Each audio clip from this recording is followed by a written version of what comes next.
election. And the pantsless mayor scandal in Mooresville takes a new turn. What the town leader is saying about his future in office.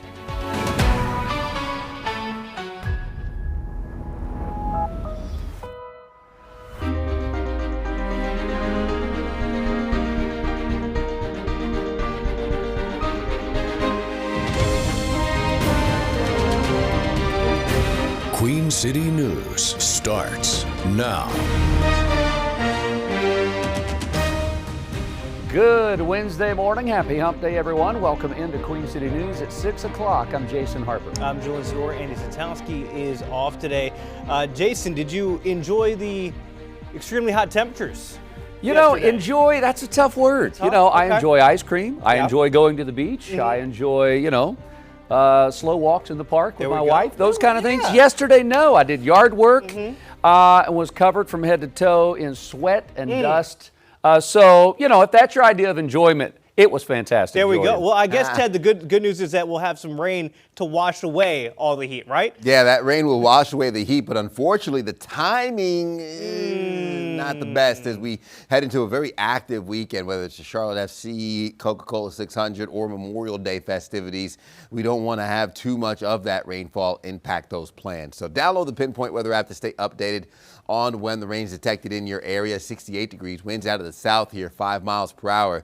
And we see traffic moving at a speed limit pace here on I-85. So continuing to see a relatively close impact to your morning to what we had yesterday. Only 1 to 2 degrees off, landing us in the upper 60s. Charlotte into Concord, Monroe in the mid 60s, 50s to near 60 degrees through our mountain counties. And I'm expecting the mugginess to still stick around, low 60s. Charlotte into Monroe with our day planner ushering in mostly sunny skies.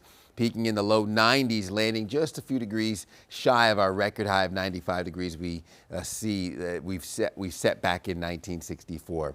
So 93 degrees, mostly sunny skies, southwest winds 5 to 10 miles per hour. There's your current record, our normal highs, and what we're forecasting for today. We'll break down what rain chances look like coming up in the next 5 to 10 minutes. Julian? All right, Ted, thank you. $50 million. That's how much money has already been poured into the controversial I-77 widening proposal.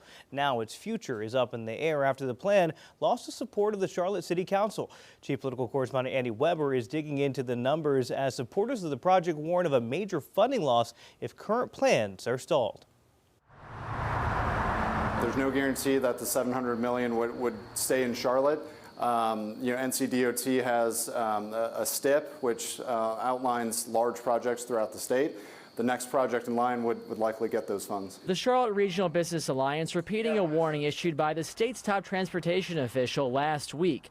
Their message: if the CRTPO or Regional Transit Board follows the lead of Charlotte City Council and votes to rescind support for a proposed widening of traffic-ridden I-77 South, the city could be at risk of losing hundreds of millions of dollars in state funding. Matthew Panic with the Alliance says the state has already spent $50 million on planning and design. That $50 million is essentially wasted, and we'd have to start completely over. And as we know, construction projects across all sectors, those costs are only going up year over year. No one is saying that congestion doesn't need to be addressed. We all know that. And we all want to address that congestion. Last we heard from public officials, Mecklenburg County commissioners said they supported bringing on an independent firm to oversee the project going forward. The right plan looks like something that doesn't adversely impact the community. It takes community feedback, and it takes it in a way that, it lends itself to confidence and credibility. And that Regional Transit Board, the CRTPO, will meet again tomorrow evening, but likely will not vote on rescinding support for I-77, the I-77 widening project, that is, until June or later. Reporting in Uptown, I'm Andy Weber, Queen City News. Mecklenburg County Sheriff Gary McFadden is reopening Jail North to help manage what officials call historic overcrowding at the county detention center. Deputies say close to 300 suspects at the main jail are being housed in overflow spaces and have to use temporary bunk beds because of a lack of room. McFadden says enforcement of a new state law keeping suspects of violent crimes in custody is swelling the jail population. Jail North was shut down 4 years ago because of staffing issues within the sheriff's office. The facility will begin operating again in early August, though an exact date has not yet been set. The mayor of Mooresville is telling officials they need to focus on passing the town's budget, but he appears to be opening the door to leaving office before his term ends. The controversy is over Mayor Chris Carney allegedly caught pantless on town hall cameras with a female town employee back in October of 2024. The incident led to lawsuits, most of them from former town employees, alleging retaliation for reporting what happened.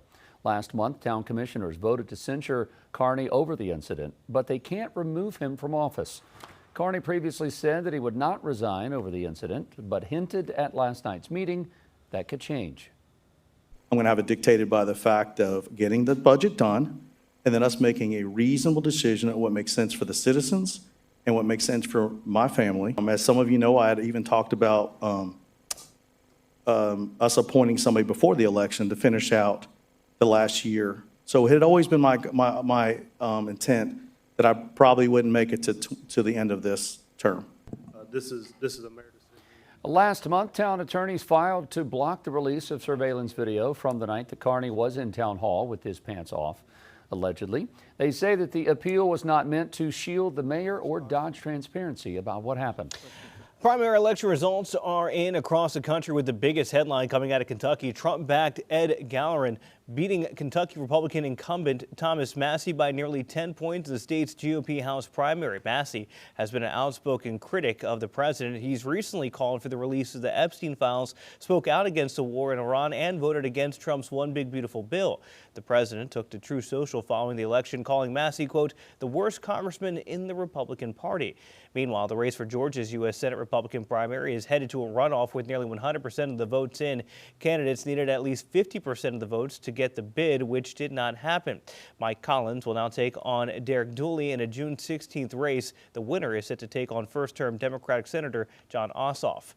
And the race for Georgia Republican gubernatorial primary also headed to a runoff this morning. Trump-backed Lieutenant Governor Burt Jones will take on businessman Rick Jackson after neither secured 50% of the votes. The winner of that race will face off against former Atlanta Mayor Keisha Lance Bottoms. A controversial congressional redistricting proposal in South Carolina is now headed to the state Senate after late-night approval by the House. The Republican-backed plan would redraw congressional district lines. Democrats strongly oppose the proposal, arguing that it could weaken minority voting power and unfairly benefit Republicans ahead of the 2026 elections. The effort comes amid a national push in several GOP-led states to redraw maps following recent court rulings on voting rights. The plan could delay South Carolina's congressional primaries if approved by the Senate. It's expected to face legal challenges. Civil rights groups are calling for a boycott of college sports programs in the South over Republican redistricting efforts. Leaders of the NAACP are working with the Congressional Black Caucus on what they're calling the Out of Bounds campaign. They want black athletes, alumni, fans, and the general public to boycott the athletic programs of public universities in states that aim to redistrict longtime black lawmakers. They also want the athletic conference to take a stand against redistricting efforts. Construction is underway in Raleigh on the building that will be the new headquarters of North Carolina State Bureau of Investigation. As Dina Harley reports, officials say it will be a one-stop shop for solving crimes across the state. The SBI is constantly making changes to keep up with criminals and changing crime in North Carolina, and we are standing on what will be one of their biggest changes yet. It'll soon be home to their headquarters, home to their technology center, their data center, and so much more.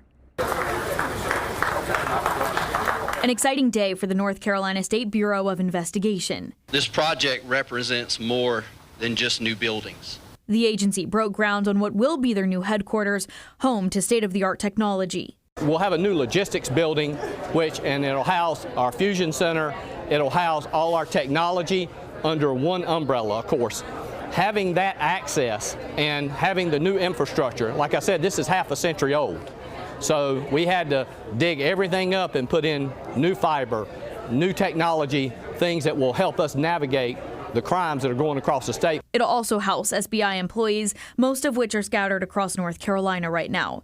That's become a hiccup in some investigations when prosecutors or state law enforcement look to the SBI for a cohesive investigation, but then need to track down employees or resources across the state. It gives them one place where we're like a Target or a Walmart. You can go one place and get everything. You don't have to. Before we had to, the partners are going to have to go to different places across the state to mitigate some things that they might be having an issue with. What we've tried to do is bring everybody under one roof. That way they have a one-stop shop. Director Chip Hawley says the new headquarters is a long time coming. It started in 2022. I call it BC, before Chip, before I got here.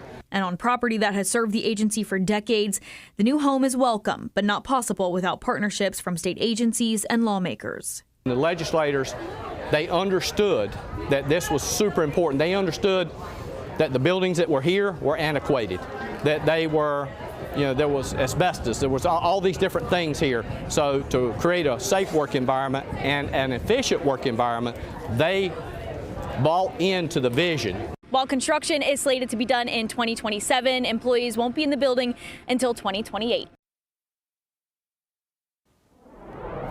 The combination will open the first phase of its $1 billion Two Kings Casino Resort today in Kings Mountain. The new larger casino will replace a temporary one and will feature 1,350 slot machines, 36 electronic gaming tables, 22 traditional table games, a restaurant, bar, and sports betting kiosk. Construction of the overall casino complex continues to progress with a projected spring 2027 opening. All right, let's get over to meteorologist Ted Phaeton on this Wednesday morning. Ted, sitting at 69 degrees, and we got another heat up on the way. Yeah, another heat up on the way as our temperatures sit in the 70s, making a run for the 90s here. Cold front approaching from the west. That's going to stall itself out right over the Carolinas, and all that moisture over Texas, Louisiana, parts of Tennessee will funnel in our direction here heading into your Thursday and Friday. Right now, our temperature setup shows above normal conditions here in that orange shading. More of the below normal temperatures back towards Colorado into Albuquerque, New Mexico, and Las Vegas. It will be cooler in our desert than what we see in the northeast, heading up towards New York, New Jersey, through Virginia into Washington, D.C. So water vapor satellite imagery keeping us dry as drought conditions continue. All dry and clear on our radar this morning. I'll break down more of what we look like as rain chances ramp up heading into the end of the work week with another check of your forecast coming up in the next 10 minutes. Jason. All right, thank you very much, Ted. Appreciate that. Let's step outside and take a look at our pinpoint traffic. Early on this Wednesday hump day, rush hour won't start for about another 45 minutes. Good looking shot here. This is I-77, north and south traffic at LaSalle Street. NCDOT has this flipped around this morning. Typically, we're looking at the Queen City, so this is headed the other direction. But all 8 lanes, toll lanes, everything involved that you see there, looking good this morning, as it should. Let's go up a little further north. If you're coming down from the Huntersville, Cornelius, Mooresville area, I-77 north and south traffic. This is southbound traffic on the left-hand side coming at us. Those 4 lanes, including toll lanes, looking good as well.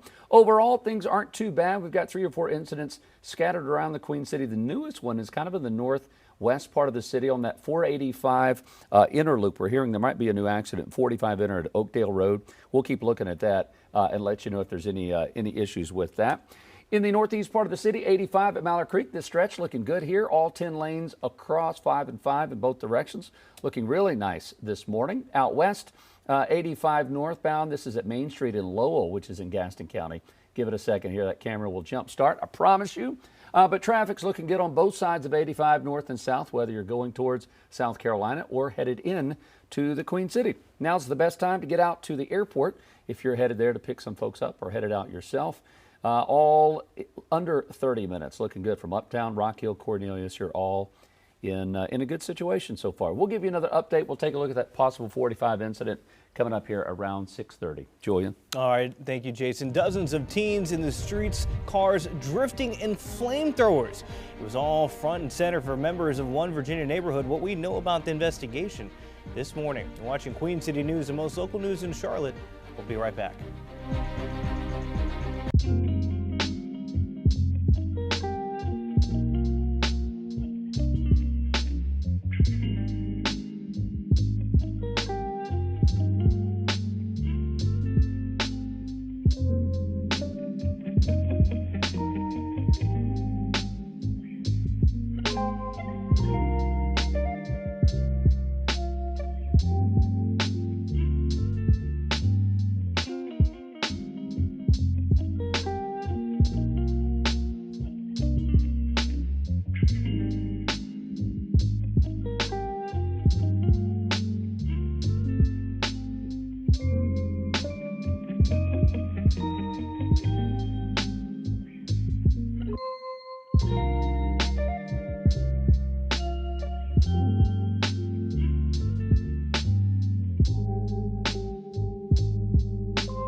Flamethrowers, donuts, and fireworks. No, it's not the scene of a movie, but the scene of an alleged street takeover. This happened in Norfolk, Virginia.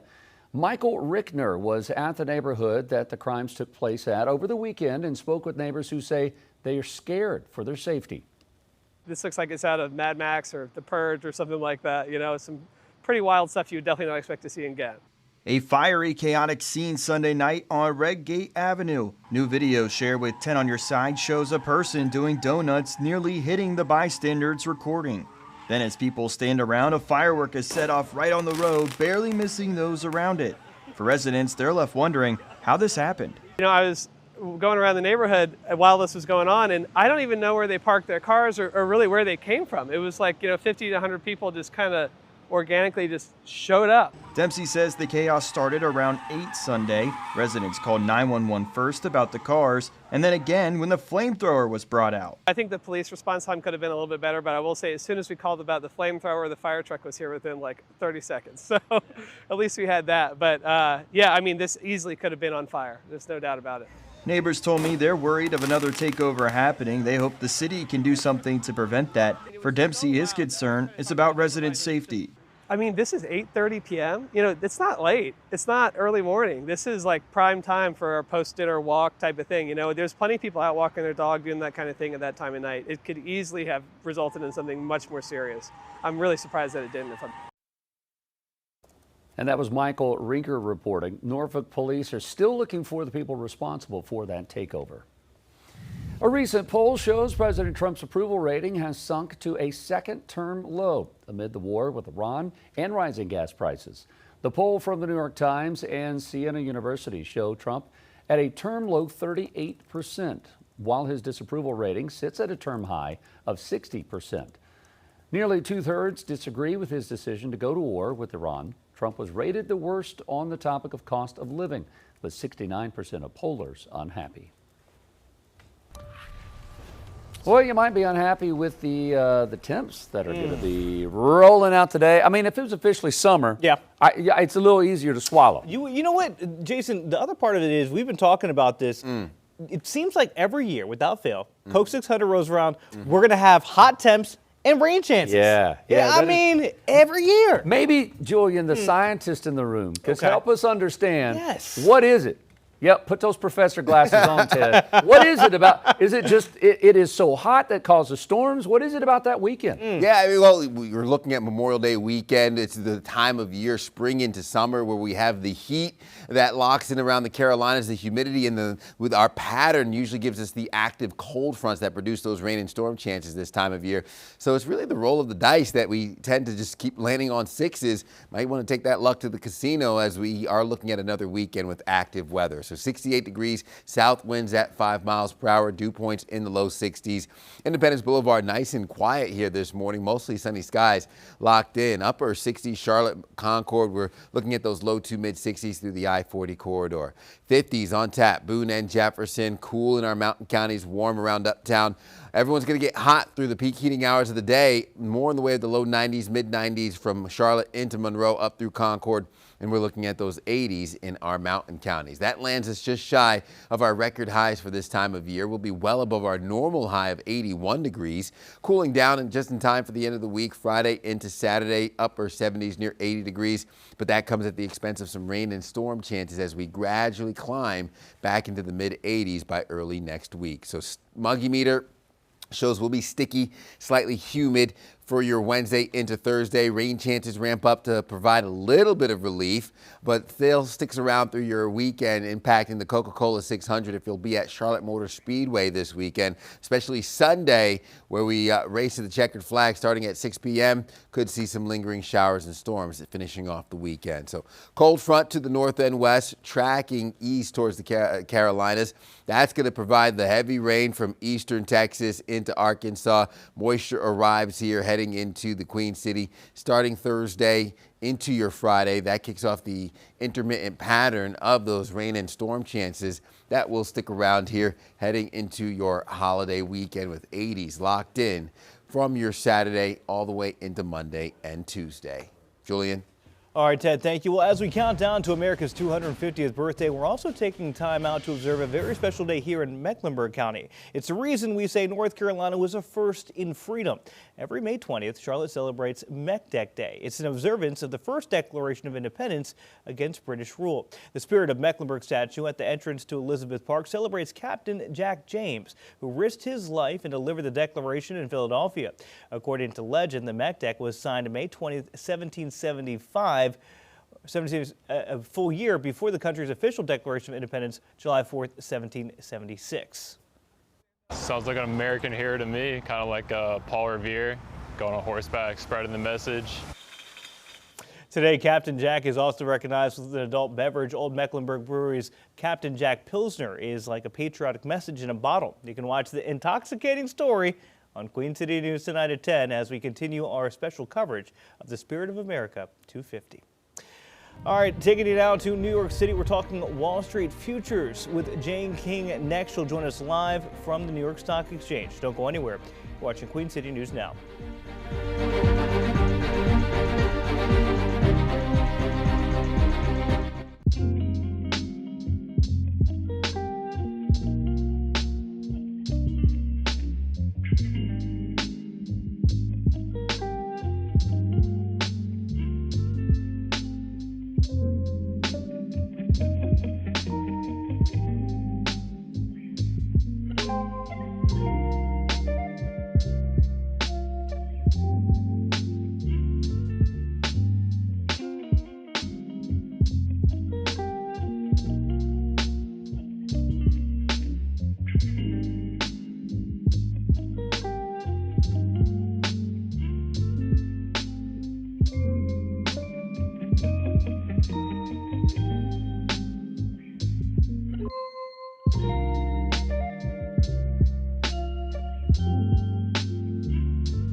Welcome back. Time is 6:25. College accounting classes are changing to make sure new graduates are ready for AI. And some companies say AI is reviving entry-level jobs, not killing them. Jane King, live at the New York Stock Exchange with those stories and more. Jane, good Wednesday morning to you, my friend. Happy Wednesday to you too, Julian. And futures are positive. So a bit of a bounce back in store, at least so far. We had lots of red on the screen yesterday, though. Interest rates rose as investors expect inflation that sent stocks lower. Now we will be hearing earnings from Lowe's any minute now, so we'll keep an eye on that. Now employers have singled out AI in recent years as a reason to cut back on hiring college graduates. But now some companies are flipping that. They're saying AI is actually boosting their need for entry-level workers. Nearly 3 times as many executives at companies using or exploring AI said they were increasing junior-level hiring rather than cutting back this year. Now, those using AI most extensively were also the most bullish on the technology, according to this Strata Education Foundation survey. And colleges are scrambling to change accounting programs to adapt to AI. Accounting programs are implementing more AI-driven curriculum for this fall as they try to help their students keep pace with needs of employers. Accounting is among the most vulnerable to AI capabilities because of the routine work, a lot of numbers. AI can do that. Accounting firms are ramping up adoption of AI, but they still want to have some kind of critical thinking involved with their accountants. So that's where the colleges are trying to step up. Julian, back to you. Hey, it makes sense. You know, AI is going to be there, so if you're going to be an accountant, you should know how to use AI. Jane, makes sense. All right, we'll catch you with the coming up. I think so. Right? Catch up with you in a few hours. All right, 6:27 the time as we go ahead and take a look outside at Independence Boulevard. Traffic is moving smoothly there, but what about the rest of the QC? We'll give you a look at your pinpoint traffic coming up.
The president scores another win in the primaries. Kentucky Congressman Thomas Massie now the latest opponent to get ousted.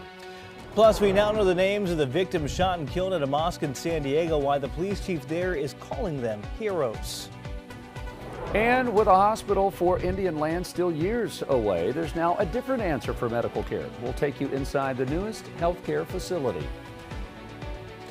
With that, welcome into our 6:30 half hour of Queen City News now on your Wednesday morning. Thanks for being with us. I'm Julian Sador. And I'm Jason Harper. Anna Satowski is off today. Meteorologist Ted Phaeton says today's kind of the last day of consistent 90 degrees and heat before Yeah. Potential rain rolls in? Yeah, rain will start to roll in. I still think we could touch 90 on Thursday, but Yeah. it's going to be more of an unsettled pattern that locks in for the weekend. Thursday into Friday, pop-up showers and storms. Friday and Saturday look like the wettest, but we still could hold on to the potential all the way through Memorial Day into Tuesday of next week. Yeah. I mean, we need it. It may not be what we want, but Correct. I'm sure that's what we need. Yeah, we've said over and over again, to get out of these drought conditions, we need like 5 or 6 days in a row with rain chances. But did it have to be these 5 days? Right, it's like Robitussin, man. Like, I know I need it to feel better, but I don't like the taste. Yeah, exactly. Here we go. Let's all bear through it together with those upper 60s south winds coming in at 5 miles per hour. Dew points in the low 60s and traffic moving at a speed limit pace right now over I-85. We'll have the good sunshine. That's coming up over the horizon right now. A slightly warmer start, Charlotte into Rock Hill. Slightly cooler as we are 2 degrees cooler from Gastonia into Lincolnton. So upper 60s, Charlotte into Concord, low 60s, Gastonia. We're in the 50s in our mountain counties and back towards Morganton. Dew points still holding on to those 60s, so a little sticky along that I-77 corridor in areas east, but west and north towards the I-40 corridor, we're in the 50s, so nice and comfortable with those dew points below that sticky level as we head into your later morning hours. Highs make a run for the low 90s today, landing just shy of our record high of 95 degrees. We'll talk about that in a second, but we'll cross that 80-degree mark as early as 11 a.m., looking at those mostly sunny skies dominating, winds out of the southwest 5 to 10 miles per hour. I'm looking at record territory here with those low 90s, landing just 2 degrees shy of that record high of 95 degrees set back in 1964. I'll break down more of our overall forecast with another check coming up in the next 10 minutes. Jason? Ted, thank you, sir. Appreciate that. Let's get another look at your pinpoint traffic here in the 6:30 half hour. Rush hour starts at about 28 minutes. Good looking shot from NCDOT cameras right now, looking at I-77 north and south traffic down below, right near LaSalle Street. Sun starting to come up. You see a little bit of the pink and blue there in the horizon, but that stretch all, let's see, I guess about 9-10 lanes across, including toll lanes. Looking good. Coming down from Cornelius, that traffic on the left-hand side, 77 southbound coming down from Lake Norman. Those lanes in both directions looking good. Overall, a couple of issues, none of these causing major delays, which is good. The newest one is the top left one, 485 inner. Hearing there's a lane block near Oakdale. Not seeing any backups. Maybe that's just because volume is light, so that's good news. A little volume building from out west from Gastonia through Belmont, but that is typical this morning. The northeast part of the city, all 10 lanes across, north and south 85 traffic near Mallard Creek Church Road. That stretch looking great this morning. Out west, if you're coming in from 85 from Lowell, yeah, this is it. You go from Gastonia to Lowell and then McAdenville before you get to Charlotte. It's always slow. These 3 lanes just crawling at about 5 or 10 miles an hour. Hope you got your sunglasses. Nice looking morning though. If you're sitting in traffic, here's your drive times to Charlotte Douglas this morning. Put the cell phone away. Do not be distracted. You can look at it when you get to where you're going. We'll give you another update coming up at the top of the 7 o'clock hour. Well, it's another win for President Trump in his efforts to get rid of those within his party that disagree with him. Kentucky Republican Congressman Thomas Massie losing in yesterday's primary to Trump-backed challenger Ed Gallerin. Massie has been outspoken in his criticism of the president. He recently called for the release of the Epstein files, spoke out against the war in Iran, and voted against Trump's One Big Beautiful Bill. The president took to True Social following the election, calling Massie, quote, the worst congressman in the Republican Party. Meanwhile, the race for Georgia's U.S. Senate Republican primary headed to a runoff with nearly 100% of the votes in. Candidates need at least 50% of the votes to get the bid, which did not happen. So that means Mike Collins will now take on Derek Dooley in a June 16th race. The winner is set to take on first-term Democratic Senator John Ossoff. The race for Georgia Republican gubernatorial primary also heading to a runoff this morning. Trump-backed Lieutenant Governor Burt Jones will take on businessman Rick Jackson after neither secured 50% of the vote. The winner of that race will face off against former Atlanta Mayor Keisha Lance Bottoms. We now know the names of the 3 men shot and killed at a mosque in San Diego. The police chief there calling them heroes. Their names, 51-year-old Amin Abdullah, 57-year-old Nadir Awad, and 78-year-old Mansour Kazia. Police say all 3 of them distracted the gunman and protected more than 100 children who were inside the building. The suspected gunmen were found dead nearby. Investigators say they shot and killed themselves. Police say the 17 and 18-year-old met online and shared white supremacist views. Investigators also found at least 30 guns and ammunition at the teens' homes. Now, mosques here in North Carolina are now on high alert after Monday's attack. Leaders at the Islamic Center of Raleigh say hundreds of people visited the mosque for prayers daily and hundreds of children attend school there. Security has been increased, and they say they have a great relationship with Raleigh police, the FBI, and Homeland Security. But with this shooting and other reports of anti-Muslim rhetoric on the rise, some people are still scared to come to the mosque. Religious celebration is a really important of community life for Muslims and for others of faith, and it's important that we have the opportunity to participate in these activities. So I assure them that we're doing everything we can to make sure that it's an environment that they feel safe and comfortable in, that we are doing our best to protect our community members and anyone who comes to these events. The Islamic Festival of Sacrifice is May 27th, and the Islamic Association is expecting thousands of people to celebrate in the Triangle area. The association is actively working with Raleigh PD to keep everyone safe. The North Carolina Senate just advanced a proposal that could limit how high your income tax could go, but it's also sparking a sharp debate along party lines. Voters will have the final say this November whether they want that cap or not. The constitutional amendment bill, called Lower Taxes for All NC, would ask voters about capping the income tax rate at 3.5%. The current rate is 3.99%, with a drop to 3.49% scheduled next year. Republicans say the state has seen years of revenue growth while lowering taxes. They argue now is the right time to let voters decide whether to lock that lower tax rate into the state constitution. Commitment to the voters, to the citizens of North Carolina, to reduce the tax burden on them. And this is one way that we can do it, is to put it to them. It's not us making that decision, although I do think it'll be a ratification of what we've been doing for over a decade now and fulfilling the promise of bringing that tax rate lower to help in some small way. It's really a bait and switch for middle class and working people in North Carolina. A flat tax is regressive, and this amendment would enshrine in our Constitution the unwillingness of this body to ensure that the wealthiest among us pay their fair share. Democrats introduced multiple amendments, including one that would exclude the top 1% from the tax cap. But those amendments were blocked. The bill is now in the House, where it is expected to pass sometime today. And it's worth noting the town of Cornelius voted Monday night to oppose the property tax amendment. North Carolina Governor Josh Stein is pushing state agencies to begin working together to create more affordable housing. He says the Tar Heel state is short about 750,000 homes for current and future residents expected to move here over the next few decades. Through an executive order Stein signed yesterday morning, state leaders will now work to find where housing is needed the most. The order is also expected to cut construction costs and to increase pay for those who build them. We are going to be focused on what we can control and try to drive down costs as much as we can.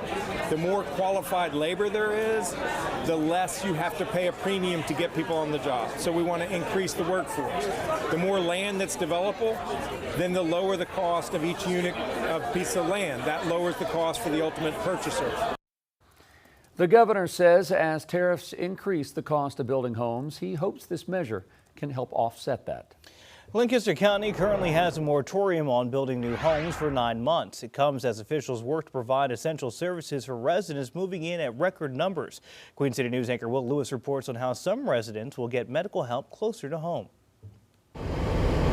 As Indian land grows, bringing in more healthcare options has become a priority. 91% of people that live in what the zip codes that are considered Indian land go out of the state for care. While a hospital is in the works, it won't be open for another few years. Until then, Piedmont Medical Center is opening its first and only standalone emergency department in Indian land. The 12 rooms will be able to provide care and imaging 24/7. When minutes matter, people want healthcare local, and this gives them that option.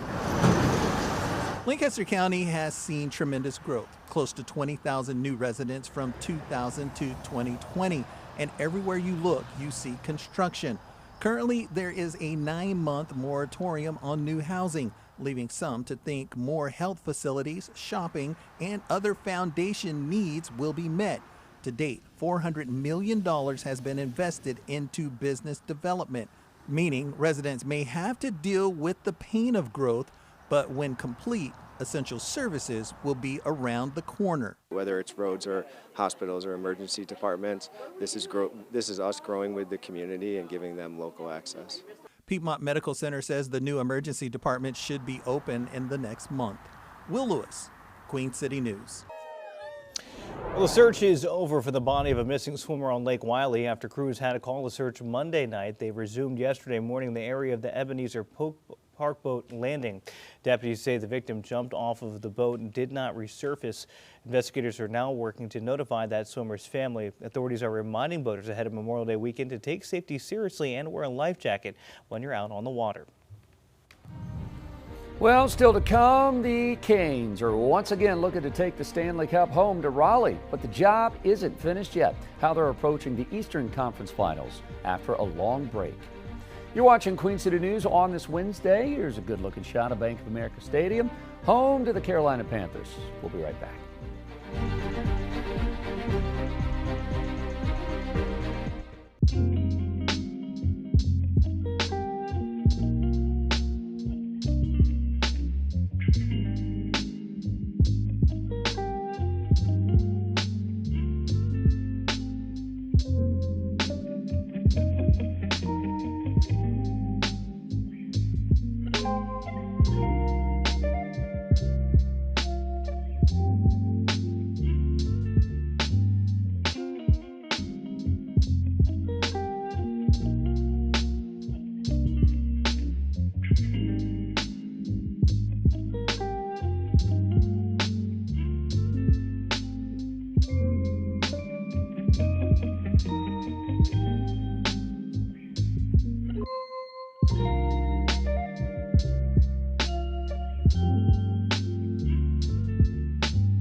It is 6:44. Welcome back. The Carolina Hurricanes are drawing up a way to take the Eastern Conference Finals. Yeah, Carolina Sports Live's Gabe McDonald gives us a look at the game plan in our morning sports.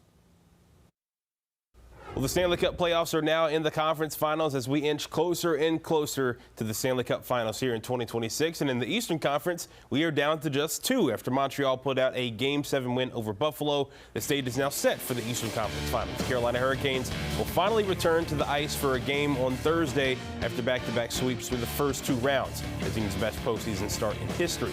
Despite the extra time off, this is truly a battle-tested Carolina bunch.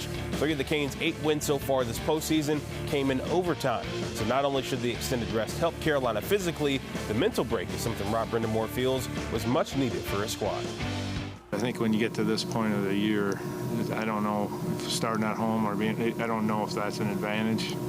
Obviously, if it gets to a Game 7, I think it probably is. But like I said, everybody's so well prepared. We got to get our game dialed up, and hopefully this time off has helped a little in that regard. I don't know that it does. We were pretty dialed in. I think the mental rest is probably the most thing that I would say is beneficial.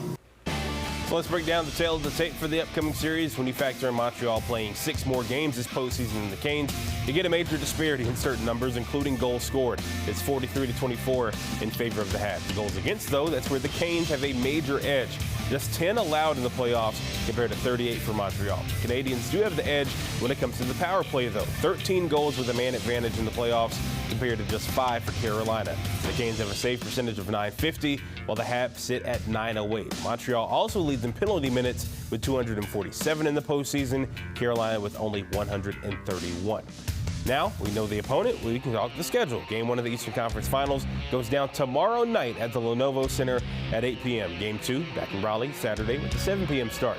The series then shifts north across the border to Bell Center, where Game 3 will have an 8 p.m. start next Monday. Same thing on Wednesday for Game 4. Should Carolina drop its first game of the postseason early in the series, next Friday will be Game 5 back in Raleigh. The Canes are back on the ice later today with the team taking the podium. After practice, we'll have a lot more on that tonight on CSL. We're hitting the track now. It's quite the busy week for the sport of NASCAR in Charlotte. Memorial Day weekend is one of the sport's crown jewels, the Coke 600 at Charlotte Motor Speedway. But before that, on Tuesday afternoon, the newest members of the 2027 NASCAR Hall of Fame were announced. Kevin Harvick, Jeff Burton, and the late Larry Phillips, the newest drivers now in racing immortality. Harvick's rise to stardom was a unique one, called upon to replace the late great Dale Earnhardt in 2001. From there, he put the work in. Rookie of the Year that year, the closer, as he's known, had his 11th all-time in Cup Series victories and also the Cup Series champion in 2014. Burton, the mayor of NASCAR, is part of a massive racing family. A 22-year Cup Series career and a teammate of Harvick back in the day, actually. A wildly versatile and successful driver, earning the landmark award for the contributions to the sport is Lisa France Kennedy, a family name that is synonymous with the sport. So congrats to all of those that will be officially enshrined into the NASCAR Hall of Fame. That is coming up late January of next year. Coming up tonight, though, on Carolina Sports Live, we'll hear more from Alex Bowman as he gets ready for the Coke 600 this weekend, and also the Carolina Hurricanes as they return to the ice tomorrow for Game 1 of the Eastern Conference Finals. That and more tonight at 11 o'clock on CSL. A scary moment on NASCAR's pit road caught on video. A Charlotte area pit crew member put his life on the line to save a reporter from a runaway 2-ton cart. Fortunately, I was able to come out of there on my own too, and just thanking God a little bit extra every day that it didn't end up worse. Hendrick Motorsports' Donovan Williams is no stranger to hard hits or quick thinking, but taking the brunt of a 4,000-pound hit at the Dover Motor Speedway was not part of the former UConn quarterback's playbook. He spoke with Queen City News reporter Taylor Young about the heroic split-second decision and his journey to pit road after football came to an end. You can watch that story coming up in a little over an hour at 8. All right, let's bring him meteorologist Ted Phaeton. We are talking a lot of NASCAR, a lot of Memorial Day events being planned for this weekend. It's going to coincide perfectly with the weather coming in, Ted. Yeah, perfectly in air quotes. We are looking at the showers, the storms. That it will start to roll in. I mean, we have Carolina blue skies out right now, so if you do have some yard work to get done, now's the time to do it. It's going to be the coolest temperatures of the day, and we only get hotter from here, and then we'll introduce those rain and storm chances back half of the work week. So south winds at 5 miles per hour. Traffic moving at a speed limit pace right now over Independence Boulevard. Clear conditions with the Queen City in the distance, mid to upper 60s Monroe into Charlotte. More in the way of the low to mid and upper 50s Boone and Jefferson. We start off strong with a warm and cool start, especially in our mountain counties, but we'll finish in the low to mid 90s around uptown. More in the way of the mid 80s expected in our mountain counties, with our average highs typically landing in the low 80s this time of year. We'll be well above that until Friday and Saturday, closer to normal, if not below normal, with upper 70s finishing off the work week. We'll gradually climb back into the mid to upper 80s through the weekend into early next week.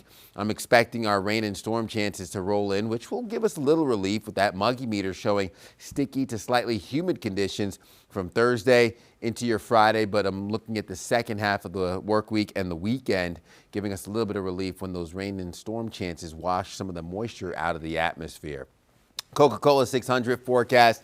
I'm looking at those low 80s through the weekend, mid 60s overnight. We'll keep an eye to the sky for what could be an active pattern heading into the start of the weekend and lingering into your Sunday. That's courtesy of this cold front tracking east. By Wednesday, we're looking at more of the torrential rainfall in that red shading from eastern Texas, Arkansas, northern Louisiana, eastern Oklahoma. The green extends into the Carolinas as that stationary front ushers in the rain and storm chances as early as this evening for the I-40 corridor and areas north. Then Thursday could see pop-up storms and showers late in the afternoon and evening. Then Friday will bring in more of the same. Again, this is not going to be just a consistent impact, but on again, off again showers that leak into the start of the weekend. Overall, rainfall forecast could be up to 1 3/4 inches, if not 2 inches in some spots, as we have some pockets of heavy rain. Overnight lows tonight settle in the mid to upper 60s. 7-day forecast will bring in those 70s Friday, low 80s Sunday, with mid 80s expected for Memorial Day, kicking off early next week. You're watching Queen City News Now, the most honored and the most local news in Charlotte. We'll be right back.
A massive global mission, already 3 years in the works, is now aiming to discover 100,000 new marine species in a matter of a decade. Now, this marks the largest global effort to speed up documentation in history. Researchers with the Nippon Foundation have already discovered 1,100 new organisms. Some of the new species discovered this time around include corals, crabs, shrimps, sea urchins, worms, and more. New discoveries were found from the deep sea of Antarctica to volcanic seamounts off Japan and the shallow waters of Comores. Less than 10% of species have probably been discovered so far, leaving 90% of unknown diversity in our marine environments. What? Only 10%'s been discovered? Oh my gosh, this usually takes an average of 13 and a half years from when a species is first discovered to when it's formally described in a scientific journal. We were talking about this a couple days ago about how massive and expansive the underwater sea system is and how it's a little scary, right? But just because there's just a lot of unknown. Now we find out 90% hasn't even been discovered. And some of those creatures look gnarly. I feel like there are some creatures that don't want to be discovered. We should just leave them be. Yeah, why disturb them? Leave them be. Why disturb? We talked about disturbing Egyptian tombs. Yeah. How that could come back to haunt you. Yeah. You know, when you got crazy fish that glow or have little dangly lights, and then you get close to them and they got sharp teeth, there's a reason they're down there. Exactly. Now, when they're talking about the crabs and the shrimp and all that, sound like a seafood boy. Well, being from Maryland, you know, all you need is a little bit of the little Old Bay. Little Old Bay. Come on now. Little Old Bay, a little butter, a little vinegar, you're good to go. So you're saying we only discovered 10% of the feast we could have. Exactly. 10%. Red Lobster's got to be salivating. Hearing a story like this, they're like, bring them to Papa. That's where the all-you-can-eat came from. Bring them to. There it is. There's more where that came from. There's a lot more, 90% more. All right, listen, you're watching Queen City News. We're going to take a break. We'll be back. Good morning to everyone down in Monroe, county seat of Union County. We'll be back after this.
Gen Z shoppers are helping to save malls as young consumers increasingly favor in-person shopping experiences. Many malls are redesigning spaces and adding new experiences like social media-friendly dressing rooms or activities like indoor rock climbing walls.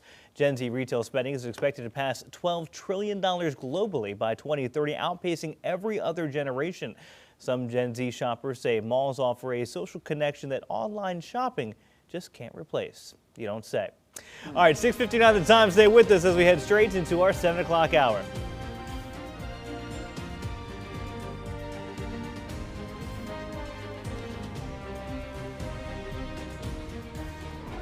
Beam Intermediate was created for a specific overcrowding situation 20 years ago, and we're going to be right back into that situation. Gaston County school leaders are considering consolidation as a way to address the district's funding challenges. How families in one community could feel the biggest impact. price wasn't getting up, time was passing, he knew that he had to jump into action. A teenager goes into cardiac arrest at a baseball game. What his family is saying about how he was saved and what could have made it easier. And the results are in from some of the biggest primary races around the country. How President Trump once again influenced the outcomes and why some races have just begun.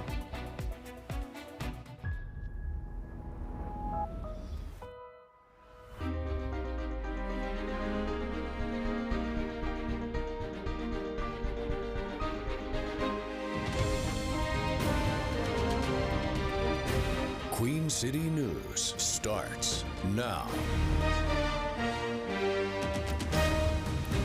Oh man, we are off on the seafood tangent. Come on. Talking shrimp and crab, and right. It was a story about animals, and now we're all lining up at Red Lobster for lunch. Give it all to the mussels, scallops. Come on. Oh man, here we go. All right, back on track. Here we go. 7:01 on this Wednesday hump day morning. Welcome into Queen City News. I'm Jason Harper. I'm Julian Sidor. Andy Satowski is out, and that's why we're off the rails here.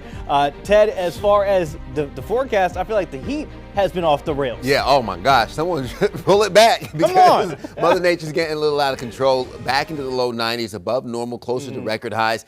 And then we get the rain that we've needed for so long, but just not at the time that we want it as we head into your Thursday and Friday. So looking around the crown, we have those Carolina blue skies, lots of sunshine to go around, and we are warm already, talking those upper 60s, going to hit those 70s, likely by the 8 o'clock hour, and then continue to just show out through the afternoon, making a run for those low 90s. South winds coming in at 6 miles per hour, 67 degrees heading out the door, dew points in the low 60s. So we're getting closer. That 5-degree gap between temperatures and the dew points, low winds, light winds, that's going to play into potential fog, but I'm not expecting that. Maybe just a little haze as we are slightly cooler to slightly warmer, sitting in those mid-60s around the Queen City, more of those 50s up into Jefferson and Boone. So we have a comfortable start leading to a hot finish. Temperatures are in the low, dew points rather, in the low 60s to kick off your morning. Charlotte into Monroe, low 50s, Boone and Jefferson. Day planner looks at those partly cloudy skies, highs ramping up into the 90s through the peak heating hours of the day, holding on to 80s even into this evening. Southwest winds anywhere between 5 and 10 miles per hour. I'm looking at low 90s heading into your afternoon. I'll break down more of your forecast and what to expect with another check coming up in the next 5 to 10 minutes. Julian. All right, Ted, thank you. South Carolina representatives are moving forward with congressional maps to redistrict the state. State House leaders debated until after midnight in a 14-hour session before approving the new map. Queen City News anchor Savannah Rudisell joining us now with where the proposal goes from here. Savannah, good morning. Hey, good morning, guys. The new congressional map still needs approval from the state Senate before going to Governor Henry McMaster's desk. It's expected to face more opposition from Senate Republicans than the small GOP pushback the plan got in the House. Now, while the new maps would give Republicans an advantage by incorporating the state's one majority Democratic district into surrounding red districts, some state senators believe that change may weaken the GOP-held districts. 4 House Republicans voted against it last night. Now, House Democrats, they introduced many different amendments to the new bill, all of which were shot down. The effort comes amid a national push in several GOP-led states to redraw maps following recent court rulings on voting rights. I'm in Congressional District 7 now, and we fought very hard many years ago to get the 7th Congressional District in our area, in the Low Country and in the PD, and now it's all being divided.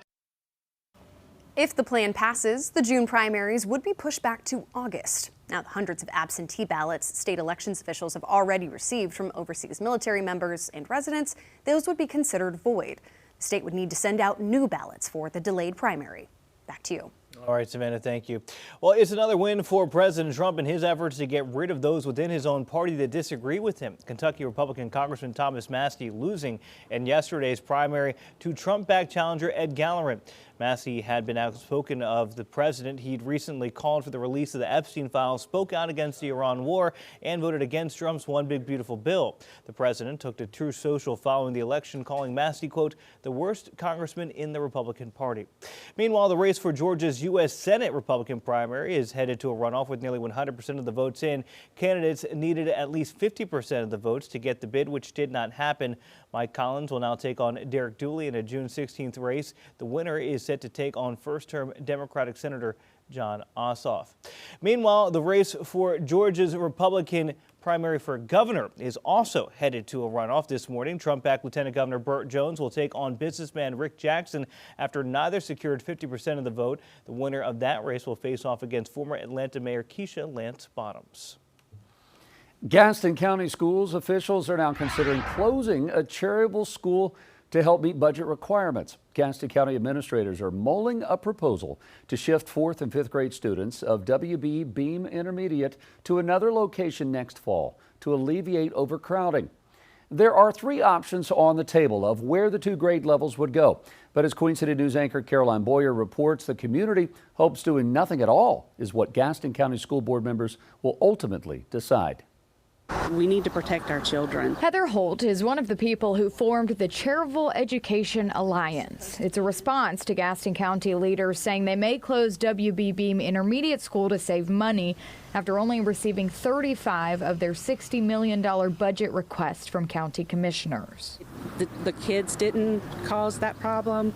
They didn't have anything to do with the financial mismanagement or a lot of the spending that probably shouldn't have been done in the county, and all it's going to do is punish these children. Of the 3 plans presented, district officials are focusing on option C, which would entail sending the more than 200 4th and 5th grade students to Cherville Elementary. But if we send 1 class or even 2 classes to that school, we're looking at some severe safety issues. Board member Robbie Lovelace, who represents Cherville, expressed her concerns and frustrations about the idea at a Monday night meeting. There is not a single one of these 9 board members who woke up one morning and said, I want to close Beam Elementary in Cherryville.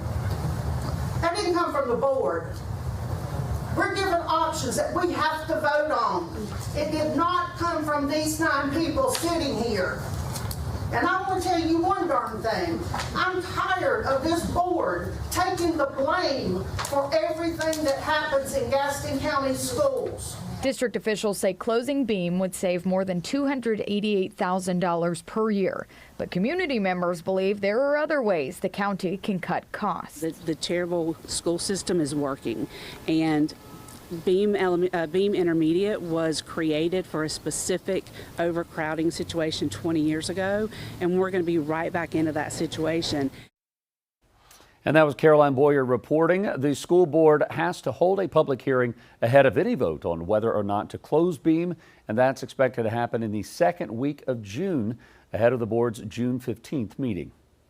The regional group overseeing transportation projects in the Charlotte area will meet today, but its members are not expected to make any decisions on the I-77 expansion plans until next month. The Charlotte Regional Transportation Planning Organization is made up of representatives from communities in several counties. Charlotte City Council members voted last week to have their representative pull back support for the I-77 South Toll Lane project. Community groups oppose the expansion over concerns about air and noise pollution and loss of homes and neighborhoods.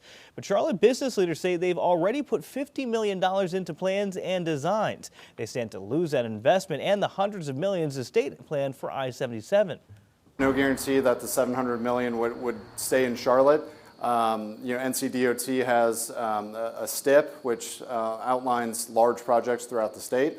The next project in line would likely get those funds. The right plan looks like something that doesn't adversely impact the community. It takes community feedback, and it takes it in a way that, it lends itself to confidence and credibility. Mecklenburg County Commissioners say they support bringing on an independent firm to oversee the project going forward. NCDOT officials will give an update today on the work to rebuild I-40 in western North Carolina. Hurricane Helene heavily damaged the highway linking the state to East Tennessee. Crews started putting down permanent roller compacted concrete in February, a key milestone in the rebuilding process. Transportation officials say the rebuilding effort is expected to cost at least $1 billion. The agency's goal is to reopen lanes by the fall of 2028.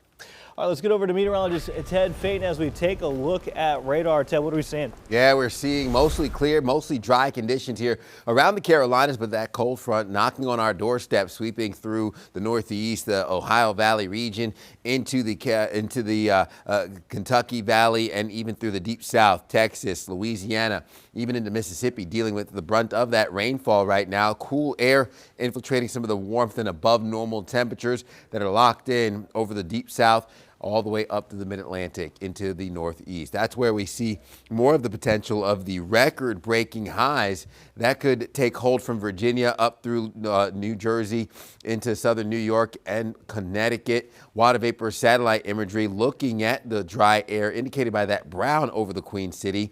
More of those partly cloudy skies pushing east, and our extreme drought level 4 out of 5 locked in over the Carolinas. Now I expect us to stay dry for this morning. Radar not picking up on any rain to speak of. That green on your map is just some ground clutter and some debris that's impacting the sensor. We'll ramp up our rain chances heading into your Thursday and Friday. Friday into Saturday, seeing the best chance for the impact of wet weather before we taper down a little bit heading into Sunday and into your Memorial Day.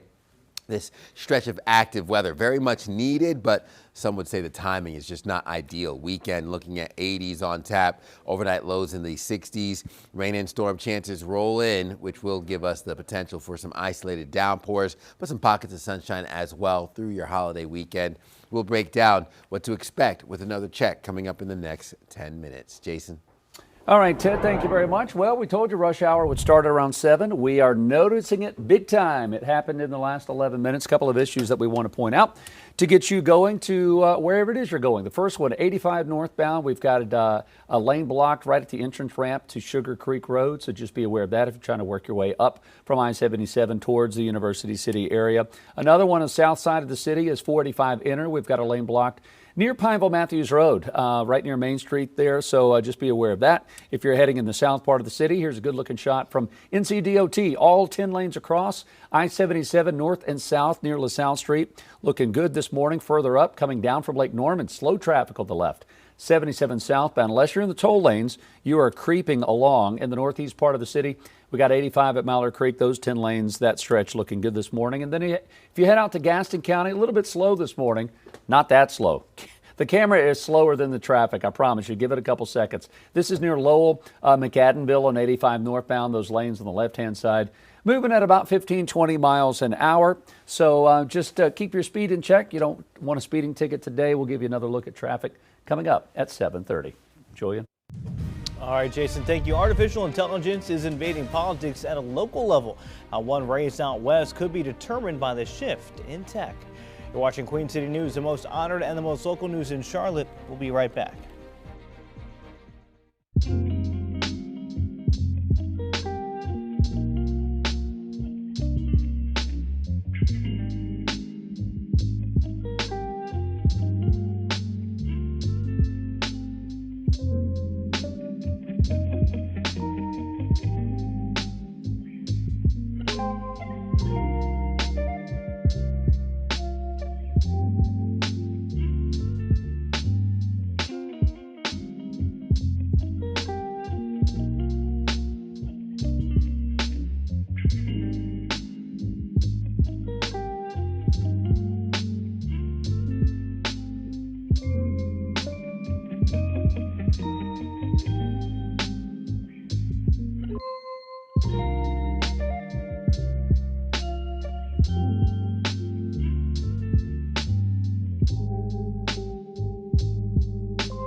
Welcome back. Time is 7:15. Advocates from the American Heart Association will be in Raleigh today to lobby North Carolina lawmakers. They want them to strengthen requirements for automatic external defibrillators, or AEDs, at schools to help children in events of sudden cardiac arrest. State law does not require them at athletic facilities. This comes after a Rowan County teenager collapsed on a baseball field this past weekend and went into cardiac arrest.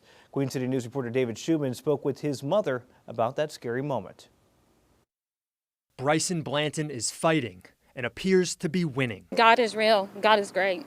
And my son is going to be a living miracle. The 13-year-old from Rockwell in Rowan County fell to the ground Saturday while rounding second base during a baseball game in Charlotte. The teen suffered cardiac arrest. You're worried about your son. You're worried about what do I need to do to be there for him, support him. Samantha and Randy Blanton say Bryson wouldn't be alive if it weren't for an off-duty CMPD officer who ran to give CPR. Samantha says her son showed no warning signs that anything like this could happen. Bryson's father says the officer giving CPR asked for an AED defibrillator, but there wasn't one at the fields. Fortunately, EMS was nearby, but Samantha and Randy would like to see AEDs much more widespread at sporting events. Not just for the athletes. What if it's a grandparent sitting in the stand? What if it's a young sibling playing on the playground? What if it's the umpire? For now, their focus is Bryson. They say he's improving every day and expect him to be taken off a ventilator this week. The support from both close friends and strangers are sustaining them. Baseball is more than just you play for a certain team. It's a community. It's a brotherhood. Without all the love, support, and prayers, we wouldn't be where we are. In Charlotte, David Schumann, Queen City News. Now, North Carolina athletic officials are responding to a Charlotte high school track team's appeal over being disqualified from the state championship. One of the team's runners got the DQ for holding up his hand as he crossed the finish line during the 4x400 meter relay state finals race on Saturday. A track official ruled Nyan Brown's gesture to be unsportsmanlike. The result, Mallard Creek dropped to second, denying them of a state championship. The North Carolina High School Athletic Association issued a statement last night acknowledging Mallard Creek is exercising its right to appeal. Regulators also state, quote, officiating decisions made during competition are judgment calls and are considered final decisions. They say the appeals process is underway and will have no other comments on the issue at this time. AI is becoming a political weapon in Los Angeles. Look at these videos. Viral campaign videos are turning reality TV star and long-shot mayoral candidate Spencer Pratt into a hot topic. The new wave of AI-generated campaign clips has helped Pratt garner attention all across the city, but it's also raising concerns now about deep fakes, voter deception, and how fast media like this could be spread in future elections. Take a look at this ad posted on X. West Los Angeles, Palisades. My backyard is where I spend most of my days. Feeding hummingbirds, relaxing all cool, avoiding all the bums outside of the school. When a couple politicians, the world to no good, started making trouble in my neighborhood. I got at one little fire, my mom got scared and said, "You're moving in with Harvey Levin in Bel Air." Oh boy, while the videos are fueling buzz online, experts say there's still little evidence that this kind of content can actually impact votes.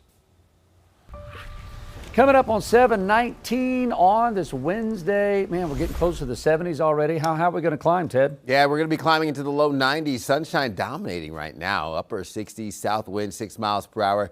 Dew points are in the 60s as well, so you'll feel a little bit of that stickiness and that humidity in the atmosphere.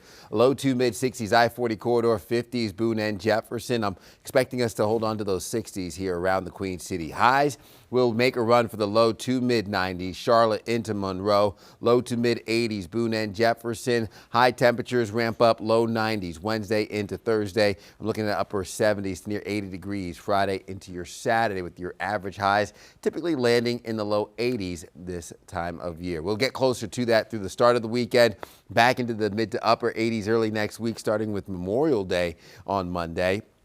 Muggy meter bringing that sticky to slightly humid feel through the remainder of the work week before rain chances move in. Finishing things off heading into your weekend, Coca-Cola 600 forecast looks to have a warm but dicey weekend with those pop-up showers and storms possible. Just be on the lookout for that to impact parts of your day. Not completely an entire day of wet weather, but again, looking at the potential for those downpours to develop, so download the Pinpoint Weather app.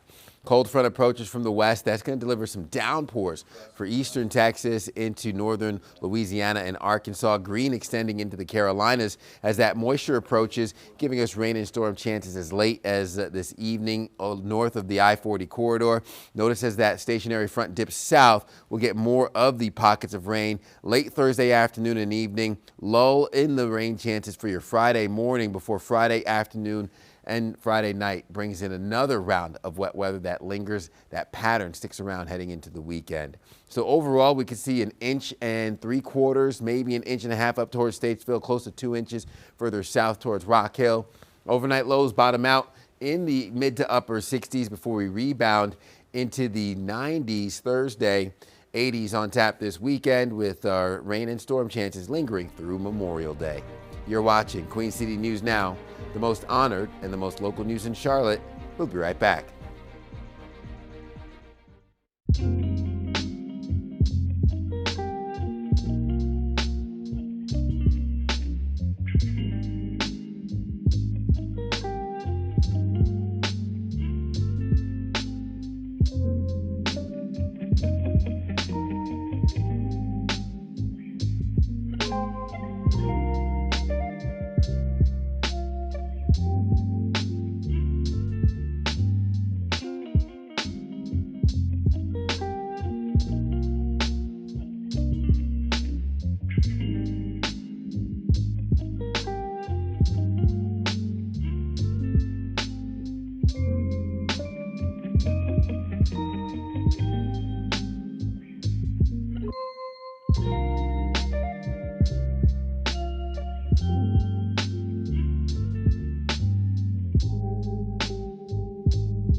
Welcome back. Time is almost 7:24, so take you up there to New York City stock futures right now, relatively in the green. Now, markets ended low yesterday. As we take a look at Tuesday's closing numbers, Dow Jones down over a half percentage point. Same is the case with the NASDAQ and the S&P 500. We'll talk to Jane King live from the New York Stock Exchange with more on the markets coming up at 8:25. As we continue to count down to America's 250th birthday, we're also taking time out to observe a very special day here in Mecklenburg County. Every May 20th, Charlotte celebrates Mech Deck Day. It's an observance of the first Declaration of Independence against British rule. The Spirit of Mecklenburg statue at the entrance to Elizabeth Park celebrates Captain Jack James, who risked his life and delivered the Declaration in Philadelphia. Now, according to legend, that was the year before the country's official declaration on July 4th, 1776. Sounds like an American hero to me, kind of like Paul Revere, going on horseback, spreading the message. Sounds like it. Today, Captain Jack, you might also have recognized him on your favorite adult beverage. Old Mecklenburg Brewery's Captain Jack Pilsner is like a patriotic message in a bottle. Drink a little history. You can watch the intoxicating story on Queen City News tonight at 10 p.m. as we continue our special coverage of the Spirit of America 250. While finding a frog inside homes in Australia is not that uncommon, finding one in your salad bag, well, that's a whole different story. A group of housemates say the frog, since named Greg, was just chilling in the bag. The group then went to a nearby dam and released the frog near the water. We released him. We got him out of the plastic and we set him free with his little snack of lettuce. We live close to a dam, so he was able to get next to the water again and get outside. Yeah, just sitting there. So we thought we'd give him a wee send-off tune and we played Crazy Frog for him. So yeah, he's pretty happy again. I have no idea what he said. Pretty happy again, yeah. The lettuce was bought from the country's largest supermarket chain, Woolworths. The company says it's an isolated incident and there are no other similar cases reported. Okay. That good is stuff. a great story. We released him Yeah, out into the wild. Wow, that's crazy. I'm just happy it's one of those videos where you see like the release of like the small like pet or whatever. Yeah. And then you see a bird swoop in. They just let Greg out. The kids are crying, and then a bird swoops down and takes Greg for lunch. Yeah. We don't know that happened on the other side of this story, but the part we can report is that Greg was freed from the salad bag and was not extra protein. You discard the salad after that, though? Like, you discarding it? I mean, yeah. Listen, any chance I can discard salad, I'm going to. That's so true. If That's why I can't have I'm salad like, today. nope. Greg, I hope Greg is living his best life. Greg, let's go. G-Reg, somewhere down under. All right, coming up on 7:30, it is, that's kind of feel like the Outback today. Hot and humid. Stay with us. We'll be back.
The cost of the controversial I-77 widening project in Charlotte is now in the spotlight. How much money has already been spent and could be lost if the proposal is stalled. Plus, more discussions from South Carolina leaders over changing the state's congressional map, the latest on the Palmetto State's push to get rid of the last Democratic district.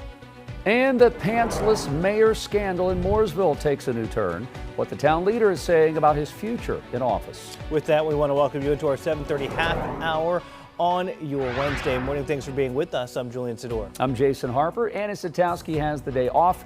Meteorologist Ted Phaeton does not. He is over in the Weather Center talking about not only the heat, humidity coming back again for another 1-2 punch today, but some rain chances over the next few days. Yeah, rain chances will become more and more prevalent, mainly looking at Friday into Saturday. But as early as Thursday, we could see some pop-up showers and storms heading into the peak heating hours of the day. Live look right now here over our Arlington camera, showing you the Queen City and the Carolina blue skies, dry and warm to start your morning, even though it could still feel a little bit muggy, a little sticky out there as you head out the door this morning. 60s on tap will make a run for what will be more in the way of the 90s later on today. 67 degrees south wind at about 6 miles per hour, a little bit of haze in the atmosphere.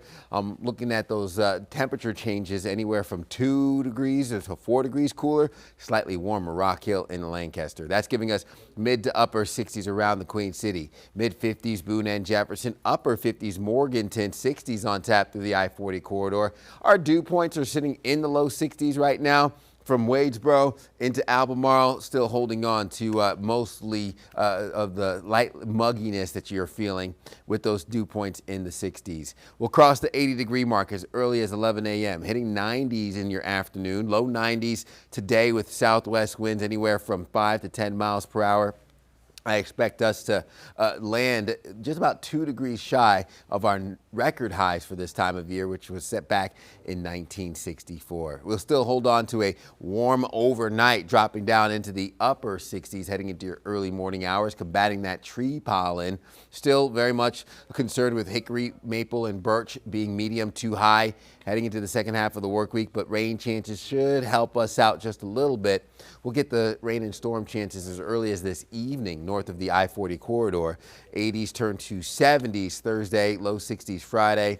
We'll settle into the 70s Saturday and Sunday heading into the weekend. We'll have another check of that forecast here coming up in the next 10 minutes. Jason.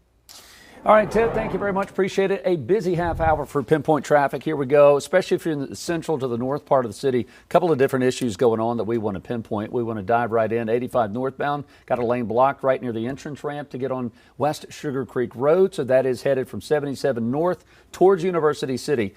This is on 85 north, I should say. Not too far from 77, but 85 Sugar Creek, one of the lanes on 85. Blocked down south, 45 inner near Pineville Matthews Road, right near Carolina Place Mall. We've got one of the lanes blocked on 45 inner there, which is going to slow you down. Let's go back to the northwest part of the city. This has been an issue for a while. The icon just disappeared, but 45 inner near Oakdale Road, we had an earlier accident. One of the inner lanes blocked and it's backing things up and all the way almost up to W.T. Harris. Matter of fact, great camera shot from 45 at Golf Course Road. That's between, let's see, W.T. Harris and the Brookshire Freeway, and we also have got Oakdale Road. So just be aware of that if you're in the northwest part of the city. Here's a shot closer to town. Look at that. 77 southbound traffic on the left-hand side creeping along, trying to work its way under LaSalle into the heart of Uptown. Really slow this morning. Further north up near Cornelius, also slow those 2 lanes unless you're in the toll lanes. You're working your way at about 20-30 miles an hour trying to get through Huntersville, eventually to Charlotte. Here's slow traffic, 85 south near Mallard Creek Church Road this morning. And if we take you out west, this is 85 north coming out of Gaston County near Lowell, McAdenville. That camera will kick in here in just a second, but it is slow pretty much in every direction trying to work your way into the Queen City. Just be respectful of your neighbors. Yeah, look how slow that is. Put the phone away. Don't be distracted. We will give you another update coming up at 8 o'clock. Julian. Jason, thank you. $50 million. That's how much money has already been poured into the controversial I-77 widening proposal. Now its future is up in the air after the plan lost the support of the Charlotte City Council. Chief Political Correspondent Andy Weber is digging into the numbers as supporters of the project warn of a major funding loss if current plans continue to stall. There's no guarantee that the $700 million would stay in Charlotte. NCDOT has a STIP, which outlines large projects throughout the state. The next project in line would likely get those funds. The Charlotte Regional Business Alliance repeating a warning issued by the state's top transportation official last week. Their message: if the CRTPO or Regional Transit Board follows the lead of Charlotte City Council and votes to rescind support for a proposed widening of traffic-ridden I-77 South, the city could be at risk of losing hundreds of millions of dollars in state funding. Matthew Panic with the Alliance says the state has already spent $50 million on planning and design. That $50 million is essentially wasted, and we'd have to start completely over. And as we know, construction projects across all sectors, those costs are only going up year over year. No one is saying that congestion doesn't need to be addressed. We all know that, and we all want to address that congestion. Last we heard from public officials, Mecklenburg County commissioners said they supported bringing on an independent firm to oversee the project going forward. The right plan looks like something that doesn't adversely impact the community. It takes community feedback, and it takes it in a way that, it lends itself to confidence and credibility. And that Regional Transit Board, the CRTPO, will meet again tomorrow evening, but likely will not vote on rescinding support for I-77, the I-77 widening project, that is, until June or later. Reporting in Uptown, I'm Andy Weber, Queen City News. Mecklenburg County Sheriff Gary McFadden is reopening Jail North to help manage what officials call historic overcrowding at the county detention center. Deputies say close to 300 suspects at the main jail are being housed in overflow spaces and have to use temporary bunk beds because of a lack of room. McFadden says enforcement of a new state law keeping suspects of violent crimes in custody is swelling the jail population. Jail North was shut down 4 years ago because of staffing issues within the sheriff's office. The facility will begin operating again in early August, though an exact date has not yet been set. The mayor of Mooresville is telling officials that they need to focus on passing the town's budget, but he appears to be opening the door to leaving office before his term ends. The controversy is over Mayor Chris Carney allegedly caught pantless on town hall cameras with a female town employee back in October of 2024. The incident led to lawsuits, most of them from former town employees, alleging retaliation for reporting what happened. Last month, town commissioners voted to censure Carney over the incident, but they can't remove him from office. Carney previously said that he would not resign over the incident, but did hint at last night's meeting that could change. I'm going to have it dictated by the fact of getting the budget done and then us making a reasonable decision on what makes sense for the citizens and what makes sense for my family. As some of you know, I had even talked about us appointing somebody before the election to finish out the last year. So it had always been my intent that I probably wouldn't make it to the end of this term. Last month, town attorneys filed to block the release of surveillance video from the night that Carney was in town hall with his pants off. They say the appeal was not meant to shield the mayor or dodge transparency about what happened. Well, it's another win for President Trump in his efforts to get rid of those within his own party that disagree with him. Kentucky Republican Congressman Thomas Massie losing in yesterday's primary to Trump-backed challenger Ed Gowron. Massie has been outspoken in his criticism of the president. He's recently called for the release of the Epstein files, spoke out against the Iran war, and voted against Trump's One Big Beautiful Bill. The president took to True Social following the election, calling Massie, quote, the worst congressman in the Republican Party. Meanwhile, the race for Georgia's U.S. Senate Republican primary is headed to a runoff with nearly 100% of the votes in. Candidates needed at least 50% of the vote to get the bid outright, which did not happen. So Mike Collins will now take on Derek Dooley in a June 16th race. The winner set to take on first-term Democratic Senator Jon Ossoff. Meanwhile, the race for governor in Georgia also headed to a runoff for the Republican nomination.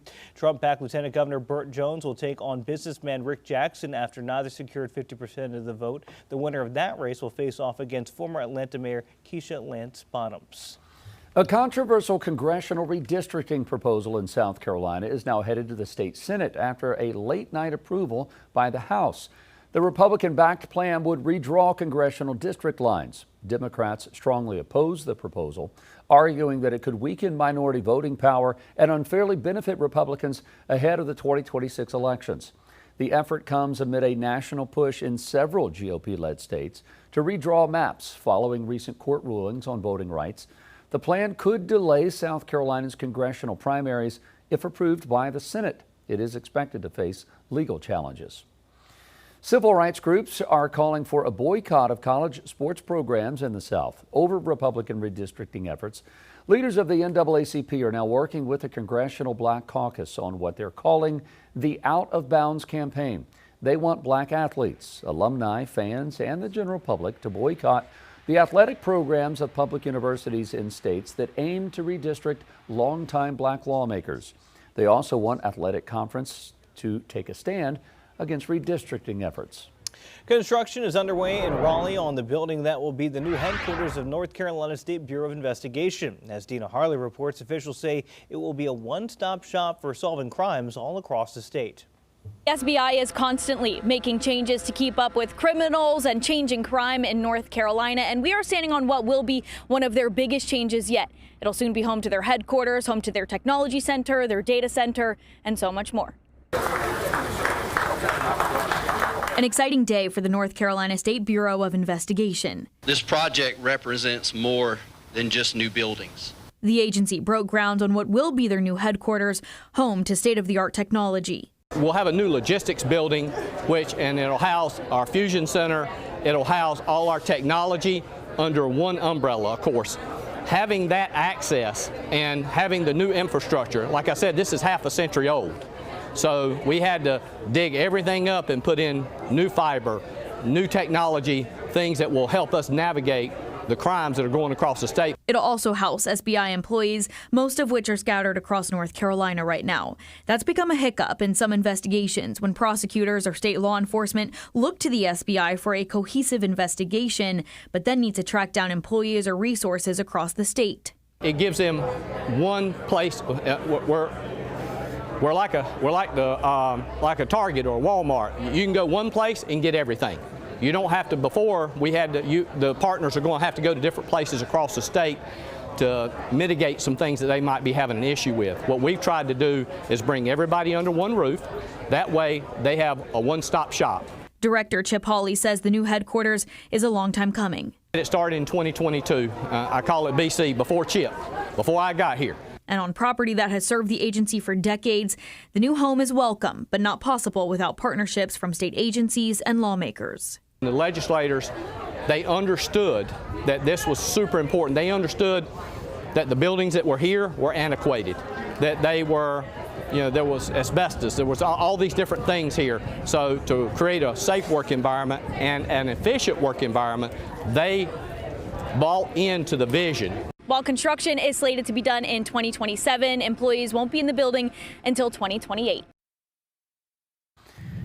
7:42, right around the corner. The Canes are once again looking to take the Stanley Cup home to Raleigh, where it belongs, by the way. But the job's not finished yet. How they're approaching the Eastern Conference Finals after a long break. You're watching Queen City News. Boy, hockey match sounds good when we're looking at the 90s for today. We'll be back after this.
The Carolina Hurricanes are now drawing up a way to take the Eastern Conference Finals. Carolina Sports Live's Gabe McDonald gives us a look at the game plan in our morning sports. Well, the Stanley Cup playoffs are now in the conference finals as we inch closer and closer to the Stanley Cup finals here in 2026. And in the Eastern Conference, we are down to just 2 after Montreal pulled out a Game 7 win over Buffalo. The stage is now set for the Eastern Conference finals. Carolina Hurricanes will finally return to the ice for a game on Thursday after back-to-back sweeps through the first 2 rounds. The team's best postseason start in history. Despite the extra time off, this is truly a battle-tested Carolina bunch. 3 of the Canes' 8 wins so far this postseason came in overtime. So not only should the extended rest help Carolina physically, the mental break is something Rob Brindamore feels was much needed for his squad. I think when you get to this point of the year, I don't know if starting at home or I don't know if that's an advantage. Obviously, if it gets to a Game 7, I think it probably is. But like I said, everybody's so well prepared. We got to get our game dialed up, and hopefully this time off has helped a little in that regard. I don't know that it does. We were pretty dialed in. I think the mental rest is probably the most thing that I would say is beneficial. So let's break down the tale of the tape for the upcoming series. When you factor in Montreal playing 6 more games this postseason than the Canes, you get a major disparity in certain numbers, including goals scored. It's 43-24 in favor of the Habs. The goals against, though, that's where the Canes have a major edge. Just 10 allowed in the playoffs compared to 38 for Montreal. Canadians do have the edge when it comes to the power play, though. 13 goals with a man advantage in the playoffs compared to just 5 for Carolina. The Canes have a save percentage of .950, while the Habs sit at .908. Montreal also leads in penalty minutes with 247 in the postseason. Carolina with only 131. Now we know the opponent, we can talk the schedule. Game 1 of the Eastern Conference Finals goes down tomorrow night at the Lenovo Center at 8 p.m. Game 2 back in Raleigh Saturday with a 7 p.m. start. The series then shifts north across the border to Bell Center, where Game 3 will have an 8 p.m. start next Monday. Same thing on Wednesday for Game 4. Should Carolina drop its first game of the postseason early in the series, next Friday will be Game 5 back in Raleigh. The Canes are back on the ice later today with the team taking the podium. After practice, we'll have a lot more on that tonight on CSL. We're hitting the track now. It's quite the busy week for the sport of NASCAR in Charlotte. Memorial Day weekend is one of the sport's crown jewels, the Coke 600 at Charlotte Motor Speedway. But before that, on Tuesday afternoon, the newest members of the 2027 NASCAR Hall of Fame were announced. Kevin Harvick, Jeff Burton, and the late Larry Phillips, the newest drivers now in racing immortality. Harvick's rise to stardom was a unique one, called upon to replace the late great Dale Earnhardt in 2001. From there, he put the work in. Rookie of the Year that year, the closer, as he's known, had his 11th all-time in Cup Series victories and also the Cup Series champion in 2014. Burton, the mayor of NASCAR, is part of a massive racing family. A 22-year Cup Series career and a teammate of Harvick back in the day, actually. A wildly versatile and successful driver, earning the landmark award for the contributions to the sport is Lisa France Kennedy, a family name that is synonymous with the sport. So congrats to all of those that will be officially enshrined into the NASCAR Hall of Fame. That is coming up late January of next year. Coming up tonight, though, on Carolina Sports Live, we'll hear more from Alex Bowman as he gets ready for the Coke 600 this weekend, and also the Carolina Hurricanes as they return to the ice tomorrow for Game 1 of the Eastern Conference Finals. That and more tonight at 11 o'clock on CSL. Coming up on 7:49 here this morning as we hold on to lots of sunshine over Independence Boulevard. A little bit of a slowdown. We'll get an update for you on that in the next hour with a check of traffic, but winds come out of the south at 6 miles per hour, 67 degrees. Carolina blue skies, lots of sunshine going around as we're now in the 70s for Charlotte, mid to upper 60s Monroe, into Lancaster, into Rock Hill. 50s turning into those 60s towards our mountain counties. We'll make a run for the low to mid 90s today, landing just shy of a record high for this time that was set back in 1964. 80s expected for our mountain counties. That heat sticks around before we cool down, relatively speaking. Upper 70s Friday, low 80s Saturday. We'll have those intermittent rain and storm chances roll in back half of the work week, sticking around through your holiday weekend. So muggy meter shows the sticky and slightly humid feel until we get into Thursday and Friday. That's where the rain chances will help to wash some of that moisture out of the atmosphere. Saturday and Sunday, though, still holds on to a little bit of those intermittent storm chances. 60s overnight, low 80s Saturday and Sunday afternoon, with clouds and radar ushering in that cold front from the west, giving us those partly cloudy skies and more of that rain from eastern Texas into Oklahoma, Arkansas, and the green extended into the Carolinas, where that stationary front dips south, giving us some showers and storms as early as this evening north towards the I-40 corridor. And then heading into Thursday, we'll funnel in that rain and the storm chance by about 3 o'clock Thursday afternoon. Spotty in nature, lingering for your Thursday evening. Friday starts off mostly dry, but the afternoon and evening brings another round of the pop-up showers and downpours. Then I'm looking at Saturday morning to host a little bit of the spotty rain before we impact more of the weekend with the rounds of storms that can come through heading into your Saturday and Sunday. Rainfall forecast looks at a total of 1 inch to 1 3/4 inches, maybe 2 inches further south of Uptown. Overnight lows bottom out in the upper 60s. Heading into your early morning hours on Thursday, we'll have those low 80s through the weekend, heading into early next week. You're watching Queen City News Now, the most honored and the most local news in Charlotte. We'll be right back.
Welcome back. Queen City News brings you 6 hours of news each and every weekday morning. We still have 2 more hours to go. Here's a preview of what you can expect in our 8 and 9 o'clock hours.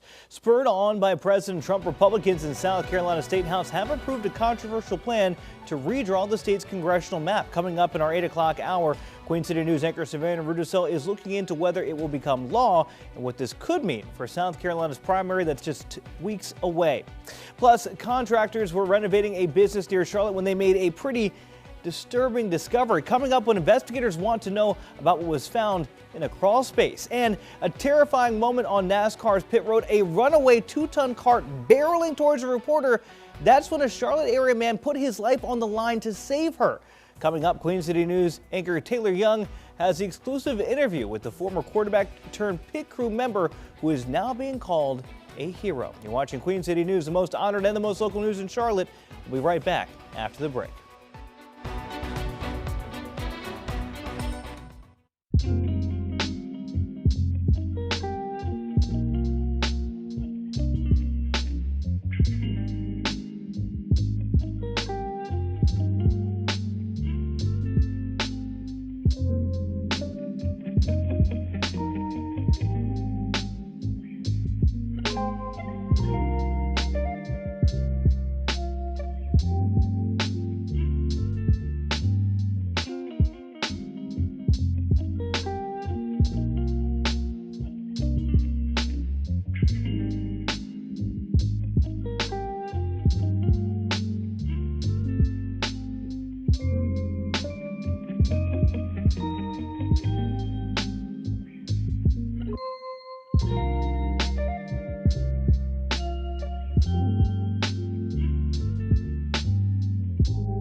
Medical and mental health professionals are acknowledging a growing trend of people seeking care. Conversations around mental health taking place on podcasts and social media are being pointed at as part of the reason. However, experts warn that there could be problems blindly following every influencer's advice without also consulting a trained expert. So how accurate sometimes are people's portrayal of the actual disease that they actually have. And then sometimes it's people that don't necessarily want to seek out services of a professional, but who will follow an influencer or someone else who really doesn't have foundational knowledge in how to actually treat or actually do things that are often safe in mental health conditions. If you or someone you know is facing a mental health crisis, there are ways that you can get help. You can contact the Suicide and Crisis Lifeline at any time, 24/7. The number is 988. We are coming up on our 8 o'clock hour. Slow traffic on inbound Independence. What is going on? We will take a look at your traffic and get a look at your warm forecast as we kick off our 8 o'clock hour.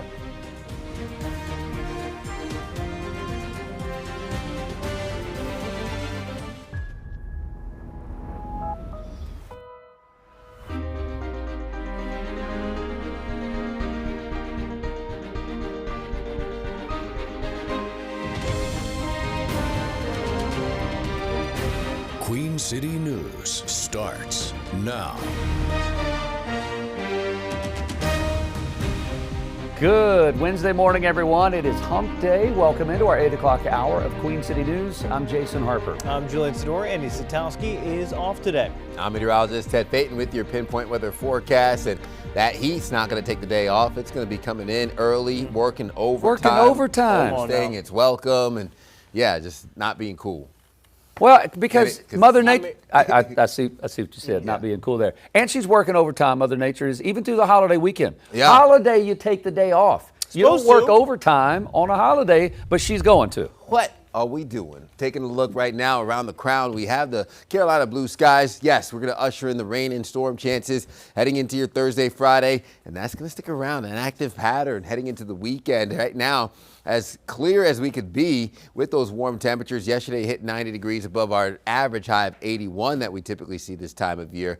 And right now, starting off your morning, low 70s, southwest winds 9 miles per hour, dew points in the mid 60s as you head out and about. Temperature change, we're anywhere from 2 to 3 degrees warmer, starting to outpace yesterday's temperatures, sitting in the upper 60s, low 70s, Charlotte, Rock Hill, Lancaster, upper 50s to low 60s, Boone and Jefferson, dew points in the low to mid 60s around the Queen City. We're still in the 50s for those dew points, so it feels nice and cool in our mountain counties.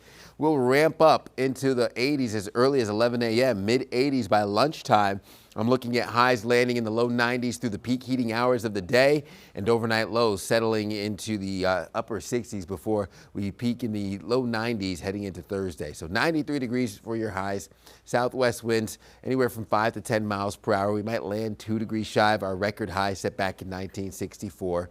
Well above our average highs with your overnight lows aiming right for the upper 60s heading into your early morning hours. Now, when it comes to our pollen forecast, still going to be a bit of an issue if your allergies are sensitive to that hickory, maple, birch, the tree pollen. Still something to watch out for as we sit medium to high, and I'm expecting our mountain counties to hold on to those rain and storm chances Wednesday through the weekend.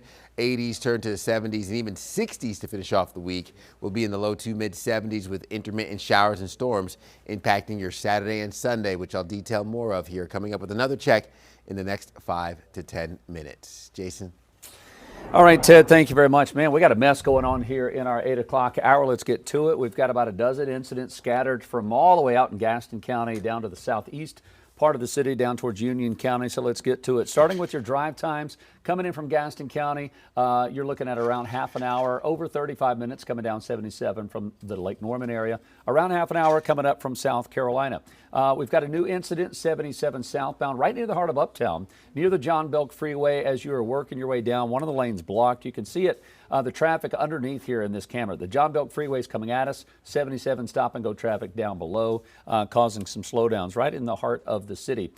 We've got another issue here this morning, inbound Independence near 485 in the Matthews area. So we're hearing it's right near John Street. One of the lanes blocked on 45 inner, backed up on the way to Mint Hill. So be aware of that if you're in the southeast part of the city working your way around. And then we've got still an issue on 85 northbound. We've got a lane blocked. If you are near Sugar Creek, right near the entrance ramp, trying to get on there has been causing a lot of headaches. Still hearing that this one on 45 inner near Pineville hasn't cleared up. One of the lanes blocked there. So a lot of slowdowns. We go back to 485 near Oakdale, the northwest part of the city. Although apparently the accident is cleared, it is backed up for miles. 485 inner. If you're trying to work your way around up to 77, this is really going to slow you down this morning. Here's a camera shot of 485 and Golf Course Road this morning. All three lanes really slow this morning. So we'll give you more updates. Drive times to the airport coming up. Just don't be distracted. And we'll give you another update coming up around 8:30. South Carolina state representatives passed a redistricting plan after a marathon debate in the Capitol last night. Yeah, that's right. Senators will review the congressional new map next and consider possible amendments to the districts. Queen City News anchor Savannah Rudisell is here to explain why some assembly members are pushing back against those newly drawn lines and the process to write them into law. Savannah, good morning. Hey, good morning, guys. Time is definitely a big concern with implementing new congressional maps mid-decade, especially as early voting for South Carolina's June 9th primaries starts Tuesday, and absentee voting has already begun. Now, House leaders limited some debate on the floor, restricting members to just proposing one amendment each to try to move through that process more quickly. However, that session still lasted 14 hours yesterday, that final vote tally coming in after midnight. Representatives, they voted down all amendments proposed. And 4 House Republicans voted against the new maps you see on your screen here. It could face more opposition from GOP senators. Some there have expressed worry that the new map, which weakens the voting power of the state's only majority Democratic district, could also spread Republican voters too thin. They say that would give Democrats a greater chance of flipping a seat that's currently held by a Republican. South Carolina NAACP leaders say that the proposed change also weakens the voices of the state's black voters, a claim that House leaders deny. Proposed map is NRRT's best effort at a map that would elect 7 Republican candidates based on their current political voter data. Our forefathers died for us to have the privileges that we have today. And we have to preserve those rights and fight, fight, fight. If the maps get approval from the Senate and from Governor Henry McMaster, state elections officials would then have to alter the primary schedule. Votes for the U.S. House seats, those would move to a special election in August. Other races would still run in June.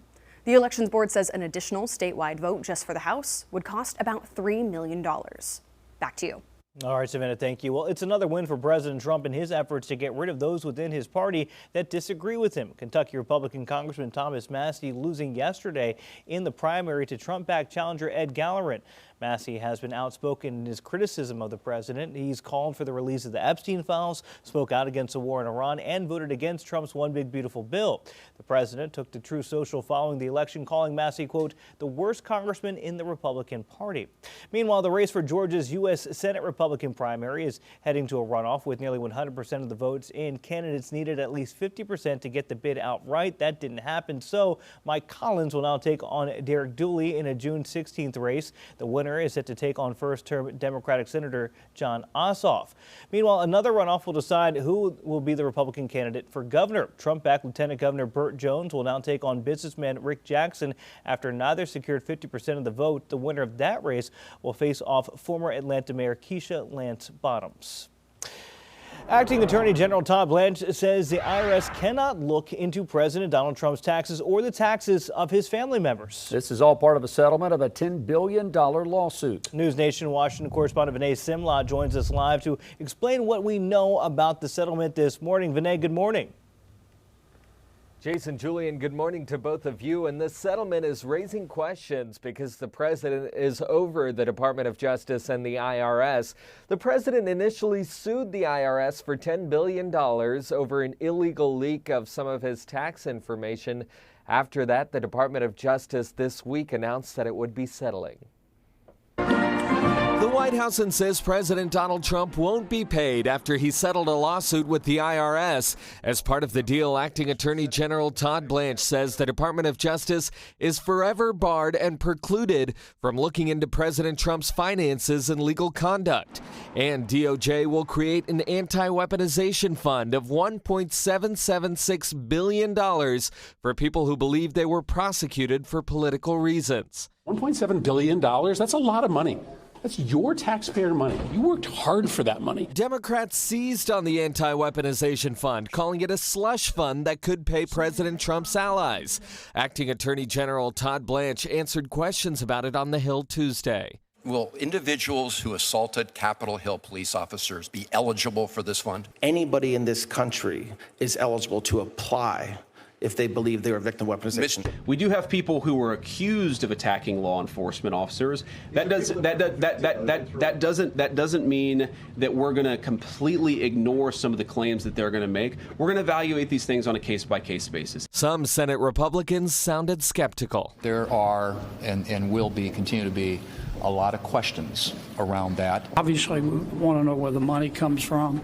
I want to know who the deciders are.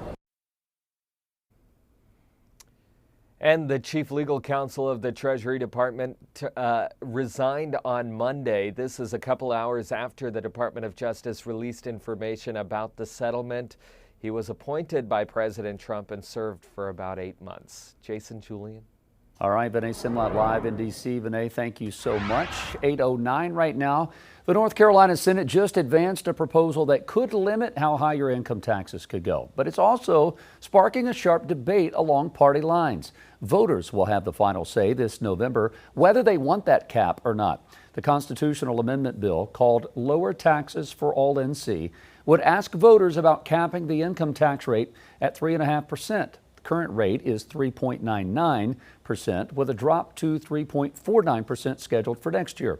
Republicans say the state has seen years of revenue growth while lowering taxes.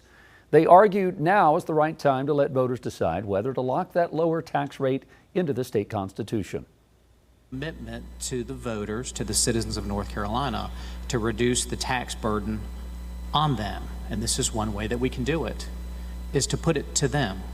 It's not us making that decision, although I do think it'll be a ratification of what we've been doing for over a decade now and fulfilling the promise of bringing that tax rate lower to help in some small way. It's really a bait and switch for middle class and working people in North Carolina. A flat tax is regressive, and this amendment would enshrine in our Constitution the unwillingness of this body to ensure that the wealthiest among us pay their fair share. Democrats introduced multiple amendments, including one that would exclude the top 1% from the tax cap. But those amendments were blocked. The bill is now in the House, where it is expected to pass sometime today. And it's worth noting the town of Cornelius voted Monday night to oppose the property tax amendment. Coming up on 8:11 and coming up on 70-ish degrees. Ted, what do we need to know today? Oh, we have that cold front, stationary front heading in our direction. That's going to increase those rain chances, and that's what's going to play into what will be a very unsettled pattern heading into your weekend. That's all going to be broken down with a look at your forecast coming up here in the next 5 to 10 minutes. A live look over Independence Boulevard as we head to break. The most honored and the most local news in Charlotte. We'll be right back.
All right, coming up on 8:14, interesting story here. A top Pizza Hut franchisee says the chain's rollout of an AI-powered delivery system hurt his business. Pizza Hut required stores to adopt Dragontail. That's a delivery management platform that was meant to optimize food delivery. But the franchisee claims that it led to a breakdown in orders and customer dissatisfaction. All right, joining us now, our chief legal analyst, Khalif Rhodes. Khalif, part of the claim is that these delivery drivers were able to see when the pizzas were coming out and they were just waiting there. Yep. But so the other orders were getting cold.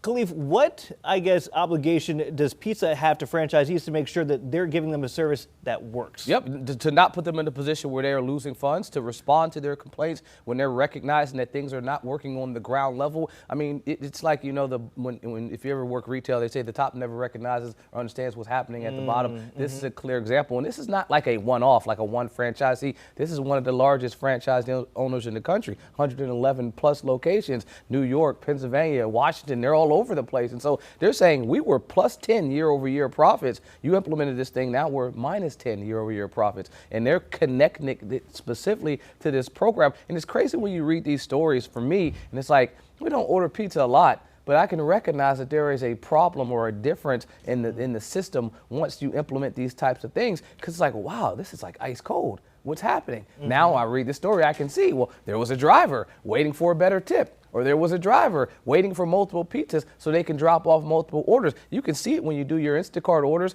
Drivers working on not just your order, but someone else's order. And I don't blame them because you're trying to stack. If you're there, I can pick up more than one. Why not? But the secondary effects of something like that, where it may appear to be more efficient, is slowing down the process. You're giving them that insight, which you thought would be helpful, but it turned out to be helpful for them, but hurtful for the consumer. Speaking of slowing down the process, when you got three people involved, you've got a customer, you got a franchisee owner, and then you've got the corporation. Yep. So you got three in there. Does the franchisee owner have to, do they carry the burden of proof of, I have to prove that this AI delivery system messed up my financials? Here they are before, here they are after. I can point directly to what caused the downfall. Absolutely, yeah. This is not like a criminal case where the prosecutor's office has the burden and the defendant doesn't have to do anything. You're the plaintiff. You have to now the burden to show, to prove that this is the causal connection. And there are going to be a couple of other things that Pizza Hut franchise can point to. Listen, we've had year-over-year, back-to-back quarters of declining in sales growth, and so they can potentially point to that. They can also point to, look, the growth has been so bad that the parent company has wanted to sell. So it could say, we don't live in a bubble. This could be an isolated incident, you know, but not the whole cause. And so if you're saying that we created this decline, it has to be specifically categorized, and you have to be able to show that it wasn't something else. And then on the other side, Pizza Hut's going to say, well, numbers, the industry is declining, you know, orders are declining. It's going to be a back and forth, but you're going to need receipts, literal and figurative receipts, to be able to show that it's connected to this system. I think the strongest argument for the franchisee was that we got year over year, we could show we were plus 10 before this happened. Khalif, even if it is a bad business decision, which it seems to be to go with this Dragontail AI software, does Pizza Hut as a corporation, as you were kind of talking to, have any kind of leeway to say, well, we made a business decision that we thought we had to make? Does that mean they're necessarily on the hook for those funds if they tried to act in the best interest? Oh, yes. I mean, if you're not responding and respecting the feedback that the individual franchisee is giving you, yes, it's putting you in a situation where now you're costing them money.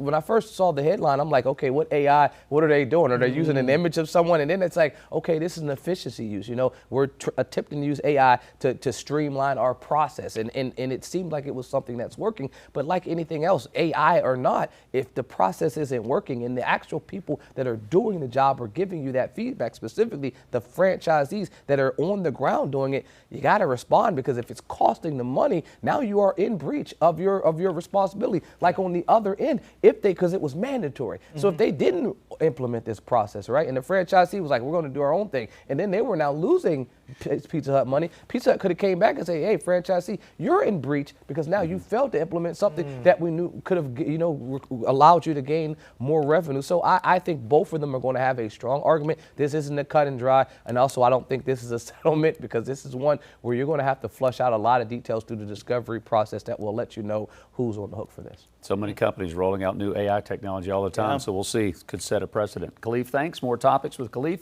coming up. In the meantime, let's get over to meteorologist Ted Phaeton as we're, gosh, are we in the 70s yet? We've got to be in the 70s already, right, Ted? Yes. We are in the 70s, 71 degrees southwest winds, 9 miles per hour, dew points in the mid-60s, sunshine dominating, warming us up. We are looking at those low 70s. Charlotte into Concord, upper 50s, low 60s, Boone and Jefferson, low 60s, or upper 60s rather, Salisbury into Albemarle. Highs ramp up into the low to mid 90s, peak heating hours of the day, low 80s, Boone and Jefferson in our mountain counties, and we continue to ramp up those temperatures as we get more in the way of those above normal conditions, even near 90 degrees heading into Thursday. So average highs this time of year in the low 80s for the mid to late May days. We're looking at near normal conditions. Friday into Saturday will settle in the mid 80s by the time we get to Memorial Day, but keeping a little bit of the wet weather for your holiday as well. So muggy meter shows a sticky to humid setup. That's going to come into play, giving us the muggy feel that's already out there this morning. That's lingering into Thursday before Friday sees the higher rain and storm potential. Lingering into Saturday, 80% chance of showers and storms, down to 60% Sunday. And again, intermittently, which means on again, off again, won't be a washout, but just enough that you want to stay weather aware. Download that Pinpoint Weather app for the potential for a downpour that could impact your afternoon and evening. So clouds and radar shows that cold front tracking further east. That's giving us torrential rainfall from eastern Texas into northern Louisiana, Arkansas. That funnels into the Carolinas, giving us the rain and storm chances as early as this evening for our mountain counties north of I-40. Then the storms start to pop in the afternoon on Thursday after 3 o'clock, lingering into your evening. Then the rain to our north and west Friday morning, and then giving us a few rounds as we approach your weekend on Saturday. Then we'll have more of the impacts moving through as we head into Sunday to finish off your weekend. Rainfall totals could be anywhere from maybe 1 3/4 to 2 inches. Overnight lows bottom out in the upper 60s heading into your early morning hours. There's a look at your 7-day forecast, giving us 70s on Friday, 80s through the weekend. Storm chances linger through Memorial Day. Jason.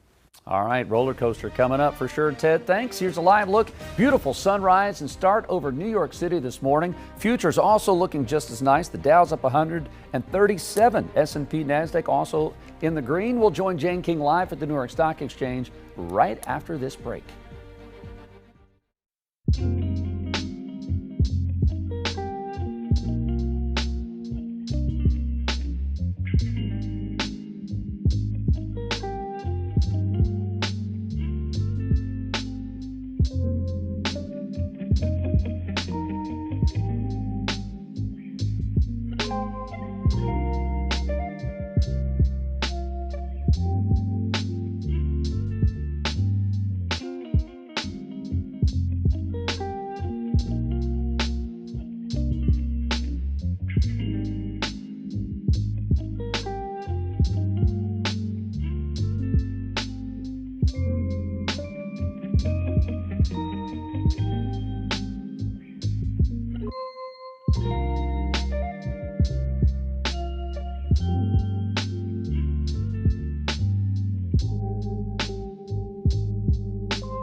It is 8:24. Welcome back. Lowe's turned in a positive quarter, but executives say it wasn't easy as mortgage rates surged to the highest level since July. Jane King is live at the New York Stock Exchange with those stories and more. Jane, good Wednesday morning. Happy Wednesday to you too, Jason. And markets looking pretty strong and getting stronger as we get closer to the opening bell here in about an hour. Lots of red on the screen yesterday, though. Interest rates rose. It kind of spooked investors. Stocks fell. We also got earnings from Lowe's today. They beat expectations. And company executives calling it, though, a challenging quarter. Now, online sales were strong. Lowe's also said it has applied for tariff refunds, which it said could help offset rising fuel costs. Well, the average rate of a 30-year fixed home loan rose this week to 6.75%. That's the highest since July 31st. Rates have soared in May as investors brace for inflation, much of it tied to the Iran war. Well, Americans are eating more meat than ever. Of course, we've got a big grilling out weekend ahead of us here, and the USDA forecasting a rise in consumption of beef and pork and chicken this year. Beef prices continue to hit record highs. Pork prices are also slightly higher, so chicken continues to be the most affordable and abundant meat option. Jason? Well, there you have it. Jane, thank you very much. We appreciate that. Markets open around 9:30. We'll join you right after the opening bell. Thank you, Jane. Okay, we'll see you. All right, you're watching Queen City News. Slow traffic still trying to work its way in on Independence Boulevard. We'll keep an eye on that. Plus, we've got your forecast around the corner. We'll be back.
Welcome back into Queen City News now, coming up on our 8:30 half hour here on your Wednesday morning. Thanks for being with us. I'm Julian Sador. I'm Jason Harper. Annie Satowski is off today.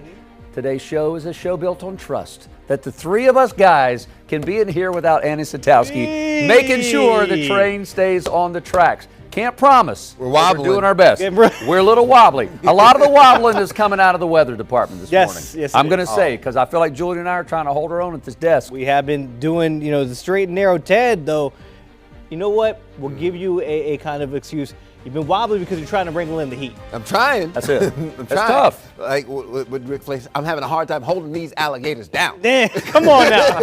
Oh, boy. We have a plane landed over Charlotte Douglas International, mostly sunny skies. We're going to try holding these temperatures down heading into the peak heating hours of the day. Right now, already in the low 70s. We'll feel the mugginess with those dew points in the mid 60s. Southwest winds at 9 miles per hour. So we're going to continue to have a strong foundation to work off, starting to outpace yesterday's temperatures. Slightly warmer Rock Hill and Lancaster, a slightly cooler Gastonia into Lincolnton, and I'm looking at those low 70s, upper 60s Gastonia and Rock Hill, getting out of the 50s now for Boone. Jefferson in the low 60s. We're in the upper 50s already. Morganton was in the 50s this morning, already catching up to Shelby. Dew points in the 60s, making it feel a little muggy, a little sticky out there with that warmth that you're feeling. So again, it's going to be some of the air you could wear along with the sunshine, and temperatures ramping up into the 80s as early as lunchtime. Low 90s peak heating hours of the day, with winds staying light out of the southwest, anywhere from 5 to 10 miles per hour. So we won't get much relief from the breeze out there, but we'll land just shy of our record highs set back in 1964. A high of 95 degrees was the record, closer to the record than the normal, which is 81 degrees for this time of year. Overnight lows bottoming out in what will be the upper 60s heading into your early morning hours on Thursday. So we'll have another warm afternoon. Tree pollen still going to be the culprits behind your allergies. Hickory, maple, birch. If you're already feeling it, you've known it's been sticking around for a while. Our mountain counties will hold on to those 80s today, cooling down into the 70s and into the 60s, upper 50s to near 60 degrees for your overnight lows. I'm expecting us to rebound back into the 70s for the higher elevations Saturday and Sunday. But our rain and storm chances take hold this afternoon and evening, really not letting up at all through your Saturday and Sunday and into your holiday for Memorial Day early next week. We'll break down that whole forecast for you and take a look at the big picture coming up in the next 5 to 10 minutes. Jason? All right, thank you very much, Ted. Appreciate that. Oh, man, listen, Julie and I working here in tandem. We got a lot happening in the last 15, 20 minutes as far as traffic. Volume just increasing exponentially. And most of it is from the center of the city west and south as well. So if you're on the east side, you can breathe a little bit of relief. Hopefully I'm not jinxing things this morning. Start with drive times. Coming in from Gaston County up 85, you got the best of the scenarios. That is rare to say. We got about 40 minutes, not only coming down 77 from the Lake Norman, Mooresville area, but you're looking at 40 minutes coming up from Rock Hill this morning on I-77. We've got a new issue on the board, 45 outer, 2 of the right lanes blocked at 45 in Steel Creek. But as you can see from the red, 45 inner, if you're trying to work your way from 77, trying to get around to the airport, both sides 45, really slow in the southwest part of the city. Further in, still dealing with a lane blocked on 77 southbound, right near 277, just to the west in the heart of Uptown this morning. Earlier, we were able to see some slowdowns. There they are. John Belk Freeway is on top, 77 underneath, stop and go traffic at about 5 miles an hour, really causing some headaches. Still seeing some slowdowns down near Matthews, 45 inner lane was blocked, even though it's been cleared, still backed up between John Street and Independence Boulevard. 45 outer on the northwest part of the city. This is 45 Golf Course Road. It was nonstop struggles for the last hour and a half. It is now moving this morning, which is good news. Coming down from Lake Norman, though, this is what you're looking at. We've got a disabled vehicle off to the right. We've got really slow traffic, unless you're in those toll lanes this morning. So we'll give you another look at your pinpoint traffic. We're going to wrap it all up for you coming up at the top of the 9 o'clock hour. Well, it's another win for President Trump in his efforts to get rid of those within his party that disagree with him. Kentucky Republican Congressman Thomas Massie losing in yesterday's primary to Trump-backed challenger Ed Galleran. Massie has been outspoken in his criticism of the president. He's called for the release of the Epstein files, spoke out against the Iran war, and voted against Trump's One Big Beautiful Bill. The president took to Truth Social following the election, calling Massie, quote, the worst congressman in the Republican Party. Meanwhile, the race for Georgia's U.S. Senate Republican primary now headed to a runoff with nearly 100% of the votes in. Candidates need at least 50% of the vote to win the primary outright. That did not happen. So now Mike Collins will take on Derek Dooley in a June 16th race. The winner is set to take on first-term Democratic Senator John Ossoff. The race for Georgia Republican gubernatorial primary, the race for governor, also headed to a runoff this morning. Trump-backed Lieutenant Governor Burt Jones will take on businessman Rick Jackson after neither secured 50% of the vote. The winner of that race will face off against former Atlanta Mayor Keisha Lance Bottoms. A controversial congressional redistricting proposal in South Carolina is now headed to the state Senate after late-night approval by the House. The Republican-backed plan would redraw congressional district lines. Democrats strongly oppose the proposal, arguing that it could weaken minority voting power and unfairly benefit Republicans ahead of the 2026 elections. The effort comes amid a national push in several GOP-led states to redraw maps following recent court rulings on voting rights. The plan could delay South Carolina's congressional primaries if it's approved by the Senate. That is certainly expected to face legal challenges. Gaston County schools officials are now considering closing a Cherryville school, all to help meet budget requirements. Gaston County administrators are mulling a proposal to shift 4th and 5th grade students of W.B. Beam Intermediate to another location next fall, all to alleviate overcrowding. There are 3 options that are on the table of where the 2 grade levels would go. But as Queen City News anchor Caroline Boyer reports, the community hopes doing nothing at all is what Gaston County School Board members will ultimately decide. We need to protect our children. Heather Holt is one of the people who formed the Cherryville Education Alliance. It's a response to Gaston County leaders saying they may close W.B. Beam Intermediate School to save money after only receiving 35 of their $60 million budget request from county commissioners. The kids didn't cause that problem.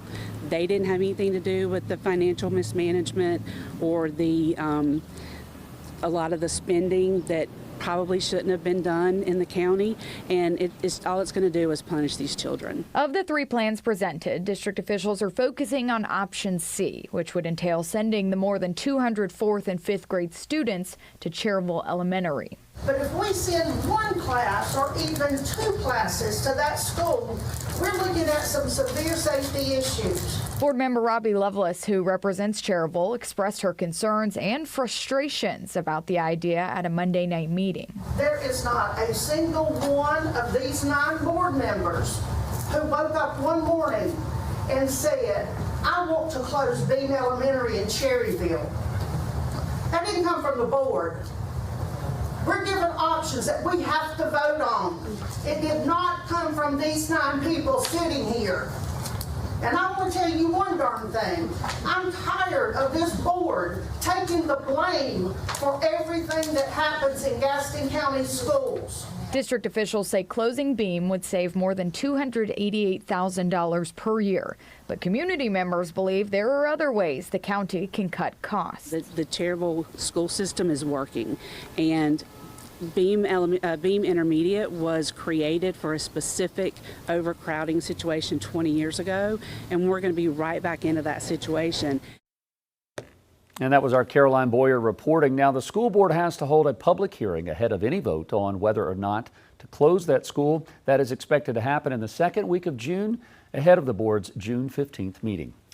The regional group overseeing transportation projects in the Charlotte area will meet today, but its members are not expected to make any decisions on I-77 expansion plans until next month. The Charlotte Regional Transportation Planning Organization is made up of representatives from communities in several counties. Charlotte City Council members voted last week to have their representative pull back support for the I-77 South Toll Lane project. Community groups have opposed the expansion over concerns about air and noise pollution, but also the loss of homes in historically black neighborhoods. But Charlotte business leaders say they've already put $50 million into the plans and designs, and they stand to lose that investment and the hundreds of millions of state money that's already planned for I-77. The time is 8:38 right now. It was an instinctive reaction from a NASCAR pit crew member that's now drawing national attention. Yeah, over the weekend, a Hendrick Motorsports tire carrier jumped in front of a massive pit box, saving the life of a Fox Sports reporter. Now they're both sharing their story of relief and new friendship. Our Queen City News Chief Business Correspondent Taylor Young here with us this morning. Taylor, you sat down with the man now being called a hero. Yeah, this is Donovan Williams' 4th season on pit road, so he's used to the speed, the pressure, and split-second decisions that come with a job. But during Friday's setup at Dover Motor Speedway in Delaware, one decision had nothing to do with racing. Oh, look out! Oh, trouble! This is what happens when you get guys on old tires, guys on new tires. In NASCAR, pit crews are trained to react in seconds. Big crowds, high pressure situations, just from a physicality standpoint. But at Dover Motor Speedway, one crew member's quick thinking may have saved lives. It was definitely one of the scariest moments of my life. This social media post by Fox NASCAR shows Donovan Williams, a Hendrick Motorsports tire carrier, trying to stop a 4,000-pound pit box from rolling into a crowd of people, including Fox reporter Amanda Busick. Donovan's a former D1 athlete. I would not have been able to take that cart head on. So no, it would have been a much different story for me if he wouldn't have been there. Williams took the brunt force of the box, slowing down its momentum, but severely injuring him in the process. First thing I'm thinking is about my family and my career. Just didn't know the extent of the injuries or damage that was done. Just remember feeling how much pain I was in and the amount of blood. I think my body went into shock just from all the trauma. Just extremely fortunate that her or myself were not physically harmed even worse. Williams was rushed to the hospital where once he was treated, was paid a visit. That was some real trauma, I think, for the both of us. She's been amazing, coming by to see me, check on me at the hospital, meet my family and some of my teammates. We were texting last night. He was asking me how I was feeling, and I was like I got hit by a football player? While Williams continues to heal, he's got quite the story. Literally right there. A new appreciation for life and friend. We kind of joke like next time we see each other will be under some more normal circumstances. Now, you heard Amanda say Donovan was a D1 athlete. He did play football at UConn and then went on to play at Elon before working on pit row for Hendrick. As for how he's doing, he says he doesn't know when he'll get back out there. He's just taking it day by day and working with medical and training staff to heal and get his mobility back. Julian? All right, thank you, Taylor. Now, because of this incident, NASCAR officials are actually reviewing pit road equipment protocols and safety rules to prevent incidents like this one in the future. They're considering stricter handling procedures and protocols for moving large, heavy equipment on sloped pit road surfaces. NASCAR is also looking into upgraded kart designs and improved braking mechanisms. What an unbelievable story. All right, still to come this morning, the Canes once again looking to take the Stanley Cup home to Raleigh, but the job is not over yet. How they're approaching the Eastern Conference Finals after a long break. You're watching Queen City News here. We're not taking a long break, just a couple of minutes. Traffic looking good on the west side of town on 85. We'll be back.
Queen City News continues to give salute to our fallen soldiers on this upcoming Memorial Day. We'll have stories from across the Carolinas highlighting how communities honor those who have made the ultimate sacrifice. You can watch our hour-long special Salute to the Fallen on Monday, May 25th at 6 a.m. Coming up on 8:45, the Carolina Hurricanes are drawing up a way to take the Eastern Conference Finals. That's right. Carolina Sports Live's Gabe McDonald gives us a look at the game plan in our morning sports. Well, the Stanley Cup playoffs are now in the conference finals as we inch closer and closer to the Stanley Cup finals here in 2026. And in the Eastern Conference, we are down to just 2 after Montreal pulled out a Game 7 win over Buffalo. The stage is now set for the Eastern Conference finals. The Carolina Hurricanes will finally return to the ice for a game on Thursday after back-to-back sweeps through the first 2 rounds. The team's best postseason start in history.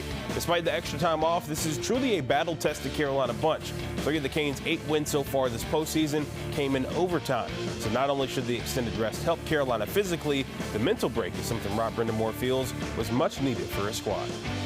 I think when you get to this point of the year, I don't know if starting at home or I don't know if that's an advantage.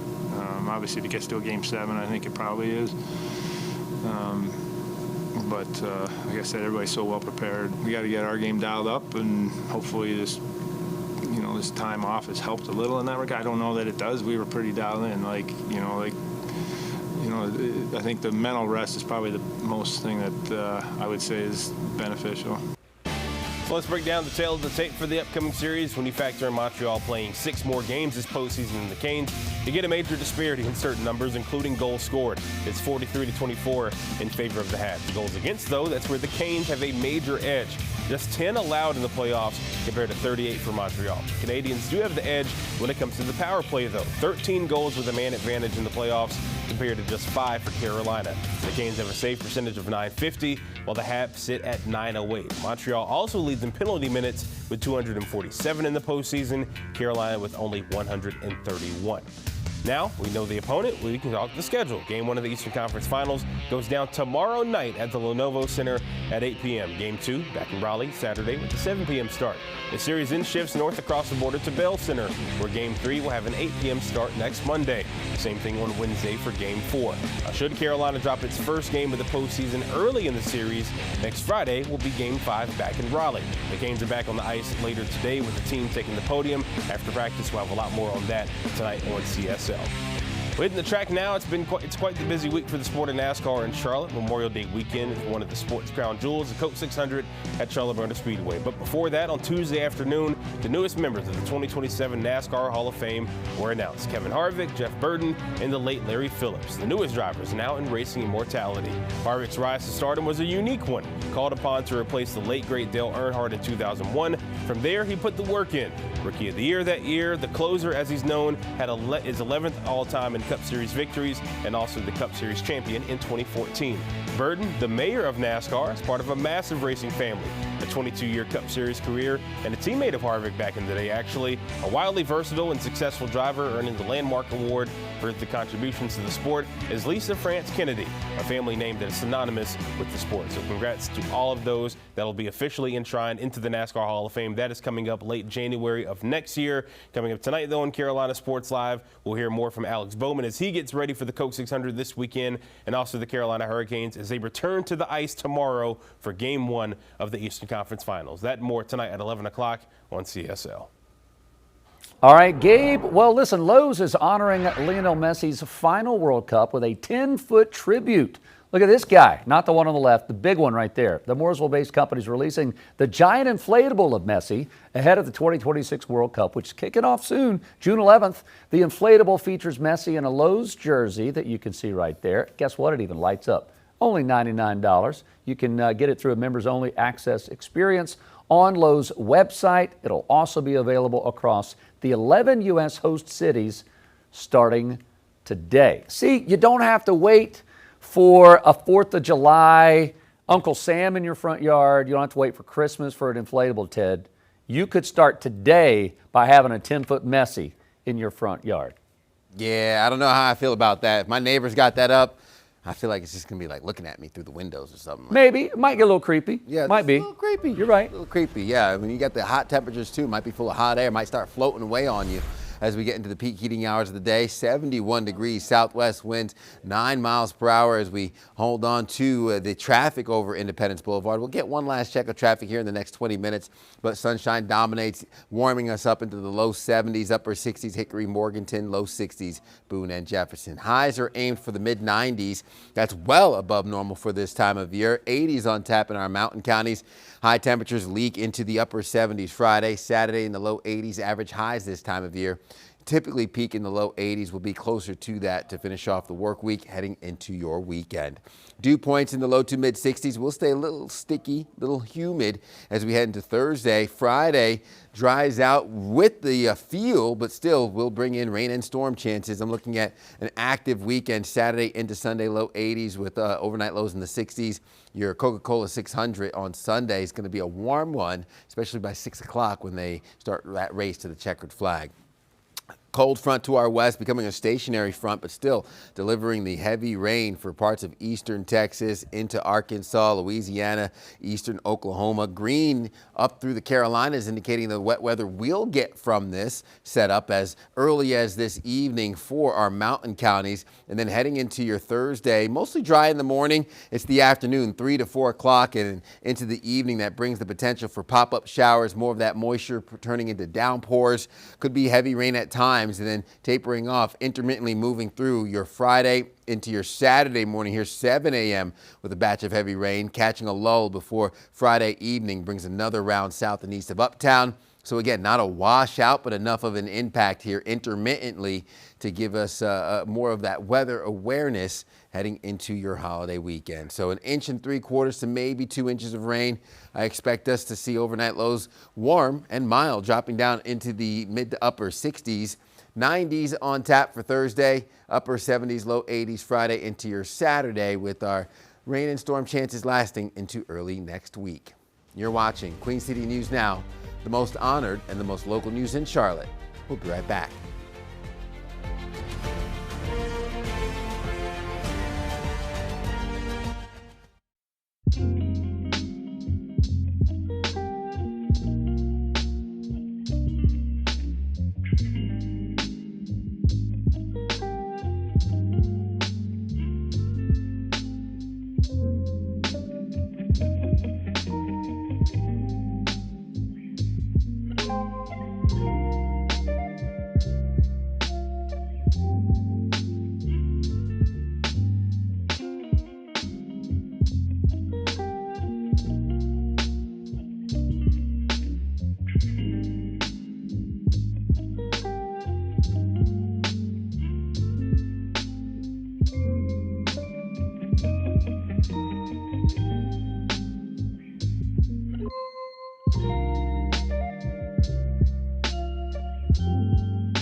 As we continue to count down America's 250th birthday, we're also taking time out to observe a very special day here in Mecklenburg County.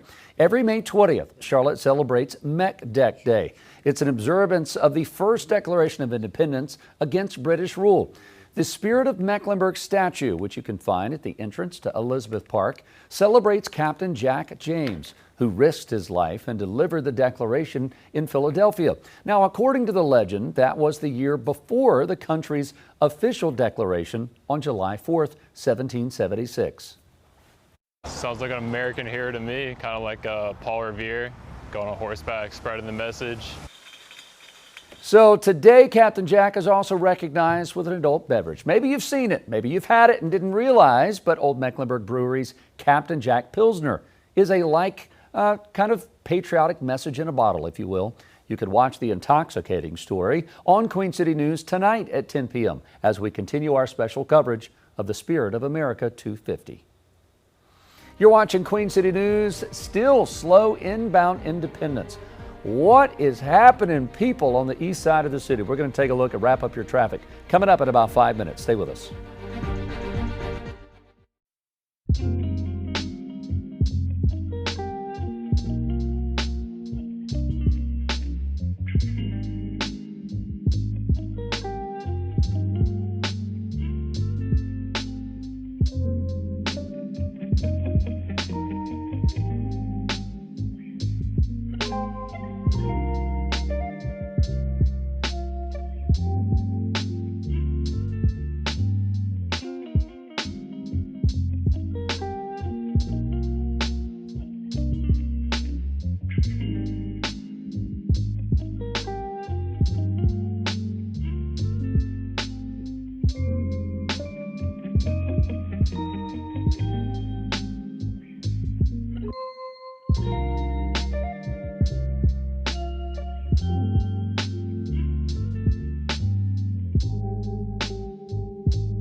Gen Z shoppers are helping to save malls as young consumers increasingly favor in-person shopping experiences. Many malls are redesigning spaces and adding new experiences like social media-friendly dressing rooms or activities like indoor rock climbing walls.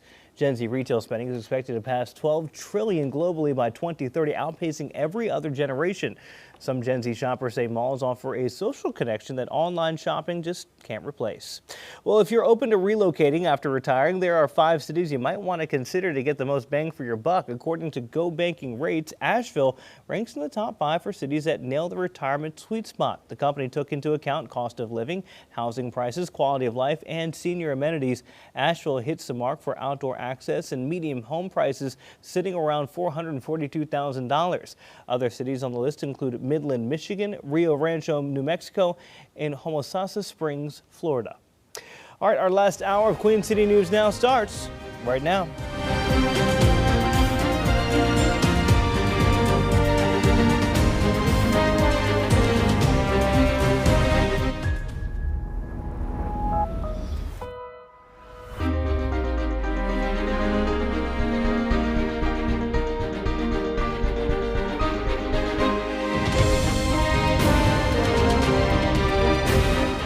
City News starts now. It is 9 o'clock on this Wednesday hump day. Welcome in, everyone, to the final hour of Queen City News. I'm Jason Harper. I'm Julian Sador, and Satowski is off today. I'm meteorologist Ted Payton with your pinpoint weather forecast. When you said 9 o'clock, I was just thinking 9 o'clock on the dot. I'm in my drop top. Wrong Usher song, though. Today we're going to let it burn. And we are going to let it burn. And I was going Yeah. to say, I don't even know if today's drop top forecast, you probably just want to have the AC on. Yeah, just the AC. Yep. Closed windows, AC. I'm this, all for this that. is the type of weather, Julian, when you see someone driving and they got their window open, probably means their AC's not working. Yeah, I'm praying for him. Oh, man, I feel for them. That's what I'm looking at. Right now we have those mostly sunny skies, especially as we heat up at Charlotte Motor Speedway, getting ready for the weekend. We're talking about the Coca-Cola 600, T-minus 4 to 5 days away. That's on Sunday. We'll break down that forecast here coming for you. But low 70s for your temperatures. West-southwest wind, 7 miles per hour. Dew points in the mid-60s. And we have traffic, a little bit of a slowdown on I-85, but for the most part, moving at a speed limit pace as we are out of rush hour, but still could see some issues on the roadways. We'll get those details here coming up. Anywhere from 1 to 2 degrees, either cooler or warmer, not really too far off. Lows to mid-70s around the Queen City. Even our mountain counties starting to get into the 70s. Upper 60s, Shelby, Jefferson in the mid-60s. Everyone else looking nice and warm with those dew points holding strong in the 60s, giving a little bit of stickiness, a little bit of that mugginess as we climb into the 80s through lunchtime. Highs land in the low 90s through the peak heating hours of the day. I'll break down more of our impacts and what to expect with another check of that forecast coming up in the next 10 minutes. Julian? All right, Ted, thank you. South Carolina House members voted in the early hours this morning to approve a controversial new congressional map. South Carolina is one of several states President Trump has urged lawmakers to redistrict in order to retain a Republican majority in the House this fall. Queen City News anchor Savannah Rudisell is here with the potential impacts on the upcoming primary. Savannah, good morning. Hey, good morning, guys. State lawmakers are working to get the map to Governor Henry McMaster's desk within the week as early voting for South Carolina's June primaries starts this upcoming Tuesday, and absentee voting has already begun. Members of the State House stayed past midnight last night until they approved a redistricting plan, which gives the GOP a greater chance for winning another seat in Congress. Political analysts say the Senate appears to be more skeptical of the new map compared to the House, as the Senate did not take up the issue during the regular session, opting to wait until the next time they were in Columbia. But Governor McMaster called a special session just for redistricting. Some Republican senators say the process is too rushed, while others opposed. They worry that by changing the boundaries of the state's only Democratic district, it may actually give Democrats a greater chance of flipping a seat that's currently in a Republican stronghold. Democratic lawmakers argue the new map lessens the power of black voters and undoes decades of work. I'm in Congressional District 7 now, and we fought very hard many years ago to get the 7th Congressional District in our area, in the Low Country and in the PD, and now it's all being divided.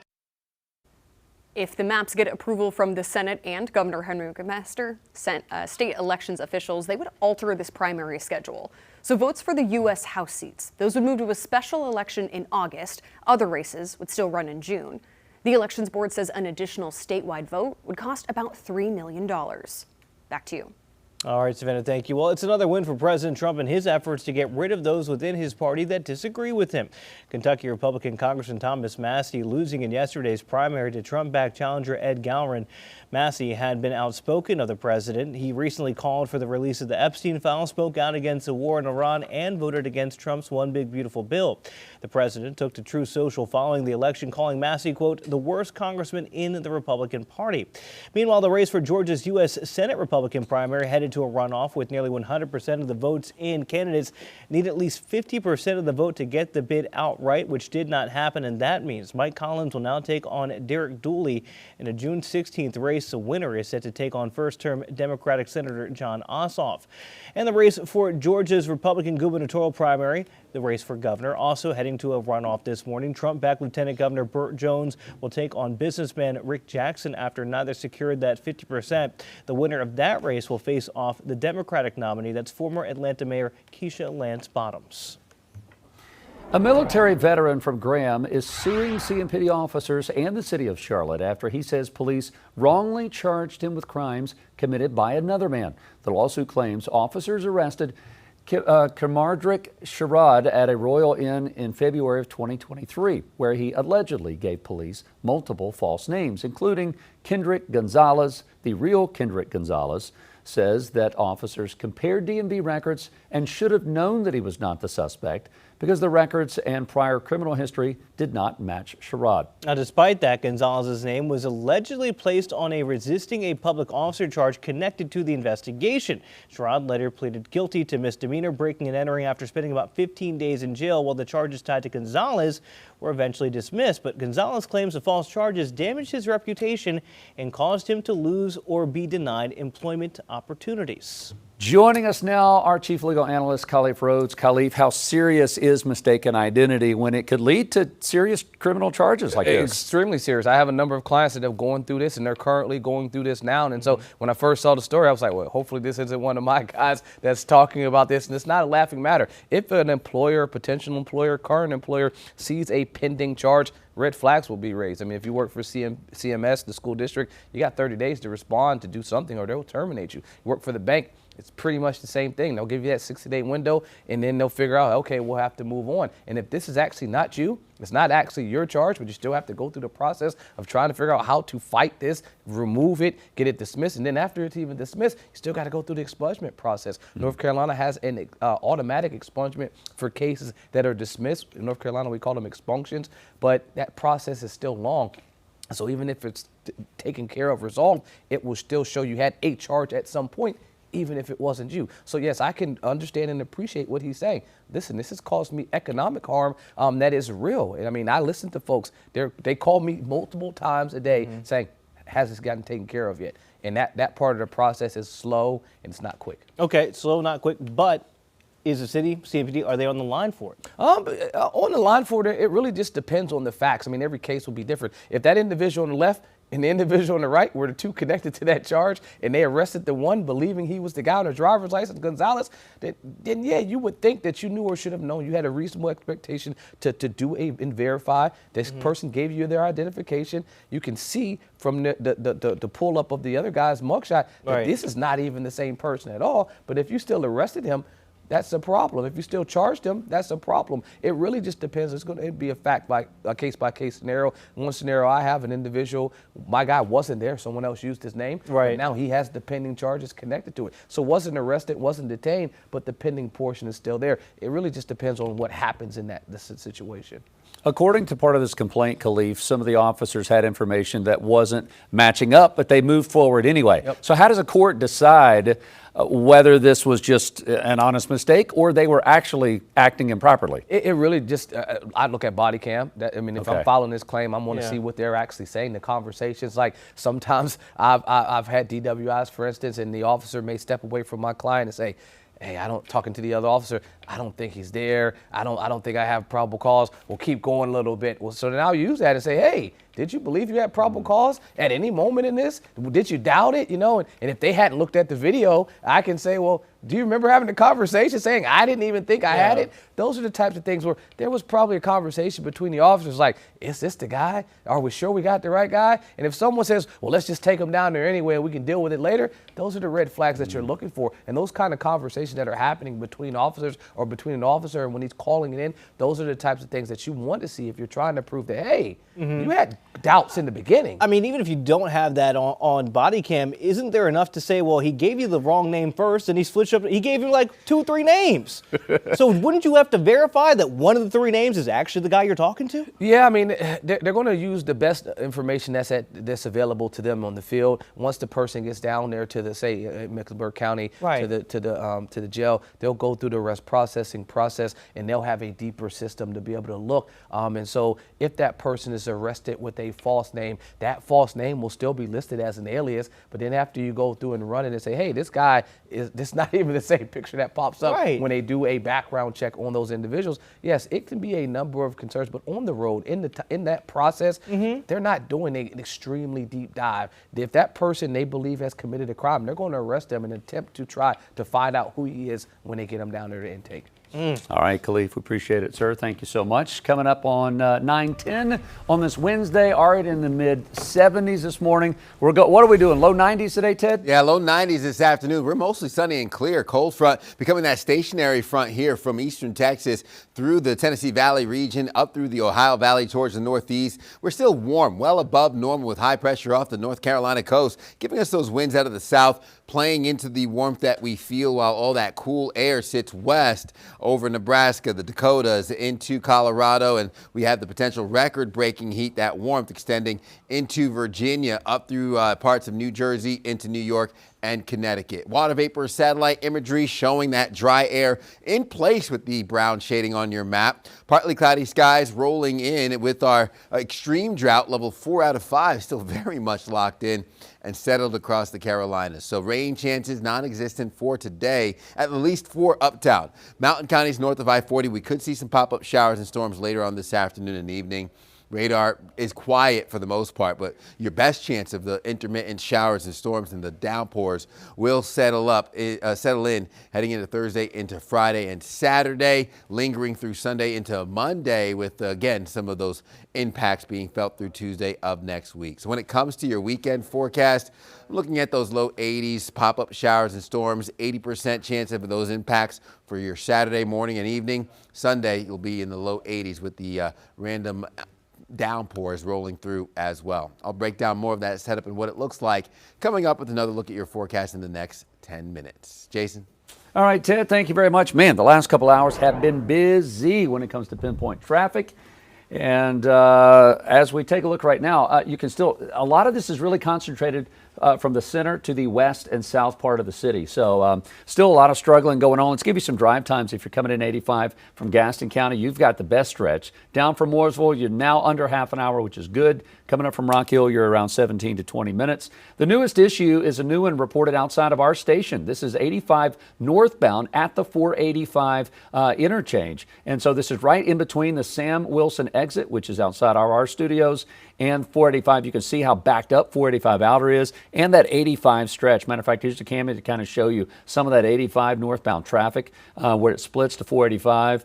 This doesn't show as much as the struggle, but it's real. All I can say is it's real. It's happening out there. The last hour, we still have a block lane 77 South right there at the John Belk Freeway, right in the heart of Uptown. We've been able to watch it. 77 is the interstate down below the John Belk Freeway here. You can see those lanes struggling to get moving right in the heart of Uptown. Also a little bit struggling, 77 South coming down from Cornelius. What we thought was a disabled vehicle earlier, maybe it was an accident. State troopers off to the shoulder there, trying to get that worked on. Don't forget, it is a law. Move over. If you see first responders flashing lights with emergency vehicles, move over to the left lane. Give them plenty of room. So we're seeing this happen in real time.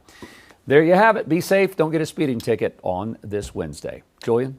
All right, Jason, thank you. The cost of the controversial I-77 widening project in Charlotte is in the spotlight. How much money has been spent already and could be lost if the proposal continues to stall? You're watching Queen City News, the most honored and the most local news in Charlotte. We'll be right back.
Welcome back. Time is almost 9:16. $50 million. That's how much money has already been poured into the controversial I-77 widening proposal. Now its future is up in the air after the plan lost the support of the Charlotte City Council.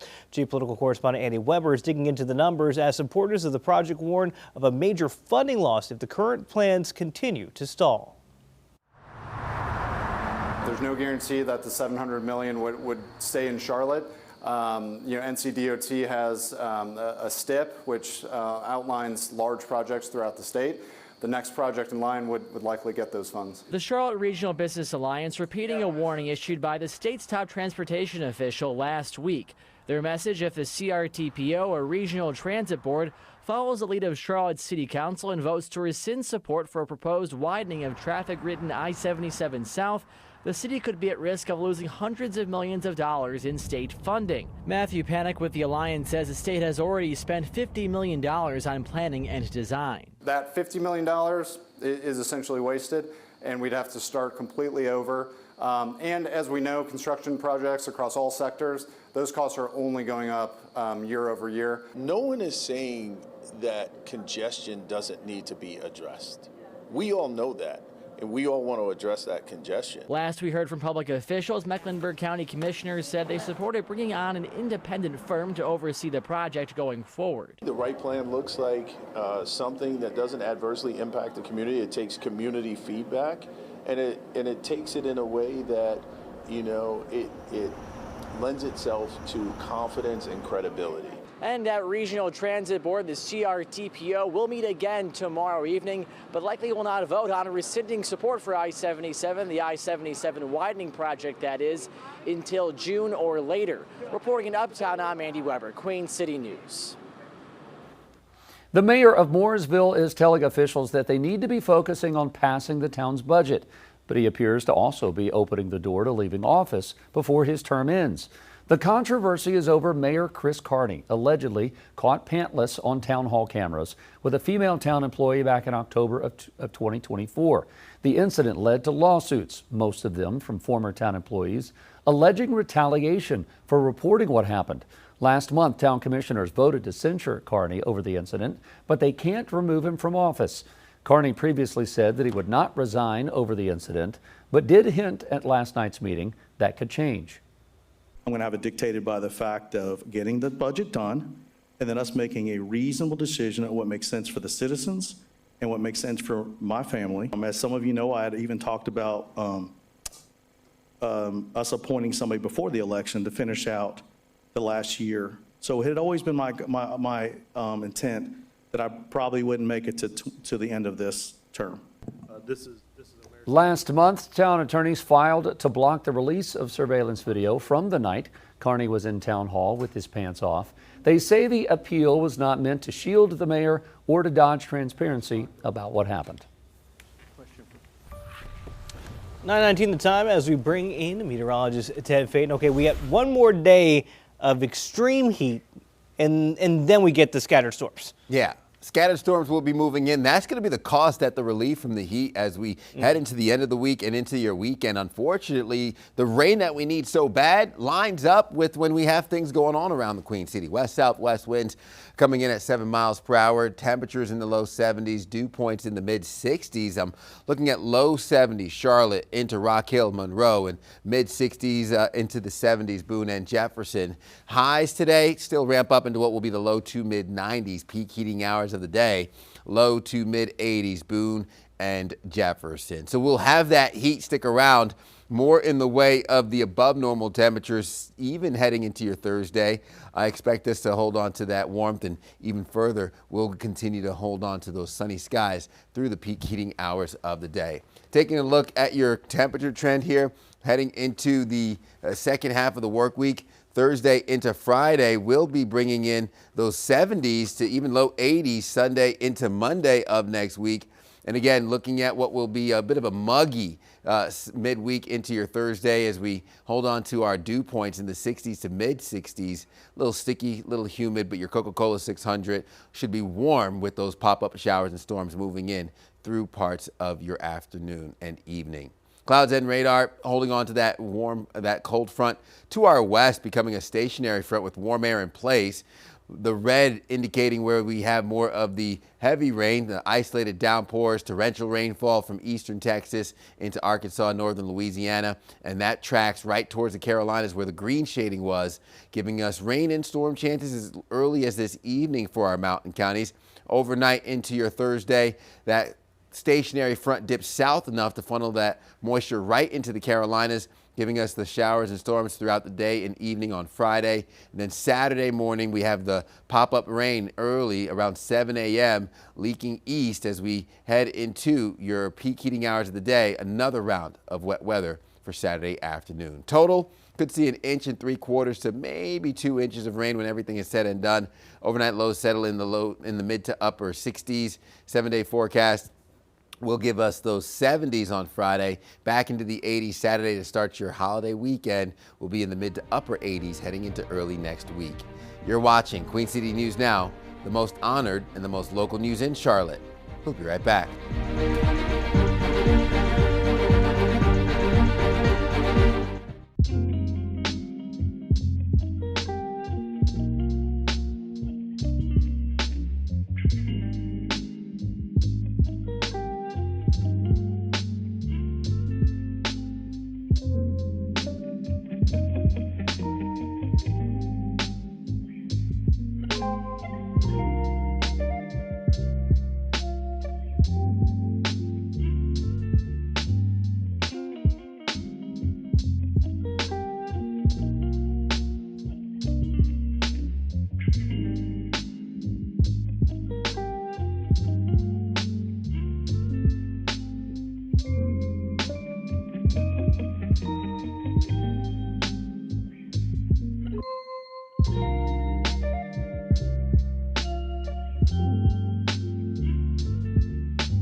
As we continue to count down to America's 250th birthday, we're also taking a little time out to observe a very special day here in Mecklenburg County. Every May 20th, Charlotte celebrates Mech Deck Day. It's an observance of the first Declaration of Independence against British rule.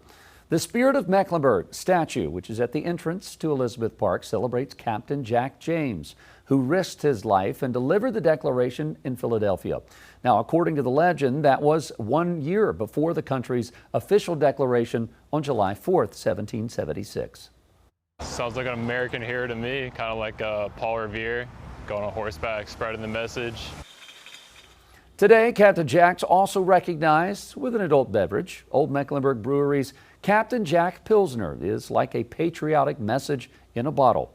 You can watch the intoxicating story on Queen City News tonight at 10 p.m. as we continue our special coverage of the Spirit of America 250. Well, Pizza Hut remains America's favorite pizza chain. That's according to a new survey of 44,000 people across the country. Domino's was a close second. Pizza Hut earned 19% of the vote. Domino's had 17. Papa John's, Little Caesars, and Marco's Pizza rounded out the top 5 in that order. Oh, We've man. had this debate on the show. Yeah. I knew you were going to ask. I knew you were going to ask. Come on, where you going? That's a tough one, y'all. You got to pick. You know what I want? I want back the old school Pizza Hut with the lunch buffet. They're bringing that back, apparently. Trying to. Pizza Hut. Wow, that's quick. The lunch, you can't beat it. Okay, listen, my wife and I have started putting our allegiances to Marco's. To Marco's? Yeah, That's well, not what I was they got expecting. this old world. They got this old world crispy pepperoni pizza. It combines the regular flat pepperonis. Yeah. But then the little ones, they curve up after you bake them, and they get all crispy. Yeah. And I haven't seen those at other places. I'm not saying they don't have them. You're saying Marco's is the one? They got you with the crispy. They got us. It's that picture that they have on there with the old world pizza, you know. Yeah. I'm just saying. Julian? But I wouldn't discriminate. I'd eat them all. If I had to go, I would say Pizza Hut. Yeah. My wife is a fan of Papa John's. I prefer Pizza Hut if I have to, but I think we'd all agree a pizza shop.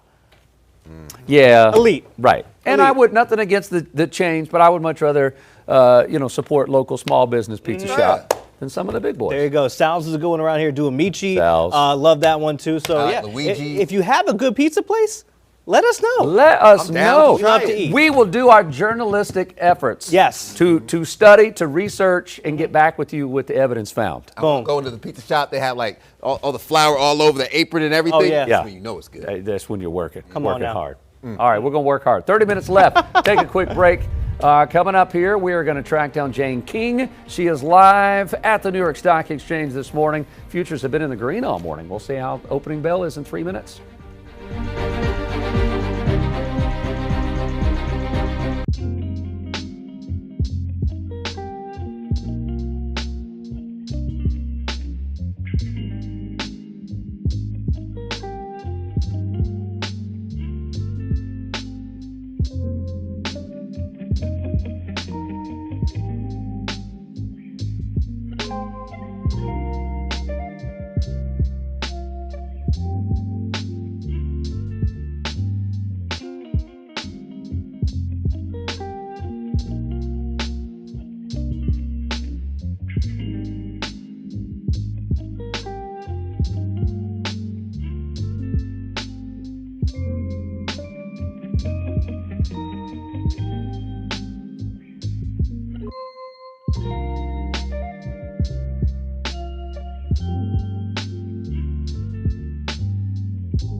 Welcome back into our 9:30 half hour of Queen City News now on your Wednesday morning. Thanks for being here. I'm Julian Sador. Guys, we have not stopped talking about food. No, we haven't. Pizza about 2 minutes ago. Now we can't stop talking about that and grilling. It's just, it's that time of year as well. And we just get hungry getting up this early in the morning. I'm Jason Harper. Anna Satowski off today. Ted, I got a question. As you're getting emotional thinking about the food over there, listen, this is the opening full-time weekend for like pools, neighborhood pools, city pools. We got Memorial Day weekend plans going. Yeah. What do we need to know going into this? Download the Pinpoint Weather app. Okay. We have the showers and storms that's going to be rolling through. I was going to ask what you guys would be grilling, but I think we got to move on. That's the Oscar music playing for us. Taking the live look over our Arlington camera with Uptown showing the Queen City, Carolina blue skies, and we have those temperatures warming up effectively. Lots of sun to go around. We'll start in the 70s, finish off in the 90s. Heading into the peak heating hours of the day. You know what you could do? You could set the playlist to the temperature range that we're in. Right now, you're having the 70s playlist, then the 80s playlist, and then this afternoon, 90s playlist. You'll have good music all day long. West-southwest winds, 7 miles per hour. Not too far off from where we were yesterday. We're slightly warmer. Rock Hill, Monroe, and Lancaster. Low to mid-70s already warming up. We'll have those mid-60s. Jefferson, everybody else still holding on to that warmth with dew points in the mid to upper 60s. Starts feeling a little sticky out there. Once we have those mid-60s, that's where you could really feel that air as we ramp up with those 80s lunchtime highs. Land in the low 90s. Will be in the 70s heading into this evening. So 93 degrees, partly cloudy skies, southwest winds anywhere from 5 to 10 miles per hour. Will be mostly sunny with our record highs just 2 degrees off of what we're forecasting for the peak heating hours of the day. So well above normal, hot for the peak heating hours of the day with overnight lows settling into what will be the upper 60s heading into your Thursday morning. We'll introduce more of those rain and storm chances, which hopefully brings a little relief when it comes to our pollen forecast. Medium to high, hickory, maple, and birch. The tree pollen still flaring on those allergies as our active pattern takes hold Wednesday into the rest of the week and into early this weekend. We're looking at 80s, cooling down into the 60s by Friday. Mountain counties getting the storm chances as early as this evening before sticking around into your holiday weekend. I'll break down more of your forecast with another check coming up here in the next 10 minutes. Guys. All right, Ted, thank you. Investors are bracing for what many consider the most important company in the world right now. And Lowe's is front and center on Wall Street today. Jane King's live at the New York Stock Exchange with those stories. Jane, we are 3 minutes into trading day. Interest rates are rising. How are we starting? Well, that's right. And that's been a lingering theme this week is those rising interest rates because of inflation. And we've seen it show up in the market negativity this week. The Dow is down just a little bit so far here this morning as we just continue to watch the interest rate situation and the economy overall. All right, Jane, big news for a locally owned company. Lowe's reported earnings today. Right. That's right, and Lowe's beat expectations. The company executives did call it a challenging quarter, however. Online sales were strong. Now, Lowe's also said that it has applied for tariff refunds, which it said could help offset rising fuel costs. The stock is down a little bit after that earnings report. And Jane, we also get a peek into the AI economy today. Right. NVIDIA, which of course makes computer chips used in AI, reports earnings after the close. So this is the world's biggest company, worth like $5 trillion or so, and maybe the most important on the forefront of what some call the new industrial revolution. Now, NVIDIA will tell if this incredible demand for chips is still happening or if things have slowed down. We got a big tour group up here, in case you're wondering what's going on. I do. Well, I knew you had a local fan base there, Jane. So I thought they were all coming up to get autographs and pictures. So we know it's a busy place, the Stock Exchange. Jane, thank you so much. Appreciate it today. We'll catch up with you early tomorrow. Thanks. Coming up on 9:35 now, new overnight, Iran has put out a warning that any United States military attack could ignite a broader war beyond the Middle East. Iranian leaders also say they've put out a new offer to the U.S. involving issues like control of the Strait of Hormuz, war damage compensation, lifting sanctions, and more. They say those terms President Trump previously rejected. Meanwhile, the House is expected to vote today on a war powers resolution directing President Trump to withdraw U.S. forces deployed against Iran. Under the War Powers Act, a president usually has 60 days to get congressional authorization. If not, they have to end the military action or seek a limited extension while withdrawing forces. White House leaders argued the ceasefire 6 weeks ago already put a stop to that countdown.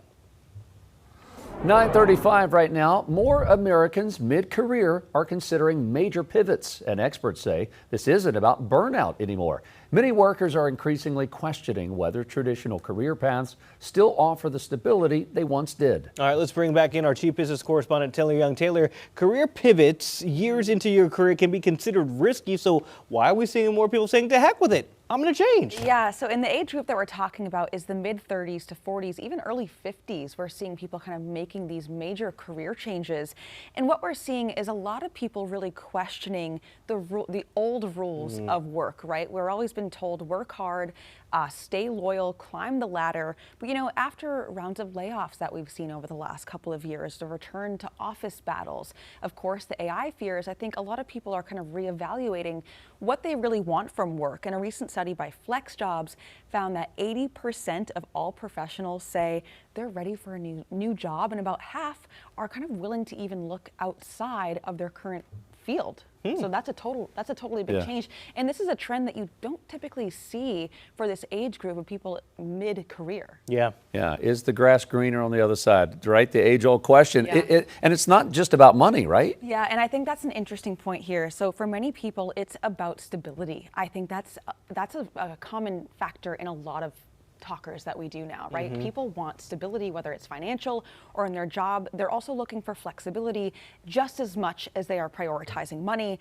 And I think, you know, what this survey found is that people are really kind of gravitating towards remote work, better work-life balance, and kind of feeling more fulfilled. That's really the drivers behind these big pivots. I kind of feel like the pandemic was Pandora's box, and now you can't close it in terms of remote working. How much this has been driven by, because you talked about, you know, wanting stability, the instability and uncertainty around AI and, you know, the economy. Yeah, I think that's playing a big factor here. And I mean, even just earlier this week, we were talking about how AI fears are impacting college students, the wave of college students who are changing their majors right now because they are afraid that AI is going to replace them. And I think when we're talking about people mid-career, it's kind of a similar sentiment. Of course, they can't change their major, but they're kind of looking outside of the box to see, okay, is there something else that I could do that could give me stability and also that flexibility so that AI won't replace me? I think a lot of people are witnessing their workplace changing every single day. Are you seeing like certain in industries or genres where people are kind of gravitating towards? Yeah, I think healthcare is a big one. I mean, even just looking at the job growth from last year, healthcare really drove that for the economy. So there's demand there. People know that. These can be high-paying jobs. Trade, skilled work is another one, which I don't think should be too big of a surprise because of a lot of those college students that we were talking about, they're gravitating towards the skilled jobs, the skilled labor, right? Another one is just remote-friendly tech jobs. Again, that's kind of that flexibility angle there. And then the last one is self-employment and freelance work, that entrepreneurship that I think we saw really spike during the pandemic. A lot of people said, maybe I can just work for myself. Yeah, it's interesting, sometimes working for less money, but if the quality of life is more in line with what you want, especially maybe in your last chapter of your life, you know, like the last 20 years of working, I can see why people would give up less money for that. Not that it's not less stressful, but... That's true. You're exactly right. Trade one for another. Taylor, thanks. Well, a controversial congressional redistricting proposal in South Carolina now headed to the state Senate after a late-night approval by the House. The Republican-backed plan would redraw congressional district lines. Democrats strongly oppose the proposal, arguing it could weaken minority voting power and unfairly benefit Republicans ahead of the 2026 election. The effort comes amid a national push in several GOP-led states to redraw maps following recent court rulings on voting rights. The plan could delay South Carolina's congressional primary if approved by the Senate. It's expected to face legal challenges. Advocates from the American Heart Association will be in Raleigh today to lobby North Carolina lawmakers because they want them to strengthen requirements for automatic external defibrillators, or AEDs, at schools to help children in sudden cardiac events. State law right now does not require them at athletic facilities, and this push comes after a Rowan County teenager collapsed on a baseball field this past weekend and went into cardiac arrest.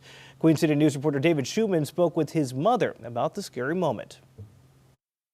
Bryson Blanton is fighting and appears to be winning. God is real. God is great. And my son is going to be a living miracle. The 13-year-old from Rockwell in Rowan County fell to the ground Saturday while rounding second base during a baseball game in Charlotte.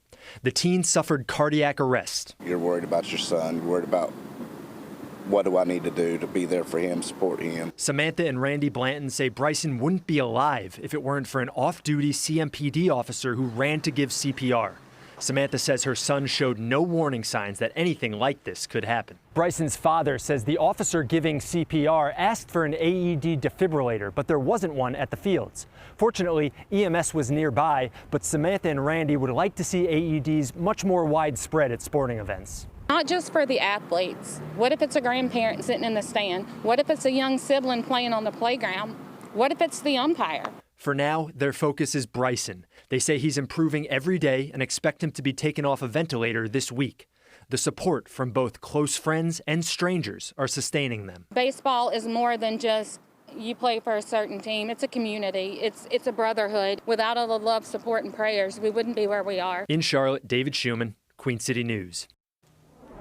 North Carolina athletic officials are responding to a Charlotte High School track team's appeal over a runner being disqualified from the state championship. One of the team's runners got the DQ for holding up his hand as he crossed the finish line. You're seeing it right there. It was during the 4x400 meter relay state finals race on Saturday. The track official ruled Nyan Brown's gesture to be an unsportsmanlike conduct violation. The result, Mallard Creek dropped to second, denying them a state championship. The North Carolina High School Athletic Association issued a statement last night acknowledging that Mallard Creek is exercising its right to appeal. However, regulators also stated, quote, officiating decisions made during competition are judgment calls and are considered final decisions. They say the appeals process is underway and will have no other comment on the issue at this time. 9:42 the time. Coming up, there are new additions to the NASCAR Hall of Fame. The drivers earning a spot in the class of 2027. We'll tell you who they are coming up. You're watching Queen City News, the most honored and the most local news in Charlotte.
Queen City News continues to give salute to our fallen soldiers on this upcoming Memorial Day. We'll have stories from across the Carolinas highlighting how communities honor those who have made the ultimate sacrifice. You can watch our hour-long special Salute to the Fallen on Monday, May 25th at 6 a.m. The NASCAR Hall of Fame is adding 3 new members. The class of 2027 includes 2 Cup Series stars and a Missouri driver called the Master of the short track. Carolina Sports Live's Joey Ellis was at last night's announcement of the class of 2027. It is quite the busy week for the sport of NASCAR here in Charlotte, of course, with a Memorial Day weekend crown jewel race of the Coke 600. But before that, Tuesday afternoon, the newest members of the 2027 NASCAR Hall of Fame class were named. Kevin Harvick, Jeff Burton, and the late Larry Phillips, the newest drivers in NASCAR immortality. It is hard to put into words, and I think when you go back and you think about a whole career, it's something that for me it has been a long journey, right? Like you start as a kid just going out and doing what you love to do for fun, and then it turns into what you do for a living, and then the next thing you know, you're in the middle of it for 30 years, from a NASCAR standpoint. Harvick's rise to stardom was a unique one, called upon to replace the late great Dale Earnhardt in 2001, and from there, he put the work in, earning Rookie of the Year honors that season. The closer, as he's more commonly known as, sits 11th all-time in Cup Series wins, as well as a Cup Series champion in 2014. A mile-long list of accolades, capping a lengthy career with no regrets. I'm fortunate to be able to have lived out my childhood dream and call it a job, if that's what you want to call it. I've been fortunate to be around a lot of really good people, and that's really what this sport is great people. You know, the people are what make your cars go fast. They're what pick you up when you're down. They're who you celebrate with when you win, and it's a great group of people to be around through the years that I've been fortunate to have a lot of success with and enjoy it with them. Burton, the mayor of NASCAR, is part of a massive racing family, a 22-year Cup Series career, and a teammate of Harvick back in the day, a wildly versatile and successful driver. Being in this hall with people that I have just a ridiculous amount of respect for, without Richard Petty, without Bobby Allison, I had no opportunity to be here. So to be enshrined in something that my heroes are, it just means a lot.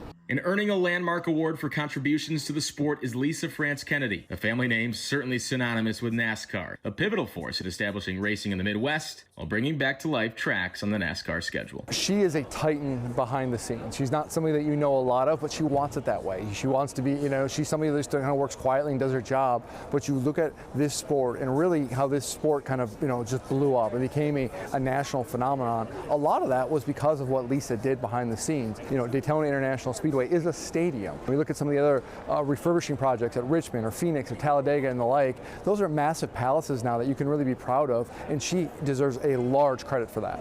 So as for the actual induction ceremony itself, all 4 inductees will have to wait a little bit to make things officially official. Not until the new calendar year, late January of 2027. But all 4 of these inductees, wildly qualified, wildly successful, and as it sits now, the newest members of the NASCAR Hall of Fame. In Uptown Charlotte, for Queen City News, I'm Joey Ellis. 6-time Super Bowl winning head coach and current UNC football head coach Bill Belichick is responding to his Pro Football Hall of Fame snub. In January, Belichick did not receive the required 40 votes to be inducted into the Hall in the class of 2026. Belichick said in part, quote, "Well, out of my control," adding, "Whatever happens, happens."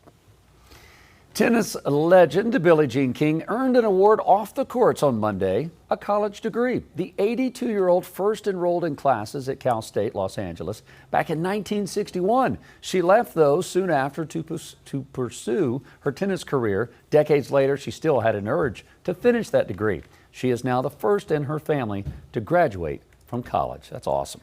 Well, the Super Bowl is heading to the Music City. NFL execs announced that Nashville will host Super Bowl 64 in 2030. The game will take place at the newly constructed Nissan Stadium, which is set to open next year. This will be the first time Nashville has hosted the Super Bowl. The city did, however, welcome 600,000 fans when it hosted the NFL Draft back in 2019.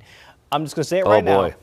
If they do not have a country act in Nashville for halftime, right? Always like, I believe the Super Bowl is great to show all different varieties of music. But when you are in Nashville, Music City, baby. Come on. Listen, you just thought Broadway and those bars are busy now with all those, bachelorette parties. Those honky tonks. You just wait. Come on now. You just wait. Forget about it. Forget about it. Yeah. Whew. It's going to be hot. And you think so? For Super Bowl? Isn't that like February? I was like, I don't know about that. But you never know. Because in the South, you never know. February could have a straight 85-degree day. I can say this with a high degree of confidence. You can hit 65 degrees any day of the year in the South. 100%. I like very that. much possible. So I wouldn't mind that. Definitely not going to be too bad to be out along Broadway. When I say it's going to be hot, it's going to be hot here close to home for this afternoon. West-southwest winds coming in at 7 miles per hour, 73 degrees, mostly sunny skies, and we continue to see traffic moving at a speed limit pace. Mid to upper 70s. Charlotte east towards Wadesboro, Rockingham in the upper 70s as well. Low 70s, Boone and Jefferson. I'm looking at highs ramping up into what will be the low to mid 90s heading into the peak heating hours of the day. Low to mid 80s, Boone and Jefferson for our higher elevation. High temperatures typically peak in the low 80s this time of year. I'm expecting us to stay above normal for the remainder of the work week. Then we introduce those rain and storm chances, spotty in nature, intermittently rolling through into your holiday weekend. Muggy meters showing a little bit of that stickiness, that humidity that will stick around here heading into your Thursday and finishing off the work week. The increased rain chances should help wash things out a little bit, as we'll have an active weekend heading to Charlotte Motor Speedway. Coca-Cola 600 kicking off on Sunday. Will be in the low 80s throughout the weekend. Overnight lows in the 60s. The race to the checkered flag kicks off around 6 p.m. So look to hold on to some of that warmth heading into your evening. Right now, that stationary front lagging towards the Tennessee Valley region, funneling in all the torrential rainfall from eastern Texas into Arkansas, eastern Oklahoma, northern Louisiana, and the green indicating more of the showers that move in, and the isolated storms pushing into your Thursday and Friday. We'll have the pop-up showers as early as this evening north of the I-40 corridor.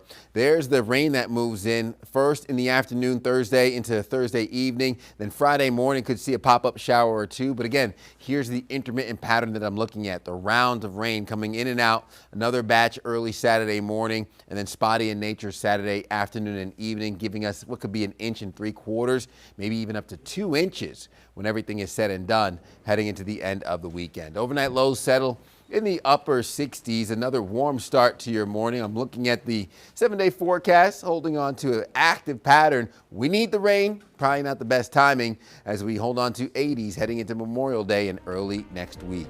You're watching Queen City News Now, the most honored and the most local news in Charlotte. We'll be right back.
Welcome back. Taking one last look at that pinpoint weather forecast. Low 90s heading into your midweek. Still going to be a hot one, well above normal, closer to record highs than normal highs. And I'm holding on to those overnight lows in the 60s. We'll cool down, relatively speaking, upper 70s on Friday to finish off the work week.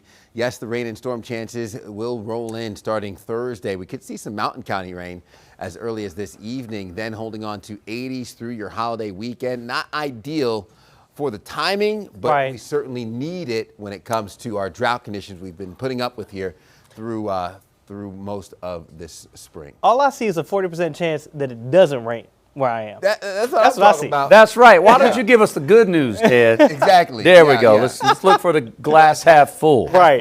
Half full. Well, and with all that rain, it might be full. So it might just fill up that glass. Valid point. All right, listen, before we say so long, look at this story. She worked all 4 years, and she earned her diploma. A Texas university allowed a service dog to walk across the stage over the weekend. Footage showing here, graduate Michaela Muse and her dog Sadie, both dressed in matching gowns, walking across the stage at Texas Tech University graduation in Lubbock. Look, right there. Boom. Is that a diploma wrapped like in dog bone? Might be. But milk bone diploma. If the dog was there for all 4 years, the dog deserves to go ahead and get the diploma too. Come on.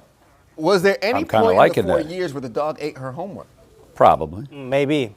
Probably. Good question. She's saying those 4 years were rough. That's what I'm saying. Oh, man. All right, listen. Just enough time this morning to send it over to Alicia and Liza with Positively Charlotte. Ladies, what's coming up? What's up? Okay, seemingly overzealous, the ice cream place has done something for mental health awareness, so we're talking about that, and Liza has a big interview. Yes, Alana Glazer from Broad City, so we're going to be talking with her.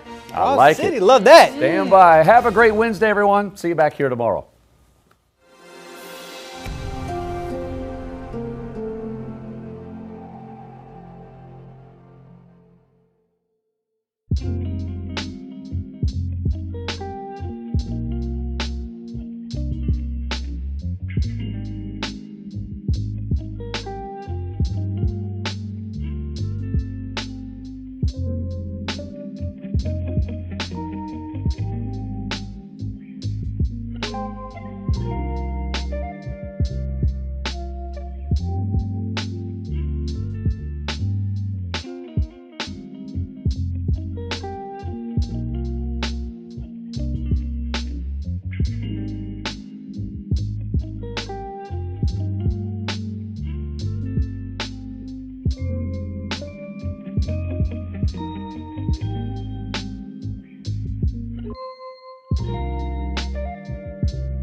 We've got a jam-packed show for you today on Positively Charlotte. You know her from Broad City and the movie Babes. Alana Glazer is coming to the Queen City. We chat with her about her stand-up tour coming up. And the ACC tournament is in full swing. Coming up, we get the inside scoop from one of Charlotte's baseball experts. And it is so hot outside, so it's the perfect time to cool down with some ice cream. How about supporting a great cause while doing it? We're telling you about Seemingly Overzealous's latest collaboration.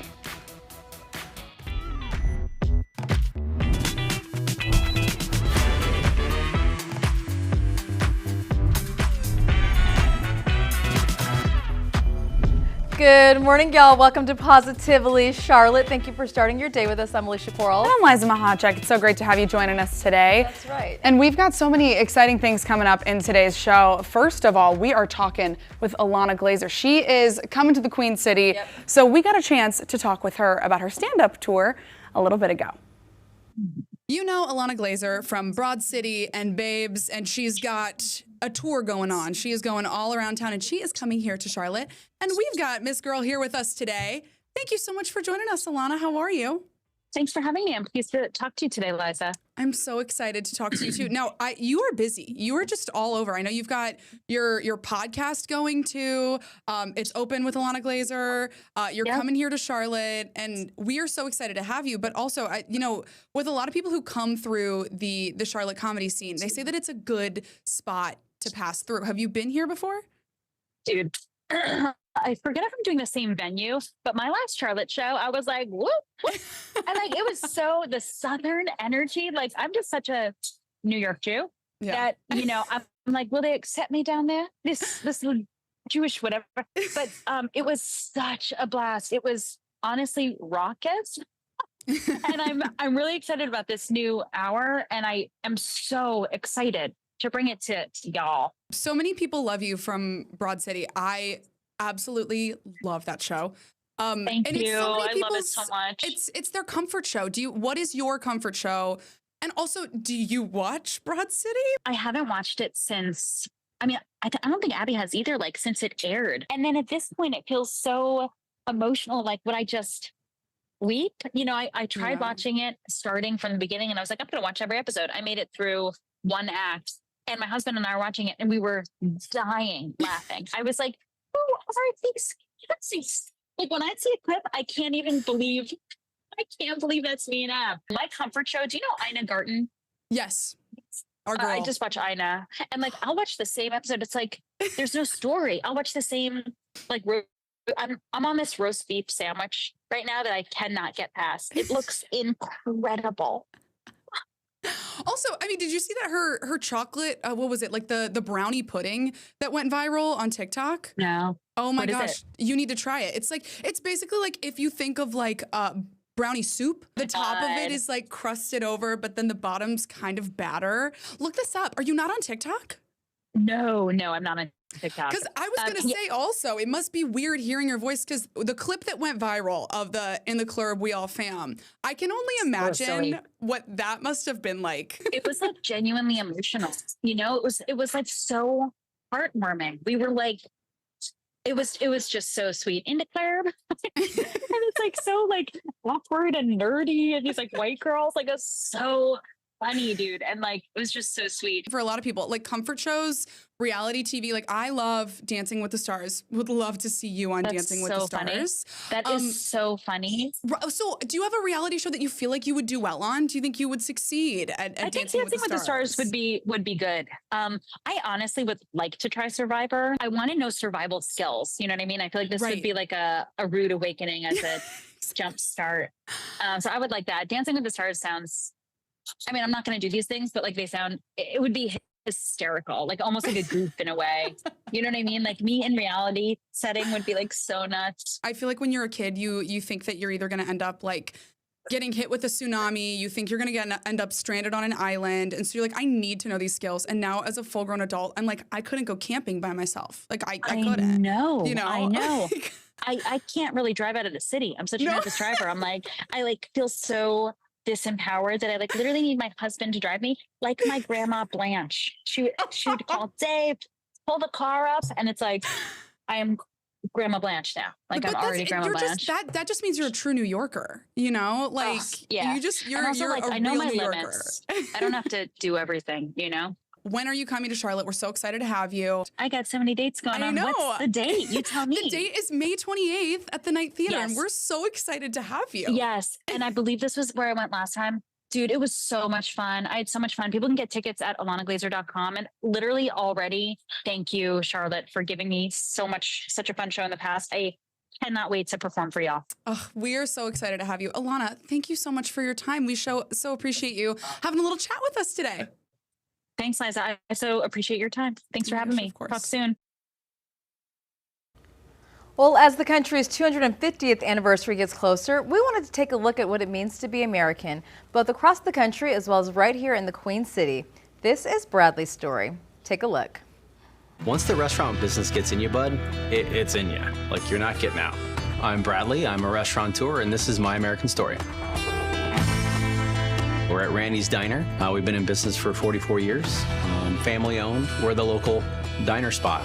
Randy and Andrea Cole founded us in 1981, and they built a great business. You know, we're the Dean family, and we took it over 2 years ago. I was blessed with a 12-year career in a food service distribution business that had a lot of connections with all the restaurants here in the Valley. We have the best customers in the state. We have great people that come in 2 or 3 times a day, you know, and they know our families and we know theirs. So the day I signed the paperwork and took it over, you know, the first thing that probably goes through your mind is, what have I done? It's the American dream, right? You own your own business, watch it grow, maybe multiply. Being that we are special, there is room in this state for another Randy's, maybe even 2. So the dream is to, you know, continue the legacy and continue this business so that we can enjoy our time with our family. It is just a dream. And if I could talk to everybody out there who was looking to do the American dream, I would say jump off a cliff, build a plane on the way down. Because if you don't jump, you'll never have to fly. And that is my American story.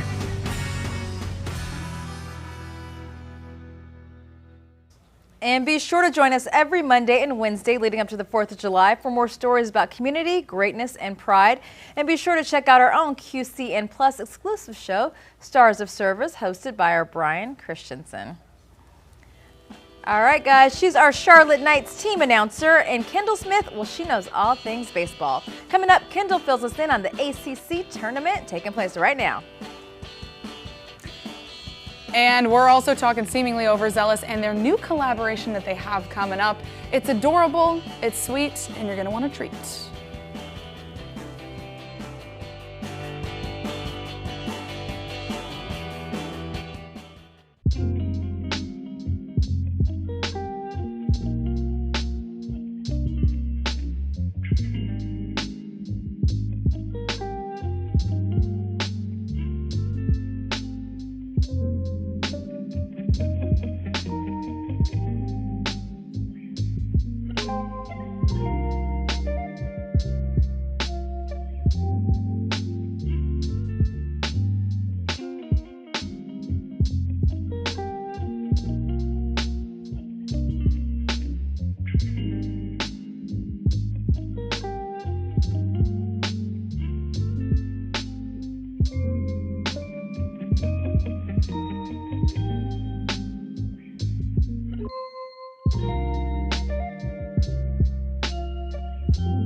Well, the ACC tournament is underway with 16 teams gathering in Charlotte to play for the trophy ahead of the NCAA tournament selection next week. And here to tell us more about what we can expect, we've got Kendall Smith, who's the team announcer with the Charlotte Knights. And you are just always busy because I feel like there's always something going on with everywhere. the Knights. You are. Well, we are so busy all the time at Truist Field, which I actually love because it makes the summers just so much fun. So yeah, the ACC tournament happening this week at Truist Field. It's underway right now, and I love this because we're used to seeing professional baseball being played in Uptown, but this is college, right? These are the up-and-comers, the next-level stars. Plus, a lot of teams are more local, so UNC, Duke, Love those are it. the type of teams you'll see playing this week at Truist Field. I know we've got a lot of fans of those schools in this area. We sure do. Okay, but when is the next homestand for our Knights? Because we've got a lot of fans and Knights as well. Yes, we do. Starting next Tuesday, the Knights are back at home at Truist Field. Cannot wait for that. We have our halfway to Halloween promotion next Saturday, so we'll get the spooky vibes going at Truist Field.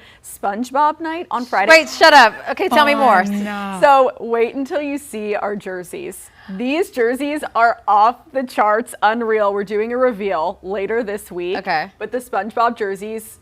So who doesn't love SpongeBob? Right? So excited. Yeah, Right? yeah. Well, you guys always have such great jerseys. Last week I was there on Friday where you guys had your pink jerseys for breast cancer awareness, but I also saw that you guys have a little sweet tea jersey too.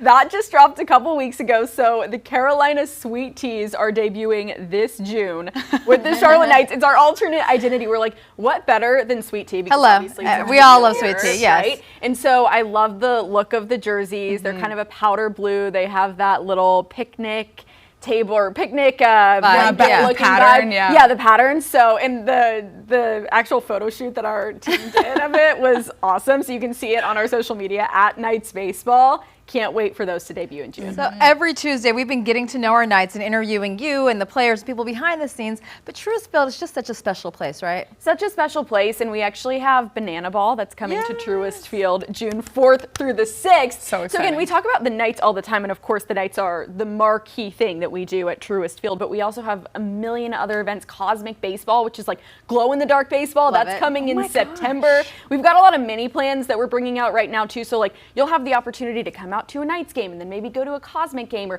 pick certain Bark in the Ballpark dates that work for you. We want people to come out this summer, but not just one time, be like, oh, it's one and done, I'm over it. No, we want you to come out multiple times, join us. So check out charlotteknights.com because all of those mini plans just dropped. Great deals. Plus every Tuesday, Ticket Tuesday, where we have discounts every week for all of our great fans. Again, at Knights Baseball on social media, that's where you can find out about all that. Now, also, I love that you guys have the fireworks show afterwards, but also your drone show I think is so cool. Talk to us about that. That's how we revealed the sweet tea identity. So we actually put like tea up in the air as drones, and that's how we announced that we would be the sweet tea. So we actually did our last drone show of the season last week, but that's okay because again, like you said, we're gonna have so much more, including lots of fireworks throughout the summer. Nothing better than that with our beautiful skyline view. I'm obsessed. It's actually like you're in a movie when you're watching. Kendall, I thought we had great jobs. You have a great job. Your office is Truist Field. Like, you really can't beat that. I am so fortunate. I love the Charlotte community. Love hanging out with all of you. Love seeing you at games.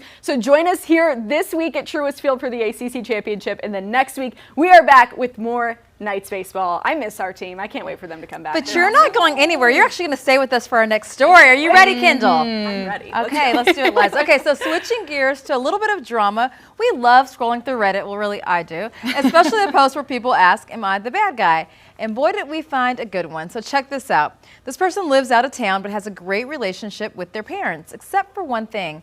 They never answer their phones. We're talking dead batteries, silent mode, left in other rooms, sometimes for hours at a time. And the writer said they've brought it up over and over again, especially since their parents don't have a landline. Fast forward to last month, the writer ends up in the hospital with food poisoning for an entire week and tries calling their parents multiple times over 2 days, no answer. Oof. Now, they could have called their aunt to get a message through, but they decided not to. And why was that? Because they wanted their parents to finally learn a lesson about keeping their phones on. So when they later casually mentioned the hospital stay, the mom freaked out and says that they should have found a way to tell them. The mom is angry, and the dad thinks that the mom and the writer are both overreacting. So is the writer the bad guy for not telling their parents just to teach them a lesson? The writer is not the bad guy, and this is usually in reverse. My mom, God rest her soul, if she can get in touch with me for an hour, you guys, she was sending the cavalry, okay? So here's the thing. I think these parents have worked hard. They're in retirement. They don't want to be on the phone. So let them be. Let them be. They're so okay. you think that the writer is the bad guy? The writer is the bad guy. Like, well, no, the writer's not the bad guy. I think it's a win-win. You shouldn't have called your parents and they don't care. Like, they cared later, but the mom cares. Okay, Kendall, what do you think? I understand trying to teach a lesson. Like, if your parents aren't answering their phones, then you've tried to reach out, and she tried multiple times to reach out. Now, my mom is the same way. I'm 25 and I'm still on Life 360. Straight up. My mom, I know she's tracking me. My sister's tracking me too. She keeps saying, why Michelle. won't you accept track my phone? And I'm like, because I'm not accepting He it. said, I don't want you to know where I am. But also, here's the thing. They should just have a landline. That is the solution. Just have your parents get a landline, and then, I don't know, I get it. My dad's retired. He could not be bothered. We'll talk to him when we talk to him. All right, guys. Well, May is Mental Health Awareness Month, and seemingly overzealous ice cream is doing something very special. It's a special collaboration. You're going to hear about it after the break. And here's a live look at Uptown. You're watching Positively Charlotte. We will be right back.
Welcome back. Well, May is Mental Health Awareness Month and focuses on the theme, More Good Days Together.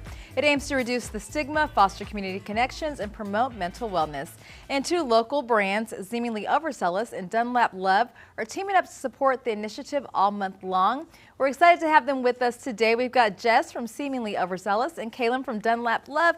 Welcome, ladies. Okay, let's start with your businesses. For those who do not know, tell us first of all about Seemingly Overzealous. Yeah, so we make dairy, egg, and gluten-free ice cream. And we're all about creating a place that feels inclusive and welcoming for people who just like ice cream, but also people who can't usually eat ice cream. Liza's our gluten-free girlie. She loves it. I do not like milk, so I love your ice cream. It's delicious. And tell us about Dunlap Love. Yeah, so I make modern heirloom toys with a story to encourage some connection and some emotional intelligence and to bring some joy. Okay, so what is this collaboration? Yeah, so I mean, we have our brand Little Characters. We call them our emotional sport gang. We've always wanted to create little like minis of them. Yeah. And then we're big fans of Dunlap Love, and so we reached out to see if we could make our little characters into keychains. They're so She did cute. an amazing job. Yeah. Your business has been around for about 19 years, you were telling me, but tell me more about the stories behind these little characters. Yeah, so I'm an 80s kid. Yeah. I grew up with Beanie Yes, girl, me Babies too. and Cabbage Patch, so for me it just makes sense that toys have that connection piece. But my family went through a therapy journey, and I loved how story really can help with the emotional intelligence piece and learning that throughout our lives. And I just love quirky things. So yes, I've been making toys for 19 years, but these characters and their little bios that tell you all their favorite things and some lessons that they're learning in life have been around for the last 12 years. And how did you approach this, I guess, creatively, this collaboration? Because if you turn it over, you can see the Dunlap Love and the different characters. Well, I was so excited that Jess and Garrett reached out to me and showed me their little characters that are emotions. And obviously, I'm a big fan of emotional intelligence and mental health. And so when they asked me to turn them into a plush, I got to work. I was so excited to be partnering with them. This is Awkward, which I had so much fun trying to that should be figure mine. out. Can I have that? Awkward and happy and sad. But yeah, it's been really fun to get to collab with another small business in our area that I highly respect and love. And yeah, it's been so much fun bringing them to life. I'm a mental health awareness advocate as well. Don't you think it's so cool that we're at a place now where people can talk about it, where it's not like a dirty secret, right? Yeah. Like, talk to me more about that, bringing the awareness. Yeah, I think, I mean, when Garrett and I first talked about opening a business, like, yes, we want to create a great product, but for me, I wanted to do something different. I didn't want it to be about the ice cream. I wanted it to be about the connections between the people. I mean, like this little is, part of our brand, the little word bubble, because we want to be a place of connection and conversation. The brand is built off of our early days of dating, where like our first date we sat during the pandemic at the table for 4 hours, just talking about everything under the sun, like all the baggage. There was no secrets. It was we were just really transparent with each other. That's cool. About the good, bad, and ugly. And we just wanted more of that in the community. Well, ladies, I love what your brands are about, both quality, and I love this collaboration. So I want to thank you so much. Thank you for having us. Well, if you got a new high school grad or even someone getting their degree right now, you better listen up, because it turns out the kids are all right. A new study published in the Scientific Reports found when college students learned more about nutrition, they actually started eating healthier. So after taking part in a 3-month program focused on simple nutrition tips, healthy snacks, and easy low-cost recipes, students cut back on ultra-processed foods and improved the overall quality of their diet. Researchers also noticed some positive mental health benefits, including better focus and stronger social connection. What was your college diet like? I will say this. My college, I went to USC, University of Southern California. They opened up a Krispy Kreme like my junior year. Oh, that's dangerous. I OD'd on it. I also have not eaten Subway since college because I ate a lot of that, and same thing with Burger King. Anyways, Same thing. But I didn't gain the freshman 15. I gained that after. I know what yours was. What was mine? Vegetables. Girl, you know. And peppers. I made myself I had a food sensitivity to bell peppers because I ate them so much. Yeah. I love them. I still love them. I just know that I can't have them that much but also they're high in acidity. But what I will say is that even in middle school, when you're taught about nutrition, I remember they showed us, what's that movie about McDonald's? Super Size Me. Super Size Me. I remember I saw that and I was like, I'm not going to McDonald's ever again. And then I mean, of course, you end up going back to it. But it's when you take these classes, of course, they're going to have an impact on you. Yeah, apparently not me, but apparently you. All right, guys, if you're looking for a quick escape that feels straight out of a fairy tale, the Biltmore Estates Luminaire event might just be your sign to pack your bag and go to Asheville. As the sun goes down, America's largest home lights up literally into a beautiful nod to the home's history. That includes soft music that turns your stay into a romantic old world dream. Think European-style evenings, strolling through the grounds with a glass of vino, and then taking in the kind of atmosphere you just don't get every day. Girl, I am in for this. It's ideal for a couples trip, a friend's weekend, or even a solo reset. Plus, you're in Asheville, so you can pair the event with great food, cozy hotels, and a little mountain air. It feels like a little mini vacay without having to travel far. Luminaire at Biltmore is one of those experiences that makes you slow down and forget about the to-do list. So I think that this seems like such an awesome experience because just going to the Biltmore alone is jaw-dropping. I would be afraid to be there at night, though. I've been to the Biltmore so many times, but no, girl, no, I'm not doing that at night. Does it feel haunted? That would feel haunted for me. Actually, you're so right. Yeah. You know what? They should make a Halloween experience. Maybe I'm wrong. Do they already have a Halloween experience? I don't think they do. Okay, well, you know what? Contact us. Yeah. Liza's got the idea. We'll be there. All right, guys, we're going to take a short break, but after the break, we're talking pickles. We're taking a live look over Independence Boulevard. We'll be right back.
Well, fans of the 90 Day Fiancé team are rallying around one of the show's most lovable stars after some really tough news. So Jenny Slayton is sharing that she's been diagnosed with ALS, also known as Lou Gehrig's disease. This is after months of confusion about her health. Well, she says it all started with subtle symptoms, trouble swallowing, migraines, eventually a noticeable change in her speech, which some fans thought at first was a stroke. Now, after seeing specialists, doctors confirmed that the diagnosis was accurate late last year, in a moment that she says left her and her husband Sumit scared, but still determined to move forward together as a couple. So they are now asking for support, saying that they're willing to try anything from treatments to clinical trials that could really help slow the disease.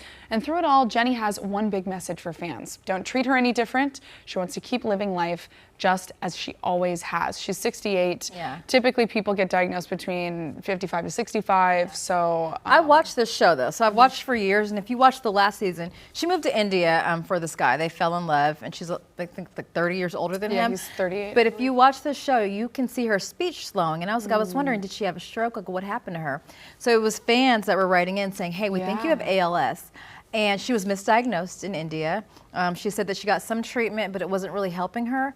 And then after seeing the fans say over and over, we think it's ALS, she thought her father died of ALS. And she finally got tested and found out that she is. So usually the lifespan is 3 to 5 years. Yeah. So I think also, you know, you see this a lot of times with social media and with TV as well. People will see things and then they'll send comments to people because, you know, I think that a lot of people have lived experience and they're like, that looks exactly like that. And that can actually really help people. I have a friend that's a news anchor in LA and she was diagnosed with thyroid cancer because a viewer said, hey, you need to check your thyroid. So it can definitely happen. Yeah, people.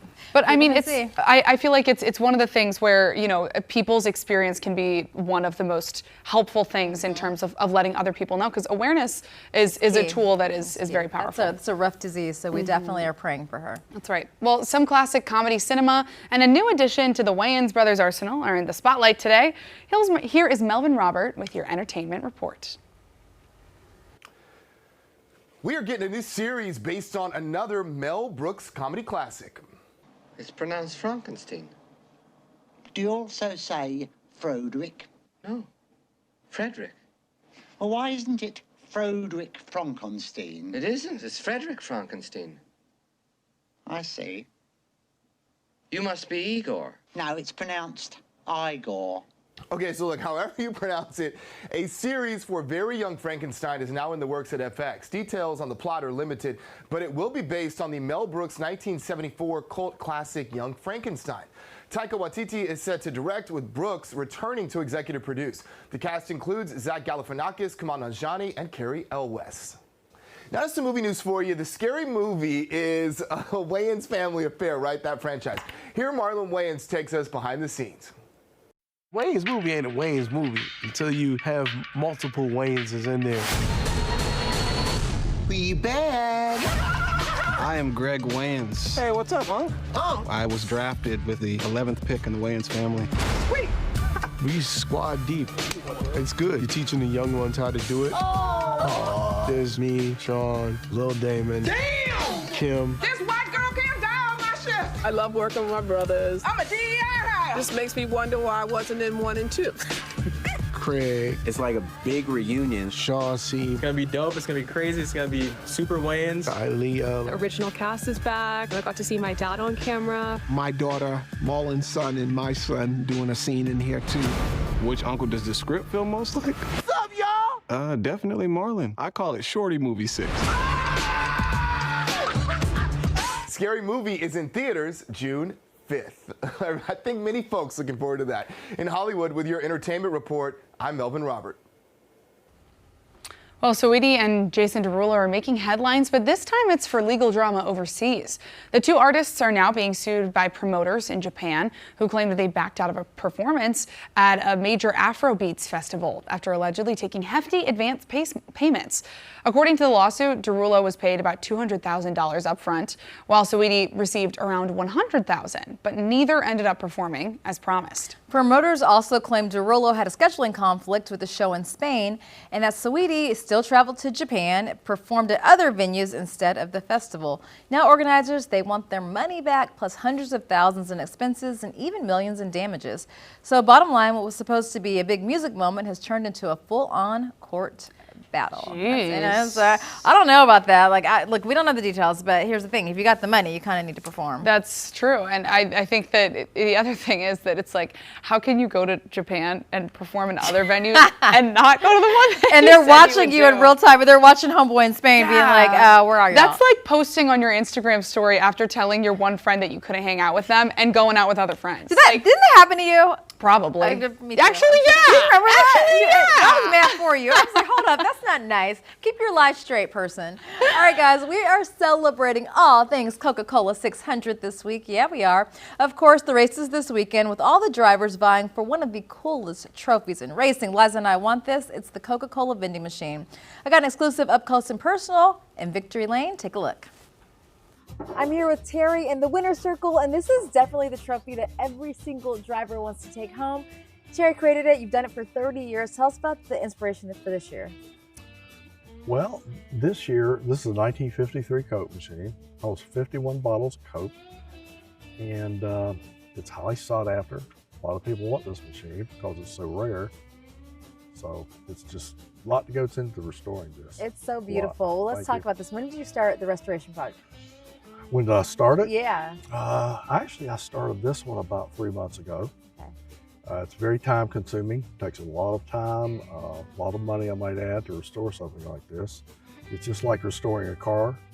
It has metal, it has chrome parts, it has motors, it has gaskets, screws. So it's about the same as restoring a car. For you, how does it make you feel to see those drivers, using their Coke machines? I mean, everybody wants this. Oh, it's very exciting, very exciting. I mean, when you get a professional athlete that has one of your machines, which I have, my knowledge, I think it's 14 drivers now have one of my machines. The Coke 600 trophy, I believe, is actually at RCR right now in the display at the museum. Coke machine is also on that display at the museum. Yep, it's in the museum at Welcome, North Carolina. Come visit it. My Coca-Cola machine is sitting at my mom's house on the floor so we can use it anytime.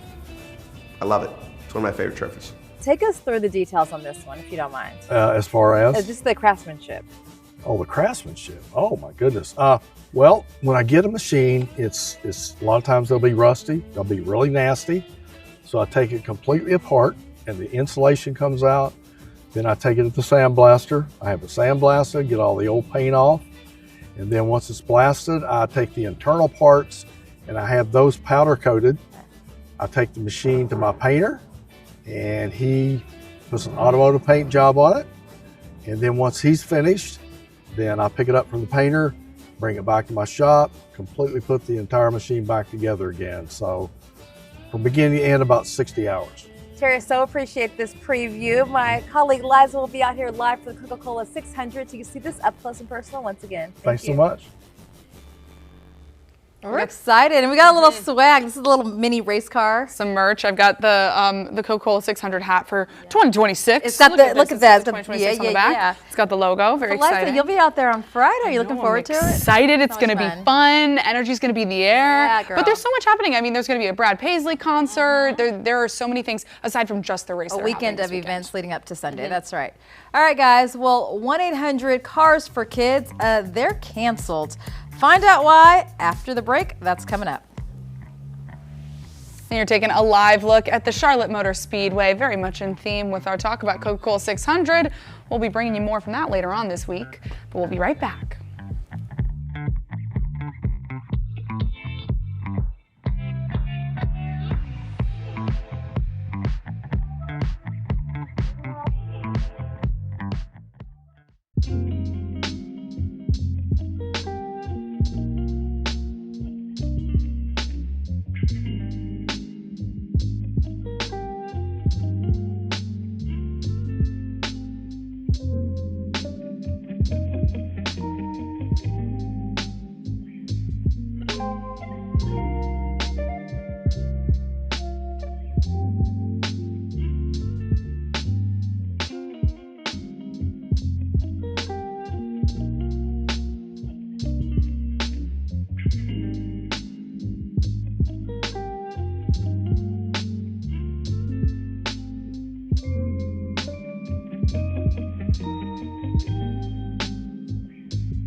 Well, in trending news, this might come as a surprise to people who didn't know this band was still together, but the group responsible for the 90s hits, they're breaking up after 30 years.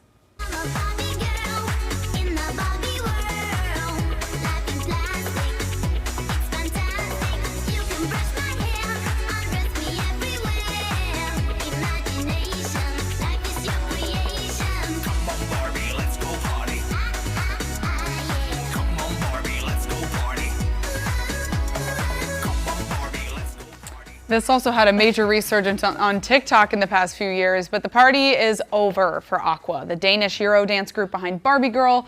The members of the group say that they are closing this chapter of their lives after experiencing more than they ever could have dreamed of together. They say, quote, "It's time to move on." So funny, because I was like, what is this band? But I started. We were like, you know them. Yeah, I know this song. Yeah. I mean, listen, 30 years off a one-hit wonder, they did pretty good. Seriously, I think that's they my did dream great. to be a one-hit wonder. Really? Yeah, I feel like I could do it. Which genre would you? Like that? Like it'd have to be highly Euro pop dance. Euro pop dance. Euro black dance. You know I can't sing, so I need it to be synthesized. Okay. And then I need you to write it for me. And Okay. I need you to sing it. Right. Okay. Yes. Yeah. Exactly. Milli Vanilli. Okay. Perfect. Yeah. Sounds good. I love this plan.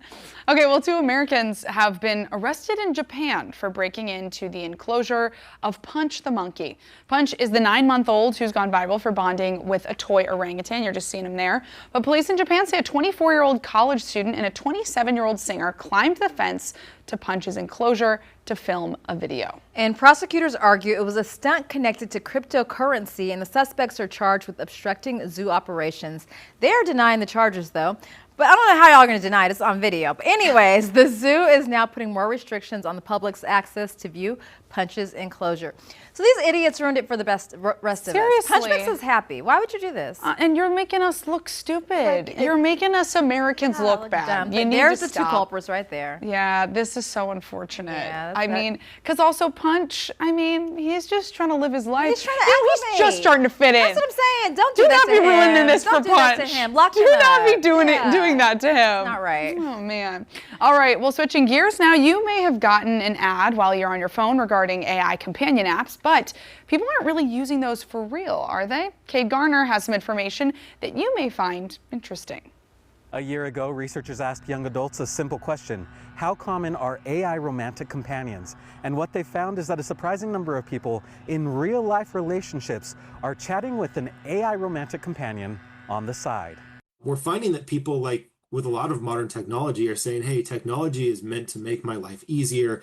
It's meant to fulfill things that I want. In some cases, that means turning to AI for a romantic companion. One of the most common reasons people are telling us they're utilizing AI companions is because their real life partner isn't fulfilling every single need that they have. Researchers surveyed Americans ages 18 to 30 and found that about 15% who are dating, engaged, or married regularly talk with AI chatbots to simulate a romantic partner, while 20 to 30% reported having experimented with it. One of the reasons this is so appealing is because young adults still do want connection. They still do want emotional connection. They want relational connection. Brian Willoughby says AI chatbots can hook the user. If I'm looking for emotional connection and I'm talking to an AI and it always tells me exactly what I want to hear, well, there's something really nice about that might make me come back to it over and over and over again. This, he says, can create a feedback loop. A lot of people are turning to it when things aren't going great with my human partner. We're in a fight. I'm getting frustrated. And so now, my human partner wanted all this sacrifice and all this back and forth. I'm frustrated about something that we're having a fight about. I go to an AI companion and it immediately takes my side. Researchers say using AI companions is linked to lower levels of relationship stability and an increased likelihood that a couple will break up or divorce. Well, I think we could use AI tools to really help with relationship and dating education in a lot of ways. I think there can be those useful components. But as soon as it starts to replace things and try to make things just easy, then I think we get in danger. I think that's what we're starting to see with some young adults. Willoughby says it's important to educate young adults about the risks of using AI and its effects on real-life relationships. Reporting from Ogden, Cade Garner, ABC4. I mean, this is wild to me because this is what everybody was scared was Right. going to happen. Listen, I see the plus side of it, though. Oh. It's hard out here. You can't be trusting these people. With an AI companion, you can probably program them. They'll be faithful. They'll tell you what they want. Alicia's so jaded. She's so jaded. She's like, you know what? And actually, I might be one of the people who's doing that. Liza, you know what? You got to worry about him running around town. I'm not mad at this. What I will say is that it's like, oh, well, you know, they're turning to these AI chatbots when their partner isn't fulfilling everything for you. But the reality is your partner shouldn't be able to fulfill everything for you. You need to have other people in your life. You need friends. You need family. This is emotional cheating. And how bad would you feel if you got cheated on with a bot? Do you think it's emotional cheating? I do, definitely. Really? You're turning to this bot. Even if it's like not a real person? It doesn't matter.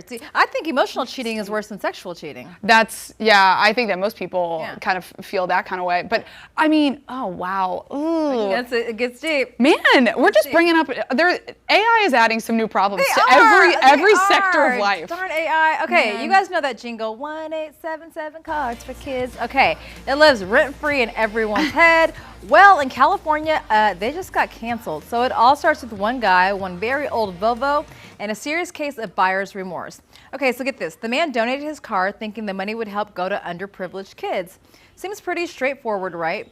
But later he found out that's not exactly where the money was going, so he sued them. And here's where it gets interesting. The court actually sided with the man. A judge ruled the ads were misleading because they didn't make it clear who the money was really supporting. Translation, people thought that they were donating one way, but the funds were being used different than they had assumed previously. So that lack of clarity was the whole problem, and now the infamous kind of annoying, kind of grating jingle has been banned from airwaves in California, unless it comes with a lot more fine print. It's a little bit of a reminder that even the catchiest of ads can leave out some important details. So maybe think before you donate your car. But also, can we talk about this video? These kids are tearing it up. This is the OG video, Liza. I grew up with this video. So yeah, like, you know, this is what I'm saying. It's catchy, it's interesting. But you know, Ryan, our videographer, he took me on a deep dive. We like went on a deep dive on 1-800-CARS for kids. Yeah. It's interesting. We will not you should look it up. This is wild. It's there's a lot of info about it online, but I mean, man, crazy that you won't be hearing it in California. Not anymore. All right, guys, after the break, we're going to keep the good vibes going here on Positively Charlotte to make sure your Wednesday is all the way up. Stay with us. And you're taking a live look here in Charlotte. We will be right back after this short break.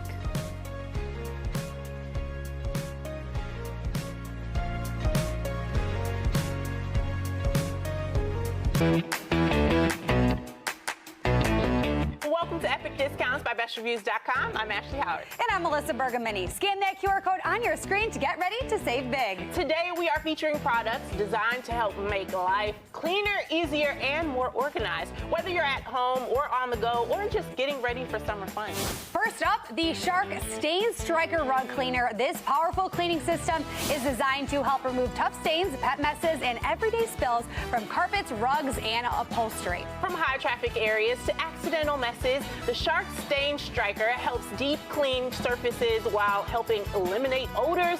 It's a great option for pet owners, busy households, or just anyone who wants to keep their home looking and feeling fresh without the hassle.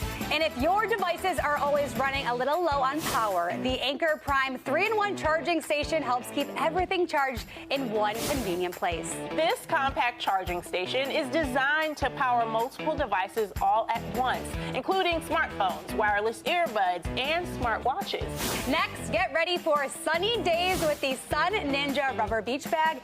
This durable water-resistant bag, it is built to handle beach trips, pool days, boating adventures, and all of those weekend getaways. With a spacious design and easy-to-clean material, it's perfect for holding towels, sunscreen, snacks, toys, and all your summer essentials. Whether you're heading to the shore or just enjoying a day outside, this bag helps keep everything organized and easy to carry. And finally, if you are ready to give your home a fresh new look this season, Court Furniture Outlet has you covered.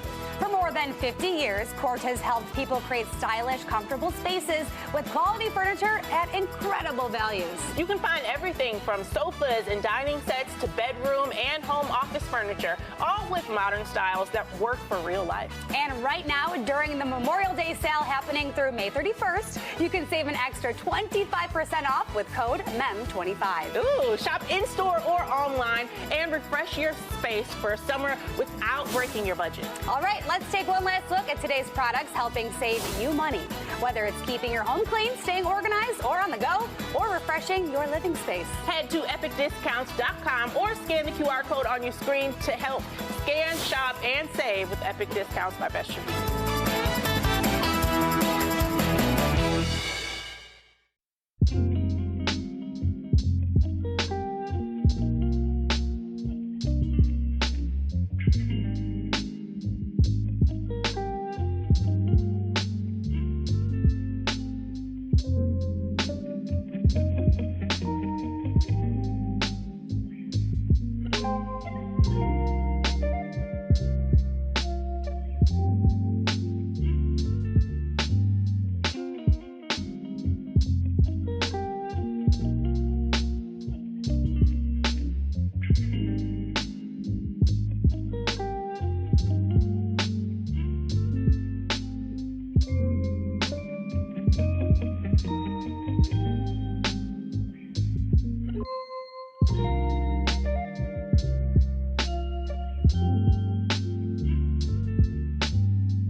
Oh, welcome on back. So as always, before we go, we want to share our closing thoughts with you.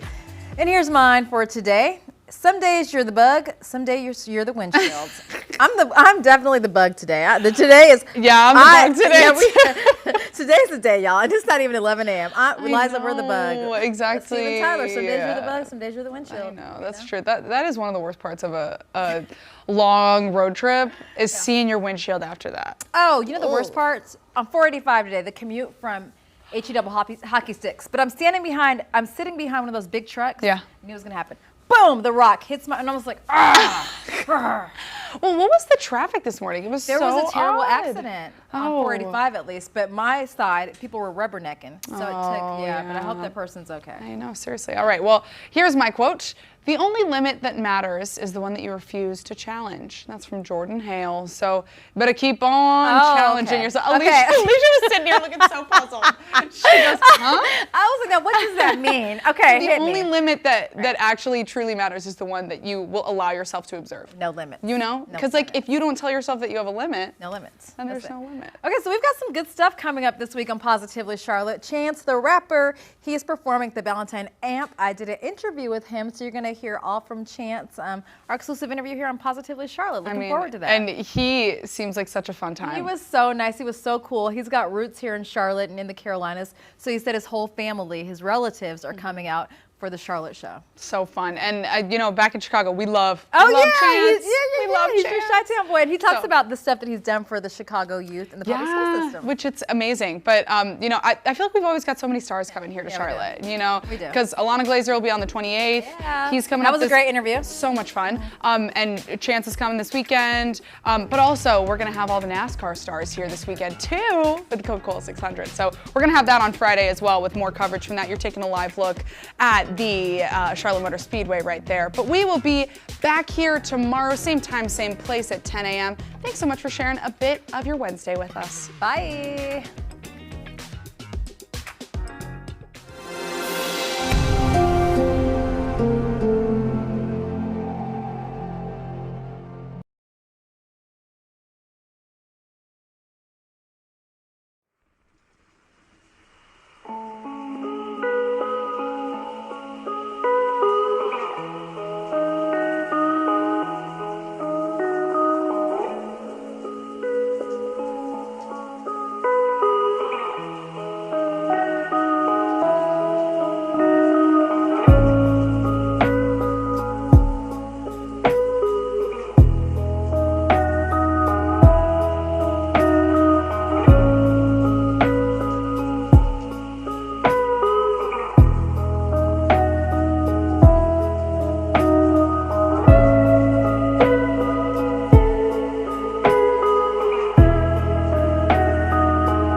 We just have people all over the place, and we try to match their gifts and talents as much as we can.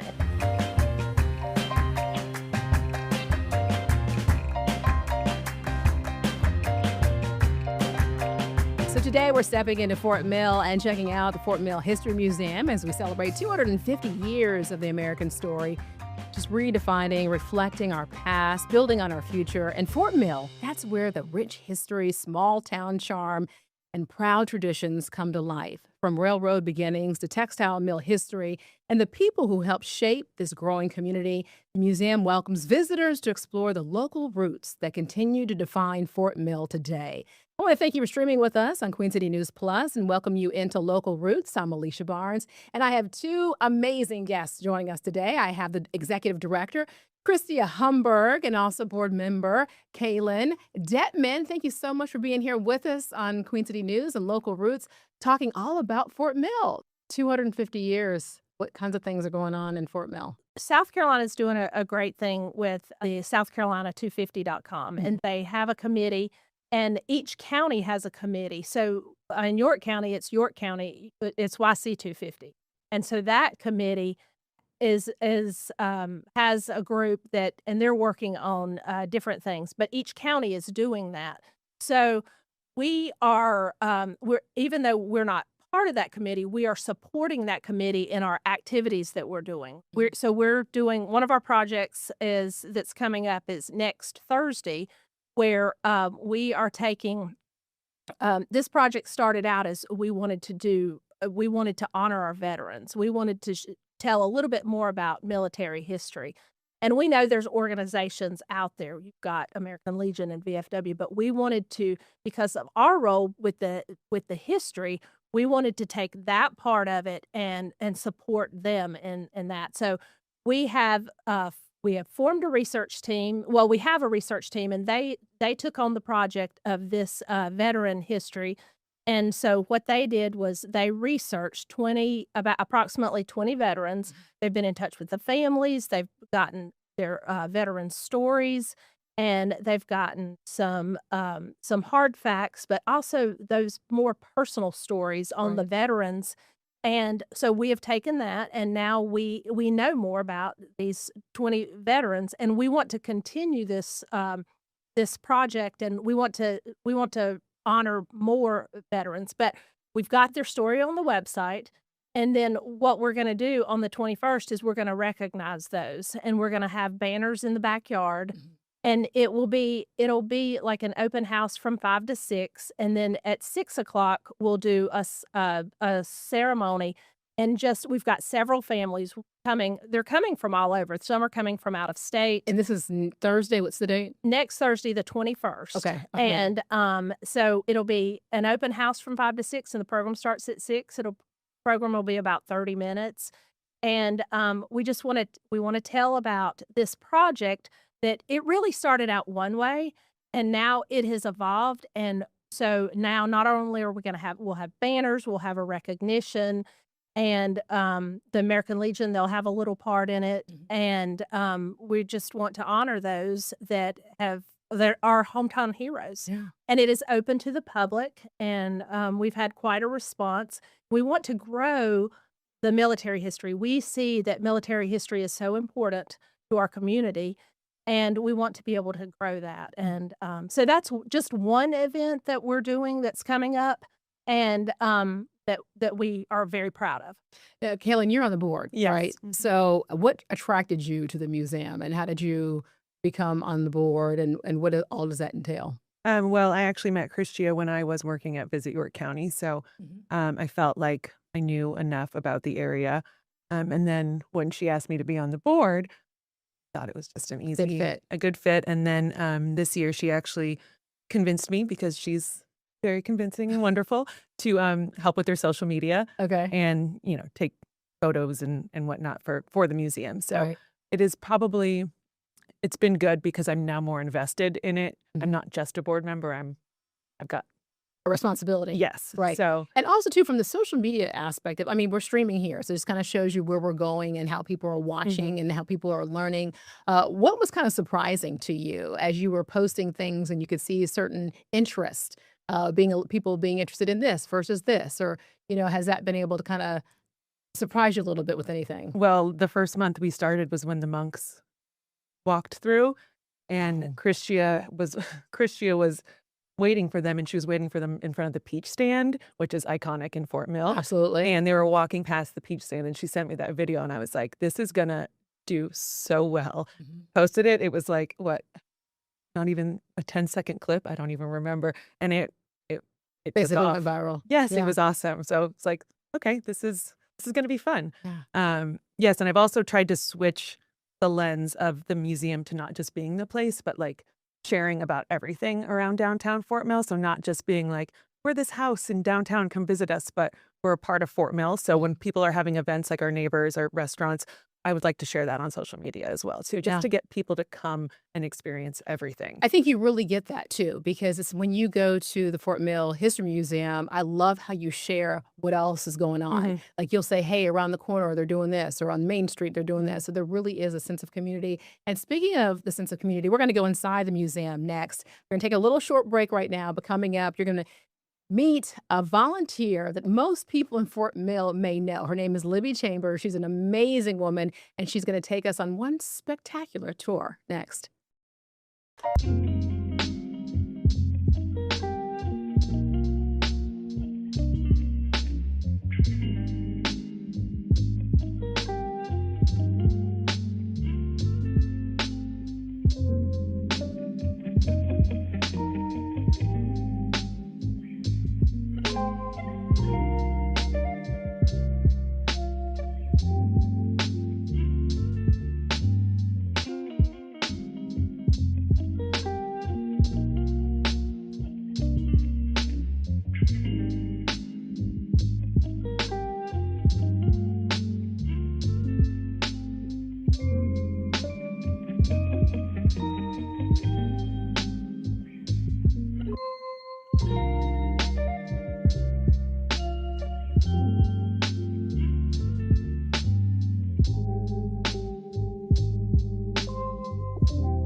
Long before the traffic, the development, and the booming population, Fort Mill was a mill town built on hard work, close-knit families, and a deep sense of community. And inside the Fort Mill History Museum, those stories aren't just remembered, they're brought back to life.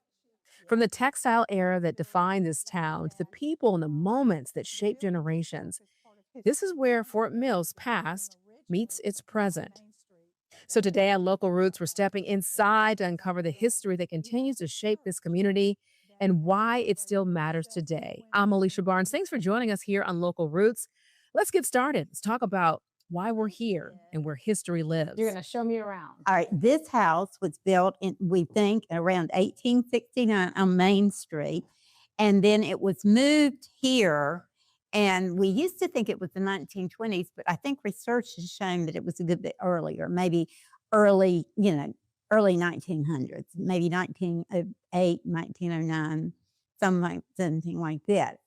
And it's been a home. It was a wonderful gift shop for a while. And then it was a home again.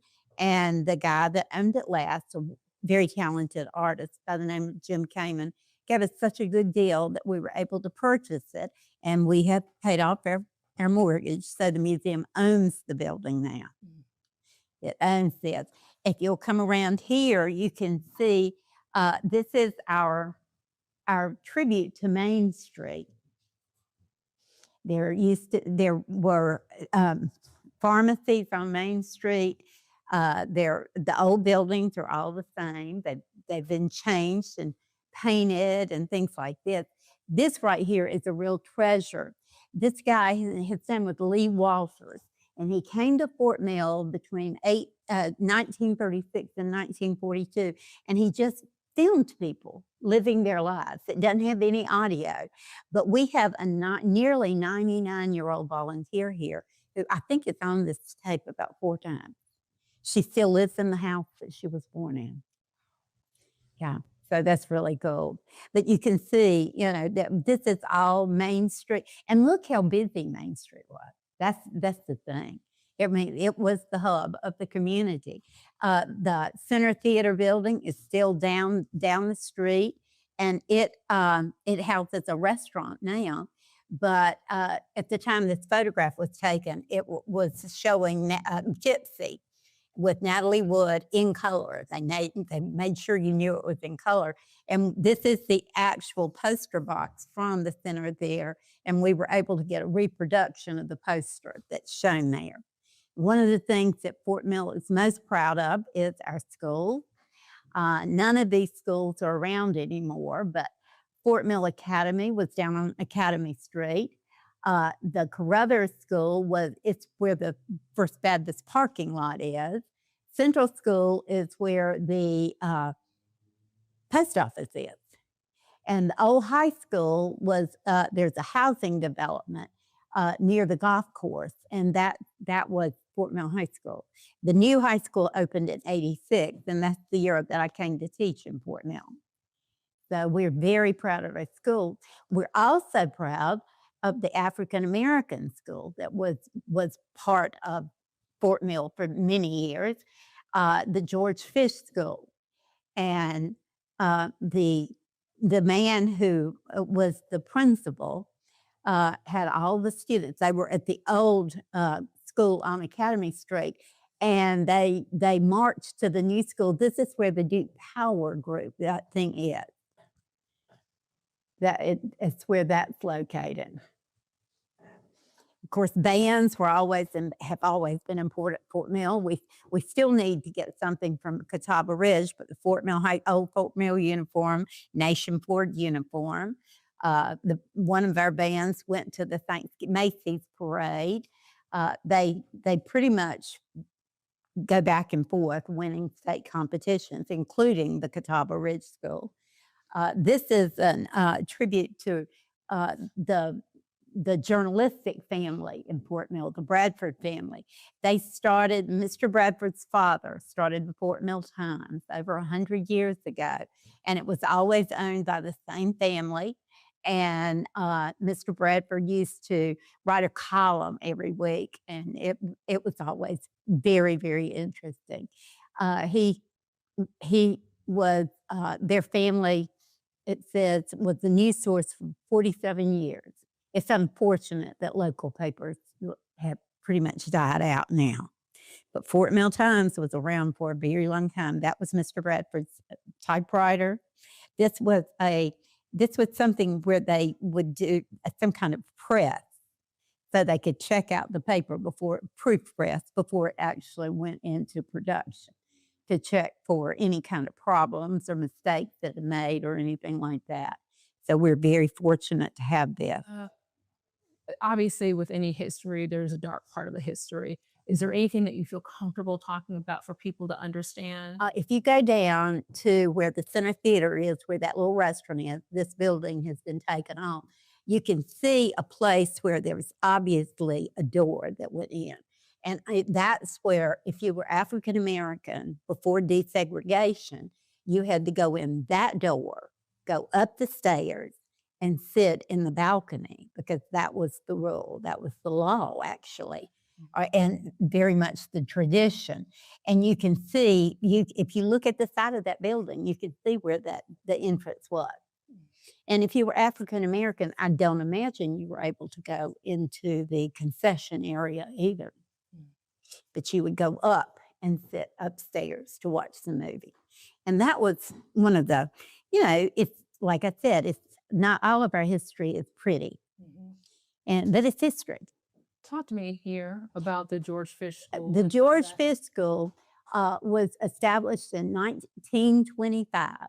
And the white students were no longer using the Gold Hill Academy, the Academy Street Academy.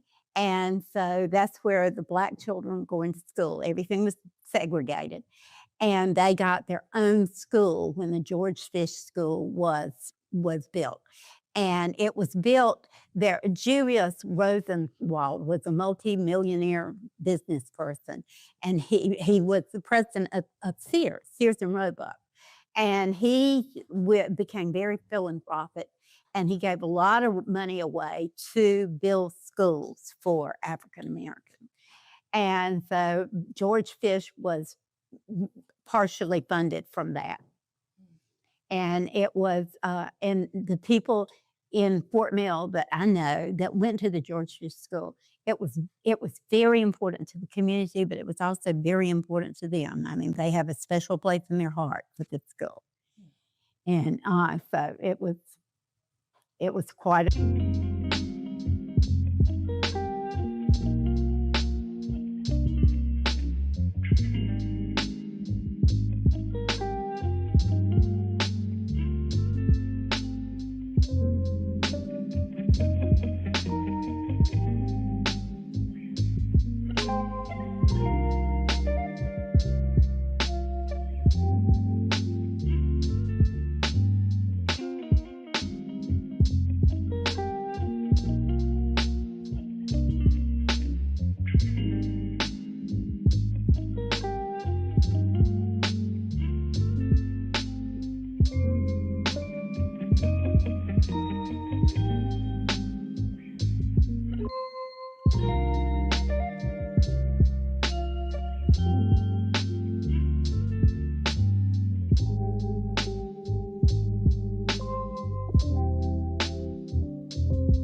An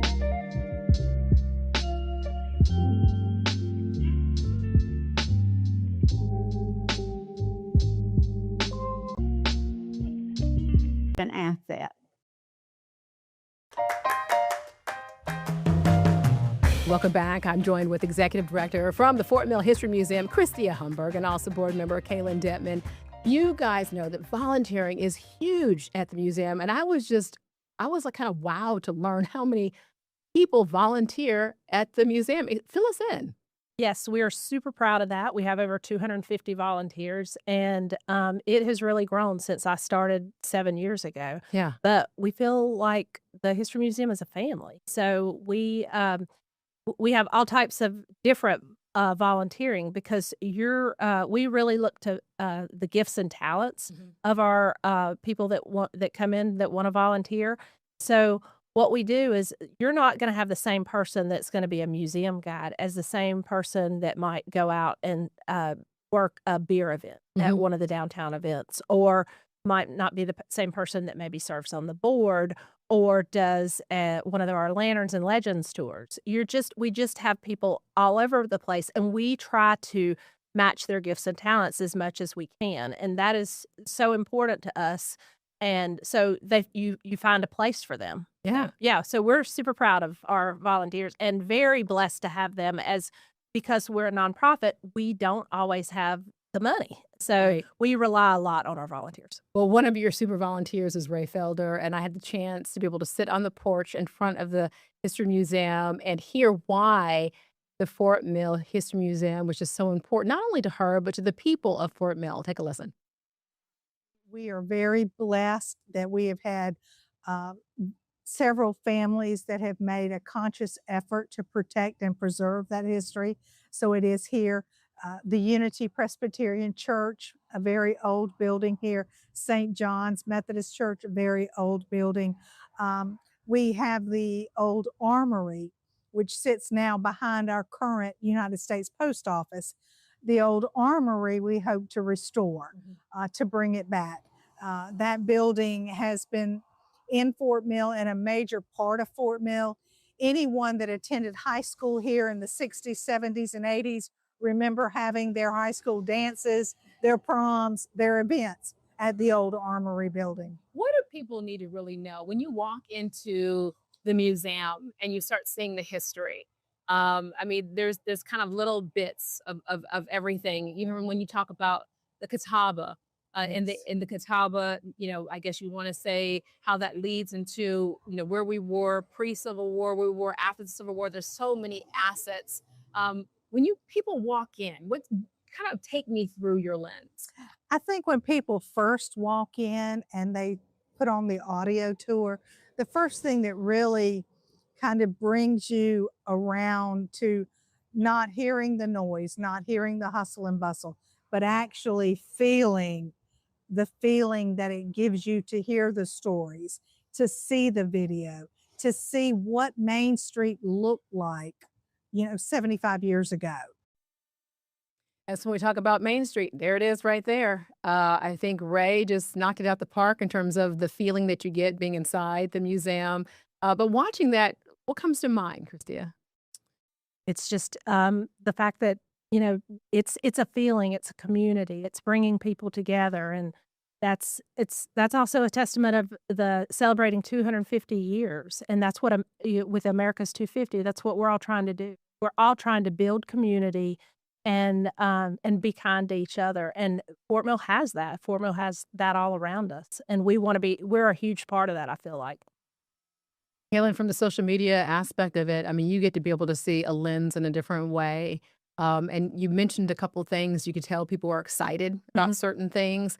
Fill us in on anything more that you've noticed. Hey, you know what? I think people really like to see this. Or if you have a call that you want people to be able to chime in a little bit more so you can be able to get some more feedback, let us know. Honestly, the biggest surprise to me, because the way I did social media before was much different than now, is this audience is way more engaged in people's faces. Like, they love when they see the people that they know in pictures or videos that we post. And So we actually started a campaign with Anna Culver from Fort Mill Now, and it's called Fort Mill Then and Now, and we're kind of going around to different iconic places in Fort Mill and explaining it, and going from the past to the present, and I feel like it is going very, very well, and people just love to know the history, but then also connect it to a time that's more relatable now. Yeah.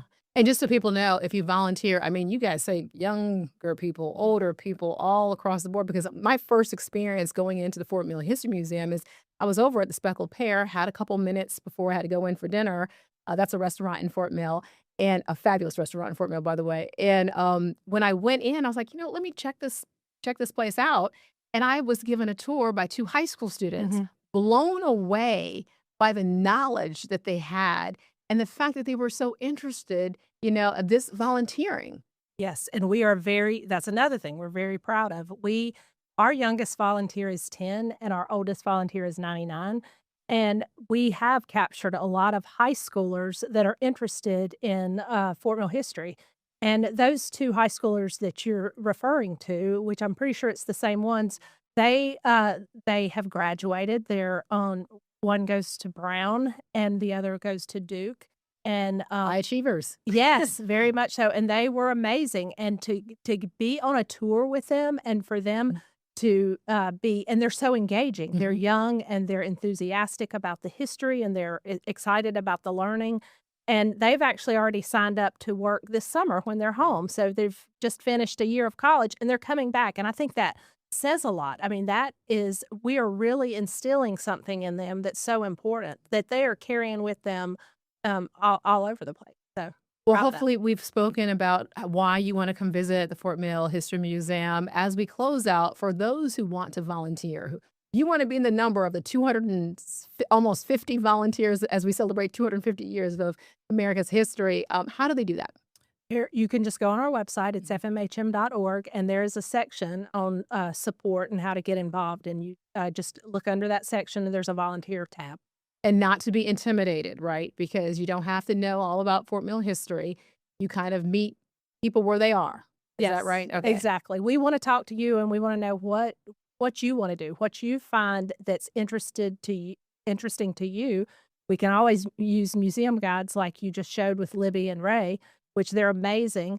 And they show up Wednesday through Saturday to open our doors and welcome visitors. We can always use them, but we can always use you at our events and just telling our story. Yeah. Do we have a lot of out-of-town visitors who come in? Oh, yes. Okay. Yes. We are very into the tourism community with Visit York County and South Carolina PRT, and we promote tourism, and we want those out of guests too, because of course that helps our numbers and our grants. Yeah. Well, we want to thank you so much for joining us, streaming with us here on Queen City News Plus, and also watching Local Roots. Hopefully you learned a lot about the Fort Mill History Museum, and you want to come down Main Street and take a left, and there the house is right there on the corner. You can be able to come inside, and it's free to the public, right? It's free. And they always take donations. Thanks so much for joining us here on Local Roots. I'm Alicia Barnes.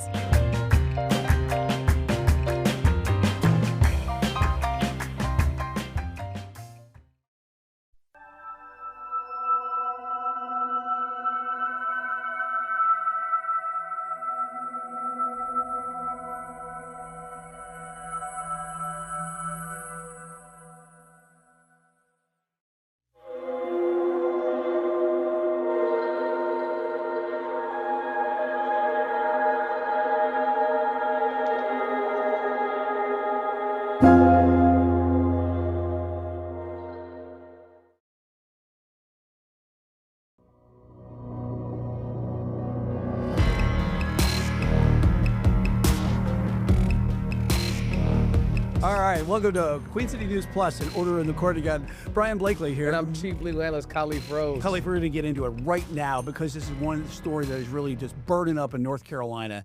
And you and I across the country. A lot of people are chiming in on it. And his Mallard Creek track was that move right there. They lost their track championship because he celebrated right before with a hand up. Disappointed. Let's be clear. That is my son's school. I Yes. did not even know that was Mallard Creek at first. I saw the video. I'm outraged. I was like, yes, wait. you did. You knew that was Mallard No, Creek I all didn't. along. Then I said, Okay. wait, these colors, they look familiar. Wait, that's the creek. This does not look good. Let me figure out what's happening. Oh, Right. I'm so disappointed. that championship, that relay race right there would have won them the state championship.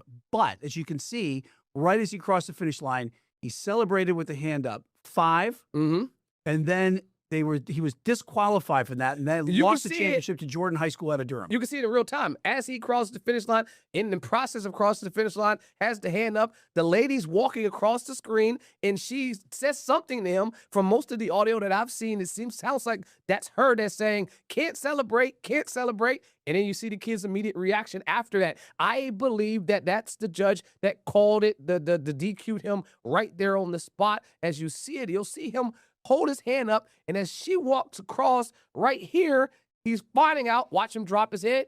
Oh, wow. Okay, now I didn't win the state championship. So it's a couple of things. Again, I'll say this. I'm disturbed by this. We definitely don't want to take the fun out of fun. You don't want to take the fun out of sports.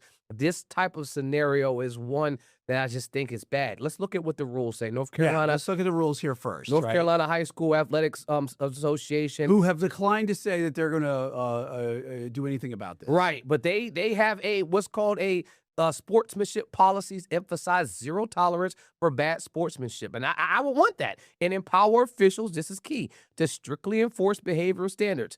The NCHSAA public policy states that judgment decisions made by meet officials are final and are under the national standards. So the expectations regarding unsportsmanlike conduct. This language helps them a number of ways. It gives broad discretion and authority, right? Strong deference from the courts. The court's going to say, hey, what do the rules say? The rules say that you're supposed to not do X, Y, and Z. And the judge or the judge at the time made the decision.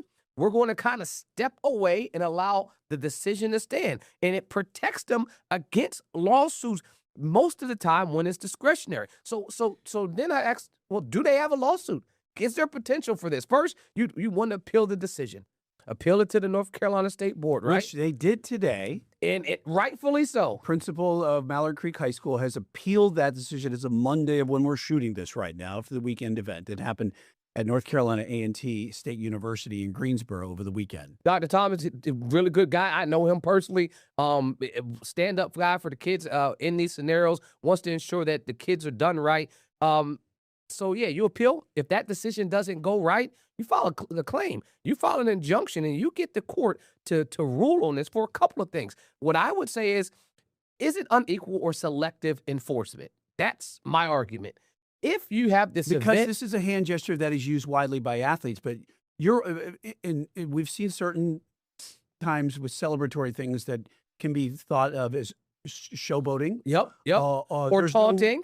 Taunting. Yep. There's no racial, and I'm going to get to this too, there's no racial overtones in this as well, because you're saying that the coach was saying, for the reports are, that he was celebrating it was 5 championship that they won. That's this would what have been the the third reports are. straight for Mallard Creek if they would have won. So, but the NCHSSA says the taunting and showboating will not be tolerated by the meet themselves. It's taunting, by the meet unsportsmanlike officials who make that judgment. It is taunting, unsportsmanlike conduct, excessive celebrations, gestures towards opponents, profanity, or conduct viewed as disrespectful.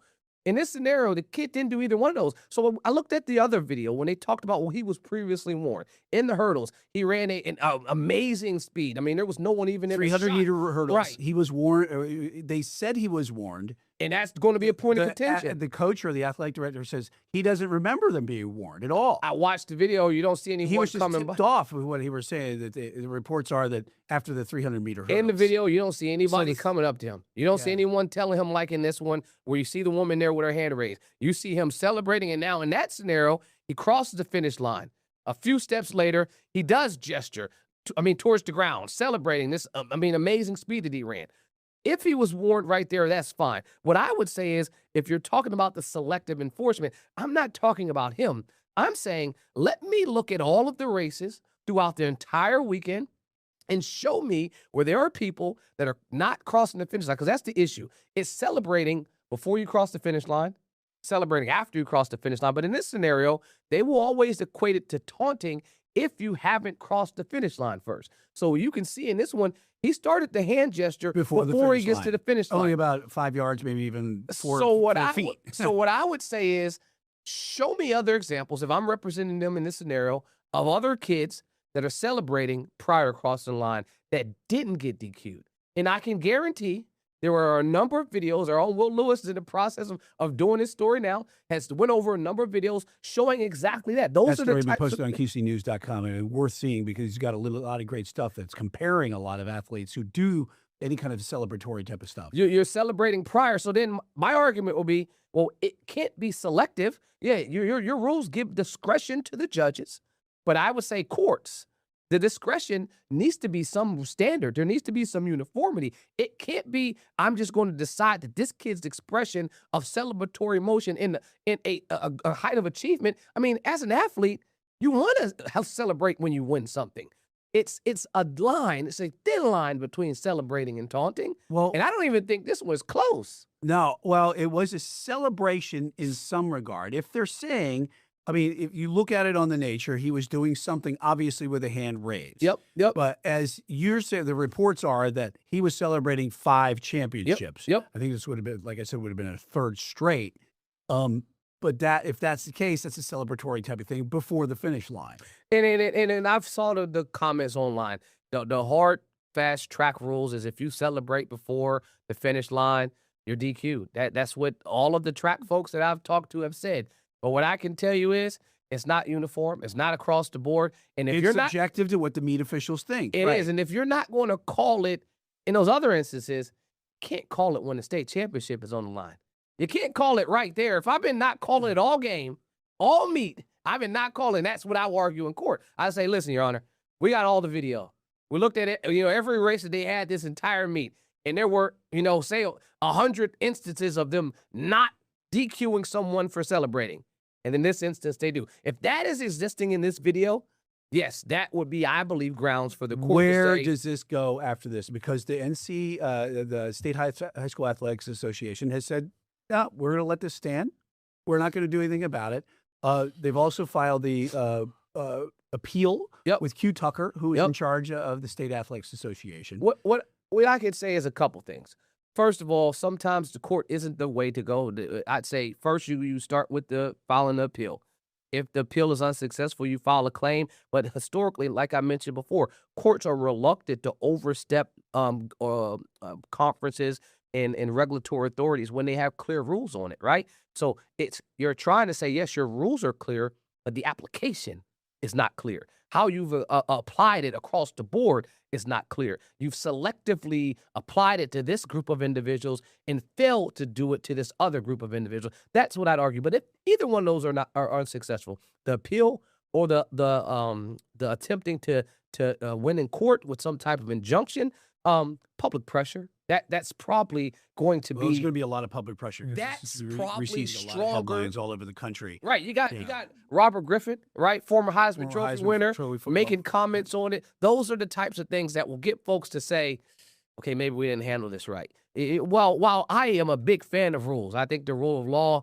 Me being an attorney, me being an officer of the court, ensuring that I'm truthful to the court. Me being a parent of a Mallard Creek athlete. Right. That part as well. But as a person that has attended a number of sporting events, I can say that these rules are not consistently applied. Let's be clear. At wrestling events, when a kid is in the middle of a match or about to win, there's celebration. Yeah. It's happening. And the guy hits a home run. He comes around third base or something. Before you touch home plate. Might get one in his ear the next time at bat, but I mean, that's how the karma. So you're celebrating. The celebratory moments that happen in sports, while I would assume that when people write these, they've had some interaction with sports and recognize that that's something that's extremely hard to contain. And not as easy as saying, hey, you were warned. The paper says to not do it. Most of those people have probably never been in a championship game before that can make those types of comments where you can say, hey, you were warned.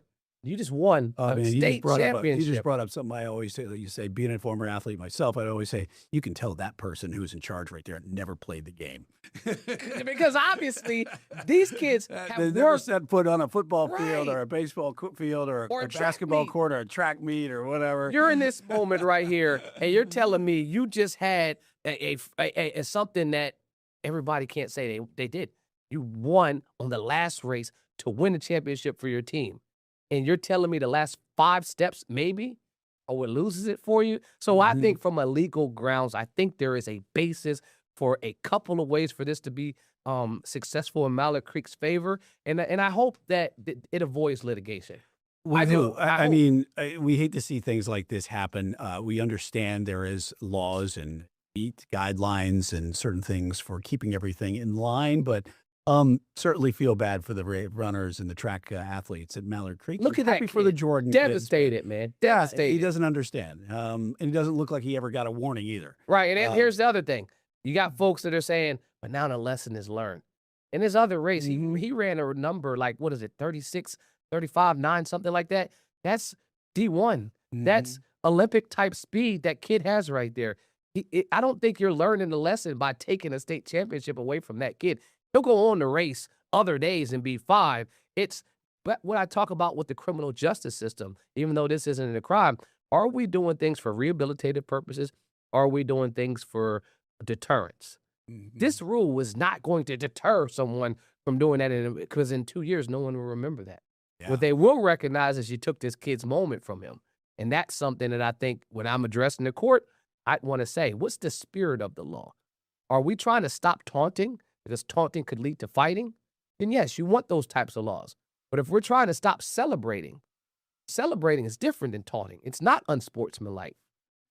So I'd say the court hopefully doesn't have to step in, but if they do, I think there is standing for the court to say unfair application of this rule and selective application of Selective this rule. application. I think that's what made it by the rules themselves. It shows how ambiguous they are because they're leaving it up to the meet officials who, yeah. Because if it was up to me, they'd had a championship. Well, right. Yeah, I get it. I understand. And absolutely. It's certainly a great talker for what we're having here for our first segment. We do have a couple of other segments. We're probably going to get to those quickly throughout this time. And the next one coming up is going to be that guy. You thought he was in the news last week? Well, we got more news for you regarding Alex Murdaugh. Back. And we're going to have more on that. You're watching Queen City News Plus with Order in the Court with Cleveland Bryan. We'll be right back.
Welcome back to Order in the Court with Khalif and Brian here. We have our second topic that we're talking about for Order in the Court today, and that's going to be Alex Murdaugh. His legal team is getting ready for another trial, and that is after the Supreme Court, state Supreme Court from South Carolina, they overturned the 2023 murder convictions last week. Well, now we understand that Murdaugh's attorneys announced another lawsuit against former Colleton County court clerk there, Becky Hill, and questioned why she is not being charged, and also hinted the fact that now with the new prosecution, there might be a death penalty coming up in the second trial. So what exactly are all these legal civil proceedings here? Because Murdaugh's attorneys is suing Becky Hill here. We got a lot of going on today. I mean, they start the press conference, Harpootlian and the rest of the legal defense for Alex Murdaugh by saying, look, I wanted to talk about our lawsuit only, but I have to address Alan Wilson's statement that they're going to go forward with the death penalty. So he says, listen, you had an opportunity to go forward with the death penalty 5 years ago, or 3 years ago when this case first came out, and you decided not to. And so at some point, is this vindictive because this case was overturned? Now you want to have an opportunity to take the stakes up. And he also made some political jabs at him saying this had nothing to do with the law. Harpootlian, being a well-seasoned attorney, made sure to give respect and deference to the attorneys in the office, saying, look, he has some extremely knowledgeable attorneys in his office, making the distinction between Wilson and the attorneys in the office, but also says he should listen to them because they recognize that you should not attempt to bring this death penalty case. But he said this was more politically motivated because he's running for governor. So that was the jab that he took. But he said, listen, I don't think there is a legal standing for him to bring this. And the courts have held that if you don't have a grounds to bring it that's other than vindictive, it won't be able to go forward. In terms of the case against Becky Hill, I think the writing was on the wall even before the lawsuit, that is. Yes, even before the Supreme Court ruled last week about giving and overturning the conviction. If you remember when the original trial happened, they asked for the post-trial relief. The judge had a hearing, and in that hearing, she talked about a number of things that Becky Hill did, specifically her communications with the jurors. Don't trust him. Watch his body language. Today's a big day. All those types of things were violations of the law. And so a lawsuit was definitely bound to occur. And so they're suing under color of law statute. So that's USC 1983. That's saying that Becky Hill was working within her official capacity. And in her official capacity, she did a number of things to contribute to his conviction. That state's typical standard for a color of law claim. Was a person in their official capacity? Did they use their official capacity to do something that now deprived you of your rights? His right, which would be a right to a fair and impartial jury trial. So I think this is a pretty cut and dry example. Are they going to get money from her, subsequent book and podcasts or whatever they had after that? It's not much. Is this going to be a settlement type of thing? No. The Harpootlian and his team, I mean, they asked him today, would your client be ever willing to plead to the case? And he adamantly said, no, never. So in terms of this, I don't think so. They're looking to recoup those legal costs. So you talk about will they be able to get the money from her book deal? She only got $600,000 in profit from the book, and she received 65% of that. So $65,000. They're asking for $600,000. That's the cost of the legal fees that it cost them to do that first trial. Should Becky Hill have been charged by all this anyway? I think that's another big question about this. I think prosecutors could potentially charge her, and it's not could she, like it still can't occur. She could be charged with obstruction of justice. She could be charged with jury tampering. She could be charged with misconduct in office. There are a number of things that they could charge her with. She acted beyond her lawful authority. The conduct was corrupt and improper. She used that position improperly. Those are all under the misconduct in office. I mean, that's the baseline. But if you're talking about obstruction of justice, opportunity there. Jury tampering, multiple jurors in the post-trial conference talked about how they were persuaded by her words. That's jury tampering 101. So at least two of the three that I mentioned are pretty cut and dry based on her own words.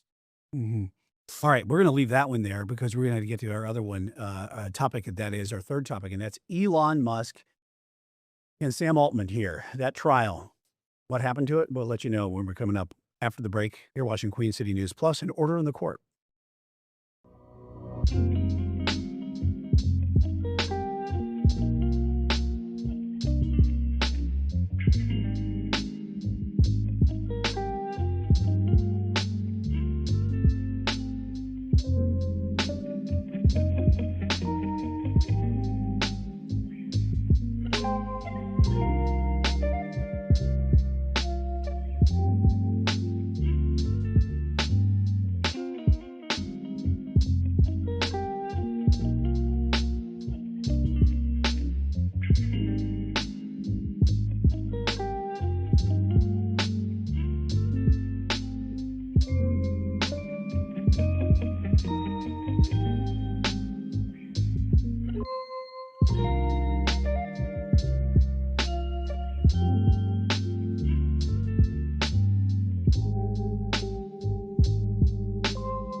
Welcome back to Order in the Court with Khalif and Brian here on Queen City News Plus. Third topic that we're going to be talking about today, Elon Musk, Sam Altman. A lot of new developments here in this case or this trial between the two titans, the tech titans. Where are we? Well, we're over. We are over with that case for sure. Jury took 2 hours to deliberate. And this is technicality. This was basically was thrown out today. Thrown out for statute of limitations. You got to look at some of the Elon dates. Musk waited too long to sue Sam Altman. Evidence showed OpenAI leadership, including Musk himself, discussed creating a not-profit structure as early as 2017. OpenAI formally launched its nonprofit arm in 2019. Musk did not sue till 2024. I mean, I'm not a mathematician, but 19 to 24, that's more than 3 years that he'd have to bring the claim for breach of charitable trust, and 2 years for unlawful enrichment. I mean, you're talking about 5, 19 and 24, that's 5. And so I'm not sure how his legal team didn't see the writing on the wall that this is something that would have been dismissed. And I think I mentioned this before, that we got to figure out when the timeline of it starting was. You know, I was assuming that it was that 19 number, but if the court looked at the 17 number as when it officially started, because that's when they discussed it, it was not even a chance then. But the 19 number, either one of those numbers doesn't allow it to get there. You know, the other thing, too, is that the jury also rejected Musk's claim that Microsoft abetted Altman here in alleging the breach of duty to OpenAI. So they're out of it, and that's good news for Satya Nadella. Oh, yeah, Microsoft, I mean, I thought they were a long stretch with this claim anyway. And let's be clear, Sam Altman and the folks that testified during this trial, mentioned a number of times that the idea to go for profit was something that Elon Musk himself even wanted. That the only reason that he left, started his own AI, was because he wanted to seize complete control of OpenAI, and the board rejected him. And so there were a number of red flags during this trial that led me to believe that the jury would rule in favor of OpenAI and Sam Altman. I just was thinking that it would be a technical, and it was, based on the time frame. I mean, you can't beat the numbers. I've had cases where you have a statute of limitations when you're up against the wire, and if I'm in a month, 2 months away from needing to get it filed, I'm like sweating bullets, because it's like, once that date passes, you can't roll the clock back. And that's what they seemed to do here. They wanted to try to roll the clock back, but it wasn't going to happen.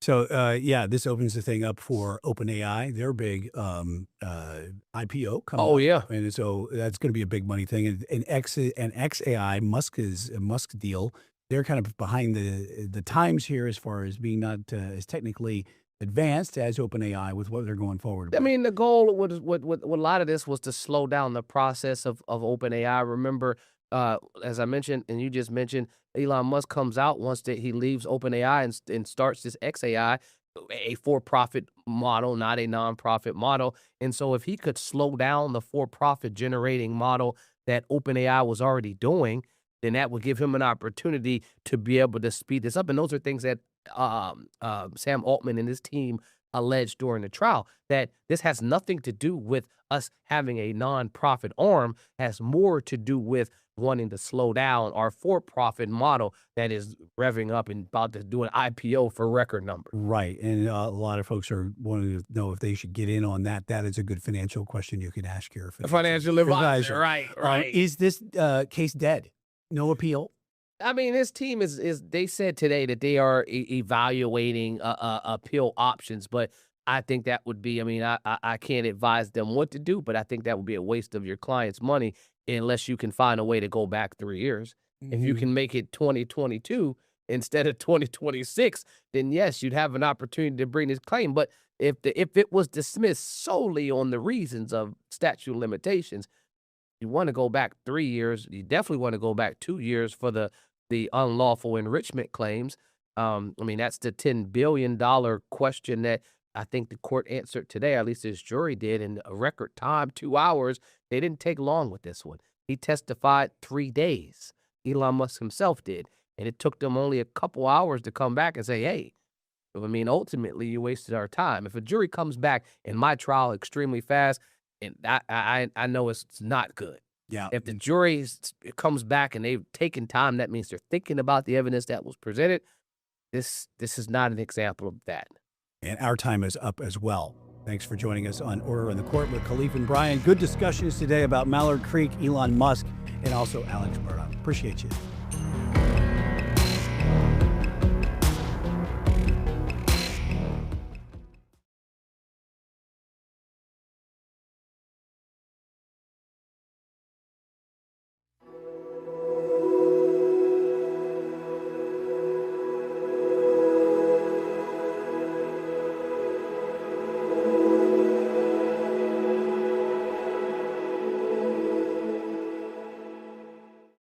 Charlotte's the crazy video just into the newsroom showing the moments leading up to the collision.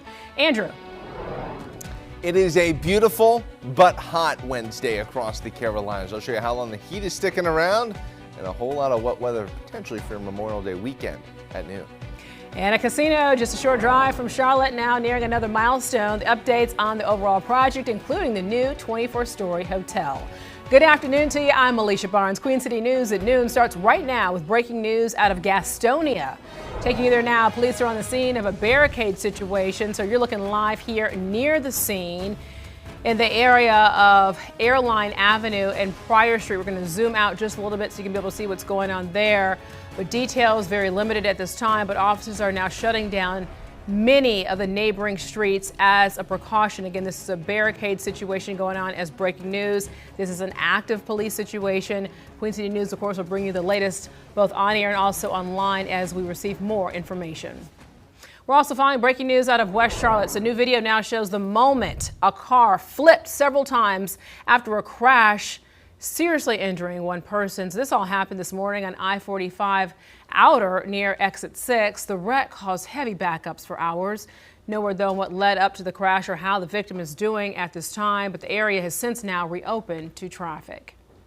All right, now for a check outside as we take a live look here around the Queen City. Another toasty day on tap right now as this week's warm pattern just continues. But we're also set to be able to get some relief from the heat and all these dry conditions. Meteorologist Andrew Brightman in the Pinpoint Weather Center. So Andrew, not good timing, but we're definitely going to get the rain that we so desperately need. Yeah, we really do need that rainfall, Alicia, and we are going to be seeing potentially significant amount of wet weather as we go through your Memorial Day weekend here across the Carolinas. Also a little bit slightly cooler weather as we go through the holiday weekend as well here across the Carolinas. Charlotte live cam already 84 degrees, dew points in the middle 60s. It feels already like summer basically here across the Carolinas. Light and variable winds, so not a lot of relief in terms of a freshening breeze out there. Pinpoint satellite, almost complete sunshine all across the Central Carolinas. A few fair weather clouds as we get up in the mountains, but that really is about it. Obviously, that means pinpoint radar here is quiet. As we zoom out, we got a frontal boundary off to our north and west. That is going to come into play starting later tomorrow. I'll talk more about that coming up with my pinpoint forecast in just a few minutes. A lot of middle 80s here all across the Central Carolinas, and we don't get to peak heating this time of year until about 4:30, 4:45 in the afternoon. Middle 70s here as we head on up into the mountains. Everyone maybe a couple of degrees warmer.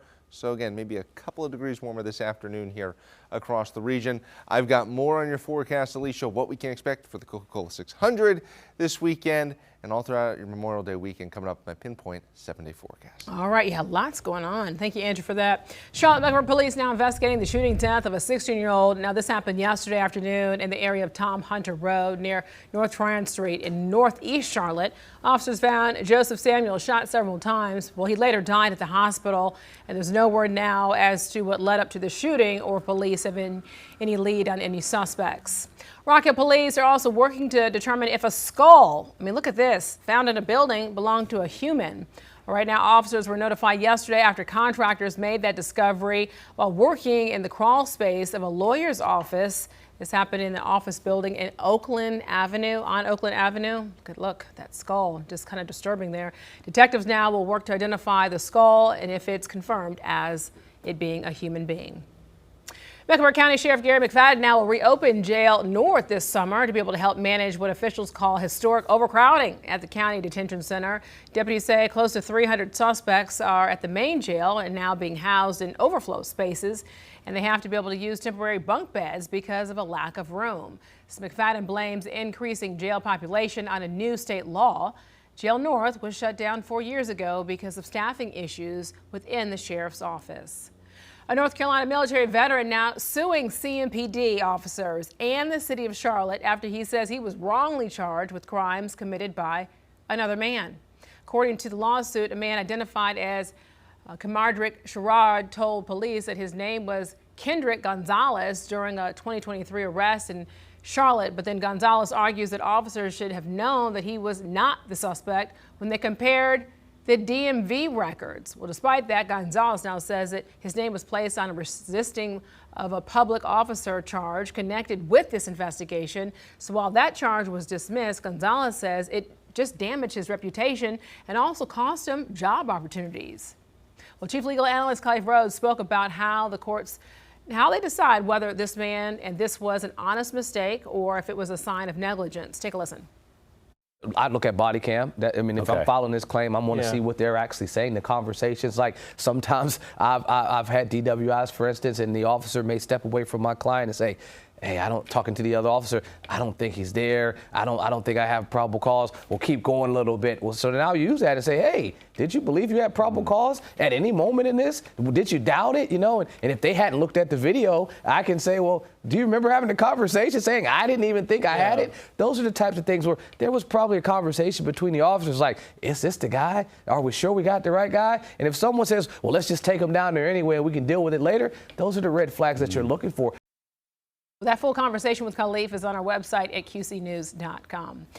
The regional group overseeing transportation projects in the Charlotte area will meet today, but its members are now not expected to make any decisions on the future of the I-77 expansion until next month. So the Charlotte Regional Transportation Planning Organization is made up of representatives from communities in several counties.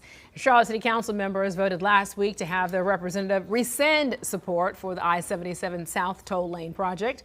Community groups oppose the expansion over concerns about the noise and air pollution and the loss of homes and neighborhoods. But Charlotte business leaders say they've already put $50 million into plans and designs. No guarantee that the $700 million would stay in Charlotte.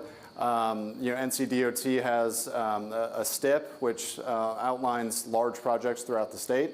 The next project in line would likely get those funds. The right plan looks like something that doesn't adversely impact the community. It takes community feedback, and it takes it in a way that, it lends itself to confidence and credibility. Melbourne County commissioners say that they support bringing on an independent firm to oversee the project going forward. NCDOT officials now giving an update on the work to rebuild I-40 in western North Carolina. So Hurricane Helene heavily damaged the highway linking the state to East Tennessee. So crews started putting down permanent roller compacted concrete in February, a key milestone in the rebuilding process. Well, transportation officials say the rebuilding effort is expected to cost at least $1 billion. The agency's goal is to reopen lanes by the fall of 2028. South Carolina House members voted in the early hours this morning to approve a controversial new congressional map. So it's part of President Trump's effort to retain a Republican majority in the House this fall. Queen City News anchor Savannah Rudisell is here with the potential impacts on the upcoming primaries. State lawmakers are working to get the map to Governor Henry McMaster's desk within the week as early voting for South Carolina's June primaries starts this upcoming Tuesday, and absentee voting has already begun. Members of the State House stayed past midnight last night until they approved a redistricting plan, which gives the GOP a greater chance for winning another seat in Congress. Political analysts say the Senate appears to be more skeptical of the new map compared to the House, as the Senate did not take up the issue during the regular session, opting to wait until the next time they were in Columbia. But Governor McMaster called a special session just for redistricting. Some Republican senators say the process is too rushed, while others opposed. They worry that by changing the boundaries of the state's only Democratic district, it may actually give Democrats a greater chance of flipping a seat that's currently in a Republican stronghold.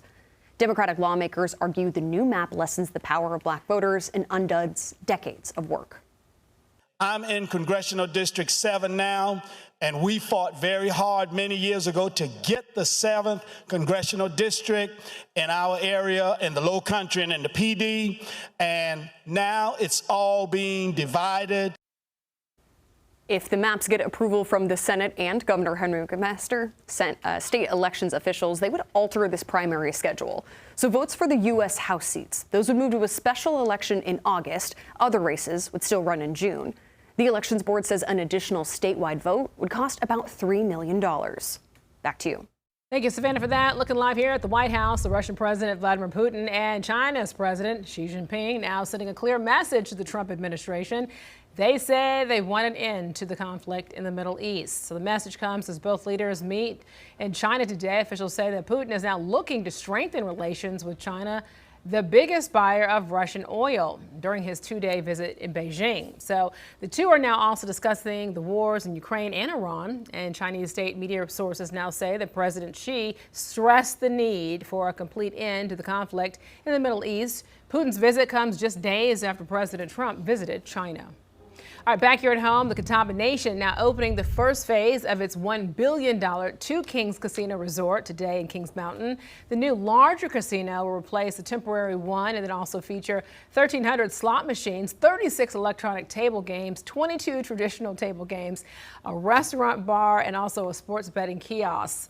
All of this under one umbrella. Well, members of the Catawba Nation say the development is a dream come true. I grew up on the old reservation. We were super poor and had to go through a lot to get here. As a kid, I would have never even thought this was possible. So it means so much economic development, like progress, just opportunities for our people, for the community, and even the outside community. Construction of the overall casino complex continues with a projected spring 2027 opening. Very exciting stuff. North Carolina joining dozens of states suing the education department. So why officials say changes to a student loan program could cause more harm than good. Plus, an officer saves a teenager's life on a Charlotte baseball field. The device, though, missing from the dugout, could have gotten the teen the help even faster. And addressing medical needs in one of South Carolina's fastest growing communities, how Indian Land is now bridging the gap for those in need. Andrew. And we are tracking sunny but toasty temperatures for your Wednesday. Changes arrive, though, tomorrow. I've got the full breakdown with my pinpoint forecast next. All right, still staying on top of that breaking news right now. I have Gastonia taking you live there right now where police are on the scene of a barricade situation. This is near the scene where you're looking live here in the area of Airline Avenue and Pryor Street as we kind of zoom out to show you what's going on there. Details still limited at this time, but officers right now are shutting down many of the neighboring streets as a precaution. This is an active police situation that we're being told. We're following this case as breaking news, and Queen City News will bring you the latest both on air and also online at qcnews.com as we receive more information. For now, you're watching Queen City News at noon, the most honored and the most local news in Charlotte.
Welcome back. Lancaster County now currently has a moratorium on building new homes for 9 months, and it comes as officials work to provide essential services for residents moving in at record numbers. Queen City News anchor Will Lewis now reports on how some residents will get medical help closer to home.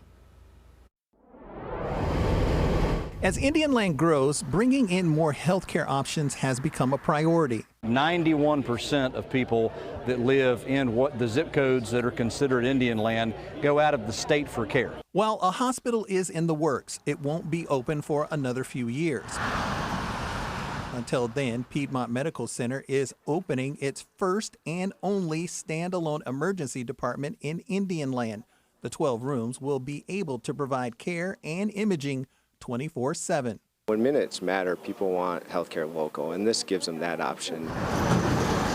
Lancaster County has seen tremendous growth, close to 20,000 new residents from 2000 to 2020, and everywhere you look, you see construction. Currently, there is a 9-month moratorium on new housing. leaving some to think more health facilities, shopping, and other foundation needs will be met. To date, $400 million has been invested into business development, meaning residents may have to deal with the pain of growth, but when complete, essential services will be around the corner. Whether it's roads or hospitals or emergency departments, this is us growing with the community and giving them local access. Piedmont Medical Center says the new emergency department should be open in the next month. Will Lewis, Queen City News. Well, we're learning more about the proposed merger between Atrium Health and WakeMed. So the CEO of WakeMed now answered the public's questions at a series of meetings in Raleigh yesterday, and it comes as news of the potential merger earlier this month received some immediate backlash from state leaders about consolidation. So this move would now bring in a $2 billion investment and more than 3,000 jobs. Officials say that the bottom line is if WakeMed continues to grow, they need money. They want to make sure we're successful, absolutely. Right? Are they investing $2 billion? Why? Because we need it, and they have it, and our purpose matches their purpose. And so when you join a family, that's what families do. WakeMed CEO also will continue hosting these meetings with the community until the end of the month. Then after that, the Wake County Board of Commission is now expected to vote on the merger. So this week is North Carolina's Heat Safety Week, and the goal here is to be able to bring awareness to the dangers of the high temperatures, of what they can be able to pose to people's health, right? According to the Department of Environmental Quality, there were more than 5,700 heat-related visits to emergency departments all across the state in 2025. Well, North Carolina's heat season runs May 1st through September 30th every year. Let's take a live look here over West Charlotte right now and talk about what we're seeing outside as I bring in meteorologist Andrew Brightman to the conversation right now. Andrew, so the big thing here is it looks gorgeous today, and I say, you know what, really soak this up because we got that wet weather heading our way pretty soon. Yeah, a lot of wet weather here, but if you do step outside, it feels like summer. That's really the big headline this week here for the Carolinas. The toasty temperatures, the elevated humidity here across the region as promised. It arrived really starting on Sunday and has continued for at least through the first half of this week. The muggy meter, now more of a kind of stayed factor here across the region. Is going to be keeping the humidity elevated here throughout the rest of the week, even with some potential cooler temperatures on the way, but no really crisp humidity like what we saw last week. 84 degrees right now, light and variable winds here across the Carolinas, dew points in the middle 60s, feeling on the humid side out there as we get up into Boone here, partly mostly sunny skies as we get on up into the higher elevations, pinpoint satellite imagery, just a few fair weather clouds starting to pop up, but generally just beautiful conditions out there. Pinpoint radar, we've got great weather across the region. We zoom out, we go wide, we got a frontal boundary off to our west. This is what is going to be the key for all the wet weather that we're expecting here. It's going to move into the Carolinas and really going to stall out and hardly budge as we go through the next several days. Notice the change here. Some actual real drought relief could be on the way. By the time this is all said and done, by the time we get to next Tuesday, could be seeing widespread rain totals of over 1.5 inches and potentially over 2 inches of rain. That is really kind of the beneficial rain that we need here across the Carolinas to make an actual difference in the drought conditions. Futurecast here, there is a chance of a shower or storm up across the mountains later on today. For the most part, though, everywhere else we're going to be staying dry and hot and humid. But up in the mountains here, could see a little bit of scattered shower and storm activity. Heading into the evening overnight hours, this first half of your Thursday, for the most part, looks dry here. This is 7 o'clock, a little bit of cloud cover, warm temperatures again, and we'll still heat up because we don't expect those rain chances until later on in the day on your Thursday. But you'll notice as we get to noon up across the mountains, we're seeing some of those scattered showers and storms. Getting to 3 o'clock here, a lot more wet weather starts to pop up across the region. Some locally heavy rain. Not really concerned about severe weather potential right now, but just some downpours here with some of these storms moving through. This is about 8 o'clock on your Thursday. And we're just going to start doing this every day here across the region. 7 o'clock in the morning on Friday, could see some showers to our west. And then the wet weather starts moving in as we go into the middle part of the day. And we deal with these scattered showers and storms throughout your Friday afternoon. And unfortunately, while this is beneficial rainfall that we need, the timing here from Mother Nature is terrible as we are expecting the potential for rain and thunderstorms all weekend long and see more wet weather moving in as we get to your Saturday morning. This is what I'm talking about. What we could see over the next 5 days. Notice the widespread 1.5 inches, 1.75 inches, over 2 inches of rain possible here. So we could really see some downpours. Unfortunately, that's not exactly great news for the Coca-Cola 600 on Sunday. Forecast to start at 6. We'll see if that comes to fruition. There's a lot of potential for rainfall here as we go through this weekend. As for the rest of today, we got sunny skies here across the region. Beautiful, albeit a little bit on the toasty side for sure. Your pinpoint 7-day forecast here. Got rain and thunderstorms possible for your Memorial Day, for the Charlotte FC match. A lot of wet weather possible here, Alicia, over the next week. All right, thank you, Andrew, for that. Right now, the governor wants to attack the lack of affordable housing in North Carolina, so his decision on the issue and how it could help local communities. You're watching Queen City News at noon. Gorgeous day outside right now, 84 degrees. Your time now is 12:21. Stay with us because you're watching the most honored and the most local news right here in the Queen City.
Welcome back. North Carolina Governor Josh Stein now pushing state agencies to begin working together to create more affordable housing. So he says that the Tar Heel state is short of about 750,000 homes for current and future residents expected to move here over the next few decades.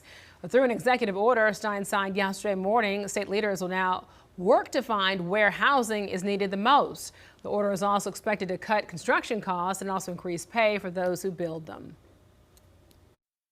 We are going to be focused on what we can control and try to drive down costs as much as we can.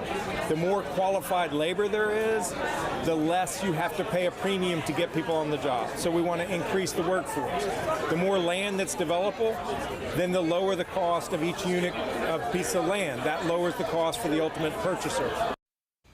And the governor says that as tariffs now increase the cost of building homes, he hopes that the measure can help offset that. The average 30-year fixed rate mortgage fell 7 points to 6.30% for the week ending Wednesday. And then Freddie Mac data now shows that the rates are lower than a year ago when they were at 6.8%. Costco now recalling a popular patio swing after several people got hurt when that seat detached. So the recall now affects more than 18,000 AGO Manila woven patio swings because the seat can then separate from the frame, causing people just to fall backward. Well, the U.S. Consumer Product Safety Commission now reports that this has happened at least 8 times. Owners should stop using the swing and also contact the manufacturer World Bright International Limited. They'll also send you a free repair kit with replacement hooks. Gaston County Schools funding issues now reach a boiling point, how a potential consolidation would impact children in the community. We'll talk about it all next. You're watching Queen City News at noon. Your time now is 12:25, 84 degrees here in Charlotte, and you're watching the most honored and the most local news in the Queen City.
All right, returning to that breaking news we've been following here this hour out of Gastonia. Looking here live where police are on the scene of a barricade situation. That's pretty much what we know right now. But again, looking at this scene, we're going to pan out a little bit so you can be able to see a little bit more. The area of Airline Avenue and Pryor Street was where all this is going on. Details still limited, but officers are shutting down many of the neighboring streets as a precaution. All we really know right now is that it is definitely a barricade situation, and this is also an active police situation going on at this hour. Queen City News will bring you the very latest, both on air and also online, as we learn more information. We're also following breaking news out of West Charlotte. So new video shows the moment a car flipped several times after a crash, seriously injuring one person. Wow, look at that. What happened this morning on I-45 outer near exit 6. The wreck caused heavy backups for hours. No word what led to the crash or how the victim is doing at this time. That area has since reopened to traffic. As we take a live look here over Gaston County today, 84 degrees outside as the bring in meteorologist Andrew Brightman. Andrew, so got a wet pattern ahead, but today you got to get out and enjoy it, right? Yeah, definitely want to get out and enjoy it. If you don't mind the intense heat we got to deal with here. Don't want to deal with the intense heat that we're dealing with here across the Carolinas. We got temperatures already up into the middle 80s, going to be getting even hotter out there as we go throughout the afternoon into the low to mid 90s. And we are tracking a significant amount of rainfall on the way here across the Carolinas. And a slightly cooler holiday weekend, but that's going to be because of all the rainfall we could see across the region. But this is rainfall we still really need. Latest drought monitor from last week. Probably not going to see any significant changes with the new one that comes out tomorrow, but still dealing with a lot of extreme but at least in Charlotte, severe drought conditions, and we need the rainfall, and we're going to be picking up a potentially decent amount as we go through the next 5 to 6 days. 84 degrees currently, light and variable winds, dew points in the middle 60s. So definitely feeling a little bit on the humid side out there. Pinpoint satellite, mostly clear skies, partly cloudy skies up across the mountains. We get the upstate South Carolina as well. Pinpoint radar, not much going on here across the Central Carolinas right now. And as we zoom out, a frontal boundary off to our north and west, that's going to be moving in. That is going to be giving us some of that wet weather here as we go through the next few days here. This frontal boundary is going to stall, and it's going to be driving in all of this moisture across the region. Temperatures already closing in on 90 for places like Wadesboro and Sherrod. I've got more in your weekend forecast, Alicia, coming up in just a few minutes. All right, thank you, Andrew, for that. Gaston County school officials now considering closing a Cherryville school to be able to help meet the budget requirements that they're facing. The Gaston County administrators are now mulling a proposal over to shift 4th and 5th grade students of WB Beam Intermediate to another location next fall, just to alleviate all the overcrowding. Well, there are 3 options on the table right now of where the 2 grade levels would then go. So officials say that the county would only receive 35 of their $60 million budget request. Of the 3 plans presented, district officials are now focusing on option C, which then would entail sending the more than 200 4th and 5th grade students to Cherryville Elementary School. District officials also say that closing Beam would save more than $288,000 per year. But community members believe there are other ways that the county can cut costs. The kids didn't cause that problem. They didn't have anything to do with the financial mismanagement or the a lot of the spending that probably shouldn't have been done in the county, and all it's going to do is punish these children. The school board has to hold a public hearing ahead of any vote on whether or not to choose, and also to be able to make this option C an issue where they're going to be able to also close Beam. Well, that's expected to happen in the 2nd week of June, ahead of the board's June 15th meeting. So North Carolina is one of more than 20 states that are now suing the Education Department over new limits for graduate students for their loan borrowers. Now, the lawsuit states the new limits will strain the healthcare workforce by discouraging students from pursuing degrees in the medical field. So under the One Big Beautiful Bill, graduate students would only be able to borrow up to around $20,000 annually. For professional students, though, that borrowing limit will be $50,000. The lawsuit asks the court to block the new restrictions before they take effect on July the 1st. Joining us now to talk about all this, Chief Legal Analyst Clive Rhodes. So first, lay this out, because I think when you hear it and you understand what's going on, it's kind of 2 separate things. So give us the big picture. I can try to lay it out as much as I can, but this is a lot to unpack, and we probably don't have enough time. You need maybe all week. But a couple of things. The higher education is not the entire centerpiece of the Project 2025 document that was unveiled last year, but I can tell you that it's a centerpiece of the Trump administration. He had it in the Agenda 47, a number of things that they've talked about in that Project 2025. They're being rolled out now. And so when you talk about the main key points in this portion, they were already there. I don't need a crystal ball. I can just go and read it. One of the key points was getting rid of the Department of Education. President Trump did that by March 25th executive order. They used those to get rid of half of the workforce. But they said, and this was key during that time, the White House would continue to oversee critical functions like student loans. And so they said, even though we're getting rid of the Department of Education, one thing that the Department of Education will do is it will manage and oversee student loans. Why is that important? Because now we roll this out through the Department of Education, and they are a regulatory administrative agency. The key point to this lawsuit is, did you follow the rules of the rulemaking process? If you're an administrative agency, you have to go the rulemaking process like everyone else.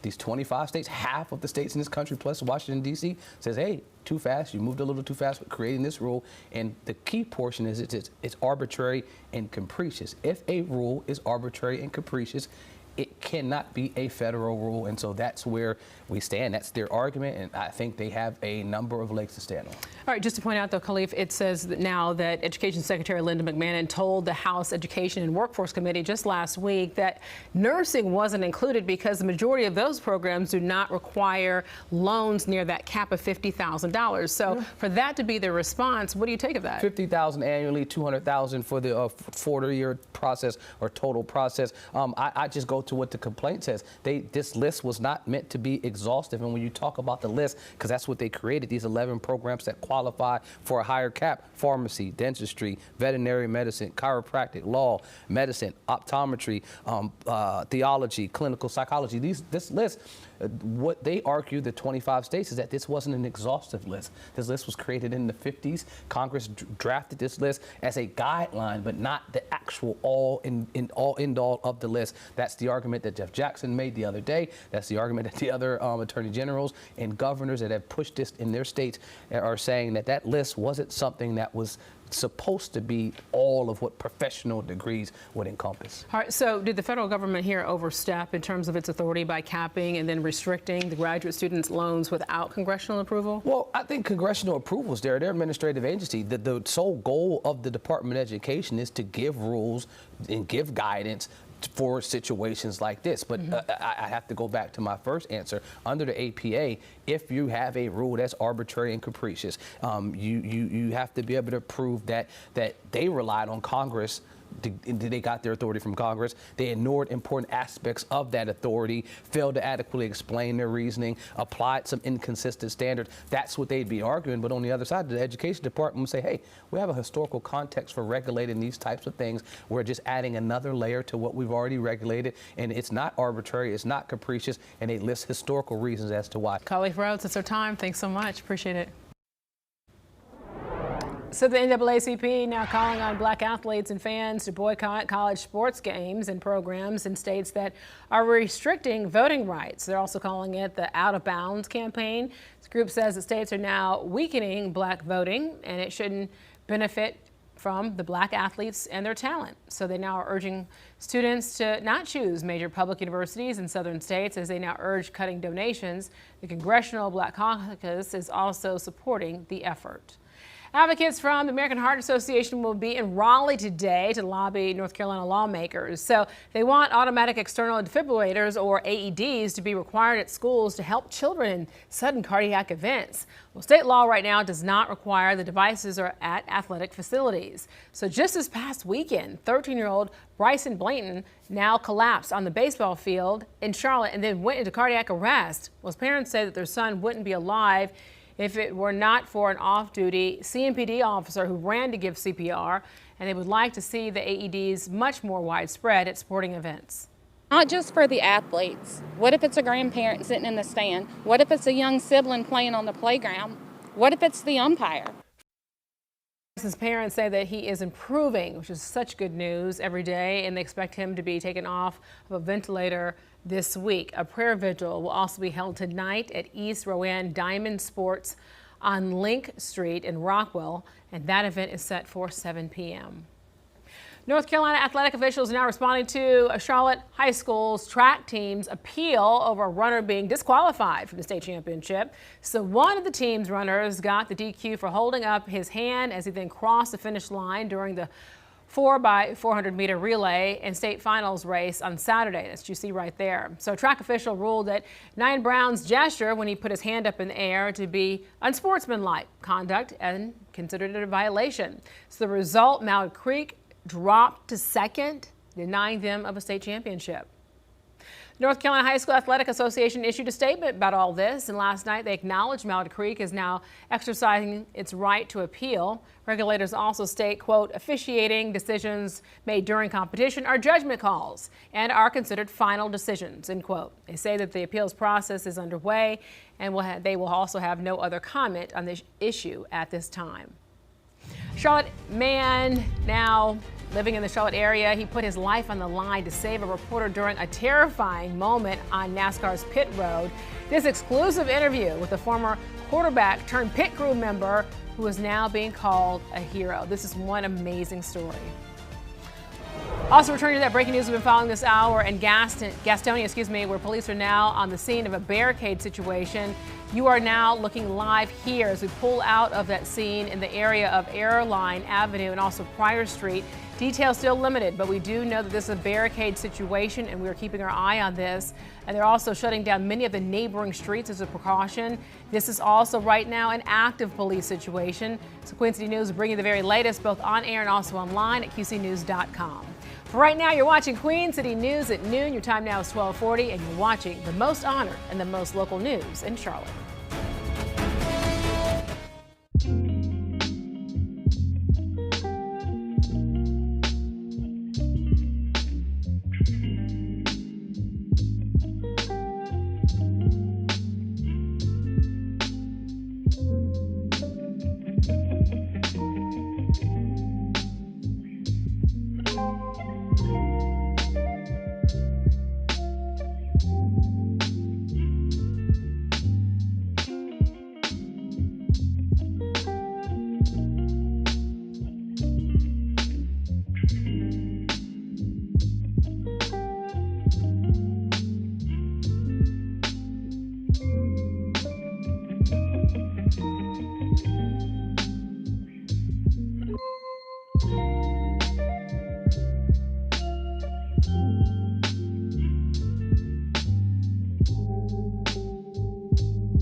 Welcome back. Well, it was an instinctive reaction from a NASCAR pit crew member that's now drawing national attention. Over the weekend, Hendrick Motorsports tire carrier jumped in front of a massive pit box, saving the life of a Fox Sports reporter, and they both shared the story of relief and their new friendship with Queen City News reporter Taylor Young.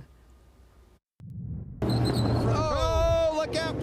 Oh, trouble! This is what happens when you get guys on old tires, guys on new tires. In NASCAR, pit crews are trained to react in seconds. Big crowds, high pressure situations, just from a physicality standpoint. But at Dover Motor Speedway, one crew member's quick thinking may have saved lives. It was definitely one of the scariest moments of my life. This social media post by Fox NASCAR shows Donovan Williams, a Hendrick Motorsports tire carrier, trying to stop a 4,000-pound pit box from rolling into a crowd of people, including Fox reporter Amanda Busick. Donovan's a former D1 athlete. I would not have been able to take that cart head on. So no, it would have been a much different story for me if he wouldn't have been there. Williams took the brunt force of the box, slowing down its momentum, but severely injuring him in the process. First thing I'm thinking is about my family and, my career. Just didn't know the extent of the injuries or damage that was done. Just remember feeling how much pain I was in and the amount of blood. I think my body went into shock just from all the trauma. Just extremely fortunate that her or myself were not physically harmed even worse. Williams was rushed to the hospital where once he was treated, was paid a visit. That was some real trauma, I think, for the both of us. She's been amazing, coming by to see me, check on me at the hospital, meet my family and some of my teammates. We were texting last night. He was asking me how I was feeling, and I was like I got hit by a football player?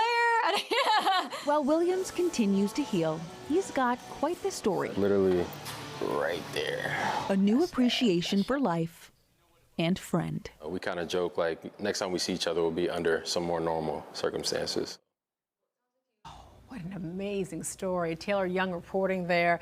So you heard Amanda say that Donovan was a D1 athlete. He played football at UConn and then went on to be able to play at Elon before working on pit row for Hendrick. Well, as for how he's doing, he says that he doesn't know when he'll get back out there, but he's just taking it day by day, which I think we all can understand, and working with medical and training staff to heal and then get his mobility back. And we wish him well. Well, NASCAR officials are now reviewing pit road equipment protocols and also safety rules to prevent incidents like this from happening in the future. And they're considering stricter handling procedures and also protocols for moving large, heavy equipment on slope pit road surfaces. So NASCAR is also looking into upgraded cart designs and also improving braking mechanics. Staying in the world of racing right now, Kevin Harvick, now a NASCAR Hall of Famer. Yesterday, NASCAR announced 3 members for the class of 2027. Harvick also was the 2014 Cup champion and also had 60 wins in the Cup Series, including the Daytona 500, the Coke 600, the Southern 500, Brickyard 400, and also the All-Star race. And you're living 6 feet from your enemy at times, and your enemy in the end it became, you became friends with them that were, your hardest rivals on the racetrack. So it's a great place to be able to live your life, and I wouldn't trade it for anything. So joining Harvick, of course, here there in this 2027 class is his former RCR teammate Jeff Burton, nicknamed the Mayor. Burton had 21 Cup wins and also is now a broadcaster for NBC. And also the third entering the Hall of Fame is Larry Phillips, a dominating short track driver from Springfield, Missouri. Congrats to all of them. All right, bringing it home here, let's talk about the weather. Let's take a live look here over at Charlotte Motor Speedway. It's perfect tie-in, right? As I bring in meteorologist Andrew Brightman. Andrew. Yeah, we've got some toasty weather later on today, but unfortunately for the Coca-Cola 600, we're tracking some wet weather on the way here for the big race, Alicia. It feels like summer. That is really the big headline this week. We've got heat, we've got humidity, and also some beneficial rainfall on the way. 84 degrees right now, light and variable winds here about 5 to 7 miles an hour. Dew points currently in the middle. Up across the mountains, we've got some scattered cloud cover as well. Pinpoint radar, completely clear. Quiet conditions across the Central Carolinas. We zoom out. Frontal boundary off to our north and west. That is what's going to be moving in tomorrow. That is what's going to be giving us all of this beneficial rainfall, unfortunately with the worst possible timing. Temperatures across the southeast, everyone's toasty right now. 88 in Virginia Beach, 86 in Columbia, 86 in Atlanta. Right now getting toasty. Weekend forecast, we've got decent amount of wet weather chances for both Saturday and Sunday here across the Carolinas, so make those plans accordingly, okay? Futurecast in motion. Could see an isolated shower or storm later on today up across the foothills and mountains. Everywhere else, though, once you get down to Charlotte, we're expecting completely dry conditions. Overnight tonight, heading into your Thursday, we've got partly cloudy skies, low cloud cover across the region, and heading into the afternoon, some scattered showers and storms developing here, and then becomes much more widespread later on in the day. This is 8 o'clock on your Thursday with the shower and storm activity that continues as we head into your Friday morning. We've got a lot of cloud cover, some scattered showers across the region. Heading from the morning into the afternoon hours, we see more shower and storm activity across the Carolinas, and then heading into your Friday evening here, even still some lingering showers, and we do it all over again here on your Saturday. That's what we're going to see day after day here as we go through your Memorial Day weekend of the rain chances. 7 o'clock on your Saturday morning, dealing with more wet weather. Now, what about Charlotte FC? Saturday night, we've got the wet weather, temperatures in the 60s, definitely going to be a bit of an issue here. And then also, a little up the road here as we go to the Coca-Cola 600 Charlotte Motor Speedway, also expecting wet weather, unfortunately, here as we are going to be dealing with some more potential showers and storms out there all weekend long. As for the rest of today, mostly clear skies, very toasty out there and around Charlotte. Temperatures in the mid to upper 60s, lower 60s as we head on up into the mountains. Tomorrow, around the region here, we are tracking those showers and storms moving in second half of the day. Morning looks dry.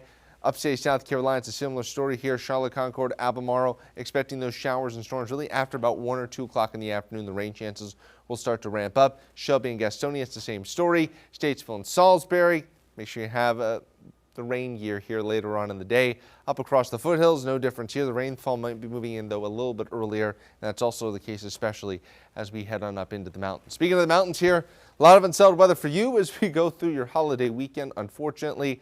And your pinpoint 7-day forecast, expecting significant rain chances on the way, Alicia, over the next 5 to 7 days. All right, we're going to return to that breaking news. We've been following this hour out of Gastonia, where police are on the scene of a barricade situation. Looking live here near the scene in the area of Airline Avenue and Pryor Street. Details still limited, but you see right here, looks like they're packing up those drones, so this barricade situation might be coming to an end. We are staying on top of this. We do know that officers are shutting down many of those neighboring streets as a precaution. But right now, we are being told at this moment it is still an active police situation. So we will keep you posted. We will bring you the very latest, both on air and online. For now, you're watching Queen City News at noon, the most honored and the most local news in Charlotte.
Queen City News continues to be able to give salute to our fallen soldiers on this upcoming Memorial Day. So we're going to have stories from all across the Carolinas highlighting how communities honor those who made the ultimate sacrifice. You can watch our hour-long special salute to the fallen on Monday, May 25th at 6 a.m.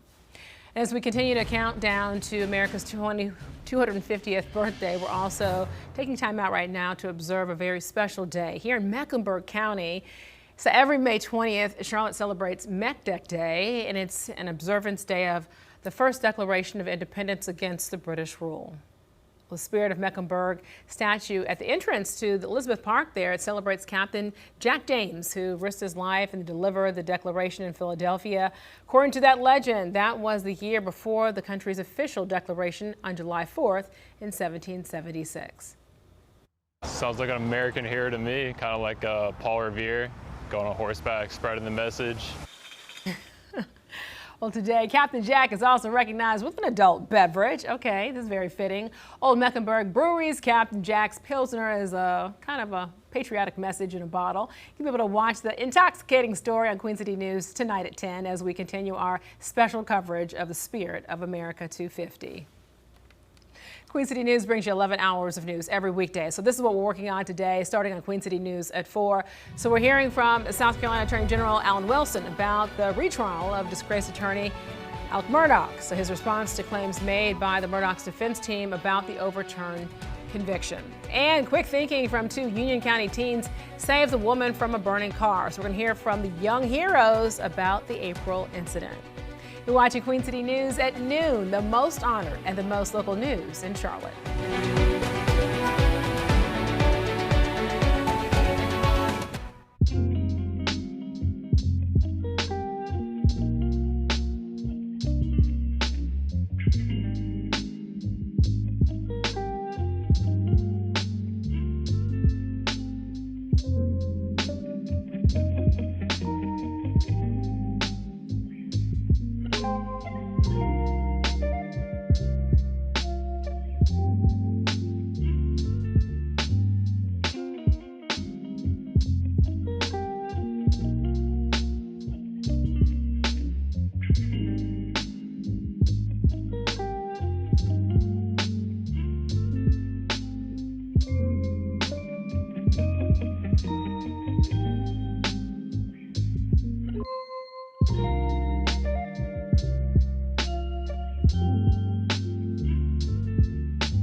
All right, let's return back to that breaking news. We've been following this hour out of Gastonia. We've seen some movement just in the last few minutes. This is all surrounding a barricade situation. So this is a look here at the scene in the area of Airline Avenue and also Pryor Street.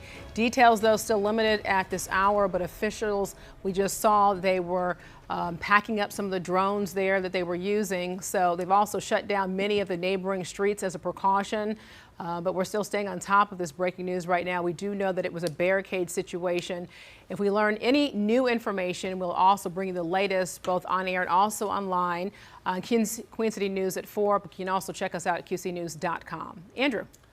All right, one final check in, your pinpoint 7-day forecast here, Alicia. We've got more toasty temperatures today heading up. I mean, the record for today is 95. We're forecasting 93, just giving you a little perspective on how hot it's going to be today. And as we go to the weekend here, a lot of potential wet weather all throughout your Memorial Day weekend. Showers and storms possible every single day. This is beneficial, but obviously not exactly the best of timing. Yeah, it's the timing of it is the big concern because you got so many things going on for Memorial Day weekend and so many events going out. You feel like the rain should have happened right now.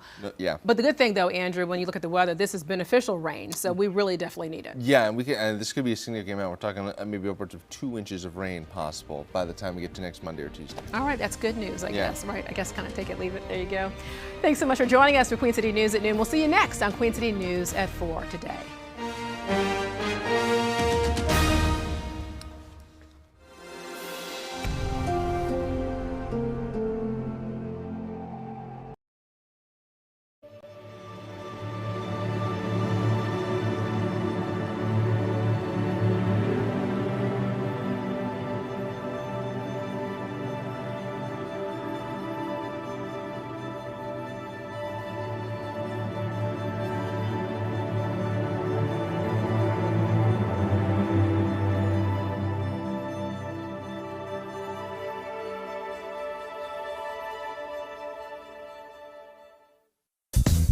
Are you 6 foot sexy? Truly, like, I would come up with one-liners and they don't know what to do with themselves. It takes confidence to say to a guy, are you 6 foot sexy? Oh, and I've done it many a time.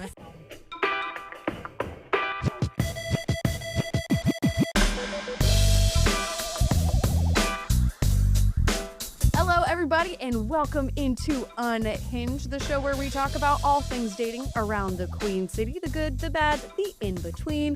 Thanks for joining us. I'm Savannah Rudisell. I'm Alicia Quarles. I'm Liz Mahachek.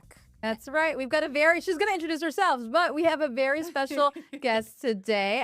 My friend and author of You've Been Validated, a playbook to confidence. Valerie Greenberg is in the house. Hi, Valerie. Hi. I'm here, yes, and I almost introduced myself. That's how much conviction I have when I say how confident I am. I belong here. So first of all, before we get into confidence, tell us about your book. Yeah, so my book really does equip you with the tools to become the most confident version of yourself, to connect with anyone and create these meaningful relationships, to nurture them, to hone in on your superpowers, and to recognize the importance of creating a confidence community, people that lift you up. And now you're all part of it. So I'm so grateful. All right, let's talk about confidence in dating. All of us have strong personalities, ladies. That's true. That's gentle. It's gentle. It's gentle. Val, as the confidence coach, do you lean into your full Valism when you go into a date, or at what point do you show this big personality is who I am? So it's very interesting because when I was a little bit younger, I would find myself just being like very fact of matter. And I don't want to use the word intense because I feel like that has like a negative connotation, but I was kind of putting it all out there. You can still be confident and be who you are, but also leave a little bit of mystery to that. True. Don't give everything away. And this is something that I have to practice on a regular basis. Alicia, you know I put it out there quite often. But like this past guy that I was dating most recently, I was a lot slower to sort of let him know everything. And for him, he probably thought, wow, this girl's really giving it all to me. But he didn't even know. He didn't even know. And you know what? He's lost because he didn't stick around long enough to find out what he's missing. Fair. Okay, so I also would love to know when it comes to this social media day and age, I think we see so many people compare ourselves to so many people, and particularly when we're on the dating apps, it kind of makes you feel like you're almost just a number. So how do you make yourself feel confident when you're on those dating apps, when you're going on dates and maybe they aren't working out? Good question. Well, for me personally, I think that you don't have to ever look at yourself and say, I'm doing something wrong. Once you stop taking all of the lack of responses or missed opportunities as something that you're doing wrong, you're going to feel so much lighter. And I think that it's also important to note you've got to feel good with yourself before you're ready to put yourself out there and date. So do the work before you present yourself. I mean, don't overthink things. Like, if you're good with yourself and you know who you are, get on that dating app. Absolutely. But at the same time, don't question or worry about what these men are thinking. Own your awesomeness and do that. Maybe show a friend that you really respect your profile picture so they can help you vet the photos. That's right. That's right. We're about to be doing that with Alicia. I'm here for it. What about that confidence when you've been on a lot of bad dates online? The confidence to get back out there and be like, okay, I'm going to keep trying, because I think we've all been there where you're just like, I'm good right now. The thing is, for me, I am there. Literally, like, I've had so many opportunities where I'm like, oh, these really are not great.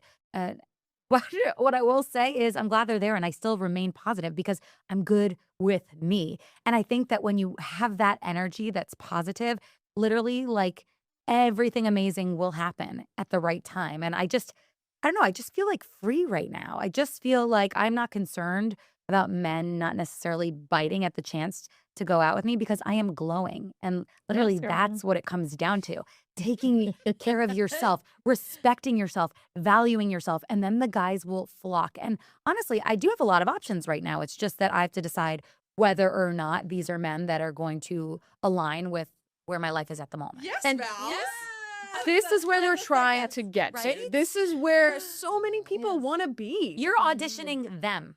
But Keep Savannah, that in mind. I feel like, Savannah, you are confident because you will go up to men. Like, talk to us about your confidence. I have an issue. I don't go up to anybody. That's Alicia, one time we were talking about this. Alicia was like, well, I thought he was really cute, but like I didn't know what to say. And our morning team is like, well, you would just go up and you'd say, I'm Alicia. Do you want to buy me a drink? And she was like, I can't do it. like, physically, my voice starts restricting. I just don't have it in me. Funny, someone as confident and as accomplished as Alicia can even feel that sometimes, but it happens. Yeah. That's why you need a Savannah or a Val in Florida because Our lives are afraid to do or pushing, or even better yet, going up and dragging them with you. I mean, I started, I feel like, to gain confidence by treating it as a game, especially when it comes to dating too, where it's like, all right, I'm gonna think of the strangest thing I can say to this person and see if they'll walk away. A lot of times they walk away. It's true. But what kind of strange stuff were you saying? Okay, nothing's too out of pocket necessarily, but like kind of going up and hitting them with something like, how many pennies do you think are in that cash register? Or like something like you sort of the pressure off, and that's such a great icebreaker, Savannah. Yes. Exactly. Yeah. Or lately, like in like one of the more successful times that I had is in a coffee shop, right? Like during like Panthers playoff rounds. I see a cute guy wearing a Panthers jersey, and I'm wearing my Panthers jersey. So I walk up to him, tap on the table, and go, "Hi, we're matching." And I think that's really cute. Oh my God, you're adorable. And when you find things in common, that really can also break the ice. So yeah, it's a little bit of like a game, and a little bit, for at least for me, was like a fake it till you make it. I mean, Belle, I'm sure you've heard that a million times, that phrase. Do you subscribe to it? Well, do you not? I mean, it's funny because I really believe that every single one of us in this room has made it because we lead with character.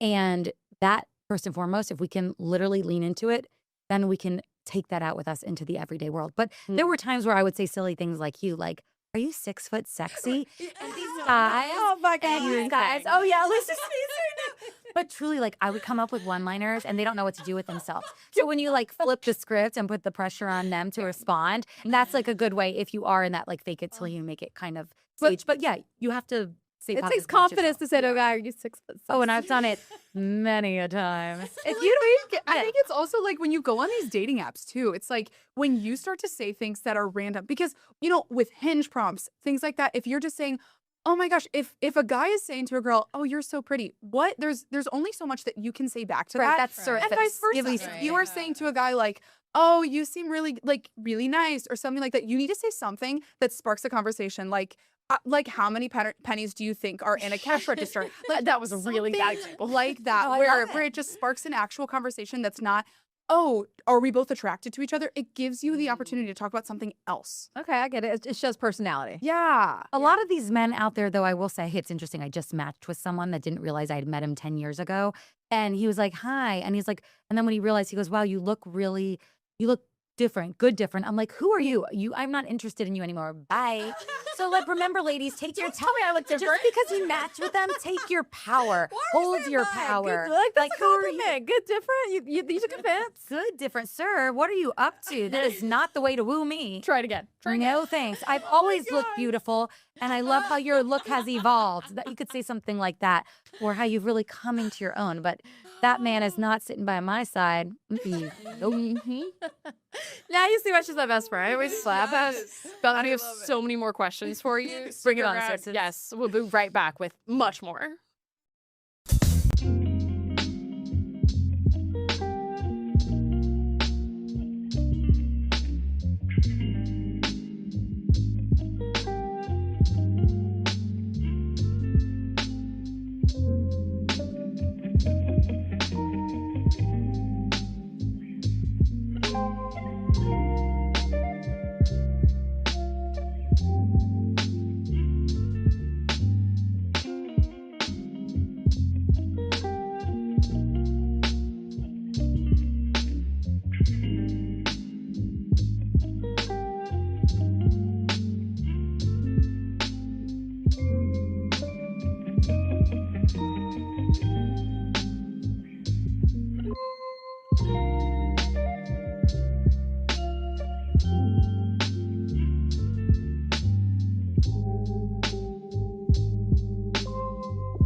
Welcome back to Unhinged. We're speaking with Valerie Greenberg, author of You've Been Validated. She's a confidence coach, and she's given us confidence in dating. But let's speak about this. You and Savannah, Savannah and Liza are two Midwest girls. Yep. Valerie and I are two New Yorkers. That's right. Let's talk about the dating versus Midwest versus New York. Because are we all jealous of each other? I think Just so. everybody thinks that the other one has it Everyone better. wants. The grass is always green. They don't have. Now here, I thought dating in the Midwest, I feel like people there are wholesome. It'd be easier to find somebody that's committed. Is this true? I don't know. I mean, Savannah, what do you think? I think that it's kind of like I've heard horror stories from my friends as well, where you can find people who are scared of commitment anywhere. Yes. You really can. But I just thought the Midwest was like family values, like just stand up, you know. Yeah. I don't know. I don't know. Well, I'll be here for a weekend, and I'll let you know when I literally reset my location and let That's right. Or Diddy all set up. I mean, that's also true. Is like people are from everywhere, wherever you're at. Right. But Liz, I don't know if you thought this too. It's a different kind of strange or a different kind of insert whatever you're fed up with about dating here. I mean, I think some of my struggles in Missouri, Kansas area, there was like, I think a couple more people who were a little bit more focused on traditional roles in relationships than I was. That was a big thing I kept running into. Yeah. Not sure about for you. I mean, I don't know. or I mean, Ohio. honestly, the thing is that like I really haven't dated here in Charlotte. So I haven't gotten much of a comparison, but based off of all of my I mean, so many people have troubles dating in Charlotte. And it might just be the day and age right now, because I really do think that social media and dating apps give people too big of a pool. I think it allows people to think that they have limitless options. And of course, I mean, your soulmate could be out there anywhere. And you could have I personally think that there's not one specific right person for you. There are people who can there are plenty of people who could be right for you. And so I think that by being on social media, on dating apps, it just makes people think, oh, there's better options out there. Like if this person is Some of them aren't in your league. And that's right. And that's right now. I think that was everyone, whoever you want is good. But I'm saying, But I think that was the problem with dating in New York. I feel like in New York, first of all, I think the ratio for men to women is off the charts. It's bad. But also, I feel like the men, I met quality men. You guys I love to love. I've been in love several times in my life. I'm a serial relationshiper. That's just who I am. But the men there have Peter Pan syndrome because they get with you, and then there's little Becky, who's 10 years younger than you, who's coming. She's like, oh, hey, Ralph, I love you. And I'm not going to do all that. So it's like, it's Peter. They're always looking for the next best thing, I found. What do you think, Val? But it's also like what you want in life, because I have plenty of guys in their late 20s that want to date me, and I am You like not them in my younger. late 20s. But at the end of the day, like a lot of men, just because they see your photo, they think that like they even have an opportunity. And these are guys that should be giving women a chance.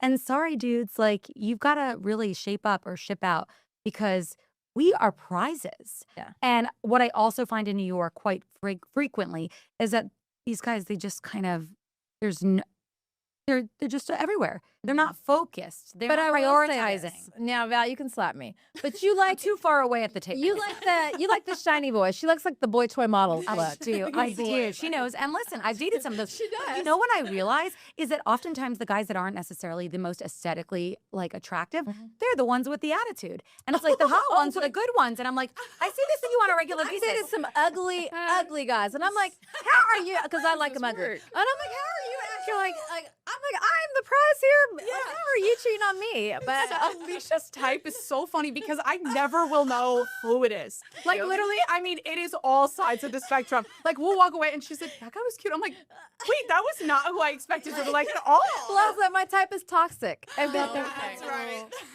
And my type is 8-pack. I like you 6'4". I like a nice round tush, but I need you driven. I need you ambitious.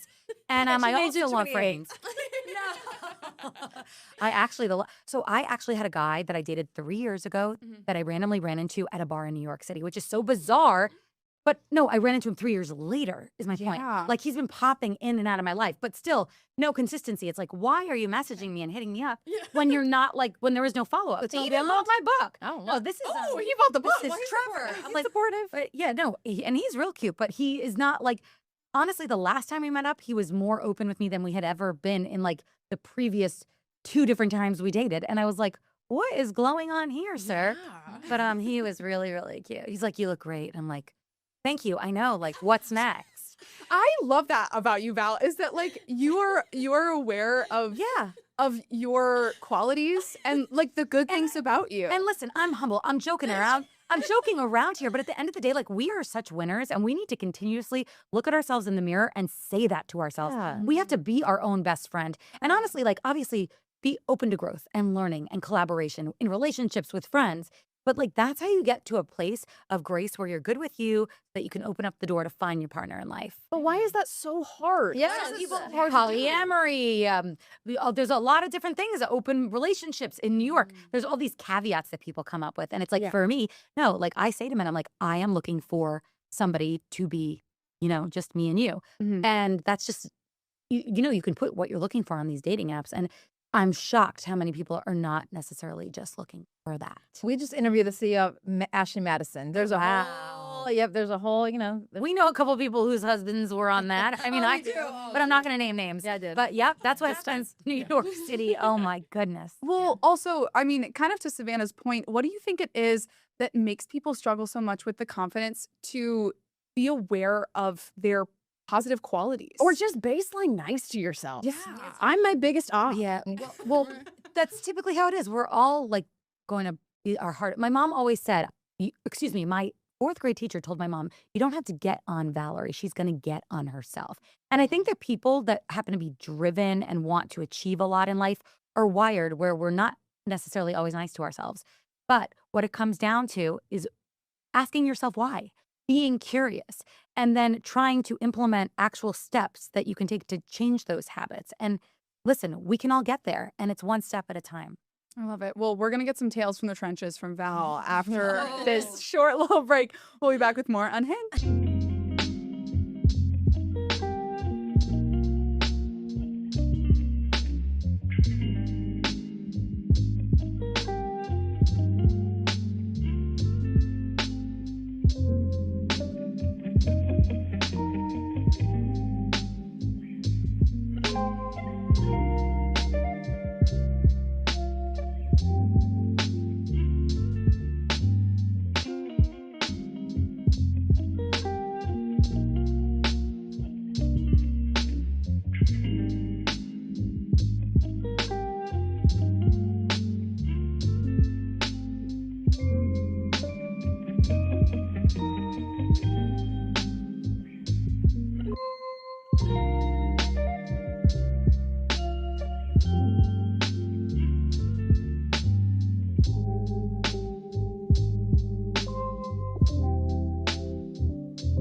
Welcome back to Unhinged. We've got Valerie Greenberg joining us to tell us a little bit about some tales from the trenches. Now, you are a confident woman. Tell us some of the things where you've been like, I simply won't put up with this. So I can pretty much connect as a natural born extrovert with most people. Even if it's for a short period of time, I can make things pretty pleasant.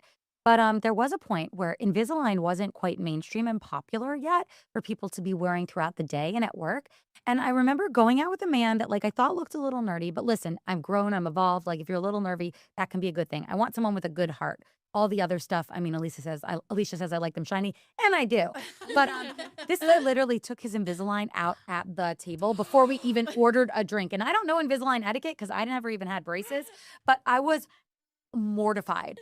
Yeah, I did have a safe, like, what do they call that? A safe word? Troy I does call it that. friend.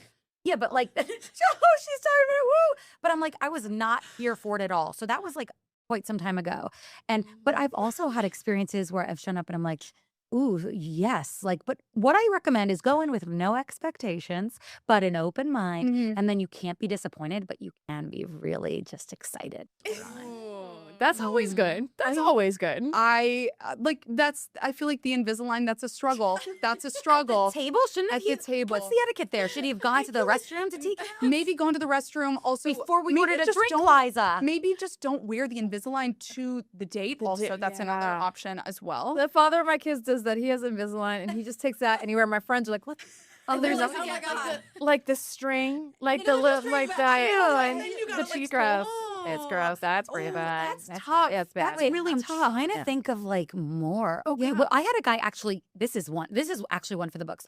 I had a guy just a couple weeks ago cancel the date before we ever went out. I would not have really even considered him, but I'm like, okay, I'm gonna be open.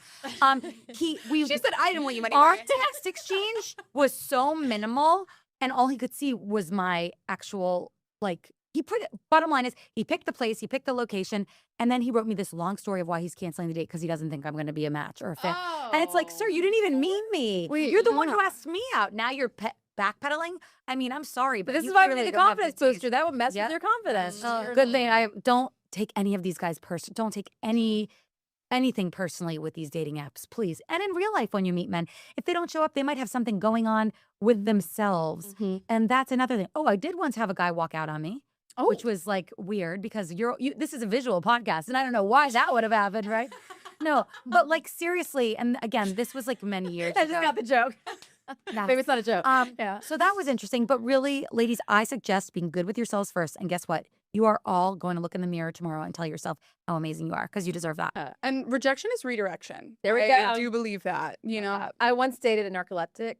So what? Yeah, I did not know this. Oh, yeah. Oh my gosh. Well, she's lived so many lives. It's so funny. That. You know him, but he got diagnosed afterwards. Okay. I'd known him for years. We When was started he falling asleep? That's in the middle of dates. Our dates were super late because at the time I think he was working at like CNN. And so we would be eating late, but he'd fall asleep in the middle of dinner. And finally, I was like, "Is it me?" I broke up with him, but he later got diagnosed with narcolepsy, and it made me feel a little bit better. But it was like, yeah, really. I get it. Like sometimes, like the date itself can be like a confidence crusher, but sometimes that can be the booster itself. Like, there was one I was on. This was several years ago, and like I just couldn't get him to ask me questions at all. And I was like, "Is so boring." I know. And so on one hand, you're like, "Wow, he's not asking questions," but you're like, "Am I?" Right. Bad company? Like, I'm not really sure. So I get up and use the restroom. And while I was gone, the table next to us started talking to the guy, just being like, "Hey, what's going on, man? Like, what They are you noticed doing?" it. They were trying to coach him. Oh, wow. As I was in the bathroom. How did you know this? Did he tell you or did they tell you? Yeah, because I sat back down and there was absolutely no game. So he's like, "Did you tell them to talk to me? Because they just told me to ask you more questions." He was just a little socially he was awkward socially and dry. awkward and probably- Yeah, not your person. And he probably was nervous to be with you. Well, okay, do you want to know why I went out with him in the first place? Why? Because on his profile, he had pictures with a ferret. And I was like, wow, I don't know. Yeah. You set yourself out. No, I set myself out right now. We will not be going for the same type of guy, Savannah, so we can go out together. Savannah. I thought I've never met anybody that I know of with a ferret. This should be just wanna see the interesting. ferret. I didn't want to see the ferret. You should have told him to bring the ferret to the date. That's the whole reason why you to the went. pet store, girl. Well, heaven forbid, I thought someone with a ferret would be an eccentric and interesting human to talk to. Eccentric, yes. Eccentric, yes. Eccentric. I love that. You said I want to talk to my That was ferret. a tough one. Marriage material. No, Yeah, but I know. I walked away with a little more confidence, being like, see, even the people around me. Yeah. Don't question yourself. Listen, your gut is right. Yeah. I think that's all. And the ferret is also a very good tell, too. Well, Val, before we wrap, do you want to leave us with some confidence, words of wisdom as we hit these dating streets of Charlotte? Absolutely. So if something feels a little off or awkward, you can honestly lean into that because at the end of the day, you will learn something about yourself and you'll recognize your resilience. Believe in yourself. You've been validated. That's right. Thank you so much. Thank you, Val. Really appreciate it. And thank you guys so much for joining us here at this episode of Unhinged. We're hopeful that you can take away a little bit something from this, maybe a little more confidence, right? Or foster the confidence of somebody else.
Welcome to Stars of Service. I'm your host, Brian Christensen.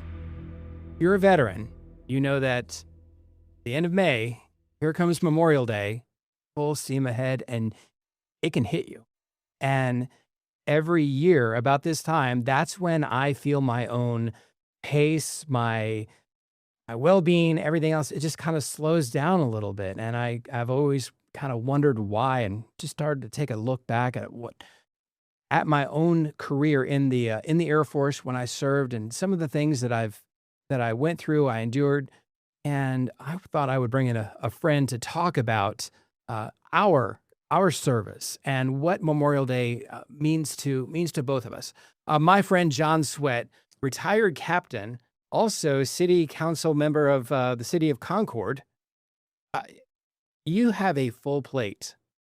I do, but being in the military, it was a normal transition into, I call myself an elected official, not a politician, because I serve the people and I give the best that I can to take care of them. But to me, it was a normal transition. We were serving in the Guard, we were serving our community and our state. And as I came towards retirement, this opportunity came up and I just transitioned over, and it's been a very good transition to keep me, one, busy, but then at the same time to keep me going to help people that need help. According to your Facebook, you are just on fire all the time. You are always somewhere. You're always meeting people. You're always doing stuff. I want to just real quickly talk about what's your typical day like as a city official like that? Well, we can start with today. It happens to be a day off, and I'm with you, which I enjoy that. And I'm honored. No, I'm Thank honored. But that day would start with my employer. I have a real employer. I say that that's my full-time job. But I'll go home this afternoon. If I worked today, I would go home this afternoon, or on my lunch break at work, contact some of my constituents with a challenge of, recently it was tractor-trailer parking near a subdivision. And, as you've seen, they kind of have to park anywhere they can. There's so much. I feel like we've done a story about that. Yeah, I think so. But yeah, that's what my day is. I'll come home and I'll spend some time with the family. I'll answer some questions or emails. I'll meet with constituents that want to, come to this area of Concord to build or bring a corporation there. I get that opportunity too, and then get to meet up with my constituents out there if they have a drainage issue in their yard or something. So it is full time, and the family works into it as well. And so blessed to have a great wife and a great family that supports me to First do and these foremost, things. fantastic. Yes. So that's the biggest thing. Let's take a time travel back to when you first even thought about joining the military, and why was that a choice in your, how did that become a choice for you? Well, to be very honest, and I see this picture you pulled up now from band. So just for a moment, that band marching helped me out so much with basic training learning to march. I didn't know it would come there. My father had just started pushing me at 14. Hey, 18's coming, join. And I said, it's not my gig, not my gig. So when The musical ability part or the marching part? any of it, I thought just going into the military, because, you have those things with your family, your father usually that pushes you and you kind of resist against, but Yeah. so growing up, and then I spent some years at CPCC, and then I woke up working a third shift job, a first shift job, and going to school, and I realized there's got to be something better, and there was, and I went down and saw Lenny Somerville, and he put me in, and, right after work one morning, went to the big, I think it was the pink building there on Independence, went upstairs and said, I want to do something. Security police was open, and the rest is kind of history. It was a great ride for 24 years, 9 months, 23 days. Not counting down or anything. Not at all. Jeez. So were you Air National Guard entirely, or were you in the Air Force Active duty first. Yeah, active duty went in 1986. And then I came out December 31st, 1995. We'd had our twins, and so we came back home, and I didn't miss any service. January 1st, 1996, I contacted security police here at the Guard, prior to that, of course, and they brought me on as a trainer for the unit. And so I made a good transition, didn't miss any days of service. And then the rest is history from there as well, because that was February 2nd, 2011, I retired. So going back a little bit, by this picture, Norman Schwarzkopf, tell me about that. Spent some time, of course, when we kicked off, Desert Shield and Storm. So I spent time in theater from September until late March, when we had done most of the things we had set forth to do as far as air superiority, et cetera. Right. And then I came back. But this was at the Bob Hope show for Christmas. And I met Johnny Bench.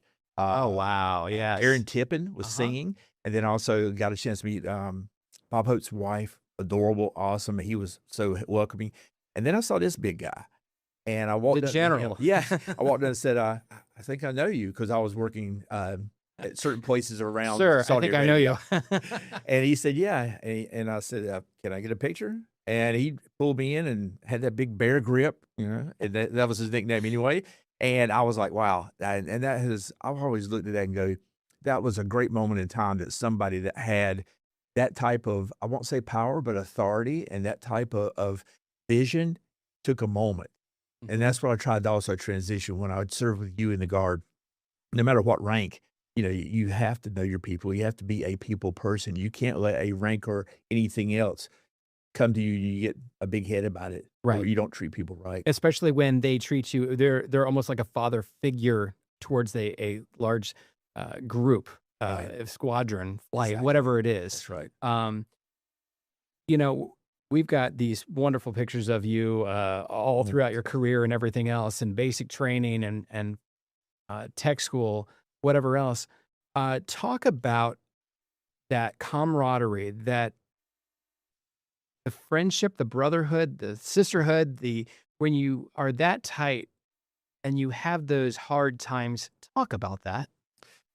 There's none other. The only thing I've equated to on the civilian side is a police and fire bond, because they go through tough times together and they bond together when it is tough.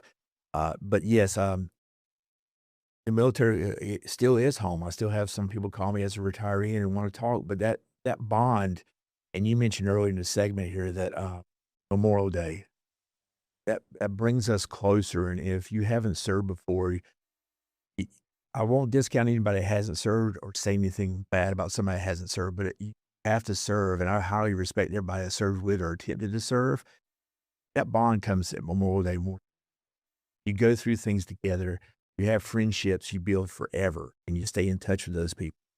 You have a good day, it's the best of both worlds. Awesome. You have a tough day, they're there to pick you up. And the people you bond with, especially in the military, they know. They can see it on your face and see it in your stride when you come into work. Like I said, this time of year is tough. It's hard. John, you and I experienced a lot at the Guard, and the toughest time was when we lost a crew of 4, July 1st, 2012. The crew, MAF 7, fighting fires over South Dakota. That was the first time our base lost a crew, 4 people. And that was the first time everything changed. The momentum, everything else changed. Talk about it's before that, it was, Memorial Day, we've got to honor. But then when it hits you, shoulders are numb. How do we honor when we're we can feel a little bit down and everything? Well, our training, fortunate and unfortunate, has us able to compartmentalize at times and silo something off. So we can go, this was a tough time right here. We can go into a silo and take care of, for lack of words, business and grieving, take care of other people. And then we find our time for ourselves to, and, because we always put others first. That's what we're trying to do. Right.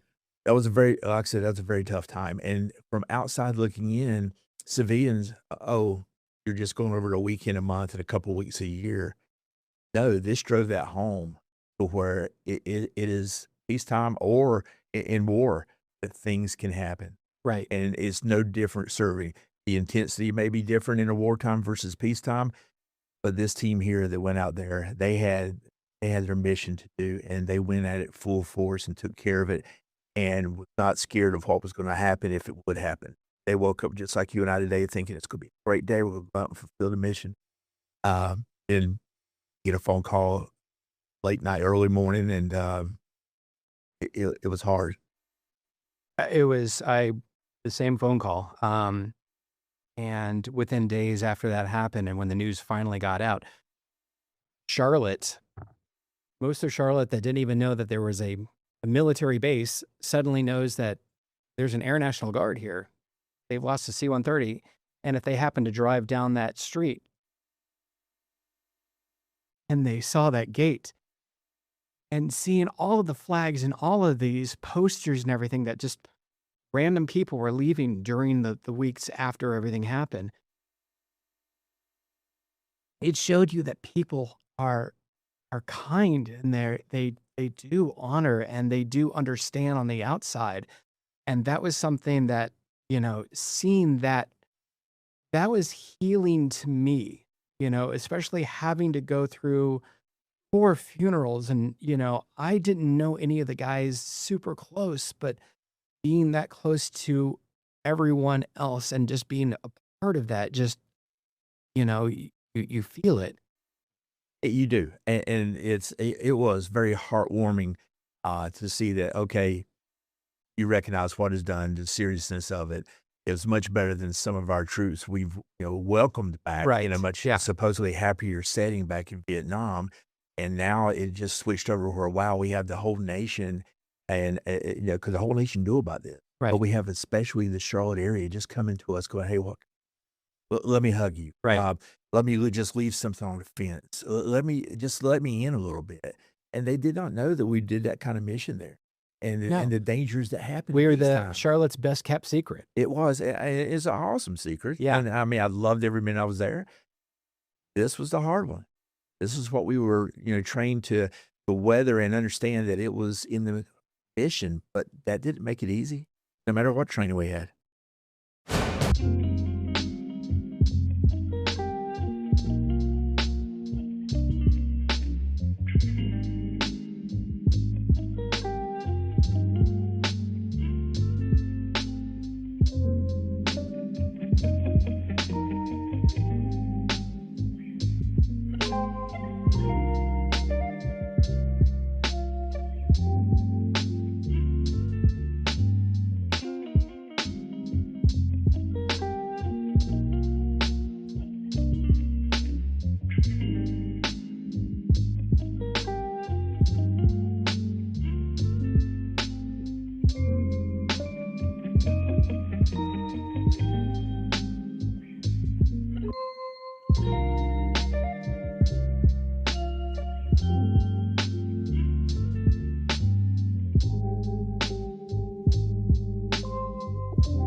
Welcome back to Stars of Service. I'm your host, Brian Christensen. Behind the scenes, Kevin punching all the keys because I can't do 2 things at once. Why I'm not chewing gum right now. I've got my friend John Sweat, retired Air Force captain, also city council member for the city of Concord. John was you were the services flight commander, which talk a little bit about that. Well, more in that time frame, yes. Commander, we had a commander, Colonel Irvin became general, and I was one of the services officers in support. Okay. So I don't want someone to call me up and say, hey, you weren't a command. Do that. Many command duties came with it. That was a great time. I'd been security forces and security police up to my 13th year. Right. And then once I commissioned over from staff sergeant over to captain or lieutenant and made captain eventually, it was a transition. But one thing, again, I mentioned earlier, you can't lose your sight for people. That was a tough transition. It wasn't as tough as some I know have had it. Right. It was a tough transition to go from helping and working in the kitchen and services or unloading a truck or doing whatever to more of an admin or more of a supervisory duties, which it's fine, do it all day, but I want to be in the troops. I want to be there in the grit. I want to have fun with them. I want to have that relationship and not walk in the room, everybody go quiet. And you certainly were that person. You were always, whenever we would walk into the dining hall or any other type of exercise, you were always there helping your people around. And one thing with that is when, you know, our base at the, I say our base because like I'm still in or something, but during that time, you were also involved with the base honor guard, and you were an officer, and you don't see that, you know, at different bases or whatever else. But here you are as a second or first lieutenant and taking commands, if you will, from a staff sergeant or tech sergeant, whoever was in charge. You wanted to be a part of that. And there's a couple pictures here that we're going to get into, but talk about, you know, there you are at the 9/11 2002, the 1-year anniversary of 9/11. There was a absolutely huge ceremony that they had in uptown Charlotte at Marshall Park. Here you are as part of the base honor guard. Talk about what that was like to be a part of that. It was huge. I can't even explain to you how great that was, being to come out there the first year, the anniversary, and not to, of course, celebrate that, but to recognize, hey, we're back on target. We are back. We got kicked a little bit, but we're back at it. And it was to see those people there. You have to just focus on what you're doing to lay the wreath, you know, and make sure you get that right. Right. And but the people was awesome. There was tears. There was people waving flags. There was people wanting to talk to us afterwards. And like, you know, like I said, you know, I love the name of your show, but we've never seen each other as heroes, you and I, as much as we talk. We're people that served in the military. And that was a day that we spotlight and say, hey, we're here. We're ready. We're going to give you some remembrance, and how dignified that was. That was an awesome day. It was, I had no idea what the day was going to actually even be like. I thought it was going to be the typical Charlotte type of ceremony where you might see a couple dozen people, if that. Yeah. And the park was absolutely filled. And it, you know, I'm trying to take pictures. I'm crying, you know, it was already hot anyway, but, you know, sweat and tears down my face. And, but I'm so glad I got some pictures of you from that day that we're able to go back and look at. So you being on the honor guard, having this amazing ability and wanting to serve on top of already serving, like just triple serving, if you will. Here you go. The following, I guess it was the following year, I think it was, at the Coca-Cola 600. Yes. And you, along with several other honor guard team members, presented the colors, fired the volleys, and as you know, Memorial Day hits you, and it hits you hard, sort of like the heat that comes in on Coca-Cola 600 in Concord, that end of May. Just all of a sudden, this swamp, humid, everything else just hits you. Right. What was that day? It was, we'd had great training, as you said. Not from necessarily myself. We had 2 other staff sergeants training the whole team, including myself. And that training came through that day. We had to focus, not worry about adjusting our hats or something when the sweat's coming down your face or whatever that may be. You know, you're soaked through your uniform. But we knew that what we were doing was bigger. Right. And Greg Walters and his team there at Charlotte always put on not a show, but they put on a remembrance. Right. And every time they go where, okay, it's okay to cook out. It's okay to celebrate with family. It's okay to come to a race. But let's remember what this is really about. This, right? Not a day off of work. Even though it is, but to us, it means so much more. I don't think you can get more patriotic than a track full of NASCAR enthusiasts anyway. Right. But to have seen you all there who have this amazing ability to, you know, serve before self and just serving on top of serving, it's just, you know, you all are amazing. Well, they were, Brian. You were part of it, so right, you have to, Mr. Humble, take it. I do know I was wearing shorts and a polo that day. I thought I was hot. Quick note about this. I know that on the way out of that area, I heard the story from Command Chief Early. By the way, to anybody who doesn't know this, Chief Early was also on the honor guard. So you had a lieutenant and a command chief master sergeant. Where else in the Air Force would you see a command chief and a lieutenant on an honor guard? Can't say anywhere. I mean, that doesn't make us special. There we go. That's him right there. I can't say, oh, he was awesome. He is awesome. I can't say that enough, that the whole team, again, it came together. And that's the thing we've talked about previously about the military. It's a family. Right. So if one of us would have fallen down on our duties that day, dropped a rifle or tripped or something, or even passed out, the next person would have grabbed us up and taken care of us. It's not about the embarrassment of doing that. It's about taking care of that member beside you. Yeah. You don't know sometimes their religion. You don't know sometimes their background. You don't know really at times until you get to know them anything about them. It doesn't matter. They're in you. It doesn't matter. They're with you. That's what.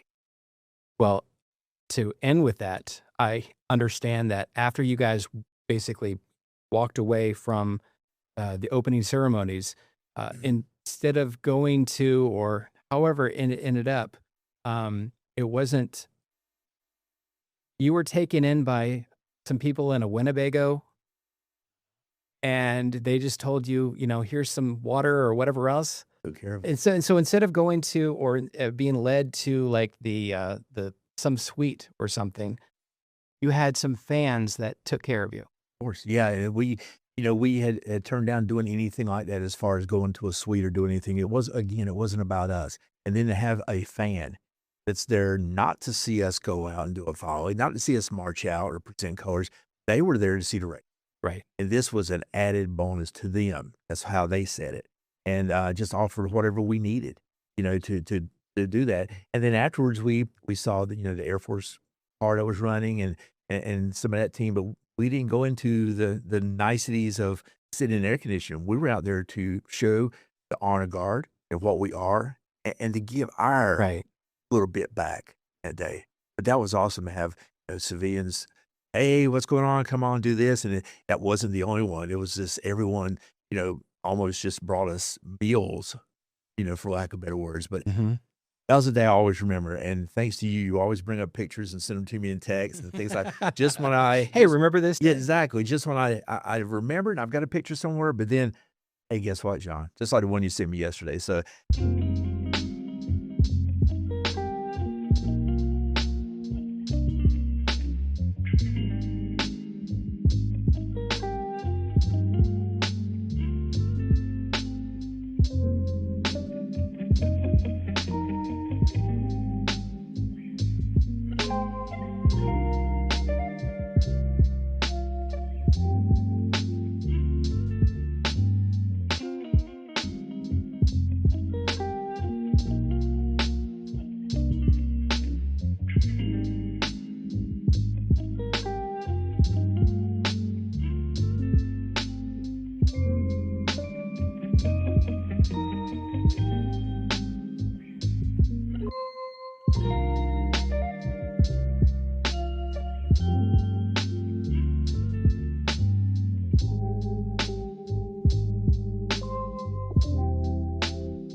The remembrance is so awesome.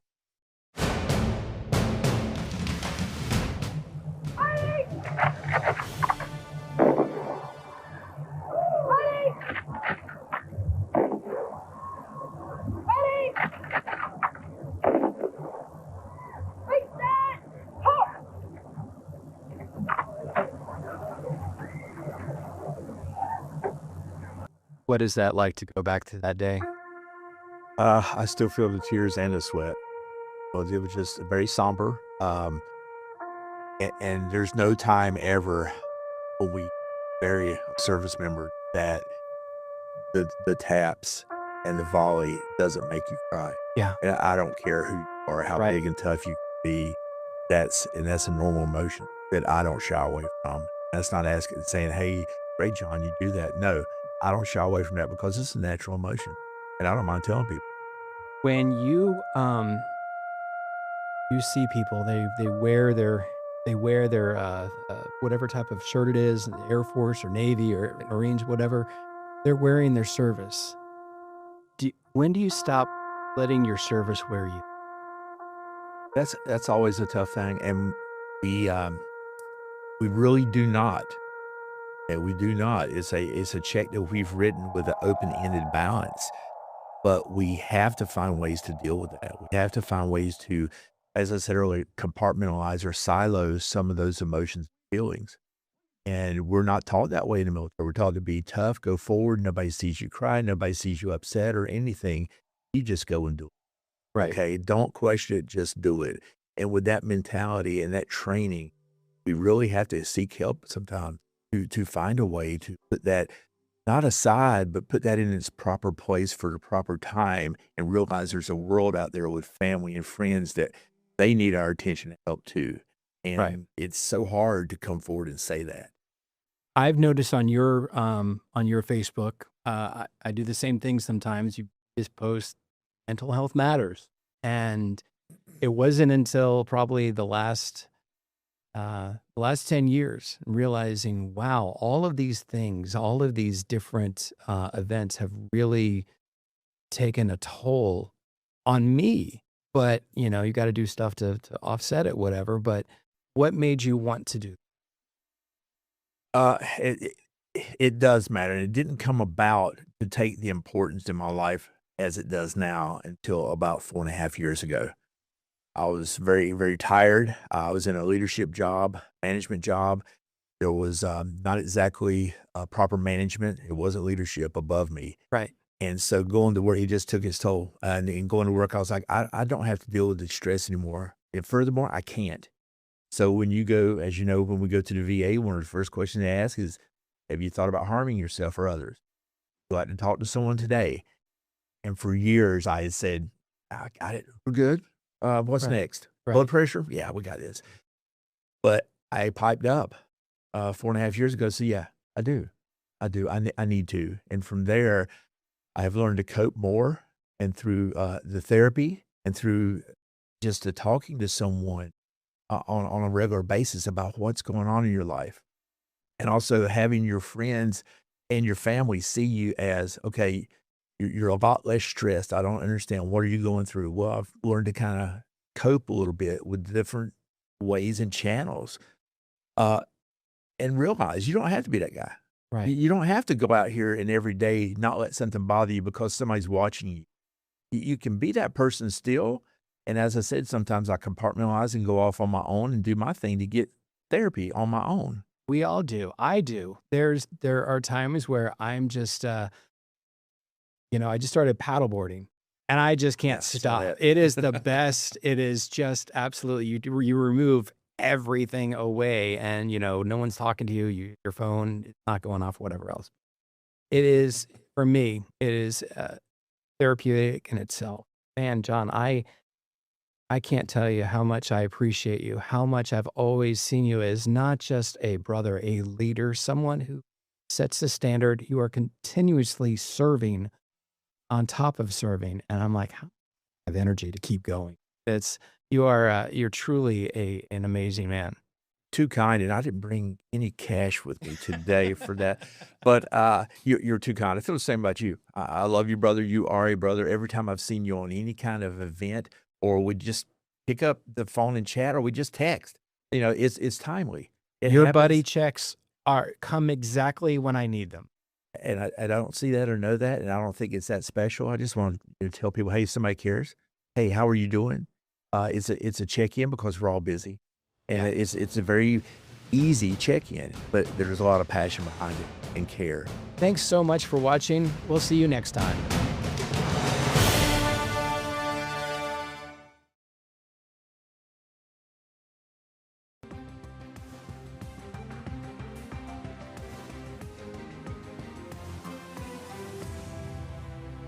It is 3 o'clock on a Monday, and if you're watching us on CW Charlotte, the Queen City News Plus app, YouTube, or Facebook, you are watching Queen City News Plus live. It is Bro Show Wednesday. Yeah, that's pretty much the way to call it right now. I was worried about your Monday there for a second. Yeah, you got me. You got Derek Dollinger here with anchor Brian Blakely, meteorologist Andrew Brightman, and Kevin Pinto Rivera directing the controls here for the show today. But it's been a busy past 24 hours or so, Brian, because we were watching a lot of primaries that were basically happening last night.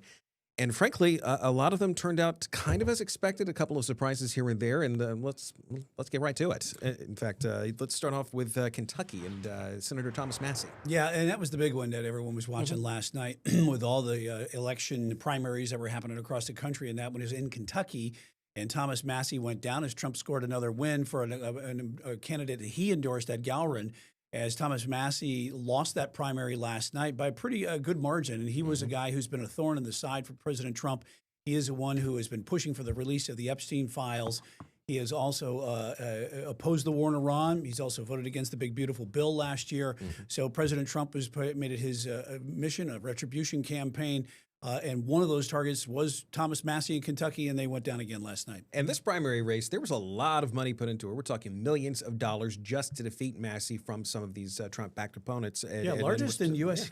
Congress history. Yes. Largest primary, most expensive primary history. And in addition to that, most of the Trump-backed candidates won in Georgia as well. Some interesting results out of Pennsylvania, though. Those that were backed by Democratic Governor Josh Shapiro, that were up for the primaries, they won. And so there's... There was one anomaly out of last night and what happened. Also, it came out today in Texas. President Trump has endorsed Attorney General Ken Paxton over longtime Senator there, John Cornyn, in a move that has really rankled a lot of Republicans in Texas, but it also signifies a move that could, with the power and the influence that Trump has over the GOP. And Paxton has his own legal troubles as well, which might even further come to light. The issue comes down here with these Trump-backed candidates because the ones that are currently the incumbents, it is tougher for a new candidate to come in and win rather than incumbent. But in addition to that, there is this worry from some Republicans that this could basically mess with the balance of power that's currently in Washington. You're better off if you do have an incumbent in that office. But if you're primarying that incumbent, well, you're going to have a bit of an issue potentially with keeping that control, because if you're bringing in a new candidate and these races wind up being very, shall we say, aggressive and dirty, for lack of a better words, which will probably happen with a bunch of these midterms. We're going to hear seeing a lot of political ads over the next little bit. And that could be determining eventually what might happen in November. Yeah, one of the places, too, that they were looking at last night, Alabama, they plan to revert back to a Republican-drawn congressional map, eliminating one of the majority black districts. That leads us to our next story, which Republicans in South Carolina have endorsed a redistricting plan now. Just after midnight in a 14-hour session, 4 Republicans voted against that plan, but it wasn't enough. And the target there, Derek, is the 6th district, which is longtime Democrat Jim Clyburn, to try to marginalize that district and get him out. What was interesting here is that you might remember last week they tried to basically just they tried to do this. The Senate voted it down. The Senate voted it down, and Governor McMaster basically said, "Hey, everybody, come back. You guys need to push, figure it out, figure it out." And not only figure it out, but pass it, because there was some pressure from the Trump administration towards Governor McMaster, and as a result, Governor McMaster was pressuring mainly Republicans at the State House and the State Senate to basically get this passed. Now, as it stands right now, the session yesterday to get this passed in the State House, it lasted 14 hours. They really ignored the Democratic opponents and what they had to say about this and any reservations they might have. But again, this bill still needs to head to the state Senate down in Columbia, and there is still some worries as to whether or not that might actually get passed, because the state Senate in South Carolina is a little more skeptical of everything, because they believe that this could backfire. What it comes right down to is that, you might be able to redraw these districts to be all Republican in the state of South Carolina. The thing about it is, though, is that you're going from potentially a very Republican district. Once it gets redrawn, that Republican district might not be as Republican, and it might wind up becoming more competitive. Yeah, and also early voting starts in South Carolina on May 26th. The proposal ultimately, if it has to become law, it would delay the House primaries, which in South Carolina is June 9th, right around the corner. And it would take possibly, if they extend that, push that back to the primary back to August, it would cost about $3 million for another statewide election. and likely face a lot of lawsuits on the new map. And one of the interesting things too here, the ramifications of all this redistricting is now going beyond just government and politics. The NAACP yesterday called on black athletes and fans to boycott athletic programs at public universities in states where they have moved to limit or erase black voting representation, like in Tennessee, Louisiana, Georgia, Florida, Mississippi, South Carolina, and Texas. So that is a big move coming now where you see, like the SEC conference is huge, and you have a lot of large population of the athletes are black athletes. Yes, and it should be noted here that this was a call from some activists, because I remember this, that being said actually a couple of months ago. And now the NAACP is catching on to this, and this could if this boycott, for lack of better words, actually does become a thing, this could be affecting HBCUs in certain parts of those specific states. South Carolina does have a few there, and this is something that it's basically, hey, this might be affecting the bottom line at the end of the day, because it could be affecting the athletic teams for those universities. It could be affecting really the academic success for those universities too. Yeah, and money, and money too, especially with the NIL, where you're talking about that. But it's how much money is going to be affected by that, or some of the athletes are going to be swayed from going to those universities. But that's part of the broader picture when you're talking about this whole redistricting situation that's happening. We'll see what happens with South Carolina coming up. Yes. Other big story today happening, you may have seen it just a couple of moments ago, the Raul Castro being indicted. The former Cuban president Raul Castro, brother, if I'm not mistaken, of Fidel Castro, indicted for an alleged role in the shooting down of two planes back in 1996 off the coast of Florida. It was basically between Florida and Cuba. It was really close to Cuba. But the U.S. says that the planes that were shot down back in 1996 were still not in Cuban territorial waters. This actually goes back to a Miami exile group that Brothers to the Rescue. They were shot down by missiles back in 1996. And it is believed that Raul Castro, who was defense minister of Cuba at the time, was one of the ones, including Fidel Castro, who were behind the attack. Yeah, and so that indictment came down by the Department of Justice today. Attorney General, acting Attorney General Todd Blanche was in Florida to announce that, much to the cheers of a lot of people there in the Miami area. And Castro, the younger brother, 94 years old, the former leader of Cuba, Fidel Castro. He served as Cuba's president. Raul did from 2008 to 2018. And it comes as Cuba has been under a lot of pressure to capitulate to the United States and do a lot as far as opening up their economy. They also said there's a lot of security threats there. CIA Director John Ratcliffe was down there on Thursday talking about future plans to reshape the country, as it were. And so this is coming, and they've also had a lot of problems with their energy sector because they had the oil that was coming from Venezuela. And then when Maduro was captured, that ceased. And so now Cuba was the next target in line after that. And that's what they're kind of seeing with this sense of the indictment today with Raul Castro. Yes, this indictment, though, as far as the legal teeth on this, we should mention that Raul Castro still lives in Cuba. He still is seen as having a lot of power in Cuba. And short of him being arrested in Cuba, there's really no way to actually enforce this indictment, because, and the chances of that happening, that faces a bunch of legal challenges if it does, it is a largely symbolic measure. We just need to say that outright. But the charges that Raul Castro is facing: conspiracy to kill U.S. nationals, 2 counts of aircraft destruction, and 4 counts of murder. We will be watching this closely to see if anything else happens with that. There is some video that you need to see that's on your screen right now. This crash that happened earlier this morning on Interstate 485. This happened on the outer loop. You see that truck that just flipped over and flipped over and flipped over. Well, we know one person is in custody following this crash that happened this morning. It happened around 8 a.m. on the outer loop between West Boulevard and Steel Creek Road. Traffic was backed up for hours. In fact, when I was making my way to work this morning, they noticed that it was still backed up, and that was between 9:30 and 10 o'clock this morning. Well, just a horrific crash to sit there and see that happening. If you really look closely there, you could see the truck was it looked like it was clipping the back end of another truck. That truck speeds off. Yes. And I don't know what the nature of what caused that. We don't really see the first part of that crash happening, but you can see, and one person is in custody, you say. Do we know who that person is? We do not. We do We not do know not, the nature as of of yet, that, but no. just to sit there and watch something like that, Yeah. flip over and over and over and again. And that driver that was on the inner loop, that's where this video came from. Yeah, they sent it to us, and it was basically from their dash cam. They saw this happening, and they sent it in because and frankly, they said they sent it in because they were trying to get a hold of police to And you see actually that get this black video. truck is driving off right there, and that's the one that was involved And with there was clipping that truck and there was that rolled over. There appeared to be another car just right before it, also trying to get out of the way too. Now, as far as the other car's involvement and to the extent of the involvement and who exactly is in custody as a result of this, we're still working to get that information right now. That we don't have an update per se just yet on what specifically happened out there. But this was a big accident. That it was a crash. It wasn't from the way it looks like, it might not have been an accident by definition, but it definitely was a big crash. And you saw that's the car. That's what happened to that vehicle there.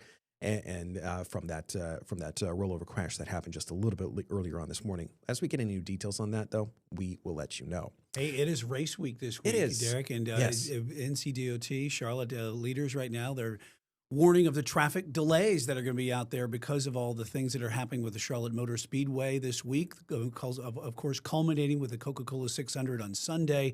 And NC Department of Transportation says roads including Interstate 85, US 29, NC 49, and Bruton Smith Boulevard will likely see a lot of major delays throughout the week. Drivers are encouraged to take some extra time around that area to get through those areas. I know the campground is starting to fill up, getting ready for it. So the races are going to start on Thursday night. I remember trying to get around during those weekends because with the stories we have. You and I have done a lot of stories out there at the campground. Yeah. It is going to be busy up there, and especially like you have to figure like Concord Mills is like right across the street. What's the best way to across get around everything? Trying to get out around that.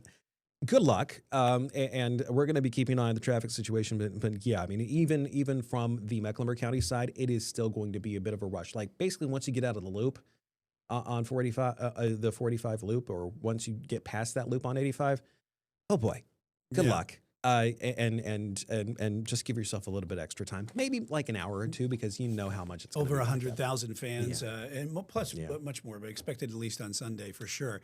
Let's talk about the weather. What it's going to be like out there at Charlotte Motor Speedway as we take a look at the skyline of Uptown right now. Bringing in meteorologist Andrew Brightman. Another very hot one today that we have across the Queen City and the Carolinas. That's right. A very toasty forecast out there across the Carolinas. Really, the big story here is feeling like summer out there across the region. Just a beautiful day right now across the Carolinas. Trying to get my graphics to advance here, and of course, it's not doing it. By but TV. Get it, Fonzie. Bear with me here, just one moment, everyone. But yeah, the big story here is the heat and humidity, and then also a significant amount of rainfall on the way here across the region that we're going to really be seeing over the next 4, 5, 6 days out here. Significant amount of wet weather is really going to be the big story here across the Carolinas. Now, what do you need to know here over the next few days? Is that you've got more heat and humidity even tomorrow here across the Carolinas. Rain chances ahead, a slightly cooler weekend. Pinpoint satellite imagery right now looks good. Partly cloudy skies across the Carolinas. As we zoom out, we go a little bit farther out here. We do see we got a frontal boundary moving through portions of the central Midwest here in eastern Tennessee. That's what's going to be moving into the Carolinas as we get down the road. Rain chances, they really start to ramp up here as we get starting tomorrow, but really as we head into the weekend. All throughout your Memorial Day weekend, we are going to be dealing with that wet weather here across the Carolinas. Futurecast in motion. We're watching some of these hit and miss showers maybe up across the mountains later on today. And then as we make our way into your Thursday, we start up with the cloud cover, and then we watch some of these pop-up showers and storms here developing as we go into the afternoon hours. Notice at 8 o'clock, still dealing with some of the scattered showers and storms. This keeps going here all throughout your holiday weekend. 7 o'clock Friday morning, seeing a couple pop-up showers and storms becomes more numerous again as we go throughout the afternoon, and then also potentially continuing into the evening. We rinse, repeat again here on your Saturday. Could even see more widespread wet weather starting off during the morning, continuing as we go into the afternoon hour. Charlotte FC forecast, not looking so great here. Tracking some of that wet weather. And then also for the Coca-Cola 600 on Sunday, unfortunately, we have to track more potential wet weather on the way. This is going to be mainly beneficial here. By the time it's all said and done, when we get to next Tuesday, could see over 2 inches of rain ahead for the region. Your mountain forecast looking very unsettled. And it's a similar story here for your pinpoint 7-day, right through your Memorial Day weekend. A whole lot of wet weather, unfortunately, on the way. Oh, boy. Ruin a lot of plans, but hopefully not. I know we need this wet weather. We do need a lot of it. Yeah. This could be an actual sledgehammer to the drought here. Over 2 inches of rain, that could actually make a bit of a dent in the drought condition. Well, coming up, we do have quite a few stories to tell you about. In fact, some of the other news making headlines today, something that you might remember that there was a deadly cargo plane crash that happened in Kentucky a while back, several months ago last year. There's some new details on this, including some video of the engine on that plane falling off. We have that video, and we have the details on what we do know about this case so far. That is coming up next. This is Queen City News Plus Live.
Good Wednesday afternoon to you. Happy hump day here on Queen City News Plus Live.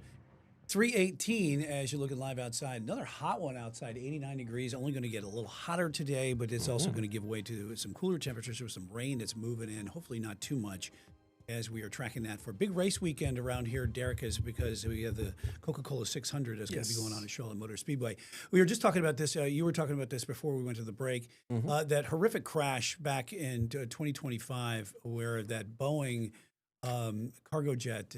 It was just taking off. It was just taking off from the Louisville airport. A UPS plane crash. And this video And is this actually the video of they're releasing.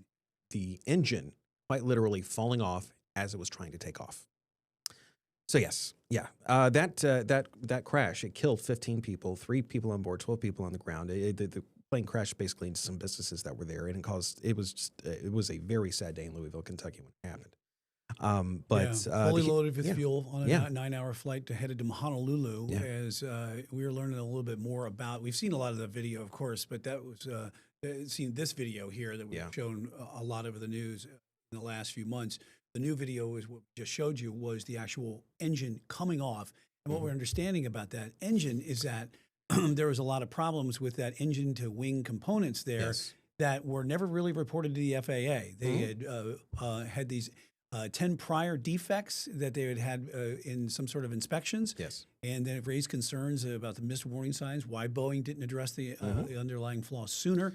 And then now that's a big part of a congressional hearing that's underway right now. Yes, the hearing is basically, and the video is actually the video from that you just see there is basically from those hearings. It's basically looking into the crash itself, just trying to figure out how exactly this all happened. And that issue with Boeing that you were mentioning, these have to do with there was an issue specifically with that area around where the engine was. It was cataloged back in 2011 and was known to be an issue, but Boeing at the time did not necessarily make any recommendations or requirements that it be fixed. Now, since all this happened, basically in Kentucky, Boeing has since agreed to fix that issue that was on all the planes.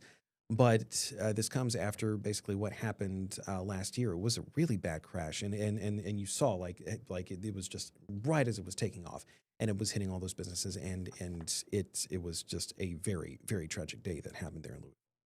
Also, another sad day here today for former Massachusetts Congressman Barney Frank died at the age of 86, the longtime congressman for like 3 decades. He was best known as a pioneer for LGBTQ rights, Derek. Yes, he was. He died of congestive heart failure yesterday. He'd been in hospice since last month. He's survived by his husband as well as some other family members as well. But in addition to him being a champion for gay rights, he is also big on consumer protections because the Dodd-Frank Act. You might be hearing about Dodd-Frank or the Dodd-Frank Act. He was the Frank in the Dodd-Frank Act, which basically boosted consumer protections, specifically for loans, and I think it was more specifically for home buying as well. But he was a longtime Democratic congressman, and he one of the big things that he was about were financial reforms, and you might remember his very interesting voice as well. But yeah, he came out in the late '80s, and I think if I'm not mistaken, he was the first congressman or first incumbent congressman to actually have a same-sex partner. Yeah, to come out. I think he came out as gay in 1987, and then he was in 2012. He married his partner there and became the first incumbent lawmaker on Capitol Hill to marry someone of the same sex. So yeah, Barney Frank dead at the age of 86, and certainly a well-known congressman. Yes. If you followed it back, maybe during the 80s and 90s, he was certainly a key figure in a lot of things that you're talking about, consumer protection and financial protection issues, but also for human rights as well moving forward, when human rights were becoming much more center stage. Center stage, right. Yeah. There is another story to tell you about that's also making headlines as well. You might remember Charlie, some of the fallout that happened after Charlie Kirk's death and some of the statements that were made on social media. Well, there was a guy, that specific guy right there. His name is Larry Bouchard. He's a retired police officer, and he was charged with a felony after making after posting some stuff on social media about Charlie Kirk's death. And one of those posts referenced a school shooting that happened in Iowa and the reaction that President Trump had to it at the time. And some people apparently in that area in Tennessee where Mr. Bouchard lived, well, they interpreted that as a threat. And as a result, for 37 days, he wound up in jail on a $2.5 million fine. Well, he got some lawyers, and they filed a federal lawsuit, and Tennessee is actually settling with him for $835,000. Yeah, and during his time in jail, he lost his post-retirement job. He missed his wedding anniversary, he says, and also the birth of his granddaughter. And he says, I quote, "I am pleased that the First Amendment rights have been vindicated. The people's freedom to participate in civil discourse is crucial to a healthy democracy." And he's looking forward to moving on and spending time with his family. But certainly, this is a case. It was a rare instance where you're prosecuted for online stuff that is posted. Online speech. But especially after the Charlie Kirk assassination, there was a lot of people that were saying things online, and a lot of people were fired. People lost their jobs. People were, shall we say, were, and I quote here, canceled on social media. I mean, there were a lot of reactions to some of the more interesting reactions to Charlie Kirk's death, and as a result, I mean, we saw some of the headlines. Some of it was here, some of it was regionally.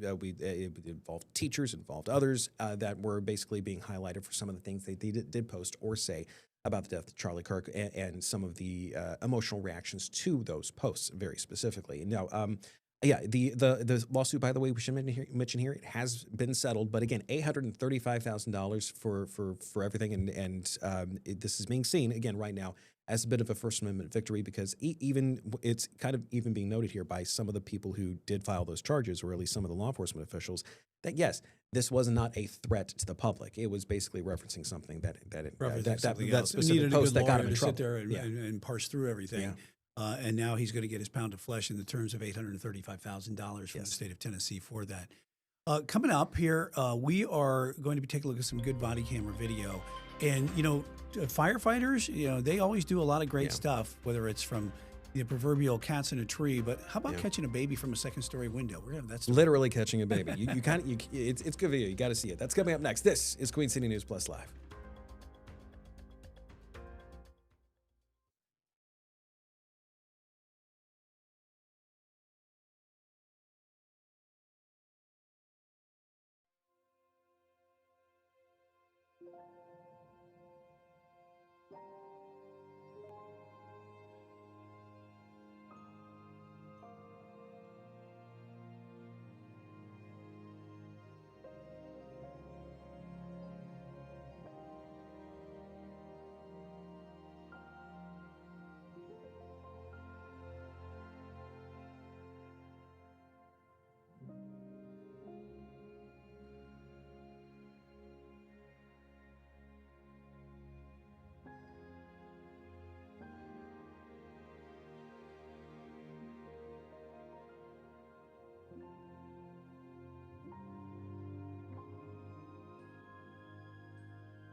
Before we go, we got some really incredible video to show you out of Michigan. This happened on Friday. It involved a rescue as a building was actually catching on fire. The mother and baby were actually in a second-story unit, and the baby needed to be rescued before the mom got out.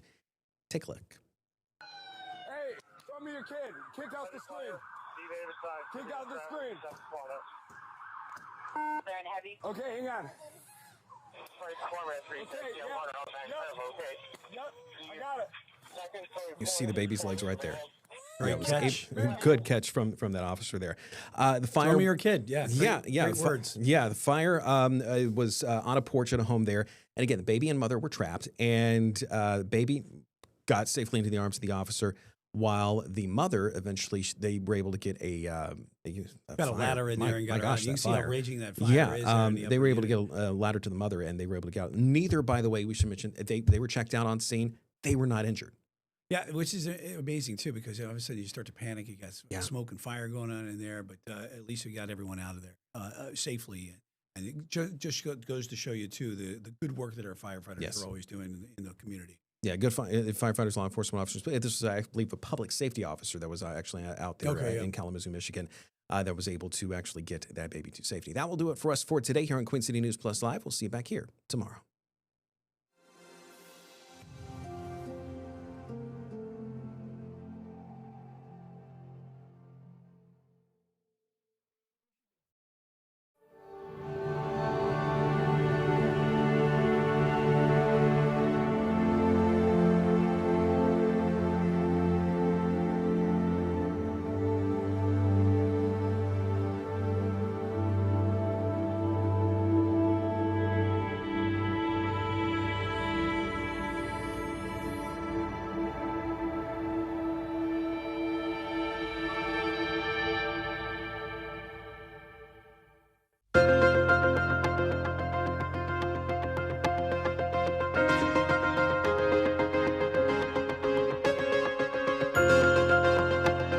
Hello and welcome to Behind the Lens, an inside look at what it's like to gather TV news.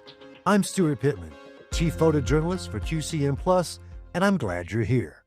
This week, we're examining the most vexing of specimens, TV reporters. TV news.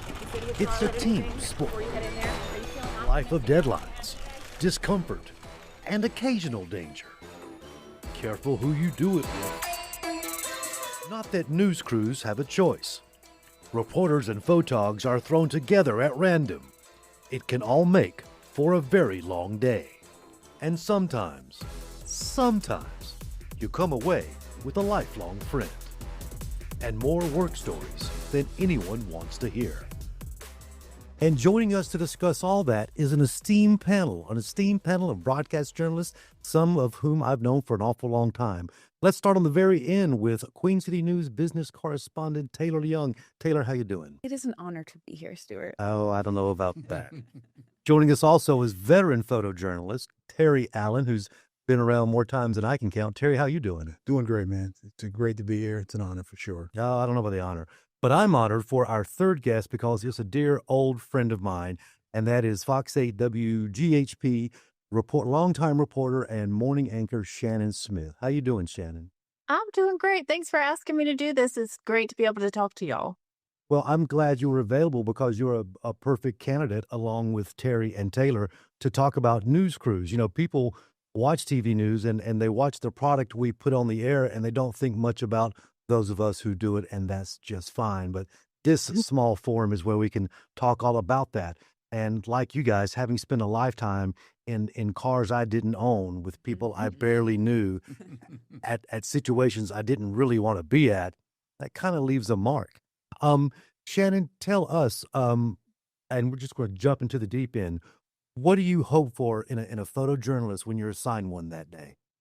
Well, that is a big question. I mainly do feature reporting now, so I've had the joy of being able to have the same photographer every day that I work. And when I don't get to work with him now, I am super spoiled because we have built this dynamic that we don't have to talk as much. We don't have to kind of tell each other, hey, do this, shoot this, this is what I'm thinking.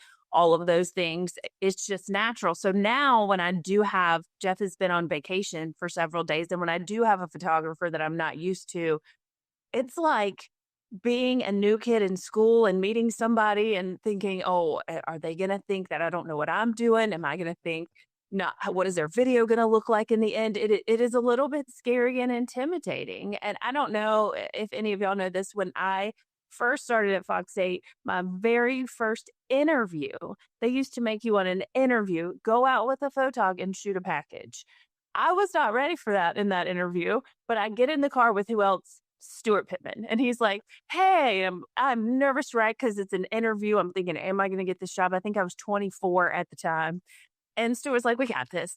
And just really put me at ease. And it was his joking, same old self. And we talked a little bit about the story. And then the day just kind of ran along. And that, I think, is what you hope for most in a photographer. Is you want somebody who knows the skills to get the job done, is pretty laid back, and is willing to contribute to the story, not just say, I'm going to shoot some pictures and put them over whatever your words are, that you are a team. That's well put. Terry, on the flip side, as a longtime photojournalist, what do you hope for in a reporter when you're assigned to someone that day and you may know nothing about them or the assignment? What's your undying hope? I would say a lot of the same things. You definitely want to have that confident person with you. Generally, we got into this business because we're all gregarious type people. We all like to get along and stuff like that. We all like to be with other folks. But yeah, I like someone that's in there that's confident, knows what they're doing, and has confidence in me that I know what I'm going to do. And we're just going to go out there and have some fun. We're not going to overthink it. Right. Go out there and just enjoy the day together. And that can happen regardless of the assignment. You can have a good day at a lousy assignment. Taylor, we've talked a lot offline, and you've really given me some thinking points about the relationship between a photographer and reporter. Yeah. Not always, but very often is boy-girl. And you use one word that I thought wrapped it up, especially when I think of Shannon, and that is sibling. Talk to me about that. You are spending hours upon hours, especially if you're traveling or you work with them a lot. I mean, think about how much time you spend together in a car. And yes, you can talk about your story, talk about your assignment, but eventually you're going to be like, what's your favorite kind of music? What's your favorite kind of food? And yeah, and I think to go back to your original question, like for me, I think the most important, aspect of a photographer, for me, it comes a little bit down to personality. Like, can we just hang out together? We don't need to fill silence, right? But can we just kind of, vibe? We are seeing each other in the best and in the worst, light. It's very stressful sometimes. A lot of times you're just sitting around doing nothing. But yeah, you really develop that brother-sister-sibling relationship, just kind of going through the ropes together. Well, I have to agree. Go ahead, Terry. And just piggybacking on what Taylor just said, that vibe is really, it really helps, because a lot of times you're pairing up with someone you never worked with before, Mhm. and then you get with that person and you find out you have certain things in common, and you're talking about music and you're talking about this and that. Yeah, you're going to talk about the story. Sure. But you want to get to know each other. Yeah. Because like you said, you're going to be spending hours and hours and hours, and you're going to be in stressful situations.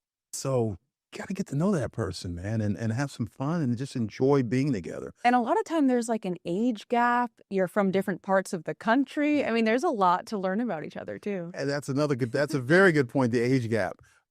My first newsroom, I was the youngest newsie in the room. Now I'm the oldest. I hear you, so brother. I hear you on that one. So so when I go out with a lot of the reporters, they're a lot younger than I am.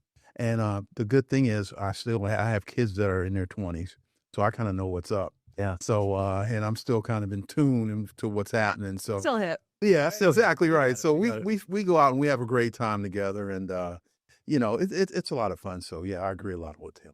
That's part of this business, though, is when you're doing something different every day, and you're never working towards this real long-term, or not very often long-term goals. You're day in and day out, and you can lose a sense of what day it is, or a month can go by and you've done 30 stories and you're like, wow, it makes time go by so fast in a good way, and sometimes not such a good way. How many photographers over 25 years would you say you have worked with? And I know there's no way to know that number, but you've got guys and ladies there who have been there forever, and you have some who come and go. I mean, I've got to think it's a cast of dozens at least. Oh, definitely dozens, definitely dozens. And in the beginning, I was just general assignment. So it was whoever was working with me and paired up with me that day. You went out and certain, I think certain photogs get their favorites, reporters get their favorites. And it was always funny as the meeting's going on, you see people kind of going in and jockeying, like, where are you? Oh, what time are you going to be live? Because that's a big thing too. If you're in the early show or the late show, so you're kind of jockeying for who's your reporter, who's your photographer, and so many things go into that. It's not all like, what's your story? Where are you going? What time are you going to be live? And then if you can count on that person to deliver what you need to do at the end of the day, but also, I mean, think about how many times you have to pivot when you're doing general assignment, not only from story to story, but interview to interview. You need somebody who's like gonna be there with you and ready to twist and turn. And if things go all downhill, that they'll be like, okay, that sucked really badly. How can we make this turn around quickly? And I think that more than anything is the person you need with you beside you. And if they're having a moment, you're the one that lifts them up. And if they're having a moment, or you're having a moment, they do the same for you. It's so important, because you can rabbit hole in a minute. Very true. It is like a marriage. It's like a marriage. I'm not sure marriage is the word, but certainly Shannon didn't ask for this, but she has seen me at my best and my worst. I mean, she and I often, when I'm writing about TV news, I use the phrase homicides, hurricanes, and Hollywood. And Shannon, you and I have done all three of those times. So when you've covered that gamut of things with the same person, you get to know them whether you want to or not. And we're going to talk all about it and delve even further into it in just a moment when we come back.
And we're back to Behind the Lens, an inside look at what it's like to gather TV news.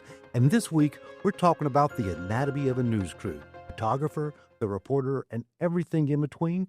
Joining me to do that is longtime reporter Shannon Smith, longtime photojournalist Terry Allen, and somewhat longtime reporter Taylor Young. How's everybody doing? Doing great. We're doing great. Lovely. We had such a good time talking about news crews because that's what all of us here do in a different realm of some sort. But I wanted to play a game. I want to play a game called Reporter or Photog. Some of it's obvious, some of it's not, but I wrote it in 5 minutes, so what are you going to do? So I'm going to read a line, and I want you guys at any time to join in with what you think it is and why that is. So, reporter or photog can never remember to bring their phone charger cord. Reporter. Guilty. Yeah. I can't tell you what it's like to be in charge of 64 different components, all of which are vital to the mission, and the reporter can't remember their one thing they have to bring. And we are always on our phone. I know that's unfair, but I have loaned so many phone charger cords to reporters. And the IFB cord, how about that one? Ooh, that's a tougher one. Reporter or photog, former Glee Club member. Reporter. We are a reporter. Yeah, reporter. There's a little performer there that shines through even before you get to the mission. Almost done here because I'm running out. Photog or reporter, insist on stopping for food no matter how far behind you are in the day. Now, I got to say something about that one. Now, Testify, I'm kind Terry. of, I'm the one that I always like to get the job done first before I eat. Sure. So I have a lot of reporters that say, "Come on, man, let's go eat. Let's go eat." And I'm Right. like, "Man, we got to get it done first, you know." Yeah. But I understand you got to eat. I had one reporter, bless her heart, she's a sweet lady, and man, we would be in the middle of everything just crashing around us, but it's like, man, I gotta have lunch. Yeah. And I'm like, Amy, come on, we gotta go. But it's all good. It's all good. I would say reporter. Reporter. I think you're right. See, I would say photographer. Okay. It's like for me, like if I haven't logged or started writing, I'm not eating that day. I love that. I love that. I'm mission first. Yeah, but then I'm grumpy. Yeah. I'll eat at home that night. Let's make slud. I'm all about making slud. I always carried snacks because I needed to eat at times, but I'm mission first as well. I think that was very personality driven. I mean, I know reporters who are on hard deadline, and before they go log, they have to go chat with everybody in the newsroom. That seems so rude because I'm like, talk to me. I'm mission focused, you know. So I think that's personality. Stuart, you laugh because I think you know who I'm talking about. I think I do, but I'm going to move on to reporter or photog. Saves press passes. Photographer, yeah. Photographer. That's a photog thing, man. We all have them. Don't come to my garage. I've got thousands of them. Yeah. And my wife's like, "Oh, T, come on." I know. It's our only currency. You know. I started saving them because I work with photographers who started saving them. I'm like, oh, is that a thing that we do? Mm-hmm. Exactly right. Right. All right. Last question on photog or reporter. A history of inappropriate shoes. Inappropriate what? Shoes. Reporter. Shoes? You're covering a flood, and all they're got is a pair of pumps. You ever been there? Yeah, guilty. Maybe I'm just using my own personal history, but I have loaned many a rain boot to a news reporter who didn't know we were going to the flood and is dressed like they're going to a cocktail party. But again, that's just my own personal trauma, and I'll move past that. I don't think it was you, Shannon. So, Shannon, I do think we covered a flood one time where a damn wall broke behind like a Walmart and it flooded an apartment complex. And why I spend time remembering that, I don't know. But I know you were there. So congratulations. I forget more and more of the things that I've covered. And I think photographers, if it's photog reporter, and y'all tell me if you're wrong, my photographer, Jeff, is 10 years older than me. Right. And he'll bring up something and say, do you remember? And I cannot remember it at all, but he can give me the visual images of what it looked like when he was there. And I think maybe it's the edit bay time of looking at the video, looking through the lens at it. But his memory of stories is so much better than mine. What's the worst thing, Taylor and Shannon? What's the nightmare trait of a photog? We're not naming names. We're not talking about anybody specific. But what is the one thing that you might see in a photog that instantly makes you worry? I'll go. I would say, you get paired up you get in their car and they just don't want to be there. I think attitude is huge. Like, you can have a bad day. I'd say I'm pretty tolerant with that. But the minute you are like poo-pooing a story that maybe I was assigned, like, sir, I did not choose this. Yeah. We are in this together. I think just a lack of teammate mentality can really make or break a day big time. I love the way you said that, because I know that with certain reporters, Shannon, you included, Taylor, we haven't worked together as much in the field, but I know me and Shannon can roll up on anything, and knock it out, because we have. And you're right, the attitude, the teamwork. You haven't got to be, thrilled about the fact that you're going to cover city council all day to not make it a less than miserable day. Mhm. We all have had fun at unfun situations, and I don't know about your reporters, but we photographers don't get paid a fortune, so you better have fun. You better enjoy your day. Otherwise, go sell shoes. Yeah. Anyway, that's my old man speech for the day. I agree totally with Taylor on that one. The worst thing that you can ever have is when you get in the car with someone and they're starting, oh man, this sucks. This is that and the other. Yeah. Come on, man. Let's go out and try to have fun. Let's get this thing done. Yeah. Or if you both think the story sucks, then you can have You some. can just laugh. And then you can laugh about it. And you can have fun with that. Make this work today. We're making some chicken salad, right? Right. You can roll with that. And then it turns out to be a fun day. And then you get to the end of your day and you see your package, you see everything air, and you're like, dang. We did that. We did that. Yeah. We made that work. So, yeah, it's all good. I'd rather say, as someone who doesn't leave the newsroom much anymore, I see reporter photog teams go out and come back, and I'll see people that just started here, and I'll see a photog who's been here forever, befriend the new reporter, and within like 3 days, they're high-fiving like best friends. And I get that, because they're going out and having adventures, coming back. Yeah. It's a fun thing to watch, especially when you haven't got to pick up heavy in the process. Well, that's the beautiful thing about this job, is that, you meet people that you meet new folks, and you go out and you have fun with them. You go out there and you complete your mission. Sure. And it's just fun, man. I just, been doing this for so long, and I could do it for another 40 years, easily. I mean, I just love it so much. I'd give you about 10. I don't know if I can report more. I had a reporter once, she had this habit of asking like literally 30 questions. I kid you. Yeah. And this was back in the day before the digital stuff. This was back in, we were all linear. Sure. And, we would have to take the tape back to the office. We didn't even have editing in the trucks at the time. This was so long ago. Take the tape back, and she would have to transcribe everything. She's transcribing all of this stuff. Clock is like tick, tick, tick, tick, tick. It's nighttime. The clock has got a face on it, and it's like a cartoon face, and it's like, oh, I'm going to get you. I'm going to get you. And it's like, I'm like, come on, So that's my thing. Asking so many questions when all you need is maybe just several questions and get it done. Well, I've got more questions for all of you, but we're going to have to take a quick break, and we'll come right back and get to it.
And we're back to Behind the Lens, an inside look at what it's like to gather TV news. This week, we're talking about the anatomy of the news crew, the reporter, the photographer, and everything in between. Joining me to do that is longtime reporter anchor Shannon Smith, veteran photojournalist Terry Allen, and business reporter Taylor Young. How you guys doing? We're lovely. Doing great. I have so enjoyed this conversation because we really didn't have to plan it. I just knew that if we got some veteran photog and veteran reporters around, like at a crime scene, the stories just go back and forth. That's the truth. Who here hasn't, stood on the side of the road telling war stories? I mean, that's most of what we do. Speaking of war stories, though, I really want to talk to Shannon for just a second, because Shannon, I've been doing this since 1989. I've worked with a ton of reporters. I don't know that I've worked with any reporter individually as much as you and I work together. Is that fair? I would think so. Yeah. I mean, we've been in about every kind of news story you could cover, from Hollywood to death in the woods.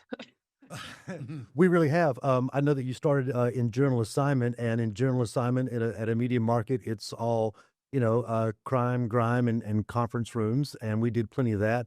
We then stumbled into American Idol, and you and I got to go to Hollywood many times and go right to the corner of Hollywood and Vine and interview Simon and Randy and Paula and all those people. And that's back when American Idol was the biggest thing on the planet. I don't think people who didn't live through that might not understand just how big it was. Shannon, what do you remember about all that?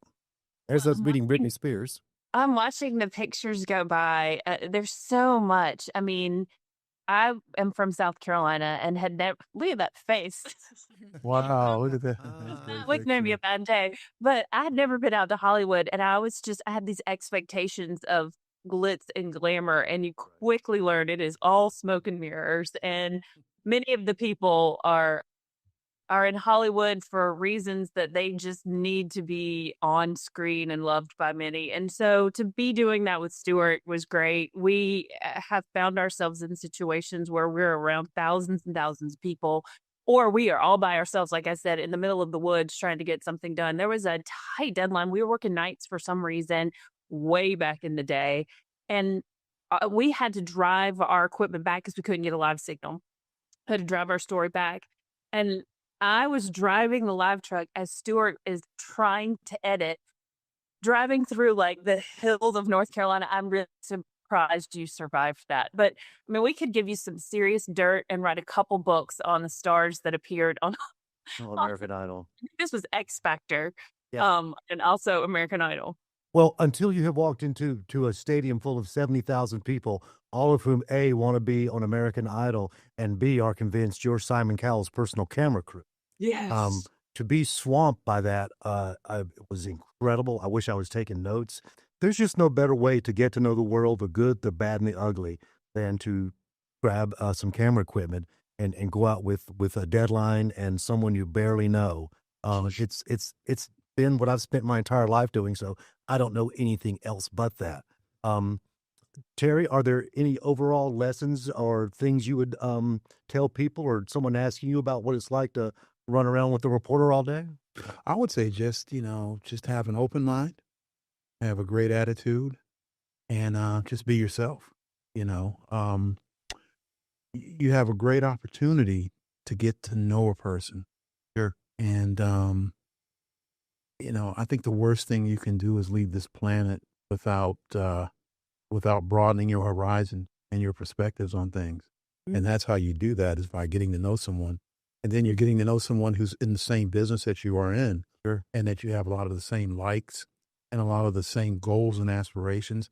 I mean, I don't know about Taylor and Shannon, but I think maybe we all got into this business so we could maybe change the world somehow, and so we all kind of have that in us. Mm-hmm. So I would just say, get out there, have fun, enjoy yourself, enjoy what you're seeing. I mean, a lot of times you're going to see some really bad things, and we've all seen it, but just kind of make that work in your life personally. Well, like I said, there's no better way to get to know the world than to put it on TV 30 seconds at a time. Taylor, you haven't been doing this quite as long as the rest of us, but you've got a lot in. Well, that's all. That's that back. I think for the viewers who aren't in the business, I know you see the reporter, the anchors, right? Right. But so much of it is the people behind the scenes that you work with. And yeah, I mean, you're just spending so much time together. And I think I will forever be appreciative of, when I look back at my 11 years, I think about the photographers I worked with. Sure. They may, especially as a super young reporter, you're so nervous. I remember my first live shot. I don't remember what my story was. I know which photographer I worked with because they helped me through a panic attack. But so yeah, I think it's one of the funnest, best parts of this job. Well, I would say so because the technology and the deadlines and even the subject matter can get a little old. But the people you do it with really make a difference. Shannon, in closing, any imperial wisdom you have for what it's like to be a member of a news crew? You're still doing it every morning. I know that. I still go on every morning. I think, you guys made really good points about the teamwork. And I think if you don't love what you're doing every day, you're doing a disservice to those around you. And Stuart, you used to say all the time, I get to go out and be the eyes for people watching this later, and you get the firsthand perspective. And I think you can never take that for granted, the opportunity that we're given as journalists to see the story firsthand, to meet the people firsthand, to witness history in moments when it's happening. And you do get this great bond with people when you go through either the trauma of the day or the celebration and the adrenaline high of getting it all done. And so if you're not loving what you're doing with all of that packaged up, you probably need to be doing something else. Yeah, if you don't like being part of a news crew, man, you're going to hate it because you need to even if you love it in theory, man, some days can be a drag. But as I said before, the thing that news has done for me is it's made me learn about people. It's hard to judge and hate people up close. And when you're part of a news crew, you get to go to the good, the bad, and the ugly all in one day. And if that doesn't teach you something, you're not paying attention. But I hope you're paying attention because this has been so good for me. Journalism is in a lousy place right now. But if people would understand the level of commitment and care that goes on at the local level, they'd watch their news more and give it more credit. End of my sermon, end of the episode. Taylor, thank you so much. Thank you. I'll see you in the office. Terry, you're on the assignment desk. Stop sitting me places. Okay, I've had about enough of that. All right, you got it, brother. And Shannon, we need to talk and hang out, and you bring your lovely family to Charlotte, and let's break bread together because you and I have spent more time together than some married couples. So thank you, and we will be in touch. And thank you for watching Behind the Lens, an inside look at what it's like to gather TV news. We're going to come up with a brand new episode for next time, and I'll be as surprised as you as to what it's about. See you then.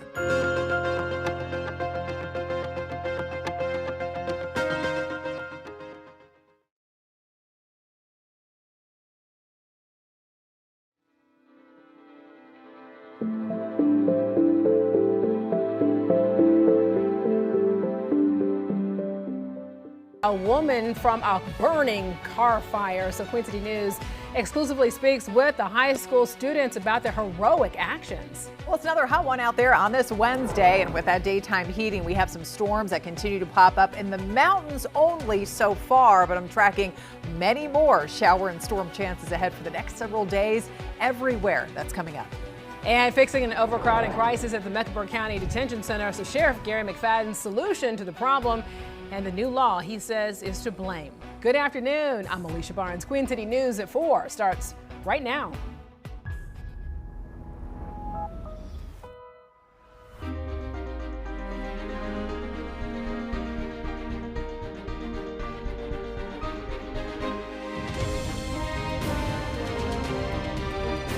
Queen City News starts now. First at 4, the Mecklenburg County Jail is overcrowded, and it's only expected to be getting worse over the summer. So that's why Sheriff Gary McFadden says that he is now reopening Jail North, a facility that's been closed since 2022. As Chief Political Correspondent Andy Weber tells us, the sheriff points to recently passed legislation for fueling the increase in inmates.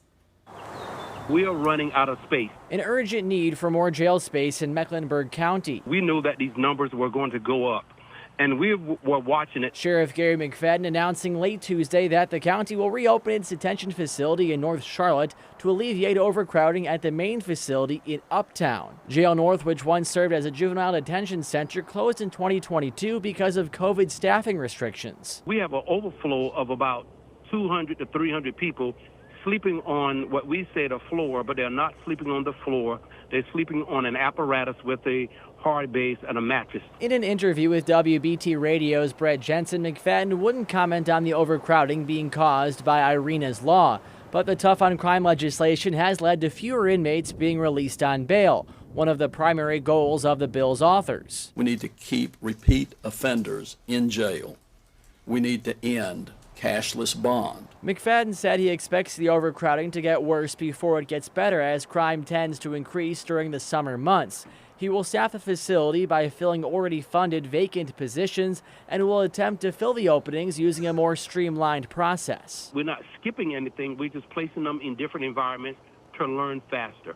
So we're going to fill the detention center north by filling the vacancies that we currently have. And the sheriff says he expects to open Jail North in early August, but no exact date has been set. Hiring for additional staff has already begun.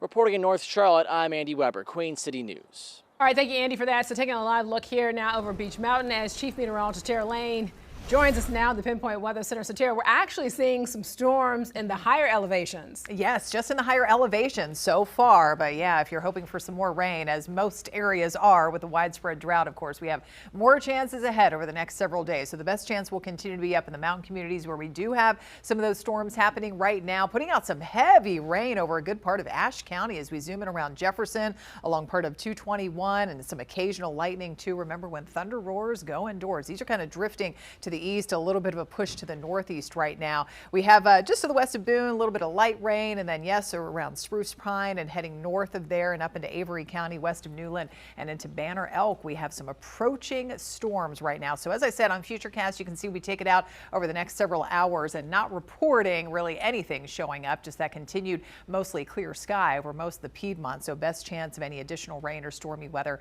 up there for you all in the high country. Another hot one out there today, but we have a cold front on the move. Slowing down, it's going to be stalling out and bringing us off and on periods of showers and storms in the days to come, and some cooler temperatures. We'll take a look at it all. My Pinpoint weather forecast in a few.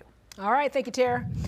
Gastonia police now say a man experiencing a mental health crisis led to today's hours-long standoff near the downtown area. We brought you this as breaking news during the noon show. Officers responded to a home on North Pryor Street at around 9 o'clock this morning. They say that the suspect, Khalif Bigelow, shot at neighboring homes and the home school resource and Agile Learning Center across the street. So police breached the home a few hours later and then took Bigelow and his mother into custody. So she's not being charged with a crime at this time, but Bigelow is now facing multiple charges for the incident. Fortunately, nobody was hurt. New video now shows the moment a pickup truck flipped several times on I-485. There it is right there.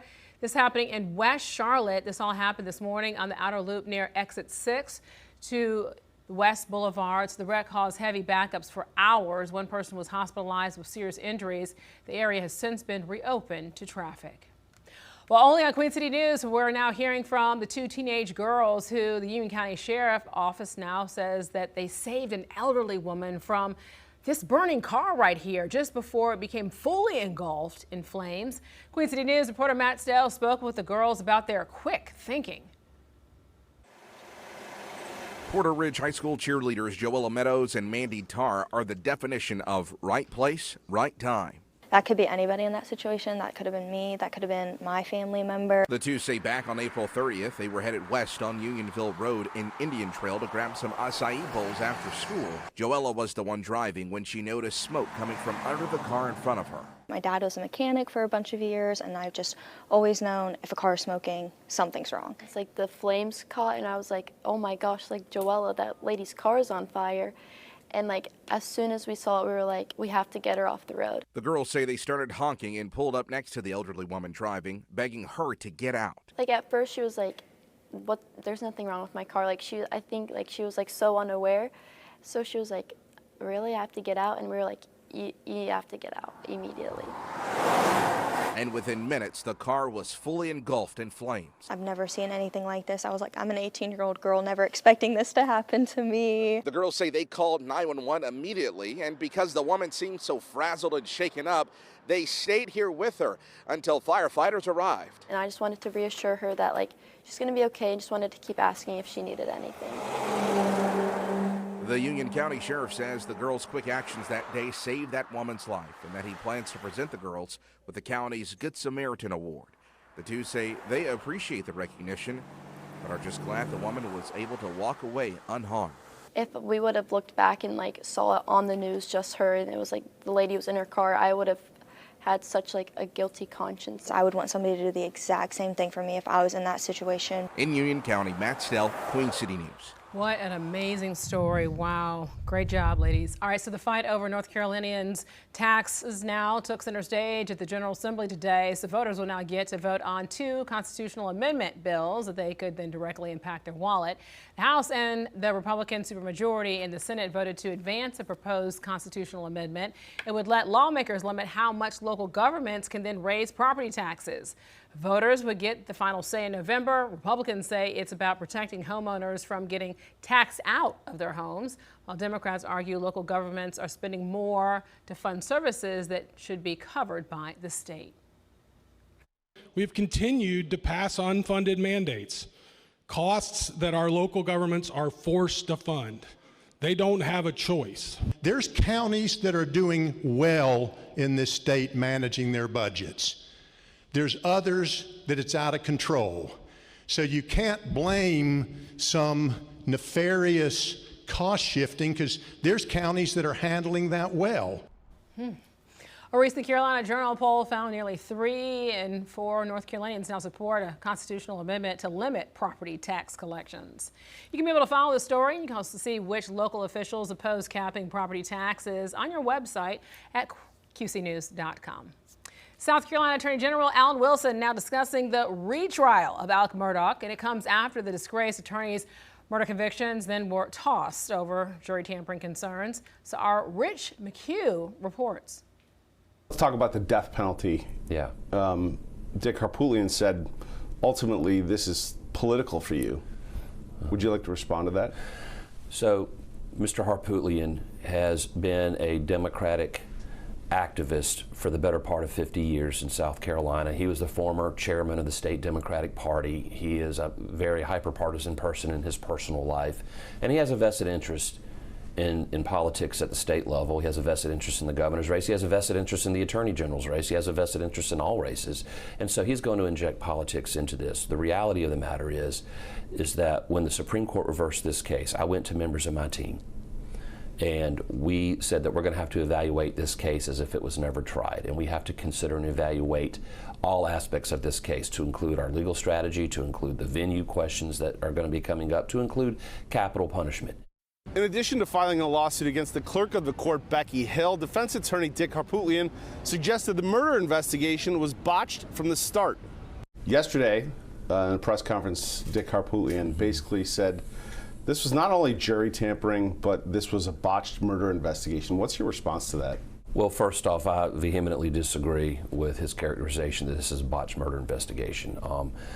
I've always believed that the men and women of the state law enforcement division, as well as our federal and local partners who were involved in that original investigation, are very capable, competent people who did an exemplary job in that investigation. And again, you see this all the time in cases, especially high-profile cases, where there's always a desire to attack the people who, not just attack the investigation, but to attack the people who did the investigation. And so we stand by the men and women in law enforcement. I stand by the men and women in this office because they did an exemplary job in the original prosecution of this case, and they're going to do an exemplary job on the retrial. That was Rich McHugh reporting for us this afternoon. So Attorney General Alan Wilson now says that he wants to begin the new trial before the end of the year, though it's not guaranteed that he will be around to prosecute it, as he's now running for governor in South Carolina. It's kind of like a summery pattern out there today. It certainly feels like summertime. Humidity still not so bad, but it's plenty hot, I would probably guess, for most of you, with the widespread low and mid 90s across the Piedmont. Parts of central North Carolina up in the mountains. Those temperatures in the 80s. We have some pop-up storms, more periods of rain to come everywhere over the next several days. Pinpoint weather forecast is next. And recovering after Hurricane Helene, so a look at the progress along I-40 in western North Carolina more than a year after the historic storm damaged the stretch of the road. And hurricane season right around the corner. Meteorologist Brandon Lawson tells us why we shouldn't let our guard down, even though the season is expected to be lower than average. You're watching Queen City News at 4. Thanks for hanging with us today. Your time now is 4:11, and it's 89 degrees outside there in the Queen City, and you're watching the most honored and the most local news in Charlotte.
So work continues to restore on the stretch of I-40 in western North Carolina that was damaged by Hurricane Helene. And North Carolina transportation officials now gave an update today on their progress. Crews are actually using 2 main wall designs to rebuild damaged sections of I-40 through the, now looking at that, the Pigeon River Gorge area. They're also now sourcing rock from the Pisgah National Forest and also crushing and turning it into roller compacted concrete. This is very cool to help rebuild the interstate. That's what you're looking at here. Officials say that this recovery project is now the largest in the agency history, with costs expected to be close to $2 billion.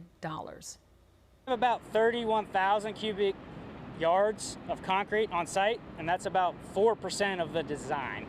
So with additional items of construction, we're close to around 15% of overall construction. Wow, just incredible. So the stretch of road connects North Carolina to Tennessee, and the crews also hope to be able to have all the lanes open by the fall of 2028. Hurricane season is 12 days away, and the National Oceanic Atmospheric Administration now will release their projections from the upcoming season tomorrow. A meteorologist, Brandon Lawson, now explains why tropical activity is expected to be lower this season, but also why you shouldn't let your guard down.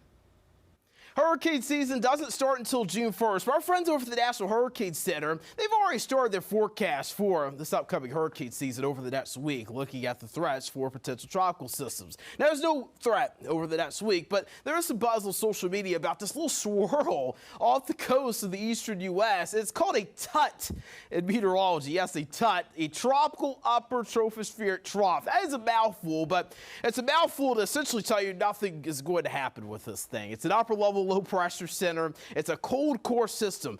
Tropical systems, they are warm core systems that form at the surface and strengthen over warm ocean waters. This is above our heads. It's just an upper level low swirling over the western Atlantic. And you can see a little bit of that trough extending down, creating a little cluster of storms. It increases rain chances along the eastern U.S. Later this week, but no threat when it comes to tropical systems. Now, we're in an El Nino. We're going to be an El Nino year later this year, and that's expected to kind of counteract our hurricane season coming up later this year. But here's the deal, anomalies here. When you look at how above normal the water temperatures are going to be, that could change things. This is looking at global ocean areas over the last 120 years, since 1900. And man, look at how warm the ocean water has been here over the last 5 to 6 decades, about 1 degree Celsius now above normal. And during El Nino years, look at how much above normal you can have your ocean temperatures be, because El Nino is essentially the ocean waters out in the Pacific getting warmer. But here's the deal, that can warm the globe as a whole and increase our water temperature, which is why I believe, even though we're going to be an El Nino year, we can't sleep on a hurricane season coming up. I mean, look at surface temperatures already, about 1 to 4 degrees above where we should be for this time of year. And that likely ramps up even more as we get into hurricane season. I'm meteorologist Brad Lawson, here for Queen City News. All right. June 1st is going to be here pretty soon. Up. Yes. All right. Now to a live look here over Freedom Boat Club on Lake Norman. Another great day. See a couple boats out there. A lot of people missing from the dock there. Enjoying this almost 90 degree day. Right now it's 89 degrees here at the Queen City. Relief, though, heading our way. That's the good news. Just in time for the holiday weekend. Chief Meteorologist Tara Lane joining me here. You know, the timing of this, though, because there's so many events and activities and things going on over Memorial Day weekend that we desperately need this rain. But, you know, this is not going to be a washout, right? Not a total washout, but each and every day we do have that rain chance. Scattered showers, maybe a few storms possible, and even in the morning too. So type of situation, people headed out, you just want to have the rain jacket, have the umbrella, whatever handy, just in case you happen to run into that. So we'll take a look here over the next few days and how much rain is expected over, say, the next week or so. But as we take a look live outside right now from our West Charlotte Tower camera, we are rain and storm free for another day. Temperatures heating up once again. We've got 89 degrees, exactly where we were 24 hours ago. So far, top temperature right at about 90. So it looks like that record high of 95 will stay safe for yet another year, at least in the Charlotte area. But as we look around on radar with the daytime heating and temperatures up into the 80s in the mountains, we have had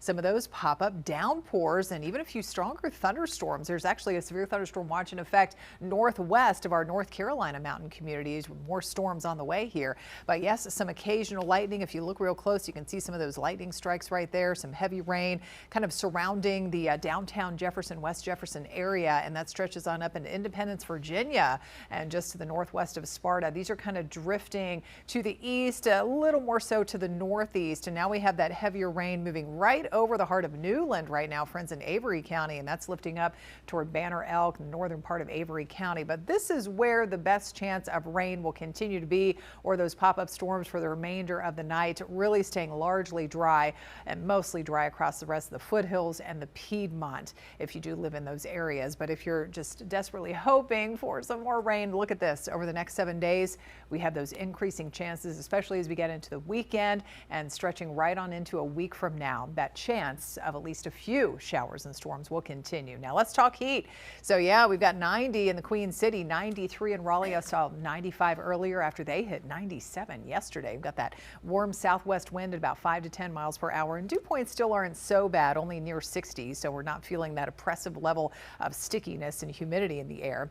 Now in the mid to upper 70s up in the mountains with some of the rain cooled air. We've got 93 hotter degrees in Wadesboro, 93 at Sherrall, Lancaster, 88 in Gastonia. We take it out through the rest of the evening. Another warm one, just like last night, 3 o'clock in the morning. That temperature will have only cooled to around 70 degrees. We'll start in the 60s to near 70 early in the morning around sunrise. Back up to about 89 tomorrow afternoon with the addition of more coverage of the scattered showers and storms. Here's the setup. So cold front on the move, but it's slowing down. And when you see that red line and the blue line together, that's a stalled front. And so it's just going to kind of meander over the area over the next couple of days. And so just gathering up some moisture along the way.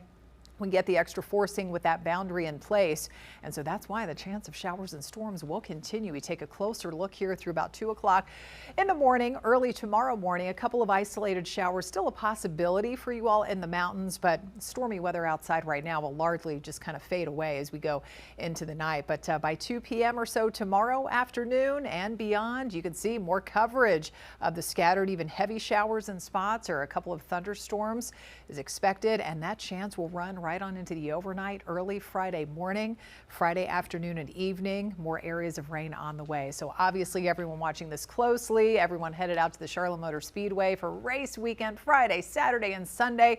Showers and storms will be possible. And notice the much cooler temperatures, low to mid 70s Friday and Saturday. We're back up into the lower 80s on Sunday for the actual Coca-Cola 600. So with those rain chances stretching into next week, we are looking at, and this is over the course of the next 7 days, so this doesn't all come tomorrow or anything.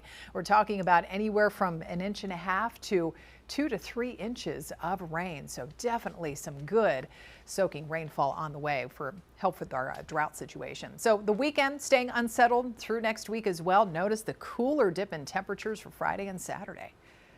All right, thank you, Tara, for that. So hundreds of American flags stolen and vandalized. The crime being investigated at Salisbury Veterans Memorial Park just days before Memorial Day. We're watching Queen City News at 4, the most honored and the most local news in Charlotte.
Well, Salisbury police now working to identify the suspects responsible for vandalizing American flags at a Veterans Memorial Park. Very, very sad.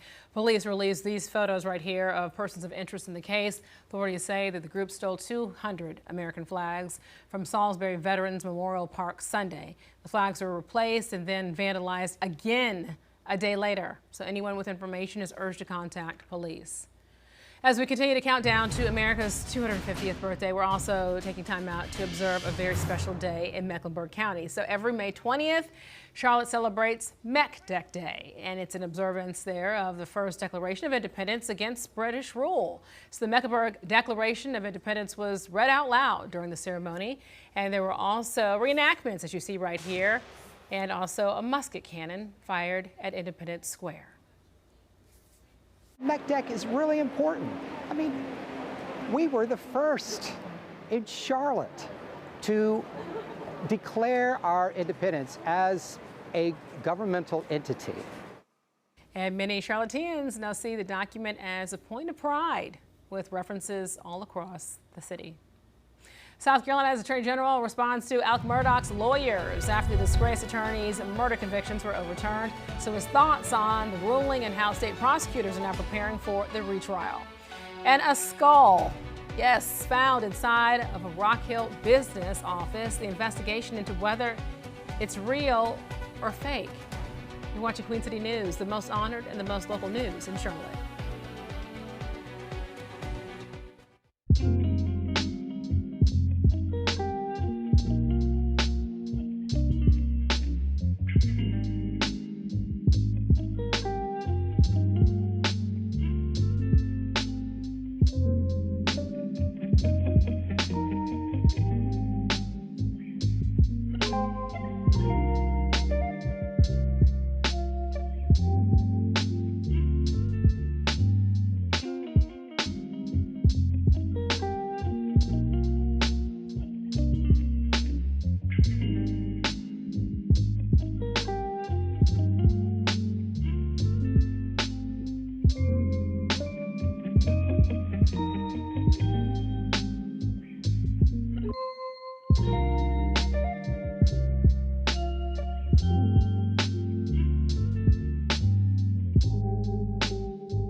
All right, here at this hour, these are the stories that we're following. So right now, we know the Mecklenburg County Jail is overcrowded, and it's only expected to get worse this summer. That's why Sheriff Gary McFadden says that he is reopening Jail North, a facility that's been closed since 2022.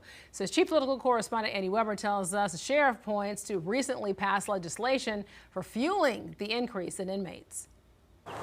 We are running out of space. An urgent need for more jail space in Mecklenburg County. We knew that these numbers were going to go up, and we were watching it. Sheriff Gary McFadden announcing late Tuesday that the county will reopen its detention facility in North Charlotte to alleviate overcrowding at the main facility in Uptown. Jail North, which once served as a juvenile detention center, closed in 2022 because of COVID staffing restrictions. We have an overflow of about 200 to 300 people sleeping on what we say the floor, but they're not sleeping on the floor. They're sleeping on an apparatus with a hard base and a mattress. In an interview with WBT Radio's Brett Jensen, McFadden wouldn't comment on the overcrowding being caused by Irina's Law, but the tough on crime legislation has led to fewer inmates being released on bail, one of the primary goals of the bill's authors. We need to keep repeat offenders in jail.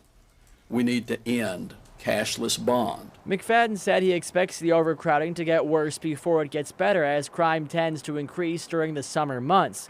He will staff the facility by filling already funded vacant positions and will attempt to fill the openings using a more streamlined process. We're not skipping anything. We're just placing them in different environments to learn faster.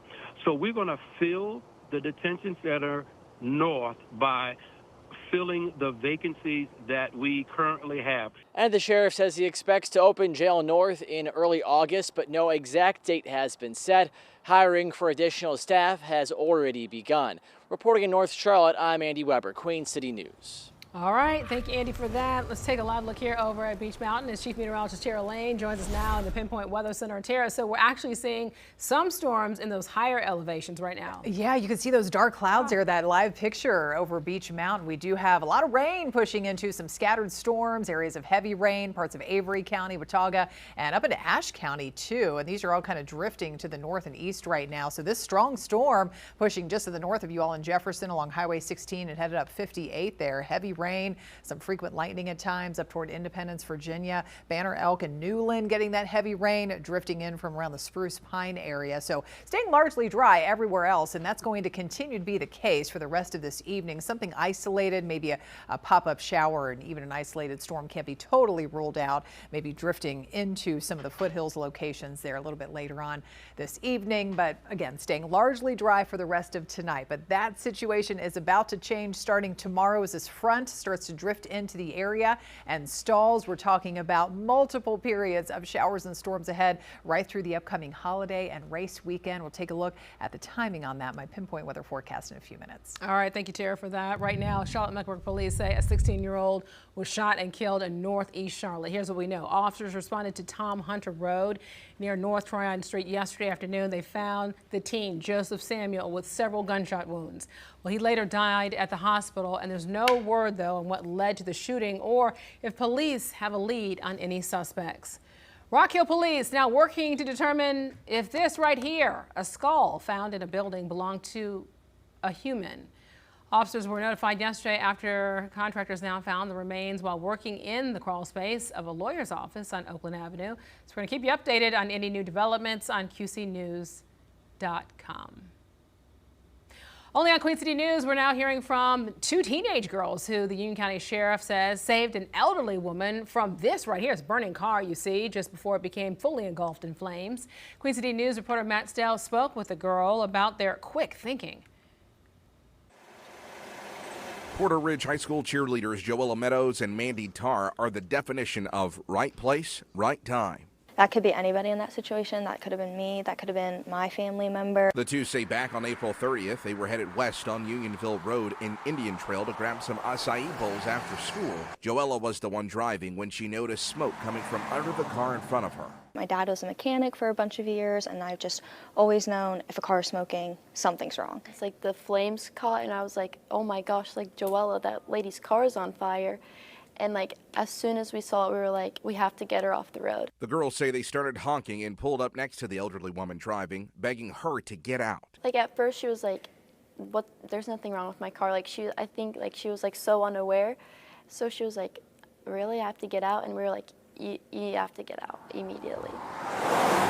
And within minutes, the car was fully engulfed in flames. I've never seen anything like this. I was like, I'm an 18-year-old girl, never expecting this to happen to me. The girls say they called 911 immediately, and because the woman seemed so frazzled and shaken up, they stayed here with her until firefighters arrived. And I just wanted to reassure her that like she's gonna be okay, and just wanted to keep asking if she needed anything. The Union County Sheriff says the girls' quick actions that day saved that woman's life and that he plans to present the girls with the county's Good Samaritan Award. The two say they appreciate the recognition, but are just glad the woman was able to walk away unharmed. If we would have looked back and saw it on the news, just her, and it was the lady was in her car, I would have had such a guilty conscience. I would want somebody to do the exact same thing for me if I was in that situation. In Union County, Matt Stell, Queen City News. Oh, those girls are just amazing. All right, South Carolina House lawmakers approved a controversial redistricting map overnight. So the proposal then would break up the state's only district currently held by a Democrat, and that is Congressman Jim Clyburn. So it's now in the hands of the state Senate. Republicans aim to have the new maps on Governor Henry McMaster's desk by the end of the week before early voting gets underway for the June primary. So if the measure becomes law, a special election for U.S. House races would be held in August, and any absentee ballots already cast in those races would be tossed. South Carolina Attorney General Alan Wilson now discussing the retrial of Alec Murdaugh, and it all comes after the disgraced attorney's murder convictions were then just tossed out over jury tampering concerns. So our Rick McHugh reports. Let's talk about the death penalty. Yeah. Dick Harpootlian said, ultimately, this is political for you. Would you like to respond to that? So, Mr. Harpootlian has been a Democratic activist for the better part of 50 years in South Carolina. He was the former chairman of the state Democratic Party. He is a very hyper-partisan person in his personal life, and he has a vested interest in politics at the state level. He has a vested interest in the governor's race. He has a vested interest in the attorney general's race. He has a vested interest in all races.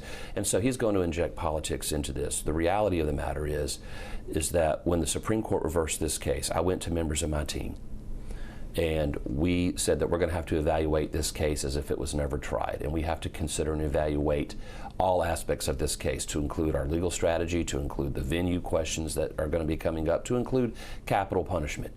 In addition to filing a lawsuit against the clerk of the court, Becky Hill, defense attorney Dick Harpootlian suggested the murder investigation was botched from the start.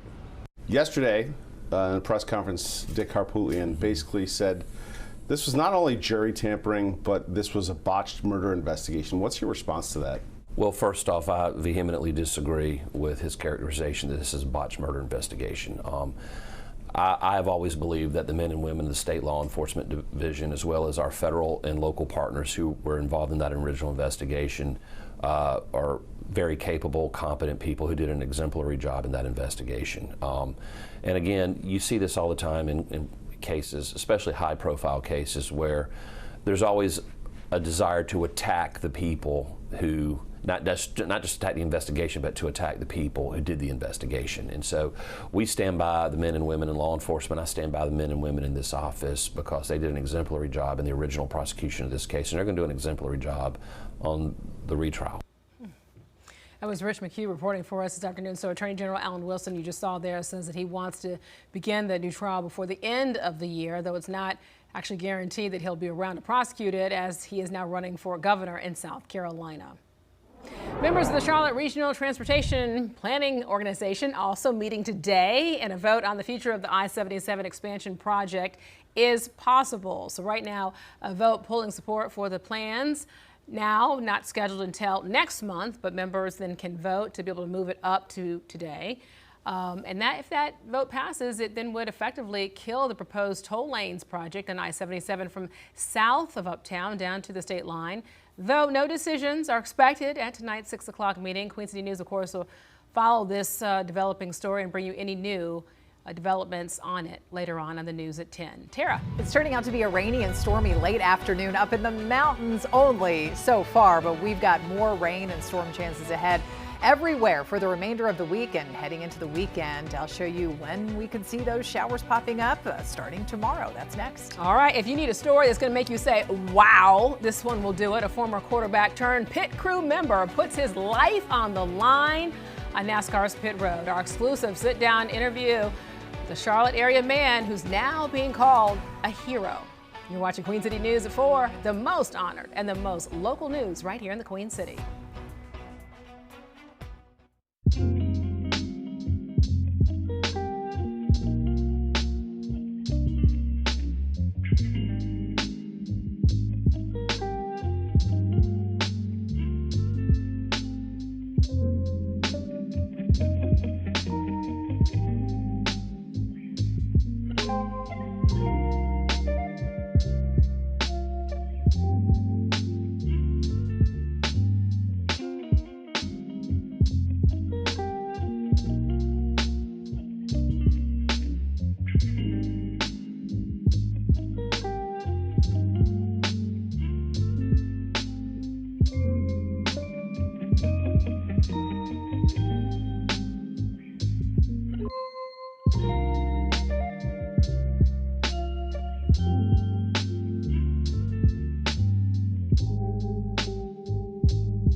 Queen City News honors those who made the ultimate sacrifice while serving our country. Army Corporal Paul Berman was a mortar gunner in the European theater in World War II. The Davidson College student dropped out of school to enlist. He died in Germany in 1944.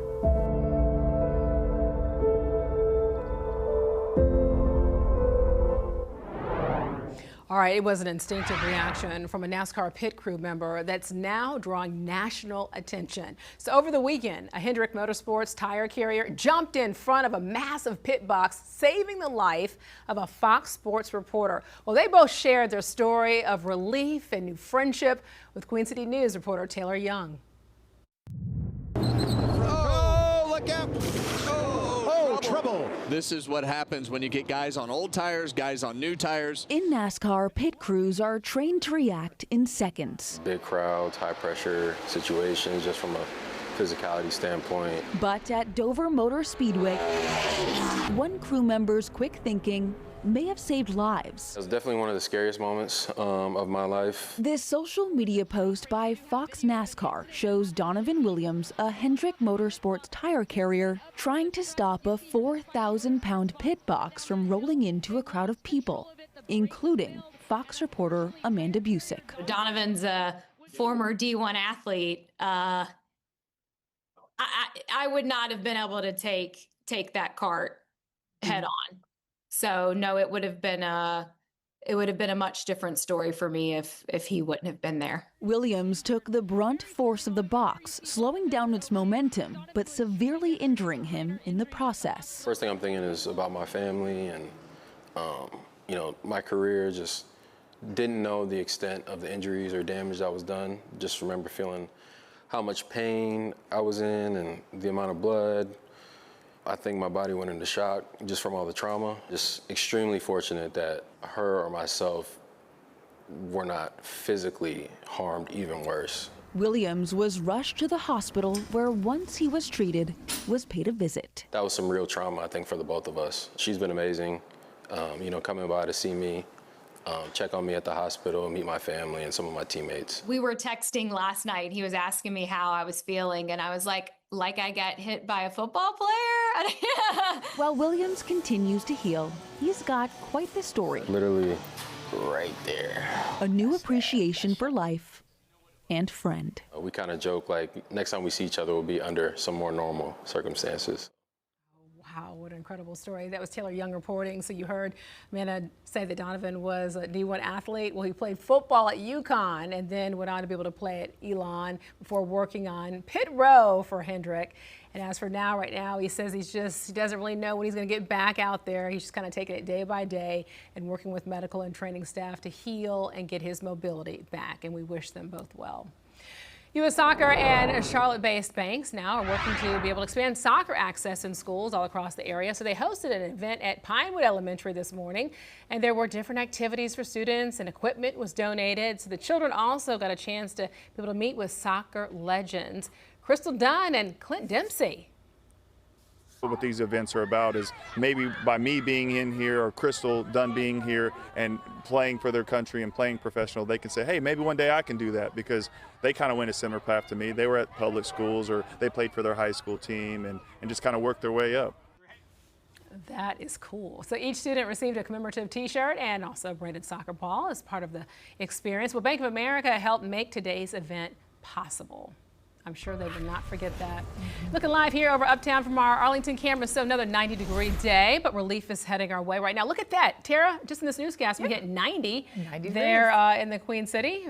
And Chief Meteorologist Tara Lane joining me now. I mean, it's kind of neat to be able to see because it just said 89 minutes ago. Just hit 90. And just hit 90. Yes. Look at that. So not the record of 95 today, but yes. I mean, it's still Close. hot. It's I mean, hot 90 is hot. Yeah. Either way, 90, 91, 95. It's hot stuff for this time of the year. At least the humidity isn't so bad yet. Right. And interesting that coming. As we hit 90, it's actually still raining up in the mountains, or you're starting to be able to get storms right now. Yeah. So temperatures up that way, up into the 80s today. And with that daytime heating, we get the extra lift with the higher elevation. And that has has led to those spotty pop-up downpours and a couple of strong storms moving through the area, but not so around the Piedmont. We want to see the rain. We need the rain desperately, and it is coming off and on over the next several days heading into the weekend. And even as we stretch on into next week, we have several opportunities to get some of that rain on the way. But for now, again, clean sweep until we head higher up the mountain there. And you can see parts of northern Ashe County right now getting what's left of that strong storm that continues to push north and northeast and up into more of southern Virginia from Independence there,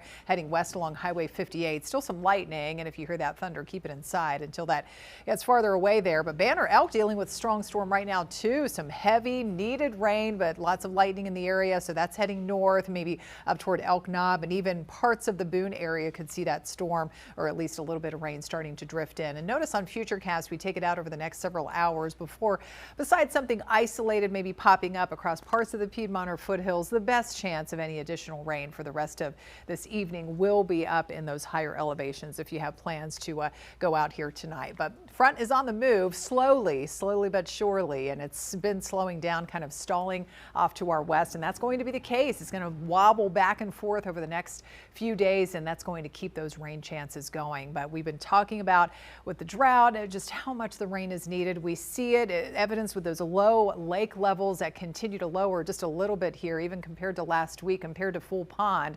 Full Pond is measured at about 100 feet, and we're looking at Lake Norman, all the Catawba River chain lakes here, Lake Norman, Lake Wiley, Lake Hickory, Mountain Island Lake, and Lake James, all running about 4 to 6 feet below Full Pond. But hopefully we get those water levels continuing to rise in the days to come, again with more of that rain, beneficial rain on the way. 91 top temperature today, 10 degrees above average, but still a few degrees away from hitting that record today of 95 from back in the 1960s. But we have hit the mid 90s there, and Wadesboro 94 degrees, 93 in Morganton, 70s to around 80. Some of the rain cooled air showing up there in Jefferson up in the mountains. Now tomorrow we'll start only around 70 degrees, so another warmish feeling start. Temperatures rising through the upper 80s later in the day, and the later we get into the afternoon and evening, that's when we get the better chances of showers and storms developing everywhere, not just in the mountains, everywhere across the region. So we check that out tonight. Any leftover showers, thunderstorms in the high country largely fading away. A little bit of rain still possible into the night. By 2 p.m. tomorrow, after a dry start in the morning for most of our neighborhoods, we'll likely see more of a blossoming of those downpours and scattered storms across the area. Not expecting a risk of severe weather threat staying to our north. And even 2 o'clock in the morning, early Friday, still we could be tracking some showers in the area, and right on through the afternoon and evening on Friday. Mountains and then down through parts of the Piedmont, south and east of Charlotte, more rain will be possible. And we'll stick with that rain chance. Here we are Saturday early in the morning. We'll get some breaks. It's not going to be a total weekend washout, but from the morning, and again you can see through the afternoon and evening, 6 p.m. on Saturday, more showers and storms possible in parts of the Piedmont, and we'll stick with that chance into Sunday as well. Some rain possible in the morning, and then again through the afternoon and evening as that front hangs out nearby. Now this will bring some cooler temperatures. We go from 89 tomorrow, only low to mid 70s for a couple of days, Friday and Saturday. Thank you, Tara. Terrifying moments all caught on camera. It's the newly released video showing the fiery moments, an engine separated from a UPS plane leading to a deadly crash. You're watching Queen City News, the most honored and the most local news in Charlotte.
This video shows the moment a UPS cargo plane's engine just flew off, leading to a deadly fiery crash. Take a look here. This all happened last year in Louisville, Kentucky. And video shows the aircraft's engine just fly off shortly after takeoff. The left engine and then the left pylons just separated from the left wing after the plane just lifted off the runway. Well, this crash killed all 3 pilots on the plane and 12 people on the ground. Federal prosecutors now charging former Cuban President Raul Castro with ordering the 1996 downing of 2 planes. The aircraft were operated by a Miami-based exile group. 4 people, including 3 Americans, were killed. Castro, who is now 94 years old, was the defense minister at the time. The charges include murder and destruction of an airplane. President Trump now holding off on resuming military strikes while negotiators now continue to work on a deal to end the war. But the president says any deal must end Iran's nuclear ambitions, or else a big hit is coming as soon as this weekend. Some more lawmakers think it's time that Congress steps in. The Senate moved closer to passing a war powers resolution Tuesday after 4 Republicans joined Democrats in voting for the measure. We're going to give this one shot. I'm in no hurry. Ideally, I'd like to see few people killed as opposed to a lot. We can do it either way. This president is like a toddler playing with a loaded gun. If there was ever a time to support our war powers resolution to withdraw troops from hostilities with Iran, it's now. So Iran now has also threatened to expand the war beyond the Middle East if the U.S. resumes attacks. Only on Queen City News Plus, our original show Behind the Lens takes you into the life of a photojournalist. And this week, we spoke with the man who covers the Tampa Bay Buccaneers, including their most iconic moment in recent years. This is the famous Lombardi Trophy toss in the boat parade following the 2021 Super Bowl. Did I get that right? That's absolutely right. Where I was that white T-shirt that was standing next to Tom as he threw the trophy across the bay there. I look at him after and I'm like, "You're a wild man." And he's like, "This tells you how measured Tom is in everything that he does and how smart he is and everything." I'm like, "You're a wild man." He's like, "Not really, because one of 2 things happens: we catch it and Cam Brate's the hero, or he drops it and you got 10 drunk dudes jumping in the Hillsborough River. Like you're gonna win regardless." Oh my goodness, you can be able to watch the full episode of Behind the Lens right now for free. Just download the Queen City News Plus app on either your Roku, Apple TV, or Amazon Fire Stick. Good stuff. On Queen City News at 5, South Carolina's Attorney General responds to Alec Murdaugh's lawyers after the disgraced attorney's murder convictions were overturned. His thoughts on the ruling and how state prosecutors are now preparing for the retrial. And a serious crash in West Charlotte now leaves a pickup truck heavily damaged. So we see the moments 2 vehicles collide, causing the vehicle to roll over. You're watching Queen City News right now. I'm Alicia Barnes. Morgan Francis is up next at 5. Enjoy your day. You're watching the most honored and the most local news in Charlotte.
1 Queen City News, 2 Union County teens credited with saving a woman from a car fire. Queen City News speaks with the high school students about their heroic actions. Well, the mountains here, the big winners with the rain here today, but we've got better rain chances everywhere coming up over the next several days. I'll time it all out in my pinpoint weather forecast coming up. And fixing an overcrowding crisis at the Mecklenburg County Detention Center, Sheriff McFadden's solution to the problem and the new law he says is to blame. Good evening to you. I'm Morgan Francis. Queen City News at 5 starts right now.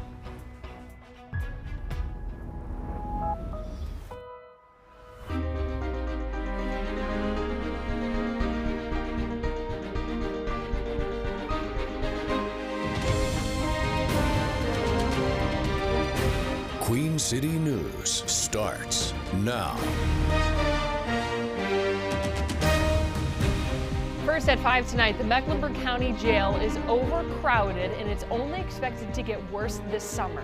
That's why Sheriff McFadden says he is reopening Jail North, a facility that's been closed since 2022. As Chief Political Correspondent Andy Weber tells us, the sheriff points to recently passed legislation for fueling the increase in inmates. We are running out of space. An urgent need for more jail space in Mecklenburg County. We knew that these numbers were going to go up, and we were watching it. Sheriff Gary McFadden announcing late Tuesday that the county will reopen its detention facility in North Charlotte to alleviate overcrowding at the main facility in Uptown. Jail North, which once served as a juvenile detention center, closed in 2022 because of COVID staffing restrictions. We have an overflow of about 200 to 300 people sleeping on what we say the floor, but they're not sleeping on the floor. They're sleeping on an apparatus with a hard base and a mattress. In an interview with WBT Radio's Brett Jensen, McFadden wouldn't comment on the overcrowding being caused by Irina's law, but the tough on crime legislation has led to fewer inmates being released on bail, one of the primary goals of the bill's authors. We need to keep repeat offenders in jail. We need to end cashless bond. McFadden said he expects the overcrowding to get worse before it gets better as crime tends to increase during the summer months.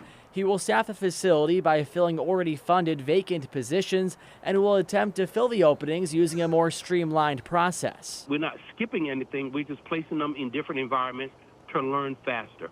So we're going to fill the detention center north by filling the vacancies that we currently have. And the sheriff says he expects to open Jail North in early August, but no exact date has been set. Hiring for additional staff has already begun. Reporting in North Charlotte, I'm Andy Weber, Queen City News. Taking a live look now over Beech Mountain as Chief Meteorologist Tara Lane joins us in the Pinpoint Weather Center. Tara, obviously, as we're seeing right there, some storms in the higher elevations. It is pouring there. It is, yes. The big winners, as I said here just a little bit ago, up there in the mountains, we're getting some of that needed rain here today, but we do have plenty more chances coming ahead here over the next several days for more of the Piedmont, the foothills as well. But we zoom into those spots, and a good part of Avery County seeing some of that rain. Ashe County as well has been. Now we have that strong storm that's moving away from you all in the Jefferson area. Now we've got some heavier rain lifting up into the western part of Watauga County, coming in from Banner Elk. Still lots of lightning at times, so keep it inside.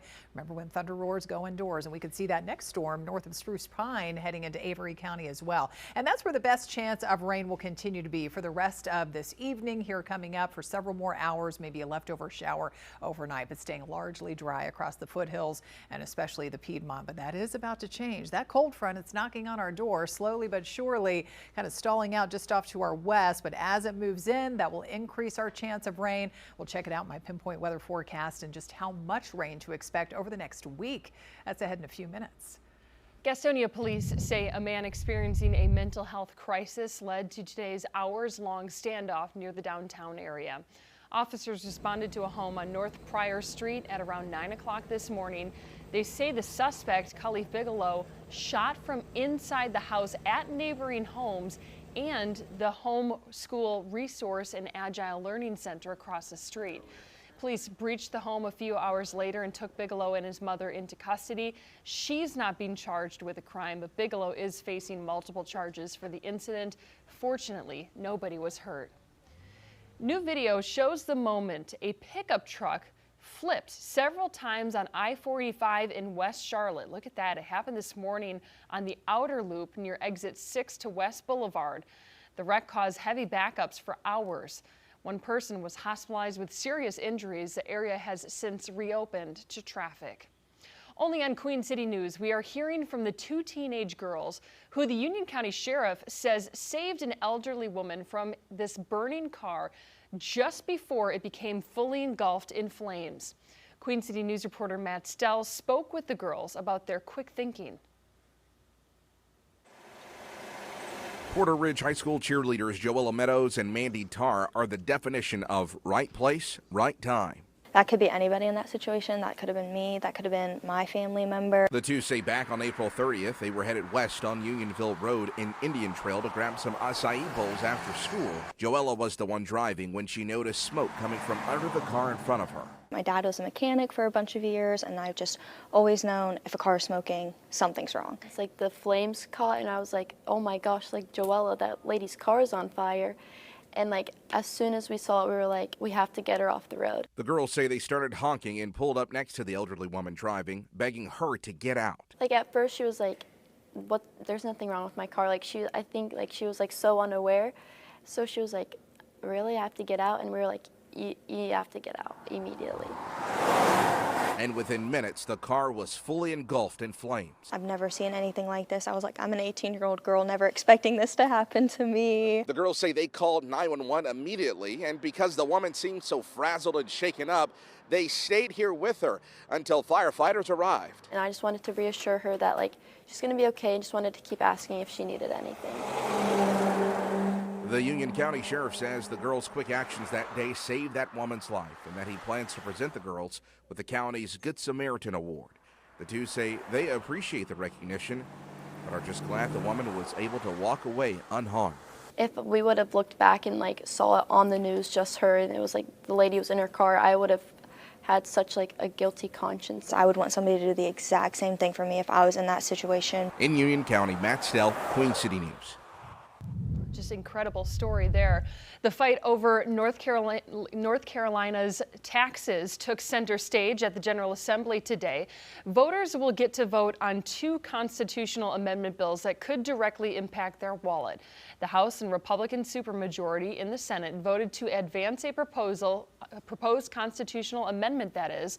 It would let lawmakers limit how much local governments can raise property taxes. Voters would get the final say in November. Republicans say it's about protecting homeowners from getting taxed out of their homes, while Democrats argue local governments are spending more to fund services that should be covered by the state. We've continued to pass unfunded mandates, costs that our local governments are forced to fund. They don't have a choice. There's counties that are doing well in this state managing their budgets. There's others that it's out of control. So you can't blame some nefarious cost shifting because there's counties that are handling that well. A recent Carolina Journal poll found nearly 3 in 4 North Carolinians support a constitutional amendment to limit property tax collections. You can follow this full story and see which local officials oppose capping property tax on our website, qcnews.com. South Carolina Attorney General Alan Wilson is discussing the retrial of Alec Murdaugh. It comes after the disgraced attorney's murder convictions were tossed over jury tampering concerns. Our Rich McHugh reports. Talk about the death penalty. Yeah. Dick Harpootlian said, ultimately, this is political for you. Would you like to respond to that? So, Mr. Harpootlian has been a Democratic activist for the better part of 50 years in South Carolina. He was the former chairman of the state Democratic Party. He is a very hyper-partisan person in his personal life, and he has a vested interest in politics at the state level. He has a vested interest in the governor's race. He has a vested interest in the attorney general's race. He has a vested interest in all races. And so he's going to inject politics into this. The reality of the matter is that when the Supreme Court reversed this case, I went to members of my team And we said that we're going to have to evaluate this case as if it was never tried. And we have to consider and evaluate all aspects of this case, to include our legal strategy, to include the venue questions that are going to be coming up, to include capital punishment. In addition to filing a lawsuit against the clerk of the court, Becky Hill, defense attorney Dick Harpootlian suggested the murder investigation was botched from the start. Yesterday, in a press conference, Dick Harpootlian basically said this was not only jury tampering, but this was a botched murder investigation. What's your response to that? Well, first off, I vehemently disagree with his characterization that this is a botched murder investigation. I have always believed that the men and women of the state law enforcement division, as well as our federal and local partners who were involved in that original investigation, are very capable, competent people who did an exemplary job in that investigation. And again, you see this all the time in cases, especially high-profile cases, where there's always a desire to attack the people who, not just attack the investigation, but to attack the people who did the investigation. And so we stand by the men and women in law enforcement. I stand by the men and women in this office because they did an exemplary job in the original prosecution of this case, and they're going to do an exemplary job on the retrial. That was Rich McHugh reporting. Attorney General Wilson says he wants to begin the new trial before the end of the year, though it's not guaranteed he'll be around to prosecute it as he is running for governor. If you're not a fan of the hot temperatures that we've been experiencing lately, those highs back in the low and mid 90s today, well, just wait a little bit longer. We have a cool down ahead that comes with several rain chances as well. Pinpoint weather forecast is next. Recovering after Helene, a look at the progress along I-40 in western North Carolina more than a year after the historic storm damaged that stretch of road. And hurricane season is right around the corner. Meteorologist Brandon Lawson tells us why we shouldn't let our guard down, even though the season is expected to be lower than average. You're watching Queen City News, the most honored and most local news in Charlotte.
Work continues to restore the stretch of I-40 in western North Carolina damaged by Hurricane Helene. North Carolina transportation officials gave an update today on their progress. Crews are using two main wall designs to rebuild damaged sections of I-40 through the Pigeon River Gorge. They're also sourcing rock from the Pisgah National Forest, crushing and turning it into roller compact concrete to help rebuild the interstate. Officials say this recovery project is the largest in agency history, with costs expected to be close to $2 billion. About 31,000 cubic yards of concrete on site, and that's about 4% of the design. So with additional items of construction, we're close to around 15% of overall construction. This stretch of road connects North Carolina to Tennessee. Crews hope to have all lanes open by fall of 2028.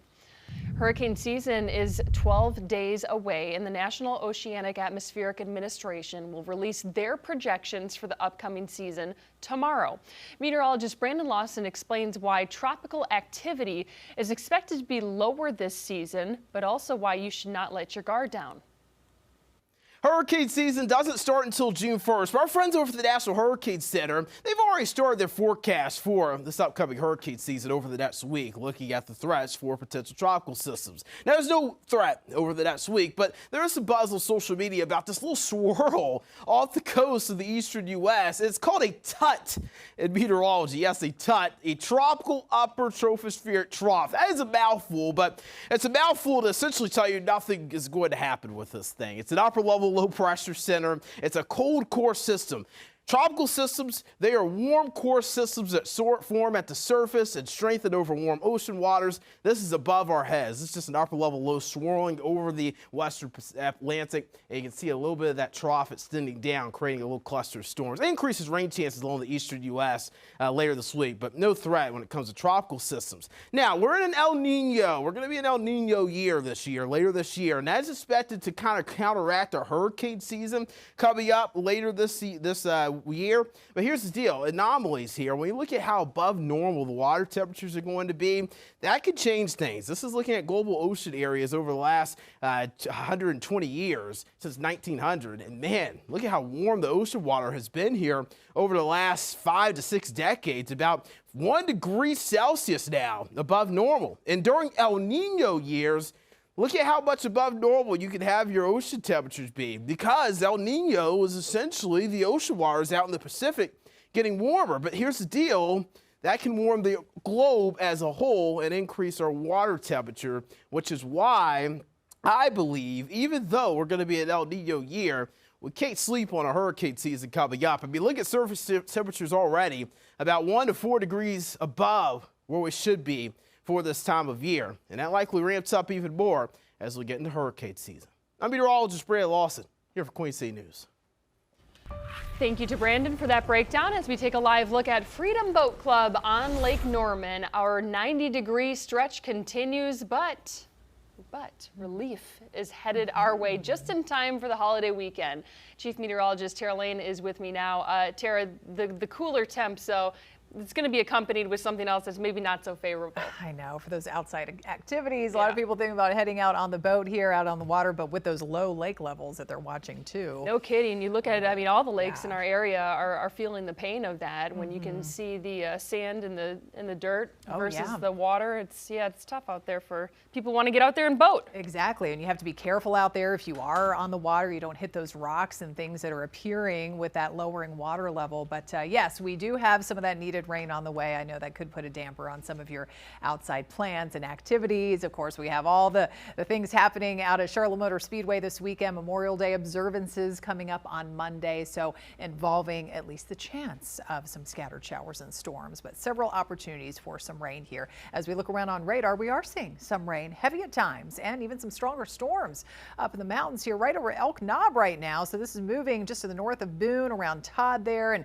heading into that northern part of Watauga County, about to enter parts of Ashe County there. So heads up, friends, maybe around Jefferson, we could have a storm maybe on the way over part of that area. Banner Elk, we've got that storm that's trying to weaken, it looks like, a little bit, moving away from Banner Elk, and more developing activity just north of Spruce Pine. So that's going to move back over southern Avery County and head up toward Newland once again. And that's where the best chance, as you can see as we take it out over the next several hours on future radar, of any additional rain or pop-up storms will continue to be as as we take it out through the rest of this evening and overnight. But the cold front, slow mover, it's actually in the process of stalling out here back off to our west. You can see numerous downpours and storms right along that boundary. That's going to be headed in and bringing us much higher rain chances as we advance into the weekend. And notice how those opportunities for more rain, that stretches into even a week from now with a couple of inches expected around here by the time all is said and done. We'll check out that forecast coming up. But let's talk about the heat today. Low to mid 90s. Once again, 95 hot ones for friends in Raleigh. They hit 97 yesterday, 91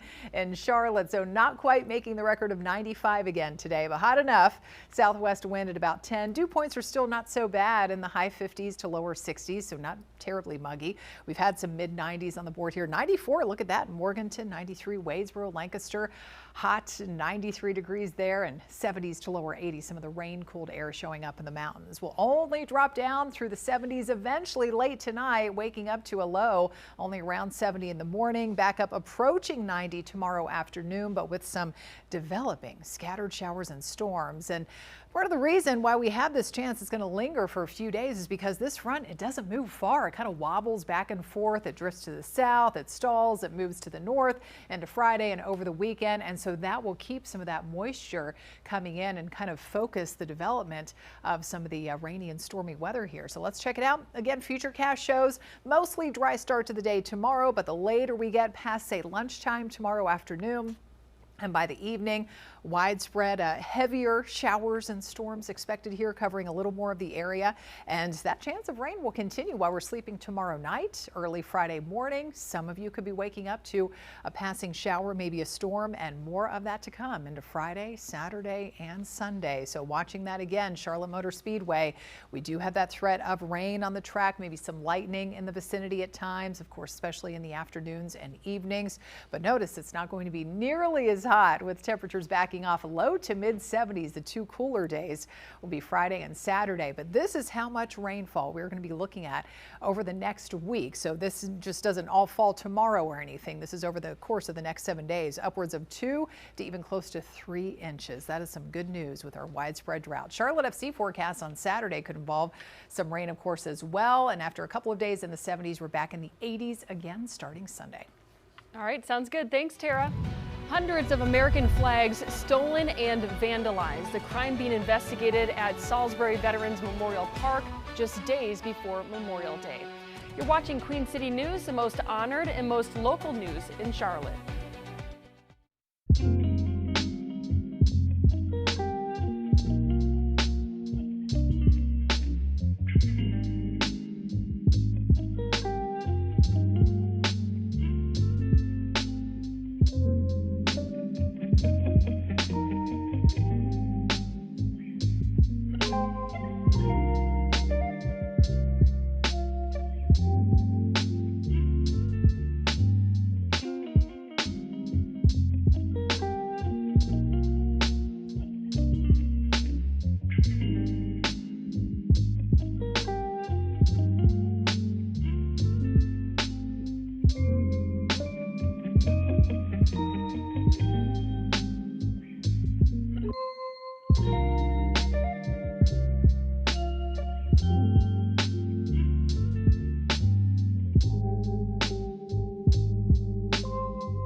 Salisbury police are working to identify the suspects responsible for vandalizing American flags at a Veterans Memorial Park.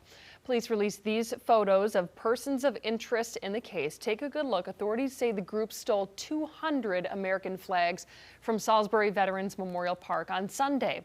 The flags were replaced and then vandalized again a day later. Anyone with information is urged to contact police.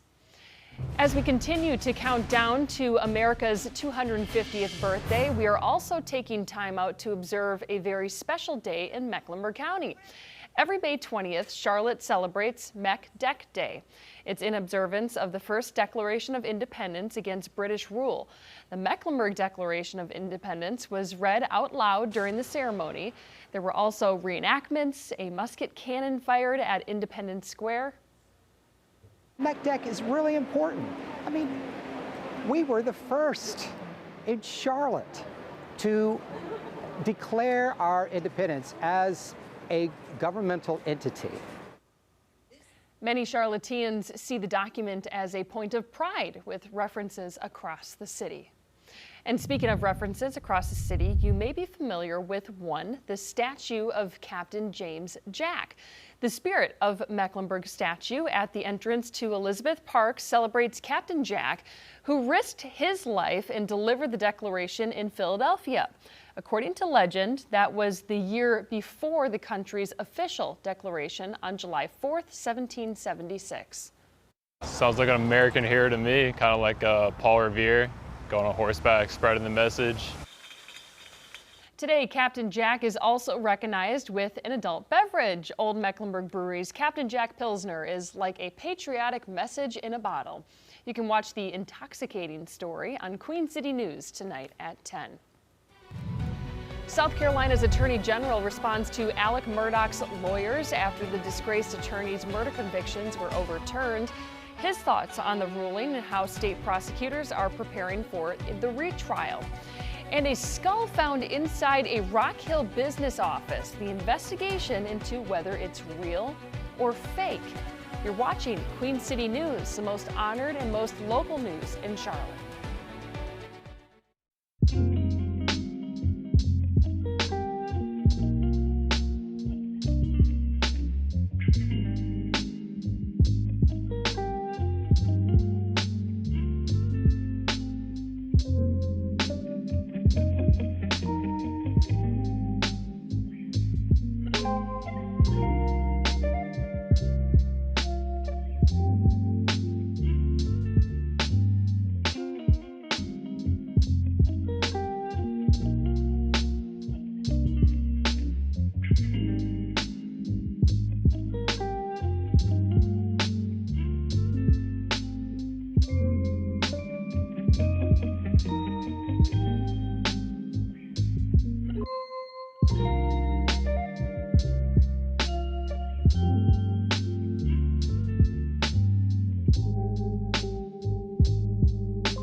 The Mecklenburg County Jail is overcrowded, and it's only expected to get worse this summer. That's why Sheriff McFadden says he is reopening Jail North, a facility that's been closed since 2022. As Chief Political Correspondent Andy Weber tells us, the sheriff points to recently passed legislation for fueling the increase in inmates. We are running out of space. An urgent need for more jail space in Mecklenburg County. We knew that these numbers were going to go up, and we were watching it. Sheriff Gary McFadden announcing late Tuesday that the county will reopen its detention facility in North Charlotte to alleviate overcrowding at the main facility in Uptown. Jail North, which once served as a juvenile detention center, closed in 2022 because of COVID staffing restrictions. We have an overflow of about 200 to 300 people sleeping on what we say the floor, but they're not sleeping on the floor. They're sleeping on an apparatus with a hard base and a mattress. In an interview with WBT Radio's Brett Jensen, McFadden wouldn't comment on the overcrowding being caused by Irina's Law, but the tough on crime legislation has led to fewer inmates being released on bail, one of the primary goals of the bill's authors. We need to keep repeat offenders in jail. We need to end cashless bond. McFadden said he expects the overcrowding to get worse before it gets better as crime tends to increase during the summer months. He will staff the facility by filling already funded vacant positions and will attempt to fill the openings using a more streamlined process. We're not skipping anything. We're just placing them in different environments to learn faster. So we're going to fill the detention center north by filling the vacancies that we currently have. And the sheriff says he expects to open Jail North in early August, but no exact date has been set. Hiring for additional staff has already begun. Reporting in North Charlotte, I'm Andy Weber, Queen City News. Taking a live look now over Beach Mountain as Chief Meteorologist Tara Lane joins us now in the Pinpoint Weather Center. Tara, just like that, I mean, a half hour ago it was pouring there, and it looks like it's trying to clear up a little bit. Yeah, so we have a little bit of a break now happening with that heavy rain that was coming down pretty good a little while ago here, but other neighborhoods and communities up there in the higher elevations seeing some of those, heavy showers pushing through, including areas around Elk Knob and people living between there and, say, Todd, and all these storms here and downpours drifting to the north and northeast. And so heads up, friends, just off to the west of Jefferson, West Jefferson area, Ashe County. That's headed your way. And then we look down to the south and west of there where all of this is kind of coming from here. More developing showers and storms around Spruce Pine, heading up that stretch of Highway 19E there and heading into Avery County. So just more rounds of rain and thunderstorms at times expected up there for another few hours. That's where the best chance of rain will continue to be, but staying largely dry across, especially the Piedmont. Could see something isolated getting going if you live in the foothills, but pretty low chance of that for the rest of tonight. But it's not going to stay a low chance for very long. We have this next front that's headed in, and that will bring all of us better chances of showers and storms in the days to come. Take a look at that, my Pinpoint weather forecast in a few minutes. Charlotte-Mecklenburg police say a 16-year-old was shot and killed in northeast Charlotte. Officers responded to Tom Hunter Road near North Tryon Street yesterday afternoon. They found the teen, Joseph Samuel, with several gunshot wounds. He later died at the hospital. No word on what led to the shooting or if police have a lead on any suspects. Rock Hill police are working to determine if a skull found in a building belonged to a human. Officers were notified yesterday after contractors found the remains while working in the crawl space of a lawyer's office on Oakland Avenue. We'll keep you updated on any new developments at QCnews.com. Only on Queen City News, we are hearing from the two teenage girls who the Union County Sheriff says saved an elderly woman from this burning car just before it became fully engulfed in flames.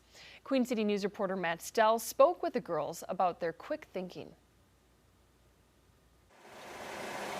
Porter Ridge High School cheerleaders Joella Meadows and Mandy Tarr are the definition of right place, right time. That could be anybody in that situation. That could have been me. That could have been my family member. The two say back on April 30th, they were headed west on Unionville Road in Indian Trail to grab some acai bowls after school. Joella was the one driving when she noticed smoke coming from under the car in front of her. My dad was a mechanic for a bunch of years, and I've just always known if a car is smoking, something's wrong. It's like the flames caught, and I was like, oh my gosh, like Joella, that lady's car is on fire.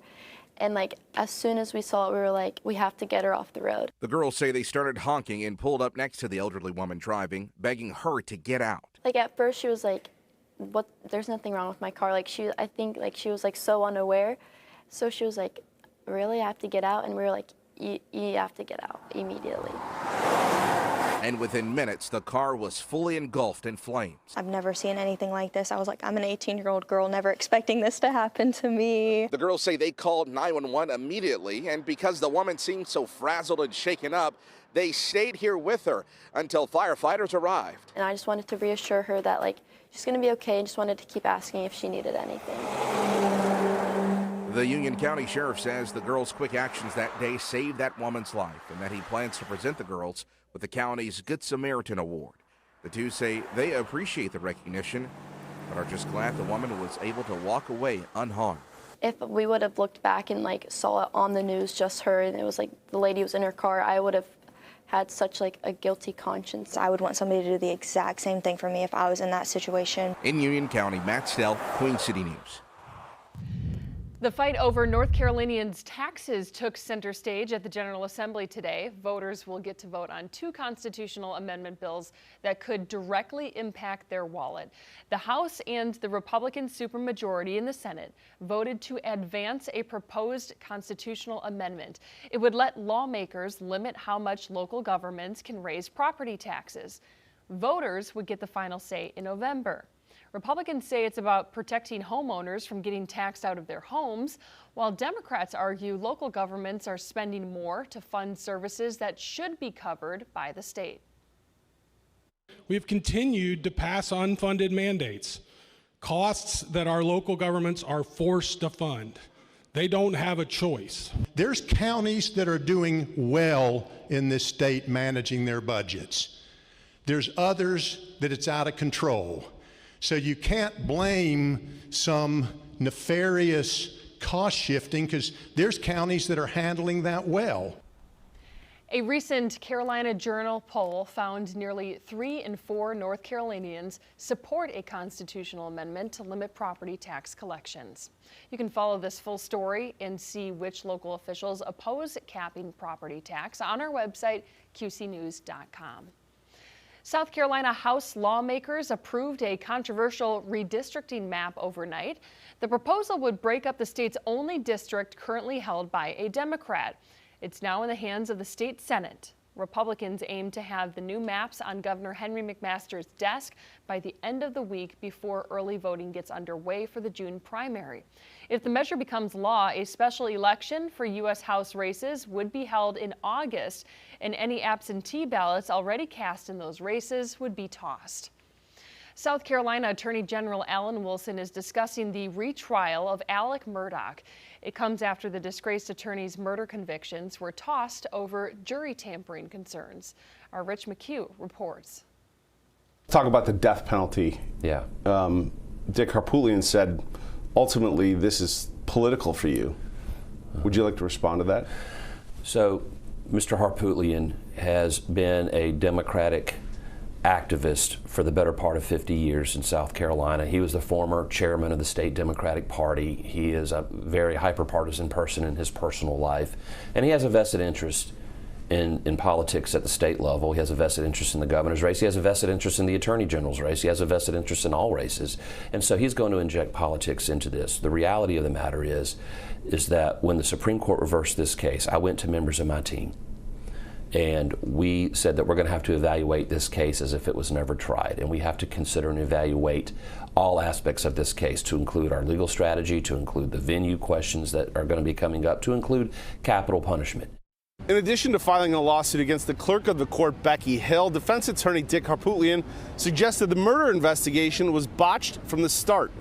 Yesterday, in a press conference, Dick Harpootlian basically said this was not only jury tampering, but this was a botched murder investigation. What's your response to that?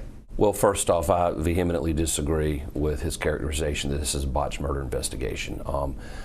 I have always believed that the men and women of the state law enforcement division, as well as our federal and local partners who were involved in that original investigation, are very capable, competent people who did an exemplary job in that investigation. And again, you see this all the time in cases, especially high-profile cases, where there's always a desire to attack the people who, not just attack the investigation, but to attack the people who did the investigation. And so we stand by the men and women in law enforcement. I stand by the men and women in this office because they did an exemplary job in the original prosecution of this case, and they're going to do an exemplary job on the retrial. That was Rich McHugh reporting. Attorney General Wilson says he wants to begin the new trial before the end of the year, though it's not guaranteed he'll be around to prosecute it as he's running for governor. Members of the Charlotte Regional Transportation Planning Organization are meeting tonight, and a vote on the future of the I-77 expansion project is possible. Right now, a vote polling support for the plan is not scheduled until next month, but members can vote to move it up to today. If that vote passes, it would effectively kill the proposed toll lanes project on I-77 from south of Uptown down to the state line. Though no decisions are expected at tonight's 6 o'clock meeting, Queen City News will follow it and bring you any new developments. Tara? Plenty of heat out there again today. Those highs in the low and mid 90s. If you're not a fan, well, we do have some cooler temps on the way, and that is going to come with more periods of rain. Pinpoint weather forecast is next. A former quarterback turned pit crew member puts his life on the line on NASCAR's pit road. Our exclusive sit down with the Charlotte area man who is now being called a hero. You're watching Queen City News, the most honored and most local news in Charlotte.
Queen City News honors those who made the ultimate sacrifice while serving our country. Army Corporal Paul Berman was a mortar gunner in the European theater in World War II. The Davidson College student dropped out of school to enlist. He died in Germany in 1944.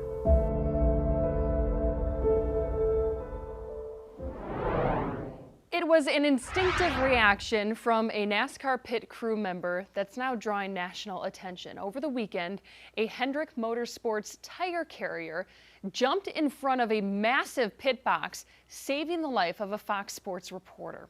They both shared their story of relief and new friendship with Queen City News reporter Taylor Young. Oh, look out! Oh, trouble! This is what happens when you get guys on old tires, guys on new tires. In NASCAR, pit crews are trained to react in seconds. Big crowds, high pressure situations, just from a physicality standpoint. But at Dover Motor Speedway, one crew member's quick thinking may have saved lives. It was definitely one of the scariest moments of my life. This social media post by Fox NASCAR shows Donovan Williams, a Hendrick Motorsports tire carrier, trying to stop a 4,000-pound pit box from rolling into a crowd of people, including Fox reporter Amanda Busick. Donovan's a former D1 athlete. I would not have been able to take that cart head on. So no, it would have been a much different story for me if he wouldn't have been there. Williams took the brunt force of the box, slowing down its momentum, but severely injuring him in the process. First thing I'm thinking is about my family and, you know, my career. Just didn't know the extent of the injuries or damage that was done. Just remember feeling how much pain I was in and the amount of blood. I think my body went into shock just from all the trauma. Just extremely fortunate that her or myself were not physically harmed even worse. Williams was rushed to the hospital where once he was treated, was paid a visit. That was some real trauma, I think, for the both of us. She's been amazing, you know, coming by to see me, check on me at the hospital, meet my family and some of my teammates. We were texting last night. He was asking me how I was feeling, and I was like I got hit by a football player? While Williams continues to heal, he's got quite the story. Literally right there. A new appreciation for life and friend. We kind of joke like next time we see each other will be under some more normal circumstances. Gosh, it's just an incredible story. That was Taylor Young reporting. You heard Amanda say Donovan was a D1 athlete. Well, he played football at UConn and then went on to play at Elon before working on pit row for Hendrick. As for how he's doing, he says he doesn't know when he'll get back out there. He's just taking it day by day and working with medical and training staff to heal and get his mobility back. Hopefully he's on the track before he knows it. You're looking live at Uptown from our Arlington camera tonight. Another 90-degree day, but relief is heading our way. Chief Meteorologist Tara Lane joins me now.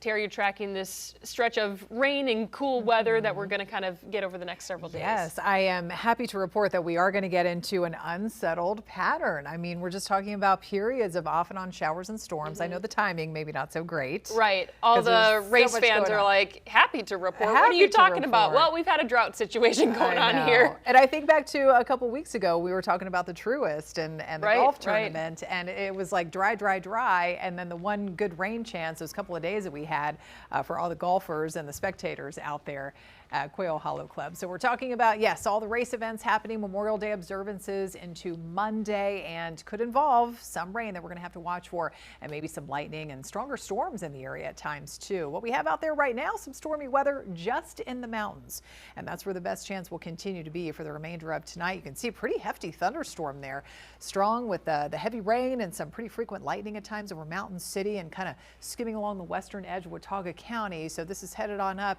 into more parts of Ashe County there just to the west of Jefferson. Then we look off to the south and west where all of this is coming from. Spruce Pine, kind of a developing line almost of some heavy rain and stormy weather, and more of that could move back over parts of Avery County over the next, say, 30 minutes or so. And again, you can see on future radar the best chance of any additional rain or lingering showers or a thunderstorm into tonight. And as we go to bed later on tonight, we'll be up in the mountains, maybe an isolated shower or rumble of thunder out around the foothills as well. But we have a lot more widespread coverage of rain, thunderstorms back off to the west, right along, kind of focused along the stalled front. And that same system is slowly going to move into our area and bring us that much needed rain with the widespread drought and the low lake levels that have been developing over these past several weeks here compared to Full Pond, which is measured at about 100 feet. All of the Catawba River chain lakes, Lake Norman, Wiley, Hickory, Mountain Island Lake, Lake James, all showing up at about 4 to 6 feet below full pond. And we see that just walking around some of the lake areas and along the docks where there should be some water, and it's just dry ground and mud out there.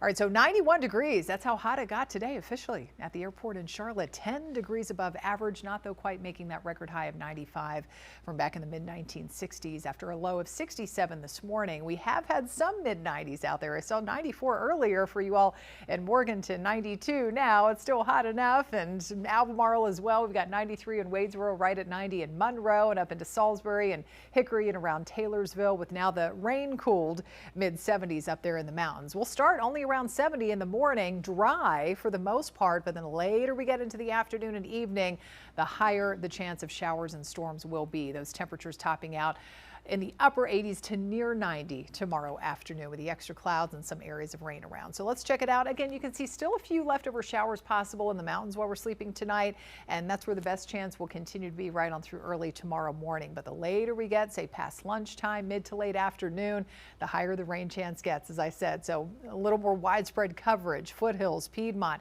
anywhere we could see rain or that pop-up thunderstorm into tomorrow evening. And that chance will run into the overnight, unlike what we typically see with most of the activity just kind of fading away as we get deeper into the night with that front hanging out nearby and stalling. That's why that rain chance will continue through Friday morning, Friday afternoon and evening, and heading into the rest of the weekend as well. So Saturday morning we could have some showers in a few areas, especially west of Charlotte. A few more showers, possible storms coming over the Piedmont into the afternoon, and then more of the same expected for Sunday morning. A little rain possible. And by the time we see the Coca-Cola 600 trying to fire up later in the evening there at 6 p.m., it could involve some rain, maybe a thunderstorm in the area.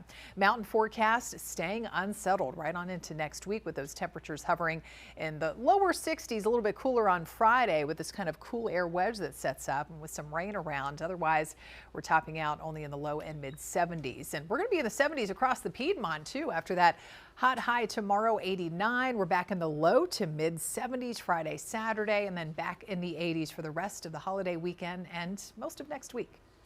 All right, Tara, thank you. Terrifying moments caught on camera. The newly released video showing the fiery moment, an engine separated from a UPS plane, leading to a deadly crash. You're watching Queen City News, the most honored and most local news in Charlotte.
Newly